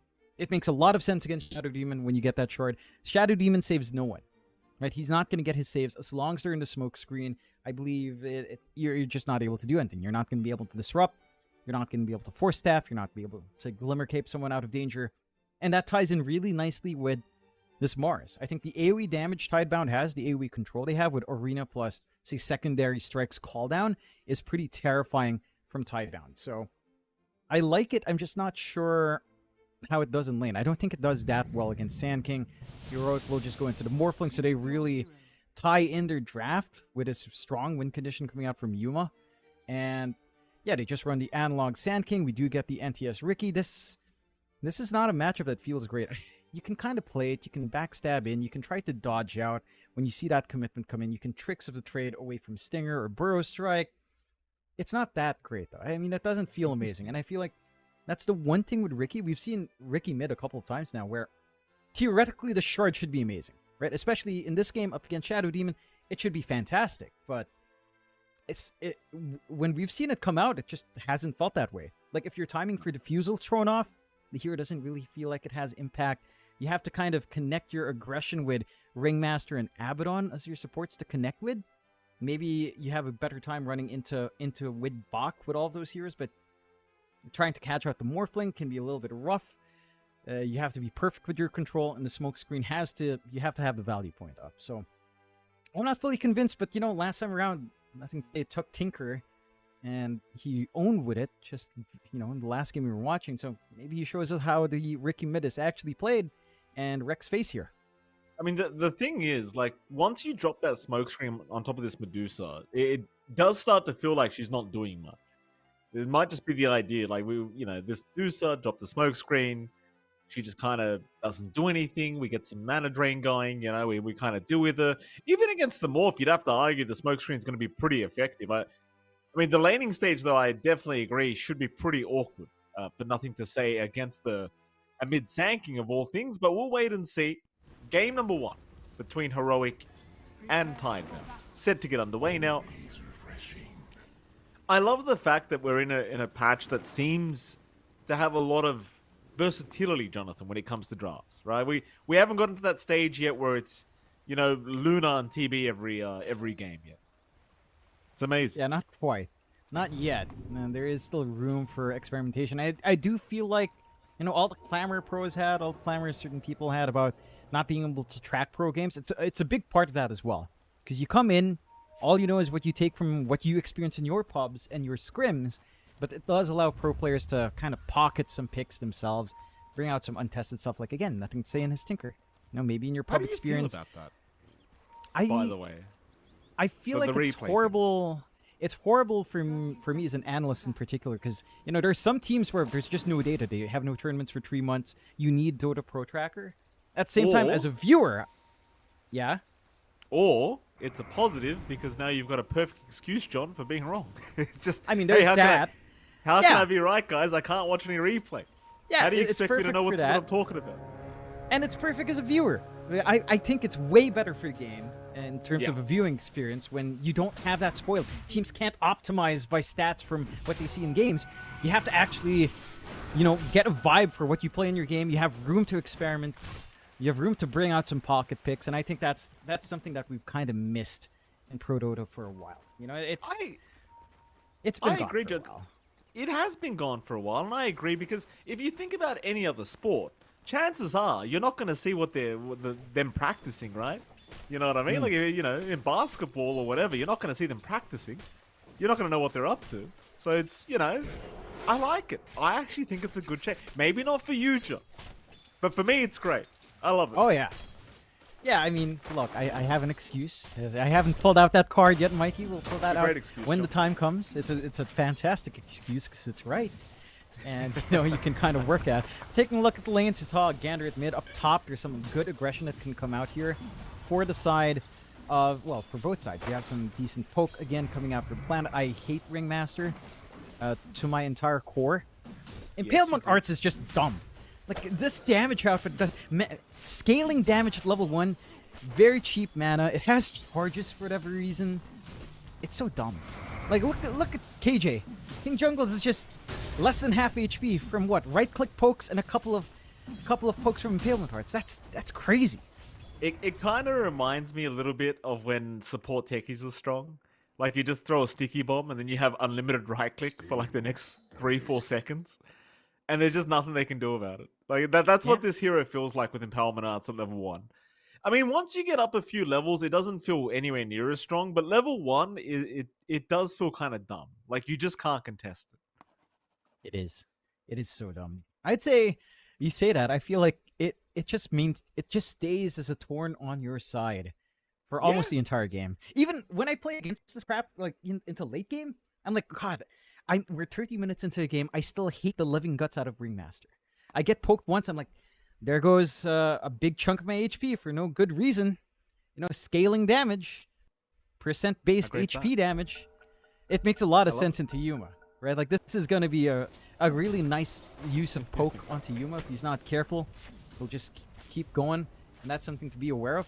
At the least, in this case, you don't really have stun setup for Bach, right? You can't really play with spear aggression, but you can't also play with the durability we were talking about in ET. KJ is just, again, Impalement Heart's up, a couple of right clicks, and he's not really looking to chase anyone down. Take a look at that bot lane as well. You do have Y just chasing Matthew a little bit. This is one thing as well for the Shadow Demon. We talked about how good it is to have with Adusa. It's also pretty nice into Abaddon. Like, just having these Abaddon illusions, getting some right click off, getting some Withering Mist off can be quite annoying. This lane bot is maybe a little bit more defensive. You can use Disruption to set up into the Gorgon's Grasp. Chances are you will just want to farm up here and Whisper. And he is durable enough that Shiro with the Afterburner doesn't really have massive kill threat unless Whisper severely oversteps. Mind you, having Undulation on this lane as well up against Abaddon feels pretty good. You're not going to be slown. Again, you move at 310, but no additional slows from the Withering Mist means that you might actually be able to get away with a more aggressive posture than you normally would on the Dusa in this lane. So far, so good for Whisper. Not too shabby for Shiro, but you're certainly actually not applying that much pressure on that Dusa. Already the null up, some mana regen on the way, going for the typical double null, Kaya, which is maybe a little bit stranger, but into the Meteor Hammer, which we tend to see. And that's to the point where this hero feels like the new OD, Mike. Just Gorgon's Grasp, Meteor Hammer. It's the ways we find to make use of Meteor Hammer, Mike. No, don't sound too upset, John. You know, you never know. They might make OD strong again. That'd be real fun, wouldn't it? Lord, no, please, don't say such things. OD to me is on not the same level, because nobody reaches the same level as Tinker, right? But it reminds me of Tinker. Like, the playstyle never changes for OD. That's what it feels like. It just never changes. It's not as bad as Tinker, but it just never changes. It's always the same. Look. Someone's I will. You know, there was a time when Meteor Hammer didn't exist, and OD, you actually, you played more like right click, you run down. You know, I think that was acceptable. It was annoying, but it was acceptable. And then Meteor Hammer became an item, and I think it just became unacceptable. It's not. No. Don't just imprison me and then stun me again, then blast me. No, right click me. You know, face me. Let me hit back. You know, that's what a fight should be. Not imprison Hammer. Oh, they're dead. It's like, no, that's lame. It's lame design. Please, no. Oh, look at poor old Yuma here, top lane, Jonathan. He's having a bit of a struggle. I've been looking at mid lane as well. Nothing to say. He did lose his courier, John, but he's having a great old time in terms of CS. Just hold that thought. Yuma, he's okay. But look at what NTS is doing. He's been doing this the whole time. He goes up to the high ground, drags the creep wave back to his own tier 1 tower, so he doesn't have to contest the Sand King at all. Which is why he's been able to farm pretty much on parity with Analog. And so Analog, he's still doing a great old job himself on the Sand King. He'll clear out the creep wave and just go straight to the jungle and just clear those camps out with Sandstorm. But nothing to say, he's not actually forced to fight the Sand King at all. So the Riki matchup against the SK isn't really working out as you would first anticipate. Yeah, and that's a big boon. This is going to lead to some decent timings here for Nothing to Say. Already has the power treads done with a courier flying up, and already has the one Wraith Band up. Should lead to some good timings. He's going to hit level 6. You can maybe start to gun for some rotations at that point. You could start to eye perhaps bot, as again that smoke screen can do some work, even with just the value point up here for NTS. We shall see a little bit more of a quiet game. 5 minutes in, no first blood yet. Just very focused on maximizing these lanes so far. Again, Humans been playing with fire up top, but that's normally how you go with Morphling. Maybe looking for an opportunity from Whisper, but the blocks don't quite land from Y as long as you want to. Again, just slow pokes and prods. I will say that the fact that Heroic are probably getting maybe a smoother ride on Whisper and surviving on Yuma is pretty decent. Like, you have that slight edge coming out for Tidebound in lanes. You do have more efficiency for Analog every time he leaves a lane, as the jungle farm is just better. I can say can't really match up. They'll try to catch him out just a bit, but don't end up committing on the mid. you do at least deny the power rune away from Nothing to Say, so there is that. It's a nice arcane rune being picked up here for King Jungles. Nothing to Say though, still on the hunt, has hit that level 6 mark, so wants to try and see if he can find something, but for now he'll just get a deep ward onto the high ground, just wants to keep tabs on any kind of rotations. See if he can find an easy pick off later on. Apart from that though, I think if you're Nothing to Say, there's no rush. Like, you want at least the Diffusal Blade before you really start committing with your team. Obviously, we do tend to see Rickies getting involved in fights early if it's close to their towers. And in fact, we might see one now, because Bark is getting kind of pincered in here by Analog. Problem is, again, it's by the tier 1 tower. Nothing to Say is here. They'll drop a Sentry Ward preemptively, but Analog's going to leave the area. It's now a 3v2. Make that a 3v1. Yuma, can you get away, sir? He's got waveform up, and he will commit it to the spear. Just land on the tail end. Yuma, no! Meanwhile, Shiro and Y go down bottom lane. So it's still a really good trade. You still got a 2-for-1 special here for the side of Heroic. They still found the opposing pos 1.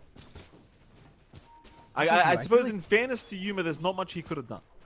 Nah, I mean, he was already fully strength morph, couldn't really run away, didn't have enough mana perhaps for the next waveform as he just popped it, didn't have time for it.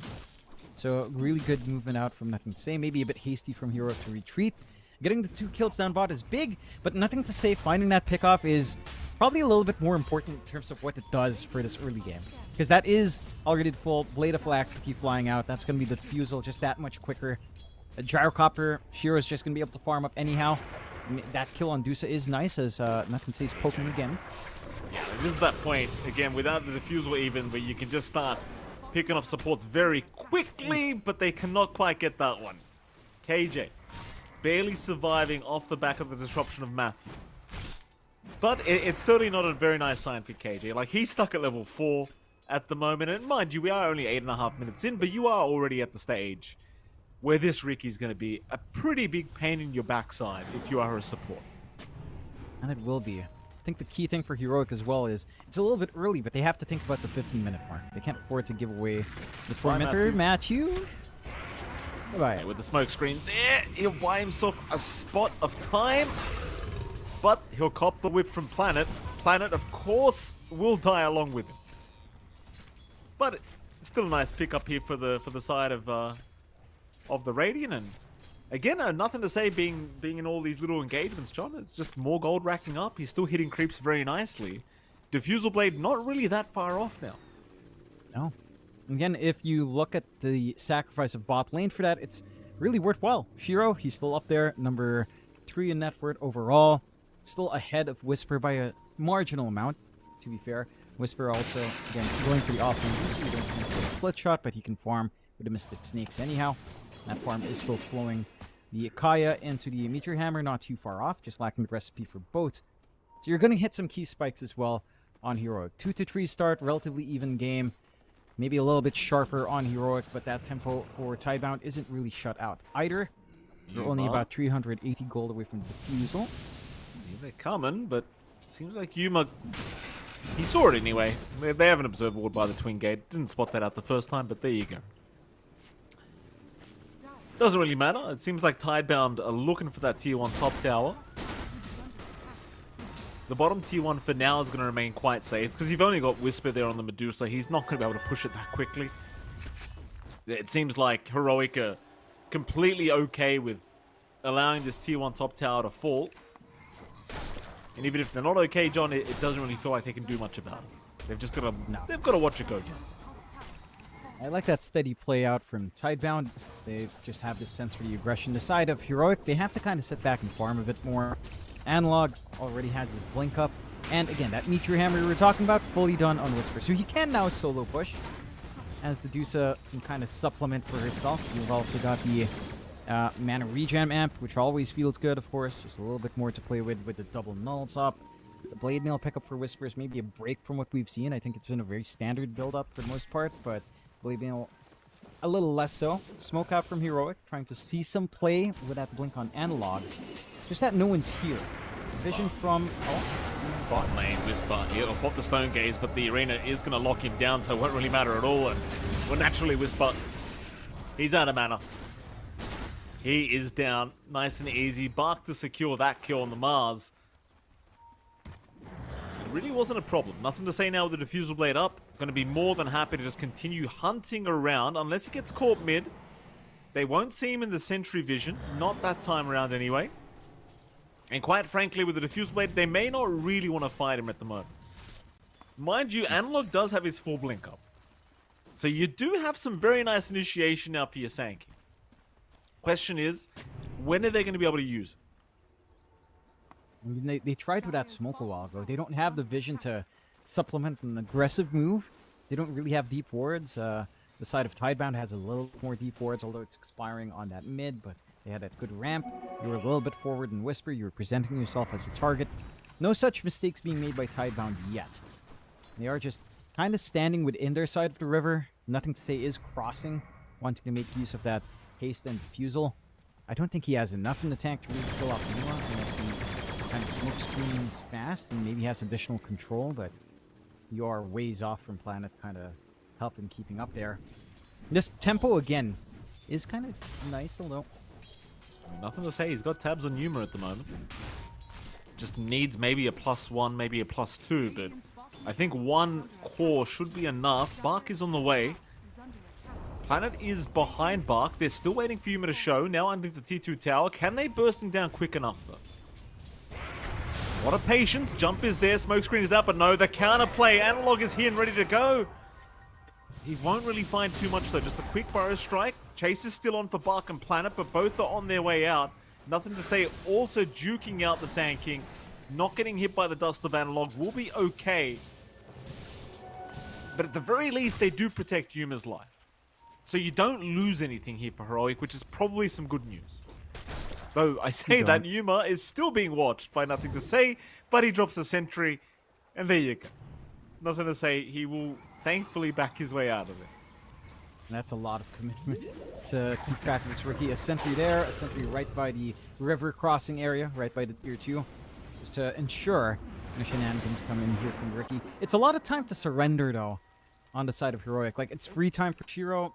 He's got the Chrysalis up. He's now #1 in that word after, again, taking a loss in lane. Not really a full loss, but dying in lane at the very least. Is set to hit a decent Ags timing up. And for the side of Heroic, that, again, they committed like 2 cores coming up there to cover their Morphling. That's time where they're not farming. That's time where they're not able to really get that continuous build-up. And that Tidebound is at least getting on their gyro. You do have that blink up for Bach now, so smoother initiation with the arena. They so wish on the side of Tidebound. And I like this from Nothing to Say, just going straight into the shards, straight into the Ags. Wants to get pocketed up into someone, have a little bit more of a nuisance with the tricks. And of course, the smoke screen shard is going to be massive in terms of removing save here. Eyeing mid with a smoke. All he's got is a Meteor Hammer on this Medusa. Not much in the way of protecting himself in this kind of scenario. Still a nice sleep from KJ, going to make some work happen as now they jump in with the Epicenter Burrow Strike and they are wiping out NTS. They've got him back to boot. A perfect setup off the back of KJ. Y, also in danger, will make his way out, but now they're all dropping low. They all need to get out of there. Shiro, he gets left behind. A perfect Burrow Strike from Analog. Shiro, though, at least taking the Sand King along with himself running away. Shiro actually not getting caught. I thought he was for sure dead, but they just weren't able to get the follow-up damage. So they'll lose their Sand King on the tail end of that fight. But it's still a pretty damn great fight here for Heroic. And it is. They, again, get the punishment they're looking for. They get the ideal jump. Tidebound, a little bit unfortunate for Bach that he couldn't catch anyone else in the arena. And he only catches the one. Their connections onto Whisper as well were good, but he managed to actually channel that Meteor Hammer and pin down Nothing to Say into the chain control. You're a little bit too far for the escape act from Planet. So the punishment is severe. Like, if you do want to take care of this Dusa, Nothing to Say is a big part of that.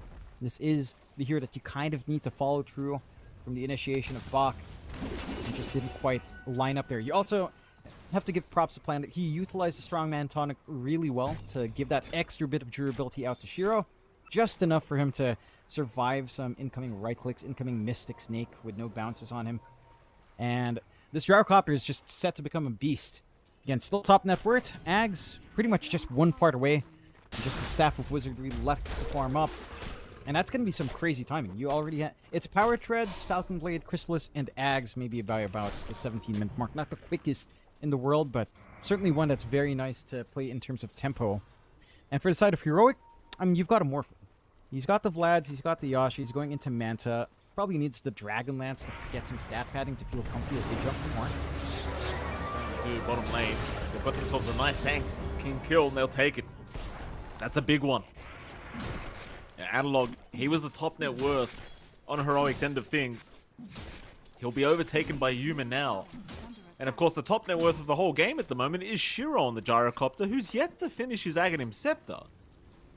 But we'll have it up in about 300 gold from now. So his farm is set to escalate even quicker. Nice quick deny from Shiro in the mid lane as well.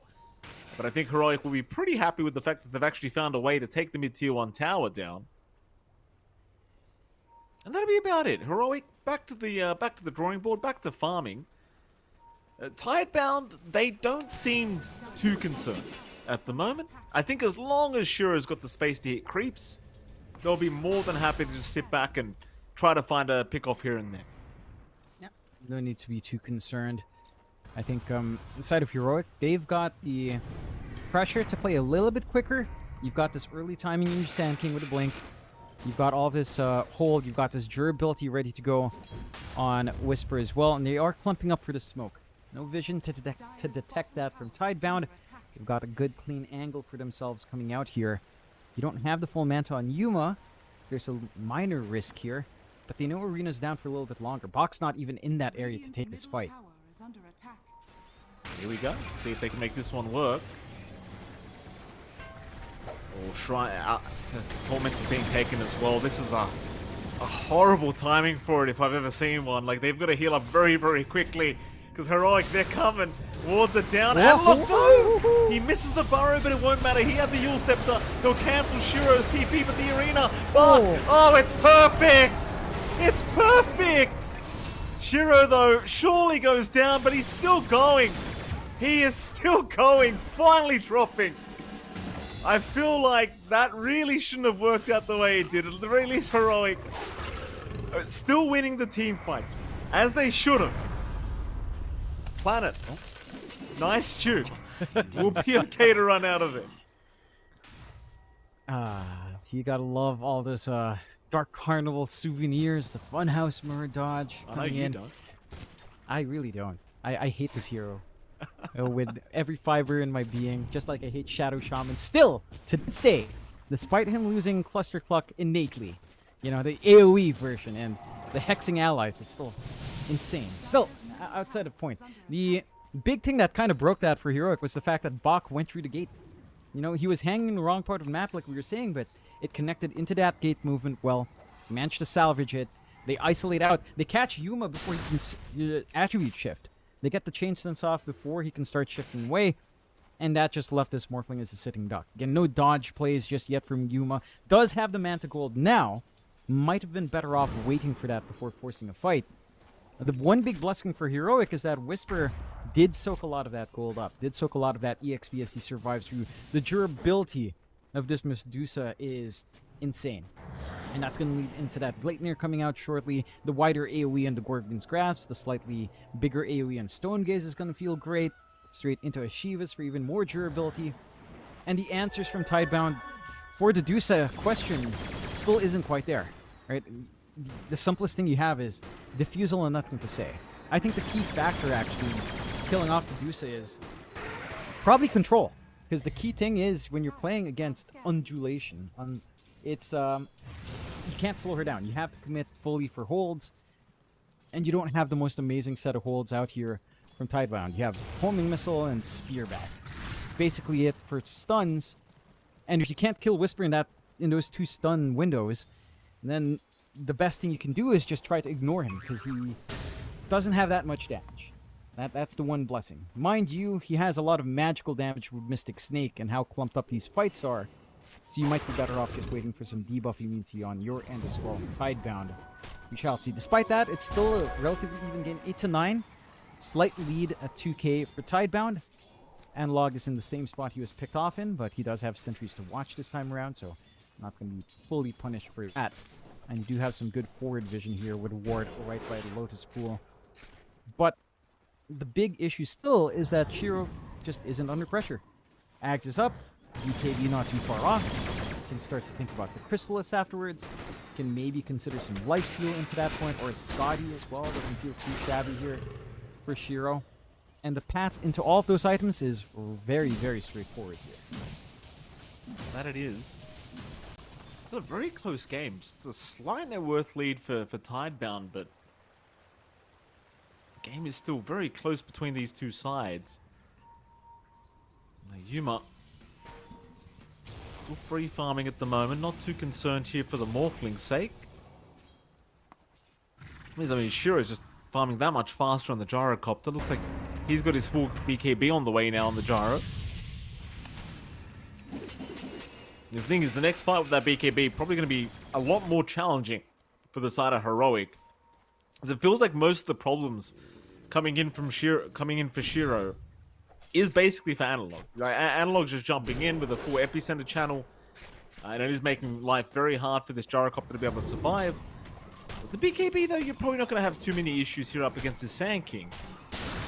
Now, we'll see what happens this next fight. I mean, both sides for now seemingly just wanting to farm up. Nobody really interested in forcing a fight. There is pings out onto Matthew, but nothing to say, not looking like he'll get the opportunity to quite make the jump onto Matthew that he was looking for. And Lions have been drawn, Jonathan. It seems like Tidebound, they want to go into that die triangle and wait around that area, see if they can find themselves a nice pickup. I like this read. There are some wards here from Heroic. If they do break the smoke in the right spot, it doesn't look like they'll be able to fully do so. Oh, they're coming. They're coming. KJ, he gets caught out though. Whisper, he's actually going to keep fighting with the grasp out. Stuns up Bark. Bark is perfectly fine to walk out of there though. They'll just hold on to the high ground of that triangle. And for Heroic, I mean, you've really only... Oh, I say you've only lost KJ. Analog going for a TP play out should be okay. Nothing to say, has nowhere to cancel though. That is a very long TP, but it won't matter. He's fine. Will still be able to take a tier 1 off the back of it.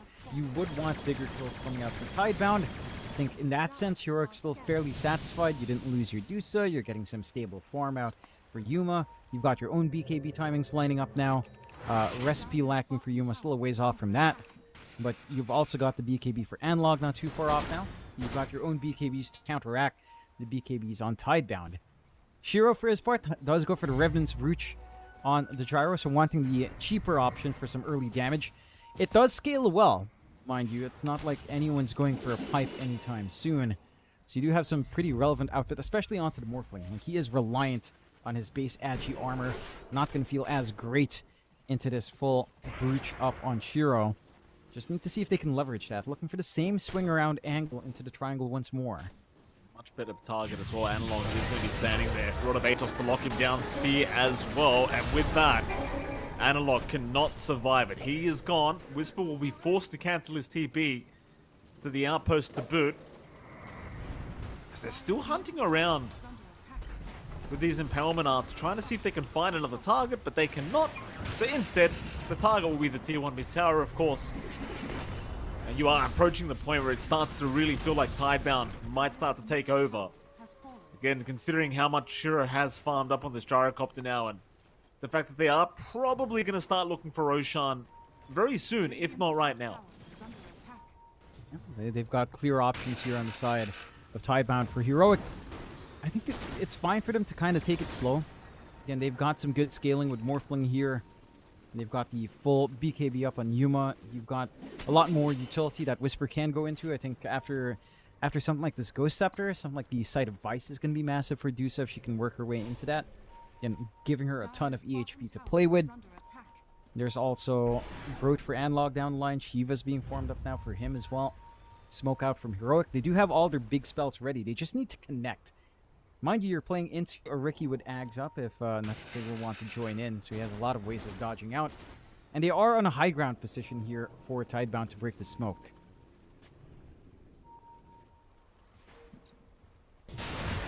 Oh, wait. You see one. Quick kill onto Planet. Not the biggest target, but they'll take it.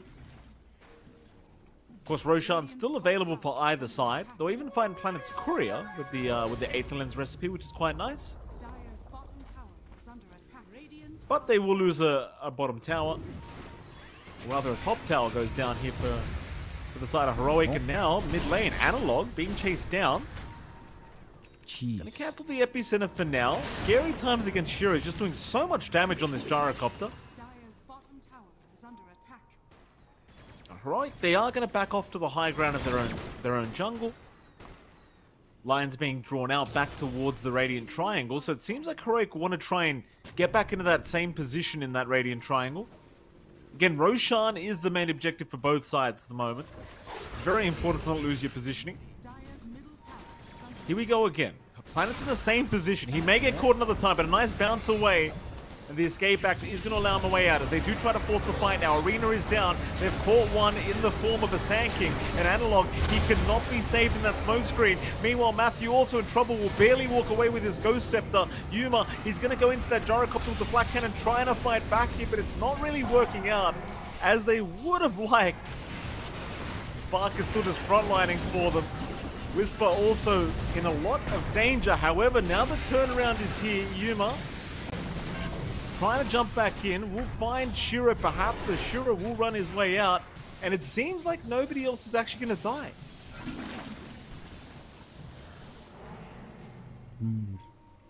It's a really big commitment out from the side of Tidebound. Short respawn for Analog.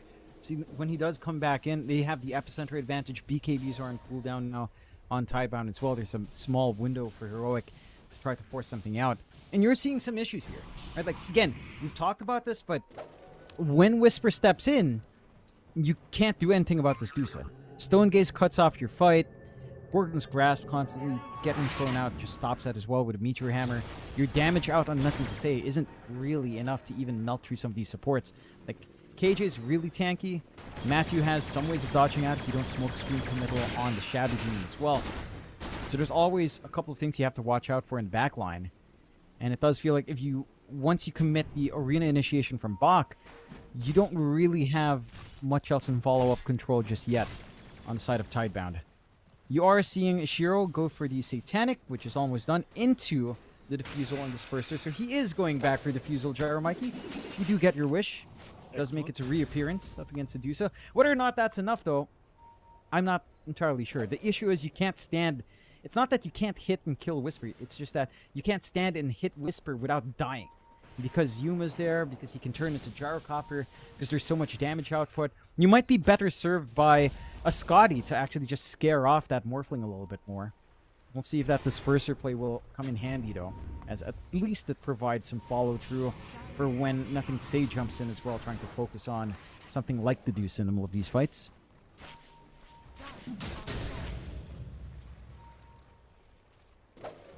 Big smoke up now, Heroic. For that big fight.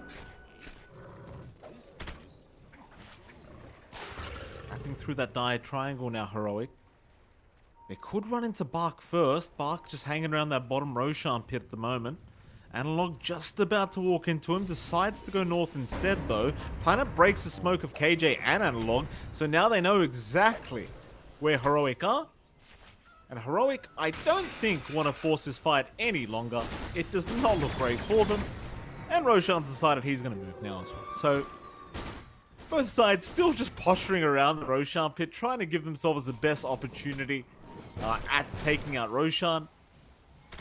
Keep in mind, if you're Heroic, you don't really want to allow Tidebound to go into the pit and start.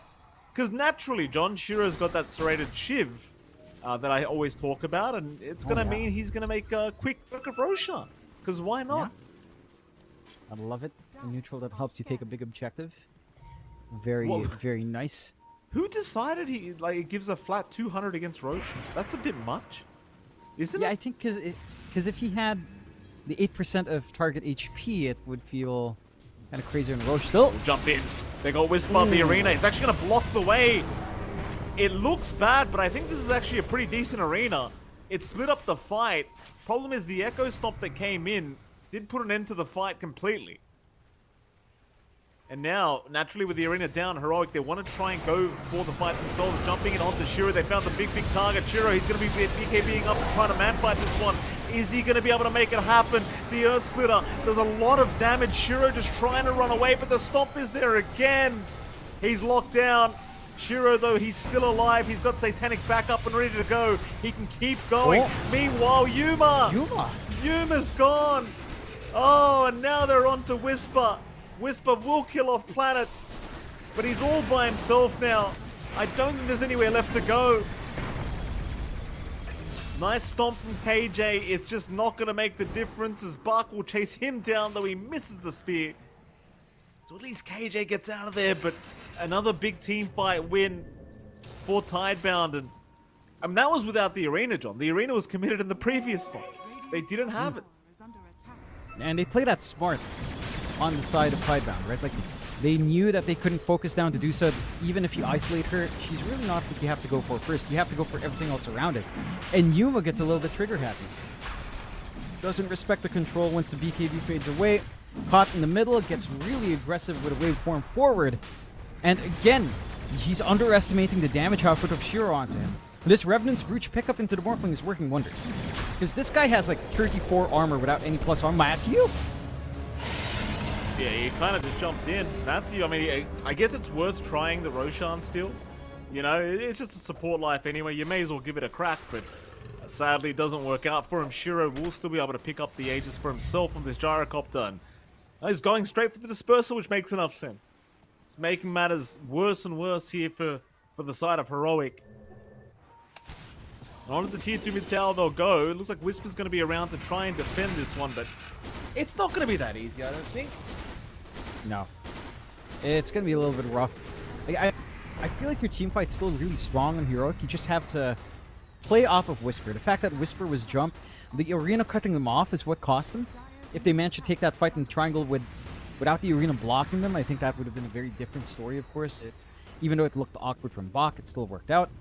The ideal now for Heroic is, again, you have your Deuce up front. She kind of cops the damage. You follow through with your Sand King. You follow through with your Elder Titan as well in terms of AoE control.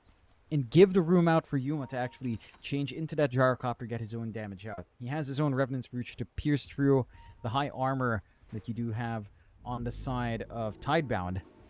He just needs a way to be able to stand there and fight, because what Tidebound's been doing is they're just ignoring Whisper. Maybe they throw a smoke screen to make him less annoying, but they're certainly not devoting all the resources into that one tanky Dusa, because that's exactly what offlane Dusa wants. Have some room now to siege onto that top tier 2. They've got some good wards to cover here as well. A nice cliff ward in that top jungle, and still that sneaky ward in the top jungle river to kind of keep track of flanks. No defense coming out from Heroic. A 10k lead for Tidebound, as Heroic just have not found the angles. It also comes down to who's forcing these fights. Tidebound have been the ones taking initiative. Heroic have been playing pretty much in response to Tidebound. They need to play on their own terms. Like, they have to be playing aggressive, because I don't think you're too bad off here on Heroic. That 10k, 11k lead, most of it's coming down to how much farm Shiro has. And nothing else. Shiro literally accounts for almost 7k of the gap. Right? So the other half of the gold is mainly on the supports. It's very playable for Heroic to look for initiative themselves. Just play with analog, try to get these smoke ganks, try to isolate a hero off. They've got a full Scotty now, even on Whisper. More stats that you have to rip through. More EHP. Healing reduction against the Jar is big. You just need to get these parts working together on the side of Heroic. Yeah, you certainly do. Problem is, things are getting worse and worse, John. Wise now got a full Aghanim Scepter up on the Abaddon. So, things are infinitely harder in terms of actually killing anybody. And let me tell you, that Abba Ags can look really ridiculous at in certain fights. Just how unkillable it makes everybody. As they are, again, in that die triangle, still looking to posture onto the high ground if they can here. It seems like Shuro wants to give it a crack while he still has a minute 45 on the Aegis. Heroic, can they defend, or are they going to let this one go? Because chances are, Tidebound only have time for one, with the Aegis thing. Well, they're going. Shiro, will be saved by the Escape Act. And I suppose that is the big nuisance here is, as long as that's available, chances are Shiro's always going to be able to get away without really having to give much up. Jump in. Oh, nice spear. Very nice spear from Bark. He's caught himself a Medusa. And with that, they're going to be forced to jump in and try to force the fight. Analog does at least take down Planet. Shiro, meanwhile, in a bit of danger, needs to get out of there. But can he get out is the question. They'll lock him down. In fact, why? He does also go down, but now Whisper's in trouble. A big stomp from KJ, but it's not going to make the difference. Shiro is still dropping. He'll fight back. He's still got that secondary life. But it seems like the fight might finally be over. It's Heroic. They've kind of run out of gas. And Shiro, he still has that Aegis up for another 35 seconds, so he wants to die for the reset. Yeah, Sprang to bait them in. Does have the Satanic to quickly regen. Will just probably regen back up anyhow. Heroic, they do fend off a siege onto the high ground. Mind you, this tier 3 is at 26 HP, so it's just a breeze away from dying. A later siege out from Tidebound should get that cleaned up. Or even just maybe a backdoor hit if they really want to risk it later on. Heroic still are showing, again, some power out, but you can't afford to have Medusa just, again, get isolated away. You need to play off the back of the Medusa's tankiness. And they did give it a fair shake a while ago. Unfortunate that, again, with all the sustain coming out, you mentioned it, with Y having his Ags, it can be just that much tougher to look for the burst. Because you don't really have burst on hand, right? It's not like you have a lot of straight-out kill damage on your Medusa. It's really about sustained damage and just durability on Whisper. You don't have that as well on Analog. It does have a Shivas, which can help if you manage to get a good Epicenter Sandstorm out. Tidebound, still feeling confident. Aegis expired, but giving them the reset. They've got Arena back up in Bach. Just need an angle out again. Whisper again. Whisper, they want Analog first, but Bach not quite able to get in there for an Arena. Instead, we'll have to try and go for Whisper. Does get the Hex out, but the Arena is not going to lock him in. Right on the edge. There's pesky staircases as well, so you're never 100% sure exactly where the Medusa is. And well, sadly for Buck, this time around he does miss out on the opportunity. Thankfully for Heroic, though, that gives them an opportunity to just get back into that triangle and kind of hold steadfast. You could just try to go high ground if you are the side of Tidebound, but obviously they are looking to wait for the next Roshan before they try to go high ground again, unless they find a good... Yeah, they just need to... They can kind of relax in Tidebound. They've got a 15k lead now. It's kind of eclipsed. They've got the full butterfly flying out for Shiro. Next rush, we'll see in a minute 20 when that respawn timer will be. But they are in control of this game. Again, there are options for damage coming in here on the side of Heroic. They've even got the Silver Edge up on Yuma. So you've got at least a break option to kind of deal with Bach if you're being annoyed by the bulwark. And breaking Y, maybe chain stunning him before he can pop borrowed time manually is going to be nice as well. So you take away that factor of the Abaddon if he's not too careful. It still feels like, for Heroic, it's down to how you execute these team fights. Again, it's a little bit harder because of that, because in comparison, Tidebound just kind of run in. Even if they just arena 1 or 2 heroes, it's perfectly fine. They just need the numbers advantage. They need these fights to be chaotic on Tidebound's end, and that's how it's felt like. The response from Heroic has been a little bit chaotic. Smoke out from Heroic, though. See if they get that good wrap around, good lines being drawn for a long flank into that mid-river spot. We go. Much pressure on a good initiation here, and you know you got to point out how great KJ's been on this Elder Titan. He's been making life extremely hard for Tidebound every fight. And now, Shiro, this could be an extremely challenging situation for Shiro, but he does get the BKB off in time with the Satanic. He's willing to go for the fight against 3 heroes, though he's running out of time with that BKB. They still do find Matthew before it does run out. Shiro, though, he still has to fight. Analog is going down. In fact, Shiro's not even in danger anymore. Yuma just kind of left the building. I thought Yuma was around somewhere, but he just left. Just didn't see the opening anymore. And that was just unfortunate timing for Tidebound. They managed to get the jump in Shiro, but Y was right next to him. Y managed to pop on, borrowed time. They still had the escape back in the back. Like, everything for saving was online. They couldn't jump the back line. They couldn't take care of these saves. Now, you've got that big opening to just siege away. They can go for the tier 4s. No Stone Gaze yet. No Epicenter. You have buybacks, the damage out from Yuma. It's not going to be enough. Absolutely not. Tier 4 towers under siege. Meanwhile, Bark finding himself a very primary target in the form of KJ, forcing out buybacks. Here comes Analog to try and help out, but it's not looking too good for him because Bark is just completely annihilating them in this arena, and they're just wiped. Shiro gets a triple kill. And that'll be it. GG has called. They've seen enough. They haven't got the bodies left to defend. And that'll be game 1 to go the way of Tidebound. Yeah, it was a little bit awkward out from Heroic in those last 2 engagements. I think maybe again, I don't think it kind of boils down to not having Schofield. I think Matthew was doing his job well. It felt like more that they just couldn't get the angle in. Tidebound had a good read. Even on the low ground jump from Heroic having the high ground, the position wasn't ideal.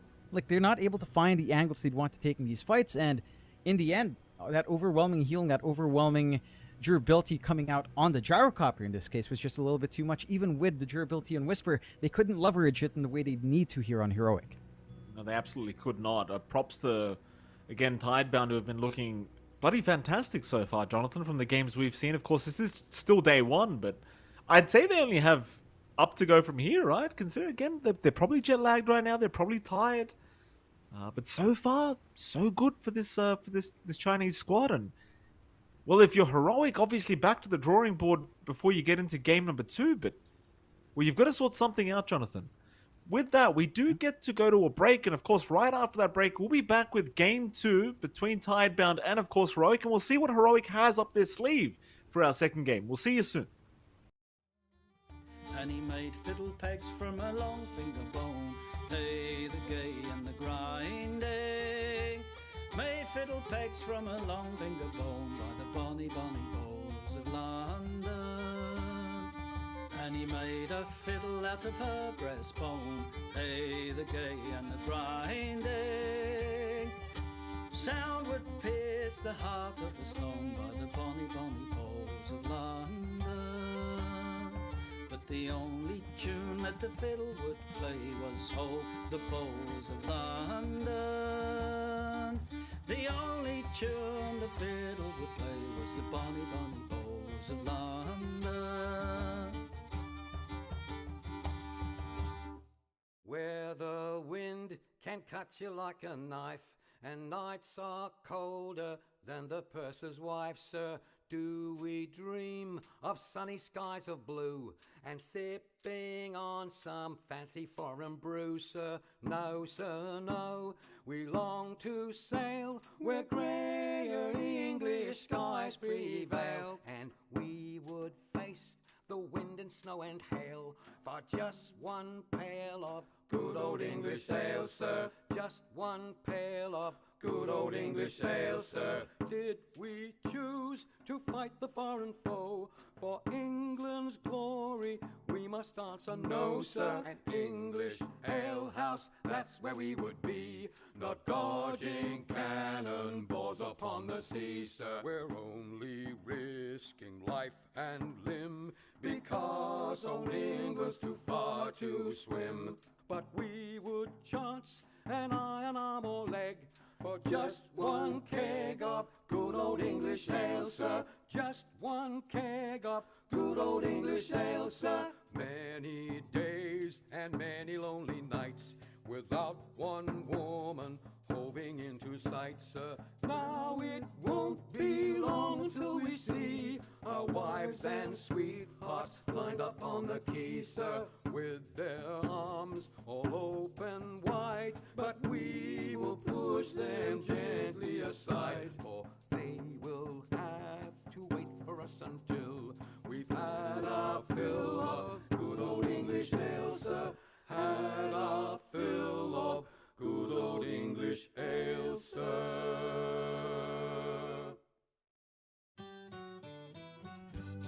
Come Come landlord, fill the flowing bowl until it doth run over. Come landlord, fill the flowing bowl until it doth run over. For tonight will merry, merry be. For tonight will merry, merry be. For tonight will merry, merry be. Tomorrow we'll be sober. Here's to the man who drinks strong ale and goes to bed quite mellow. Here's to the man who drinks strong ale and goes to bed quite mellow. He lives as he ought to live. He lives as he ought to live. He lives as he ought to live. And dies a jolly good fellow. For tonight will merry, merry be. For tonight will merry, merry be. For tonight will merry, merry be. Tomorrow we'll be sober. Here's to the man who drinks water neat and goes to bed quite sober. Here's to the man who drinks water neat and goes to bed quite sober. He fades as the leaves do fade. He fades as the leaves do fade. He fades as the leaves do fade. That drop off in October. For tonight will merry, merry be. For tonight will merry, merry be. For tonight will merry, merry be. Tomorrow we'll be sober. Here's to the girl who takes a kiss and goes to tell her mother. Here's to the girl who takes a kiss and goes to tell her mother. She is a very foolish girl. She is a very foolish girl. She is a very foolish girl. She'll never get another. For tonight will merry, merry be.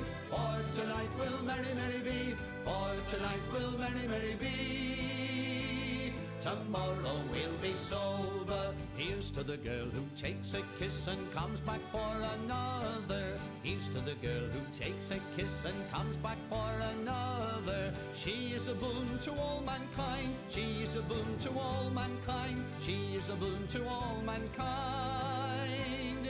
She'll very soon be a mother. For tonight will merry, merry be. For tonight will merry, merry be. For tonight will merry, merry be. Tomorrow we'll be sober.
As I went down to Galway town to seek for recreation, on the 17th of August, me mind being elevated. There's multitudes assembled there with tickets at the station, and me eyes began to dazzle.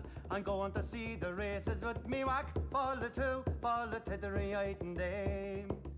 There's passengers from Limerick and there's more from Tipperary. There's lads from Connemara and a flare of married ladies, and people from Cork City who are true and loyal and faithful, who brought home the Fenian prisoners from dying in foreign nations. With me whack, fall the two, fall the tittery and dame. And it's there you'll see the pipers and the fiddlers competing, the nimble-footed dancers a tripping o'er the daisies. There's others crying cigars and likes and bills for all the races, with the colours of the jockeys and the price and horses' ages. Me whack, fall the two, fall the tittery and dame. And it's there you'll see the jockeys and they're mounted out so stately, the pink, the blue, the orange and green, the emblem of our nation. When the bell was rung for starting, all the horses seemed impatient. I thought they never stood in ground, their speed was so amazing. With me whack, fall the two, fall the tittery and dame. 500,000 people there of all denominations. There's Catholics, there's Protestants and Jews and Presbyterians. There's yet no animosity, no matter what persuasions, but sportsman's hospitality, those in Jews fresh acquaintance. With me whack, fall the two, fall the tittery and day. Agus foy marish and krushki in this big shelon.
Welcome back, ladies and gentlemen. We are back for our final game of the day for Group B. It is going to be, of course, Tidebound up against Heroic. And in case you weren't watching Game 1, I dare say, Jonathan, Tidebound, they had a pretty dominant victory. It didn't really feel that... I mean, it was close if you look at the net worth, but overall, it really did feel like they were in control most of the game. Yeah, I think it was pretty even for a long time, and then it just started to really go out of control for Team Tidebound. I feel like Heroic had a couple of timings that they didn't manage to play around, namely, probably the biggest one was Analog's Blink. It felt like this Sand King didn't have the impact you wanted it to have. It didn't have the crushing lane against the Ricky you'd expect, nothing to say, just constantly pulled, no punishment coming in. You were farming a little bit faster on Analog at that point in the game, but it didn't really amount to much when you couldn't play with a Blink. So I'd like to see what Heroic kind of do different. I think this idea with a Medusa is very sound. It's just that it didn't really do much. It copped a lot of damage, but the follow-through just didn't connect. And again, it might have something to do with maybe the team Unity getting mixed up a little bit with Matthew here instead of Schofield. That could be one big part. We'll see. We'll see how that adjustment makes, or what adjustments they make, as we are still waiting for the draft to kind of be ready to get into gear here. But I will say, Tidebound, they're looking sharp. You know, they drew that last series up against a team that they got 2-0'd in a different tournament before. They look very sharp in the game one in this series. They look like if they are jet lagged, it's not a problem whatsoever for this team. They're just playing on a different level, and it's very refreshing to see, considering all the doom that's been coming out for the Chinese region as a whole. It's good to see that Tidebound is showing up, in the past tournament that just happened, and Fisher Universe, and so far in day one of groups here, they're showing up. I agree, John. I agree. It is very nice to see a team from China performing this well. That's for sure. The doom and gloom, it gets a little bit old, John. I mean, doom and gloom, we save that for the SCA players, don't we, Jonathan? We save that for the SCA fans. Nobody else needs to suffer like we've suffered, Jonathan. Right? They don't need to suffer like us. Yeah, we'll do all the suffering. No. Yeah. To be fair, China has just been suffering. Period. Yeah. The region's just, it's been up and down, but this is a good shot in the arm. Something that Southeast Asia could use if we weren't just complete garbage. But I digress, as this is a different topic. Southeast Asia is not involved outside of Nothing to Say, and we should be able to bring that draft up relatively soon. Don't you worry, Mikey. But it's been again a very interesting time. The bans aren't shifting too much. Heroic do take care of the Tinker again. They get the NP and the PA, so we're not going to see any PA gameplay. Tidebound, for their part, Monkey King TA banned out. I'm wondering if they take care of something like the Slaughter. Night Stalker being banned out by Heroic as well. So Slaughter options there. Deuce is still there if Tidebound wants to let Heroic pick it up. And they could just opt to pick it up themselves as well. If Buck wants to play that off lane. Yeah, they banned a Bristle, which has shown itself to be really strong. And they'll actually just take Gyrocopter again. Why not? Again, Gyrocopter doesn't really lose a lane. Shiro was farming well. There was that gank that came down bot where him and Y did die, but it didn't really matter. I love this answer from Heroic. The Ancient Apparition does slide through here. With the Death Rhyme stacks being added up with Bone Chill, it does soften up targets in a big way. It can cut off, say, this durability play you might gun for with, say, Abaddon. That's kind of nullified now with AA. So I like seeing this for Heroic. This hero has felt pretty impactful when you do have setup for it. So it does feel like you're going to need a stun elsewhere. But you can find a good AoE stun, find some teamfight solution. With an Ice Blast coming across the map, cleanup is relatively easy to get done here. It is. We'll have to wait for some more bans to come out before we can see some continued pickups. Heroic not really revealing too much yet. Going back to the Gyrocopter, of course, I've got to say, it always feels like with Shiro, it's always felt like this guy just loves playing Pos 1 Gyrocopter any chance he can get. I feel like no matter what, even if this hero isn't in meta, this is the one team that will just keep picking Gyrocopter no matter what. And I mean, I swear, it's just Shiro is always playing this hero. Like it never seems to end. No. It just feels like something we've been seeing him pull out for a very, very, very, very long time now. It almost reminds me of like Varish and his obsession with Pos 5 Gyro even before people were thinking Pos 5 Gyro. Yes. Right? And maybe Palos as well. Although Palos, I don't think picks it on off meta, but he certainly is a Gyro specialist. So it is something that sticks to players. If you get the Beastmaster out from Heroic, that's a good source of control to play with your Ancient Apparition. And that's a fairly solid hero as well to have here for Whisper. Mind you, they could flex it to Analog if, certain things look better in lane, but Gyrocopter into Beastmaster is still pretty fine for Beastmaster. Tidebound get access to the Keeper of the Light. Even the combination with Gyrocopter can feel pretty damn good. Rocket Barrage lower cooldown is going to be great. Lower cooldown and Flak and lane is going to be nice. Opens up options like the Ember Spirit here for Tidebound if they want to go for it. Opens up the Tiny. So you have a lot of ways to go about this for Tidebound. Very solid support duo already being set up with the Jakiro followed up as well. And I'm a little bit concerned. Heroic, I mean, they do have some ways of jumping the backline with the eventual blink on your Beastmaster. That can be something that just focuses these soft targets at the back. Take care of the Kotl, take care of the Jack if it's a concern. Isolate them away. Play from there. But if you don't manage to find that way of jumping the backline, I feel like the potential combinations here for Tidebound is a bit concerning.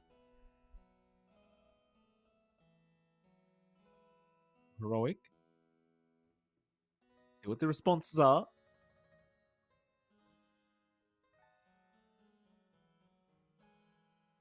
Using no reserve time for this third pickup. Could just choose another support here, but certainly looking a little bit scary up against what Tidebound have already drafted for themselves.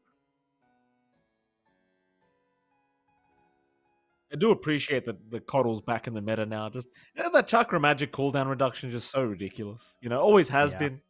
Just feels amazing. You know, It does. especially in I- a you know- in a fight heavy patch like the one we have. You know, just Mm. having that constant mana refill plus the CD reduction, just it can feel pretty stupid. That it can. Plus recall. It's just a little bit too much with recall the way it is.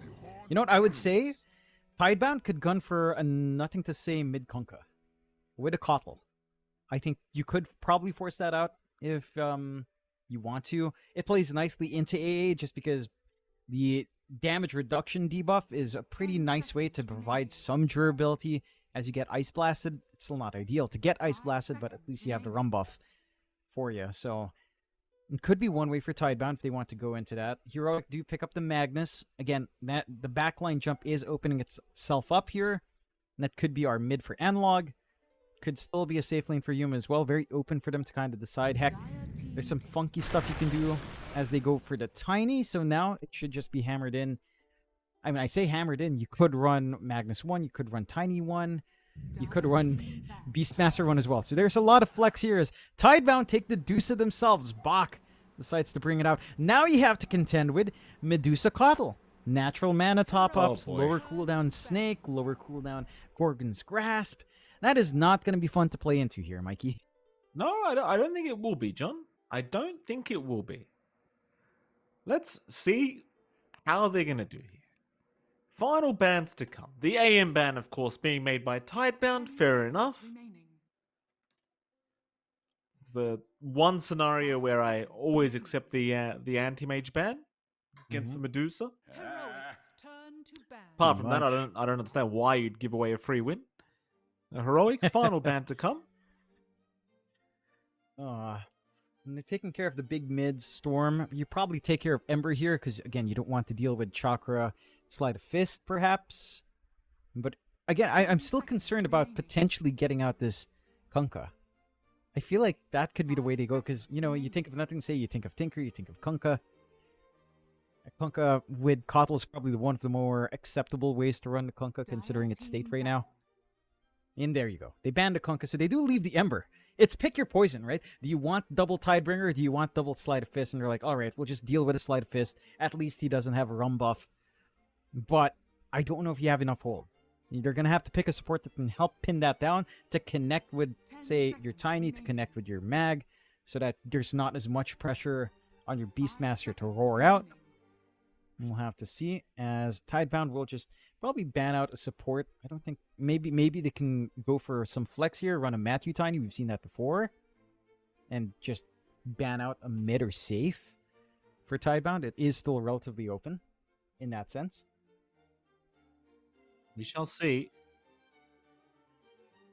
Final ban for Team Tidebound. They get rid of the Morphling. And we saw it last game around. Didn't really perform the way you would have liked, but you know, against Gyrocopter, always a good idea to pick up Morphling, and Tidebound, of course, naturally just going to ban it out. They'll take a Pangolier themselves, which is a hero that you and I haven't had the pleasure of seeing very much, thankfully. But it does appear that we should be seeing a mid-NTS Panga. It makes a lot of sense in this game, right? Again, you only really have Roar to worry about. You've got Kotl Pango now, Swashbuckle spam, Shield Crash spam is going to be great. All of it feels pretty damn good here for Tidebound. You have a great frontliner to just run in when your Deuce is getting jumped and get some spacing out, get some control out.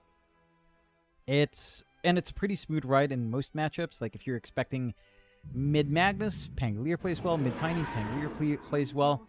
They're going to go with the Ursa to pick up here as well in Tidebound. So it's likely you just run a Matthew Tiny, and you are just going to run that Yuma Ursa. It is a decent enough Ursa game coming out here, right? Like, you're probably not going to get kited too hard. I mean, you will have to watch your positioning because there's the Gorgon's Grasp, there's the Stone Gears. There's a lot to watch out for as an Ursa. But if you can get on top, like this Dusa can die fast. That the Ursa does have that going for itself. It's a natural diffusal carrier as well.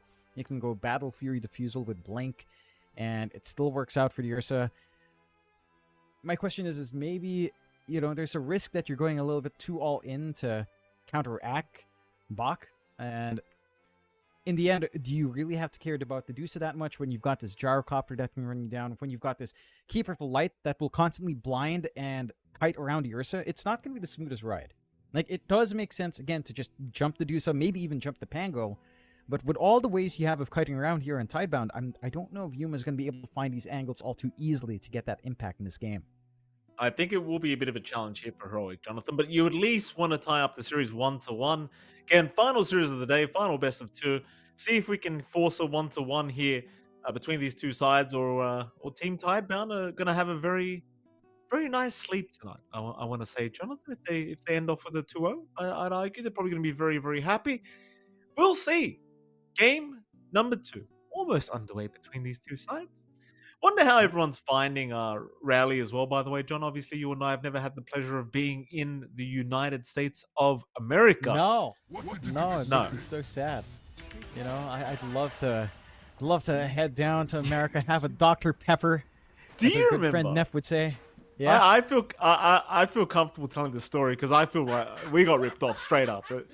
So you remember Gods? The last time we saw him at a LAN, he said to us, "The next LAN BTS has will be there 100%." And then they announced that they were shutting down like 2 weeks later.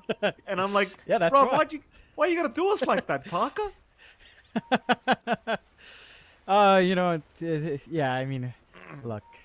He got us. Why do you have to bring up sad memories, Mike?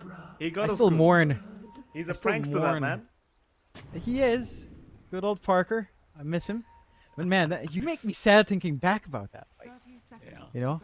Yeah. That'd make it sad. You know, I have so many memories. Doing the DPC interviews from my bedroom. All the players being annoyed every week that, I have to talk to John again for 20 minutes. Good lord. He's going to add us on his Steam friend list. And we don't even like him. Bark? I had to see Whitemon's fan. Bark's trying to get a deny off on this observer ward here, John. And they will get it. Look at the bright side, John. They could have been talking to me for 20 minutes. I'm sure they would have enjoyed that much less. I mean, I wouldn't have tried to add them as friends on my friend list like you do every time. Hold on a minute. Planet. Planet's in a bit of danger. He'll go for a run, but Grenade is going to land, and it looks like they are not willing to dive too deep, which is fair enough. I believe it was 3 bounty runes? No, 4 bounty runes. No, 3 bounty runes going to the way of Tidebound. 1 for Heroic, as KJ just picks one up. Yeah, another strong start for Tidebound already, as we've seen from them. Been pretty damn good at contesting these runes every single time. Taking a gander top first. This lane for Whisper isn't too shabby. It is still a melee lane into Gyrocopter. He does go for Eternal Empowerment as well. So you're not going to be able to toss around his Gyro with a Shockwave. You are going to be farming maybe a little bit quicker at the least with Empower for free once you have the levels up. But you're not going to be zoning Sheer out anytime soon. There is potential for, let's say, toss-back, skewer-back plays later on as Matthew gets some levels, but it's one of those lanes where, again, you're just going to have to watch your pause for pull, soak up some EXP, allow the safe lane to farm, and there's really not much you can do to stop Shiro from just getting his own stable build-up here.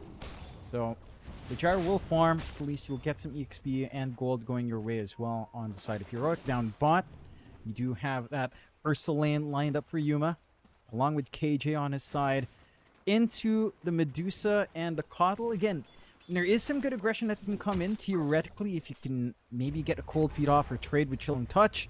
You could try to run down. It's just Blinding Light makes it hard, and KJ's on the wrong side there. Certainly is. KJ still going to make it out, though.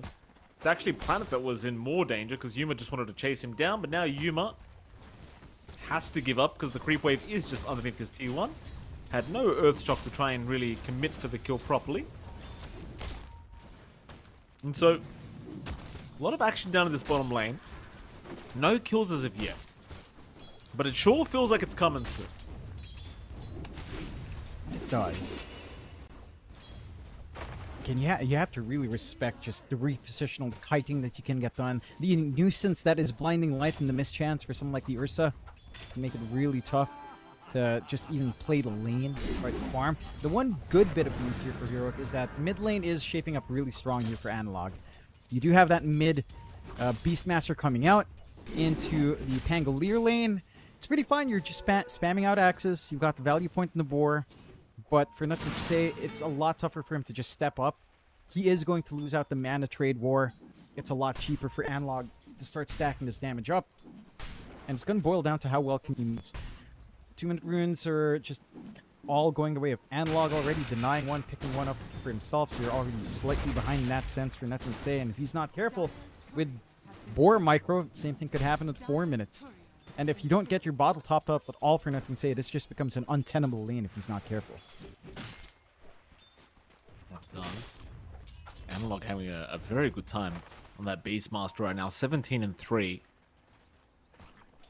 Nothing to say. Not too far behind, 15-1.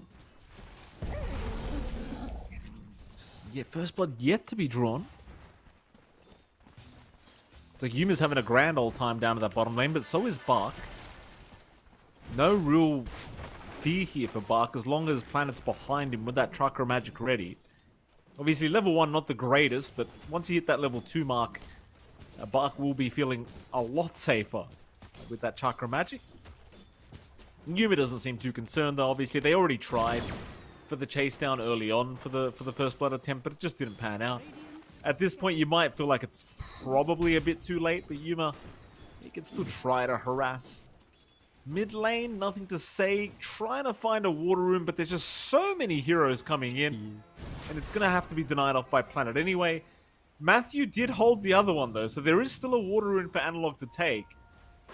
A lot of emphasis on ensuring Analog has a good laning stage for himself, and well, nothing to say. He's actually gone pretty far forward. They'll toss him back. He did use his swashbuckle earlier, so it's on cooldown, but it won't matter. One quick shield crash and that'll be enough to allow him a way out. And well, I suppose you got what you came for. You secured the water rune for Analog, but I just wonder if it's really that worth the water rune. I think it's relatively fine. I think your losses up top is pretty annoying, but Whisper was never going to have the smoothest lane up against Rarepopper anyway, and the bot lane still draws to an even farming lane, so you can afford to commit all of those resources. The key thing is less about topping up Analog, more about slowing down nothing to say, right? Because this Pangolier is going to be your early momentum. It's going to be the one here that makes these rotations, forces fights among the cores, because you're not expecting that from Dusa, you're not expecting that from a Gyrocopter anytime soon, so it has to be the Pango, and doing their best to at least ensure that nothing to say has a slower ramp up than he'd like to have. Still, level 6 is shaping up to come out at a decent time. Same thing goes for Analog. And once those 6s are up, I'm keen on seeing if we do get a split up from mid. If Analog and if Nothing to Say start to look for some activity elsewhere. Ideally bot. If Nothing to Say can kind of finagle a route down bot without being spotted out by the wards, you get a good use out from the first Rolling Thunder, try to bully this Ursa before Enrage is leveled up, and then you kind of set a good tone. You slow down the phase boots, you slow down the Battle Fury, the key timing of the Ursa we always talk about when this hero is up. And see, though, gonna have to stem through a power rune, and again, the resources are here to defend, as at least they deny it from Y, but that also means that NTS just doesn't have a power rune to play with. Makes those rotations maybe slightly awkward, exposes him to some more damage here if he's not careful. Yeah, it certainly does. They seem to really be ensuring that NTS is not going to be leaving that mid lane anytime soon, and well, that's the way it certainly feels right now. Analog, in the meantime, he's gone into the jungle. He'll start farming up with those wild axes. He's got a couple stacks that were made by KJ, so since the farm escalation for the Beastmaster does officially begin. I suppose these creeps are kind of annoying to clear out because of that damn water bubble spell, but it is what it is. You'll get him eventually. He's had a pretty good Beastmaster game thus far, Analog. Comparatively to, say, last game where he was falling maybe slightly behind. This time around, I'd say he's off to a much better start. And he is. And this is where all of your investment went onto the mid. The timing into the Ags is going to be pretty sharp here for Analog. He still has his triangle stacks to clear out, which he will walk down to. That's going to be spotted out by a ward at the very least, but contesting at this point for Tidebound doesn't feel all too realistic just yet. A very quiet game still, Mike. 7 minutes, 20 seconds in, and no first blood yet. We will have a tower take bot from a slow siege of Bach and Y, but very conservative gameplay. They do not want to get snowballed here on the side of Heroic. This tier 1 take is pretty damn big, though. especially since that should lead into some decent timing on the first Tormentor later down the line. At the 15-minute mark, you won't have your TP point here on Hero to contest, and it just makes it maybe slightly more awkward for Yuma to be up front, but not the need to much more. In comparison, top for Tidebound, very healthy still in the Gyro. Again, a lot of emphasis for the Power Rune here. And this time around, NTS does find it for himself, although Invis still doesn't lead to too much angling. And again, it's focusing all these resources on mid. It's starting to feel like a bit of a drain, because there's no pressure coming in onto Shiro. There's really no pressure onto Bach. You've got a free farming Dusa and a Gyrocopter. You've got the Meteor Hammer already up on Bach. That's already a bit of an early tempo item up for the off-lane Dusa. And you haven't hit the point where you're really applying pressure. I think if Analog's Ags comes out, that has to be a launching point. Like, you cannot have to wait for more than just Ags on the Beastmaster. Maybe a blink up on a Whisper, arguably, could be something you wait for as well. But if you just play this passive farm game up against two heroes that farm really damn well on Tidebound, eventually you're just giving them a free network advantage as you just play a AFK farm simulator here. It kind of feels like we're still yet to draw a kill. I mean, it seems like all the eggs are being placed into the analog basket. Like, he's gonna have a relatively quick Aghanim Scepter on the Beastmaster. And we have seen, you know, mid-beast, it does tend to pop off if you can get a quick Ags up, but it's not gonna be, like, the quickest one we've ever seen in the world. It's just a decent timing. He's only about 100 gold ahead of Shiro at the moment, and about 200 gold ahead of Bach. There's gonna come a point, like, if there's one death on analog, all that net worth that you've been acquiring on this Beastmaster is not going to feel very good anymore, because everyone else is going to overtake him. In fact, Shiro has now. So I'm quite curious to see where Heroic are going with this.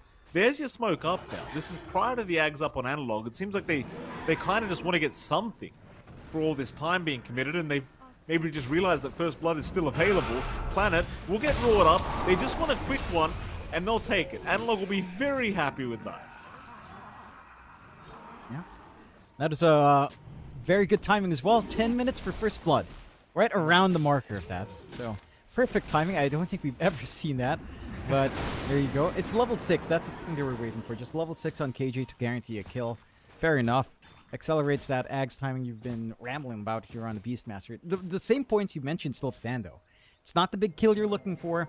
Most of the stacks were cleared out by Tidebound before the rotation came in. And now Roar is down. So there is a window here for Nothing to Say to not care. He's got Rolling Thunder ready. There's a minute window where you could get things done. He doesn't have to. But they drag Bach in with a Meteor Hammer, and they're going to shove in mid. And again, this is just giving free space for Shiro top. Why not? Y will come in as well. This Coddle certainly feeling quite strong in this meta with this recall being such a low cooldown as well. Just bring in your whole team, why don't you? There goes the tier 1 mid tower. I mean, they're still holding on, but there's no real chance of it surviving. A nice little deny attempt from KJ, but sadly does not quite land it perfectly. And for this dire side, it seems like they're just going to connect top. Just screw it. Tidebound, not done yet. They've got this Meteor Hammer on Bach, so they can slowly get this tier 1 tower down without really applying too much danger to themselves. As Matthew just get caught by that Gorgon's Grasp for a second, but we'll be okay. Can't say the same for the tier 1 top tower, though. It is down. And now they're trying to fight for these stacks. It's only a double stack, but they're fighting for it here on the side of Tidebound. And you just take everything you can get, you know? You can prevent that same build-up, or... Oh, he committed. Shiro, he's been caught out. That's a big boy. And they've got him. Yuma will secure the kill on the Ursa, and, well, that's exactly what you wanted to see if you're Heroic. Finally finding some punish for Tidebound. Maybe getting a little bit greedy. It's not like Shiro had anyone to pack him up. That was the blink reveal out from Whisper. So the side of Tidebound should be a little bit more cautious going forward at this point. They are still ready to kind of make a play. They know RP's down, Roar is back up, but no Ice Blast as well, although fairly short cooldown. And they'll also just opt to play it slow. I mean, it's 2-0, but a 2k lead for Tidebound. You're in a very happy state. The Atos is almost done on Bach. You've got your Ags, despite that death on Shiro, still 3 parts away with a Crystallis Falcon Blade up. You're still very happy. Still chasing top. Shiro? Again? Whisper's caught him a second time. Yuma does go down mid lane. Shiro, he's also been caught. So 1 for 1 on both position ones. Bark now connecting into the mid lane. Planet will make his way in as well, but it doesn't matter. I'd still say Shiro dying like this is a much bigger deal than say Yuma dying. And it's always off the back of Whisper. He just gets in there for a skewer and suddenly you're completely out of position. And you can't count a Whisper Magnus out whatsoever. We've seen this man just make or break games by himself. The side of Tidebound, they have to be a little bit cautious. They don't have that same repositional play. They do have repositional play in the sense that they can recall people in, but you don't have that same way of dragging heroes around on the enemy side. And for Heroic, it's always run and gun now. With that blink on Whisper, just another smoke out, another Ice Blast set to go. With the Avalanche Toss ready on Matthew. All they need to do is find one isolated hero out. Heck, RP is also not too far off, so a wider team fight would work out here as well. Scan doesn't quite connect. Plan to be decent, not ideal though. They'll take it. I think right now, any kill's a good kill for Heroic. They'll happily take it away. Yeah, it definitely doesn't solve the problems they could have in about 5 to 10 minutes, but, you know, just adding to the board.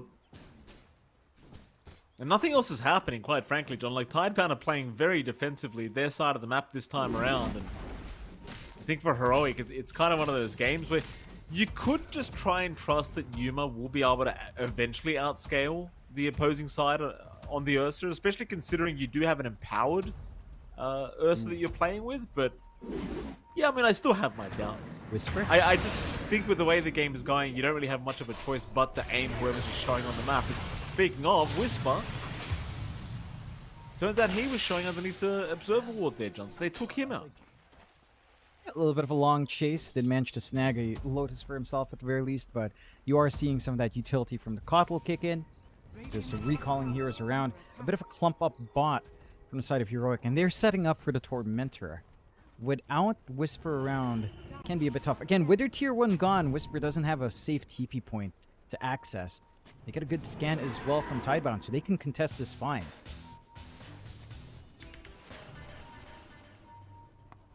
Bark, not afraid of too much here on the Medusa. He'll just walk up the high ground. There will be a big smoke, though, and a big wraparound from Heroic. They want to try and get in from the back where Shiro is currently hanging about. This is the primary target, and they will blow him up again. Perfect start to this fight. Can they keep it going? The RP, Whisper, he caught 2 targets. Now the 3-man skewer. Oh, Whisper. Just carry the team, why don't you? Bark's in trouble to boot. This will be a full team wipe. My goodness, that's perfect from Heroic. All off the bat of Whisper, and all the tips come out for him. And we were just talking about this. There was a window for Tidebound to set a better position up. There was no TP point for Whisper to come in. He had to go through tier 2. He had to walk into that area. Instead, Tidebound were a little bit slow. Bach was already running up the ramp. They take this position on the low ground instead. Shiro's just completely out of sync from his team. And they take that free Tormentor off the back of it. Free Shard on KJ is massive. Like the Ice Blast having that freeze is insanely useful. Not that they need it, because they've been on top of all of these heroes they jump for. They're saving it for these pickoffs.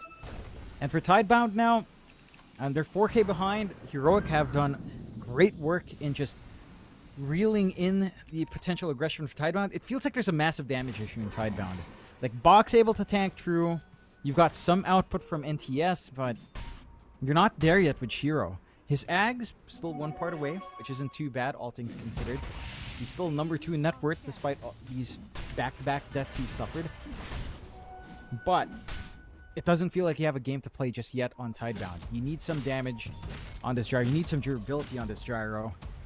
You need to be able to scout forward. They have to get a good read on how Heroic's playing, because every time they have these spells back up, they are looking for fights. It's just constant smoke plays coming in here.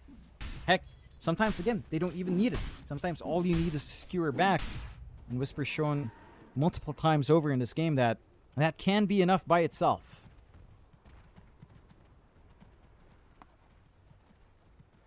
Doing a great job so far, Heroic. 3k advantage now their way, but more importantly, just Shiro's just starting to fall so far behind, and so is Bark on this Deucer.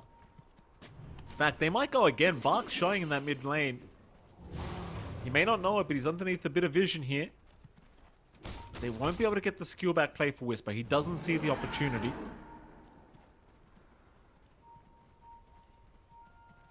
Still they wait. There's an amp damage rune. Bark's going for it. And the toss back from Matthew. RP committed immediately. No hesitation here as they do take him out. Bark is gone. Nothing to say. We'll move in with the Rolling Thunder. It's a decent angle on Yuma, but there's no backup to it. Meanwhile, Whisper, he did jump in for a skill back play, but got stunned immediately.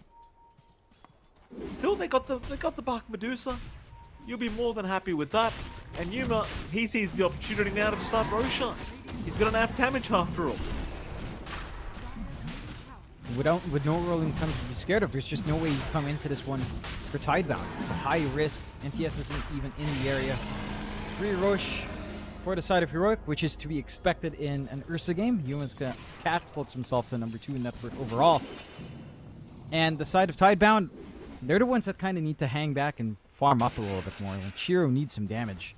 Has the Ags up, so some of that damage is kicking in with the Chrysalis up. It's just, it doesn't feel like it's going to be enough. These are very tanky heroes on the side of Heroic. You're talking about a Beastmaster with Ags up.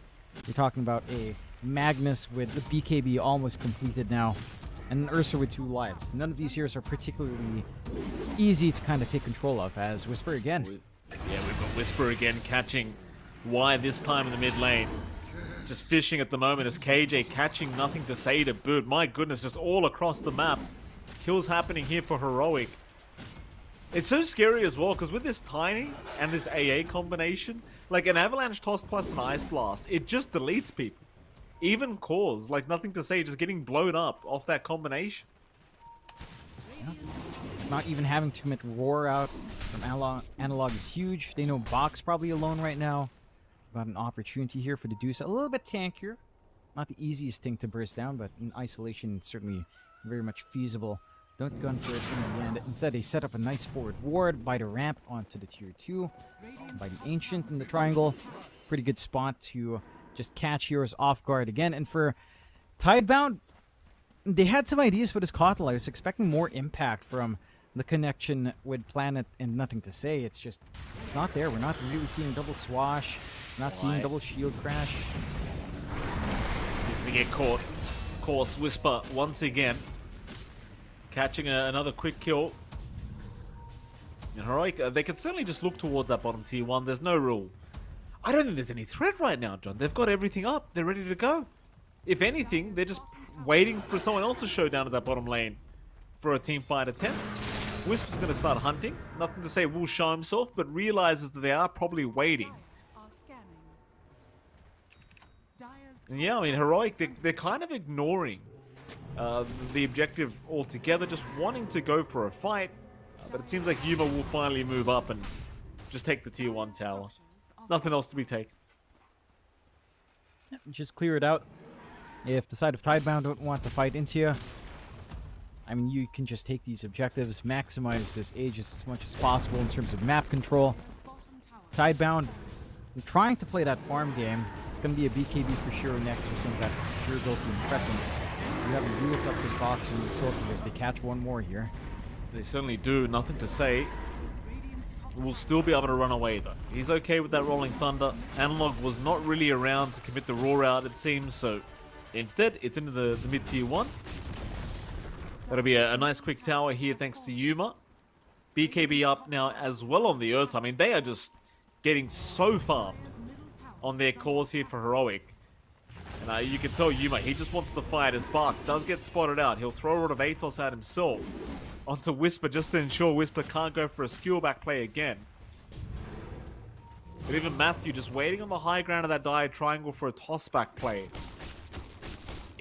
The whole map just feels really unsafe right now for the side of the Dire, and you kind of wonder at what stage the game kind of switches right now, because it just seems very one-sided. Bark? He's going to find one. Problem is Whisper's still there. Analog, he'll commit the Roar. It's nothing to say. He wants the bigger target, and he's going to get it. As long as the Ice Blast follows up, there's no problems here with bursting literally anyone down. Nobody's safe. No. And there's no safety net whatsoever for Tidebound.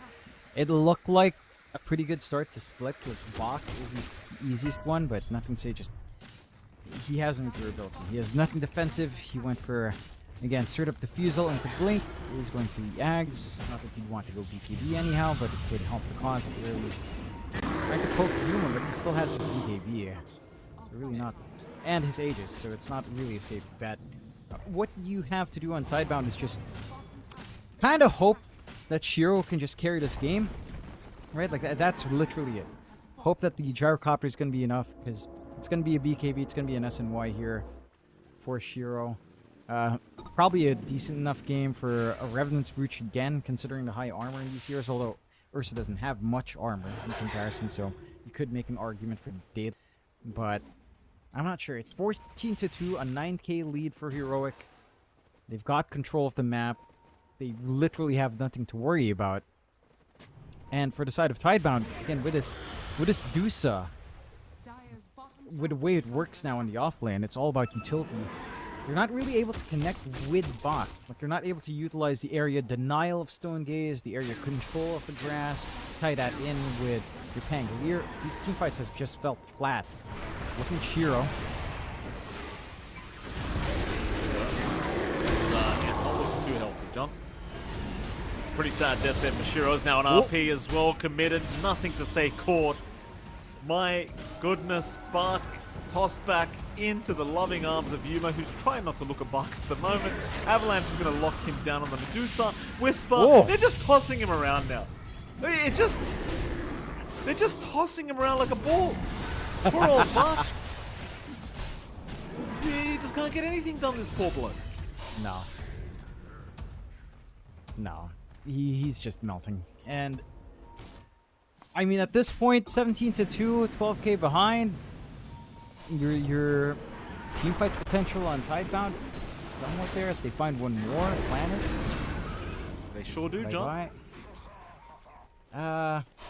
What do you have to do on Tidebound? What's the copium that they have to do as they're getting picked off one by one, which is not a good look to start huffing copium, but okay, why at least TP's home. So copium huffing can begin again. What they have to do is, I don't know, maybe at this point, Shiro, ditch the SNY idea. Get your BKB. Maybe a Morbid Mask just for some lifesteal and go straight Divine. It feels like it's one of those games. You don't have damage. Like, there's just no output whatsoever in Tidebound. Even if they get initiation, there's just nothing. They're so durable on the side of Heroic. With an Ursa, with a Beastmaster with drums up, with a Magnus that's just going ham right in your face. I think you have no choice. Let's smoke up on Tidebound. Try to work an angle. BKB up in Shiro at least. No RP for a little longer, although not too much longer, Mike. Can kind of end in disaster if they take too long in the smoke rotation. I mean, it seems like this RP is going to be well and truly available once again now. Smoke is popped, but they're certainly not in position, and now RP is pretty much up and available, 1 second away. There you go. Even has an Echo Saber up. Analog. Gonna kind of reveal himself there with the Wild Axes, but will look to reposition as his team is not all there. Heroic are in fact taking the T2 top tower. Bark will move in, trying to go after Whisper, does cancel the Skewer off with the Yule Scepter, so Whisper is forced to BKB up and just try to run, but the chase is on. They really want this Magnus dead. They know he's the big problem. Whisper, he'll pop the RP. It only connected on nothing to say, but it might be just enough for Yuma to try and burst him down. Nothing to say. Oh, look at the damage, Lord. Jonathan. It's too much. Oh, and the neutrals. The neutrals stunned them. Neutrals MVP, John. They ravaged. Yeah. You gotta love those tendrils. Another toss. Bark around again. Rename him to Ball, John. It's only 2 letters. I'd like that. You know, maybe Bach can do it for a laugh as the GG's call 27 minutes in. Who paid the neutrals? It's all skill, Mike, you know? Yeah, you drag in 2 heroes there, you cast a spell, you get hit by the tendrils of the deep, and you're in for a bad time.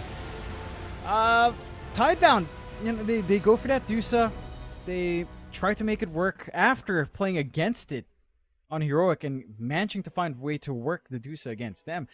Like, I'm a little bit surprised that was the route Tidebound went for this draft. It felt like it could have had a player, right? We were talking about this potential with Kotl on hand, with Chakra, you know, the Mystic Snake spam coming in. You've got Chakra Pangolier combination, right? None of that came together. And it big props to Heroic. They were the ones setting the tone. We talked about this we talked about what they lacked in game 1. They weren't dictating the fights. They weren't looking for these attempts. Game 2, completely different from Heroic. They're the ones taking this aggression. They focused down on mid, knowing that all of this tempo for the side of Tidebound had to come from the Pango. Nothing to say had no game. With no game in Pango, you had no game to play for everyone else while everyone's just farming, trying to catch up. I think the sickest part as well was the fact that Tidebound probably felt as though the game was going exactly how you'd want it to, John. I mean, you kind of said it right the first 15 minutes. It's like everyone's free farming. On the side of Tidebound, this seems like a bad idea. It's Gyro Medusa. You don't really want to let them farm all game.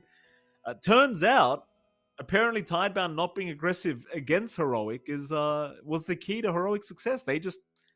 Apparently they needed that first 10 minutes, John. You know? They knew what they were doing. And that means they do force it to a draw. Happy days for Heroic at the very least. They don't have to end the day with the 0-2 loss. Tidebound, I believe, got 2 draws now for day 1, which really isn't so bad, especially considering, again, jet lag is probably pretty bad today. Jonathan, we are going to close out the show because that was the last game of the day. Do you have anything else you need to say? You look like you want to say something. Now I'll just say, Whisper looked amazing. It's just a reminder. Whisper's an amazing player. Maybe it didn't feel like that for a little while. When you change regions, things can go wild, but he's back and it's looking great. He's looking fantastic. Well, with that, ladies and gentlemen, we are going to head off for the day. Excuse me. I believe the other streams are still going, though. I'm not 100% sure, Jonathan. I probably should check before we do log off. In fact, the main stream's still going and the Ember stream is still live. So if you want to go... Okay, they've all ended. The producers told me I'm a complete moron. They've all ended. No, Ember's on. Storm is on. Okay, Storm is on. We're on Ember, John. Right? Storm is still live. The draft is finished, ladies and gentlemen. If you want to watch more Dota, go to the Storm stream. That's what I'm trying to say. After about 10 minutes of trying to say that one sentence, John. Anyway, we're going to head off. We'll be back tomorrow for some more great Dota 2 action here at ESL One Raleigh. We'll see you soon.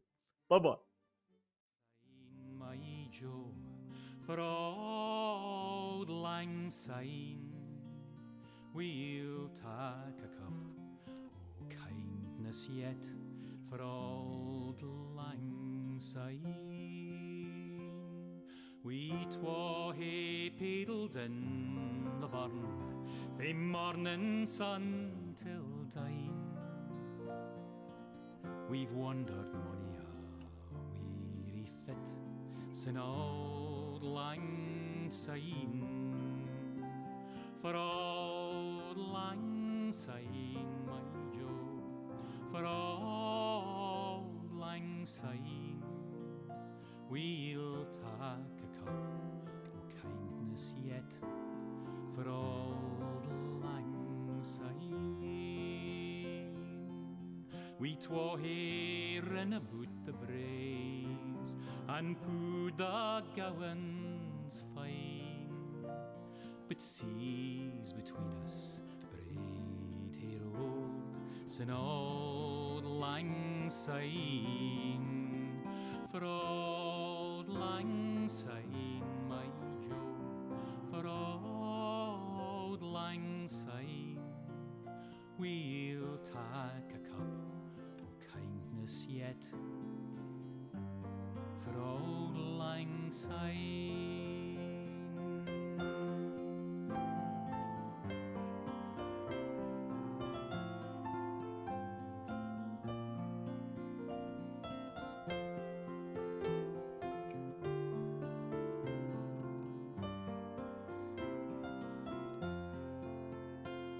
And surely you'll be your pint stout, as surely I'll be mine.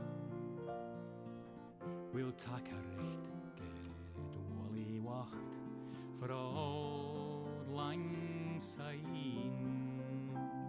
For auld lang syne, my Jo, for auld lang syne. We'll tak a cup o' kindness yet for auld lang syne.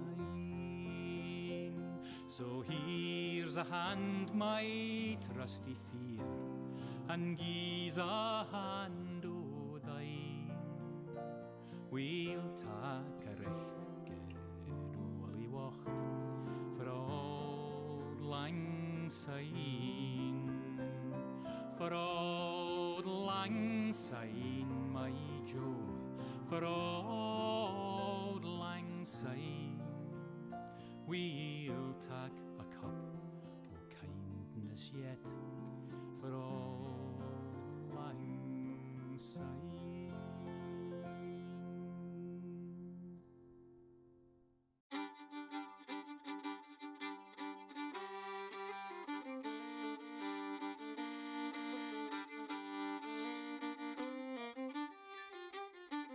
There were two little sisters a walking alone, hey, the gay and the grinding. Two little sisters a walking alone by the bonny, bonny bowls of London. And the eldest pushed her sister in, hey, the gay and the grinding. Pushed her sister into the stream by the bonny, bonny bowls of London. Oh, she pushed her in and she watched her down, hey, the gay and the grinding. Watched her body floating down by the bonny, bonny bowls of London.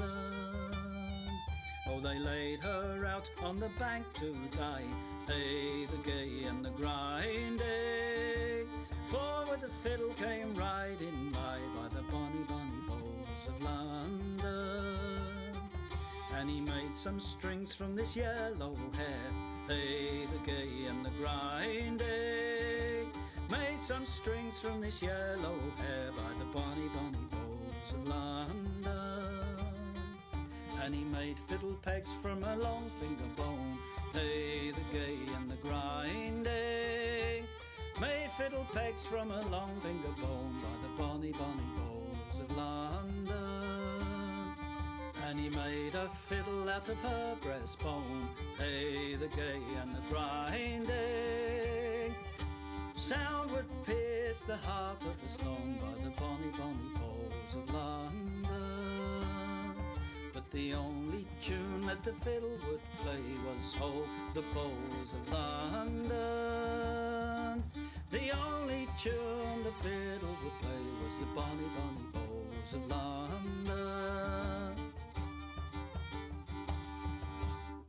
Where the wind can cut you like a knife, and nights are colder than the purser's wife, sir. Do we dream of sunny skies of blue and sipping on some fancy foreign brew, sir? No, sir, no. We long to sail where greyer English skies prevail, and we would face the wind and snow and hail for just one pail of good old English ale, sir. Just one pail of good old English ale, sir. Did we choose to fight the foreign foe for England's glory? We must answer no, sir. An English ale house, that's where we would be, not gorging cannonballs upon the sea, sir. We're only risking life and limb because old England's too far to swim.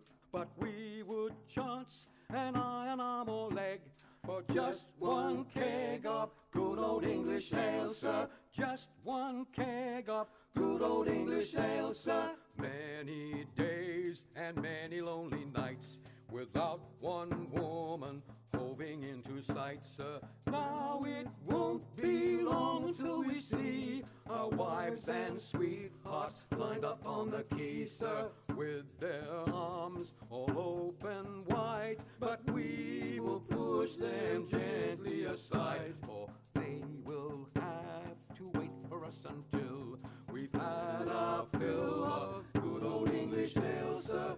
Had our fill of good old English ale, sir.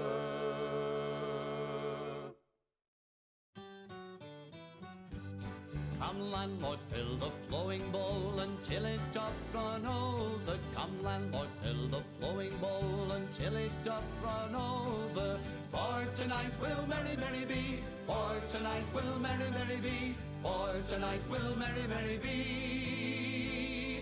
Tomorrow we'll be sober. Here's to the man who drinks strong ale and goes to bed quite mellow. Here's to the man who drinks strong ale and goes to bed quite mellow. He lives as he ought to live. He lives as he ought to live. He lives as he ought to live. And dies a jolly good fellow. For tonight will merry, merry be. For tonight will merry, merry be. For tonight will merry, merry be. Tomorrow we'll be sober. Here's to the man who drinks water neat and goes to bed quite sober. Here's to the man who drinks water neat and goes to bed quite sober. He fades as the leaves do fade. He fades as the leaves do fade. He fades as the leaves do fade. That drop off in October. For tonight will merry, merry be.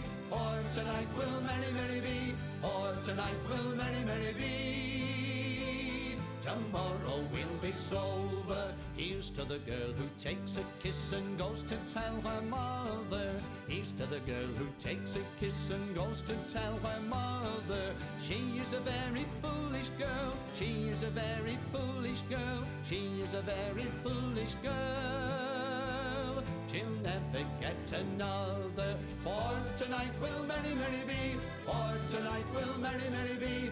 For tonight will merry, merry be. Tomorrow we'll be sober. Here's to the girl who takes a kiss and comes back for another. Here's to the girl who takes a kiss and comes back for another. She is a boon to all mankind. She is a boon to all mankind. She is a boon to all mankind. She'll very soon be a mother. For tonight will merry, merry be. For tonight will merry, merry be. For tonight will merry, merry be. Tomorrow we'll be sober.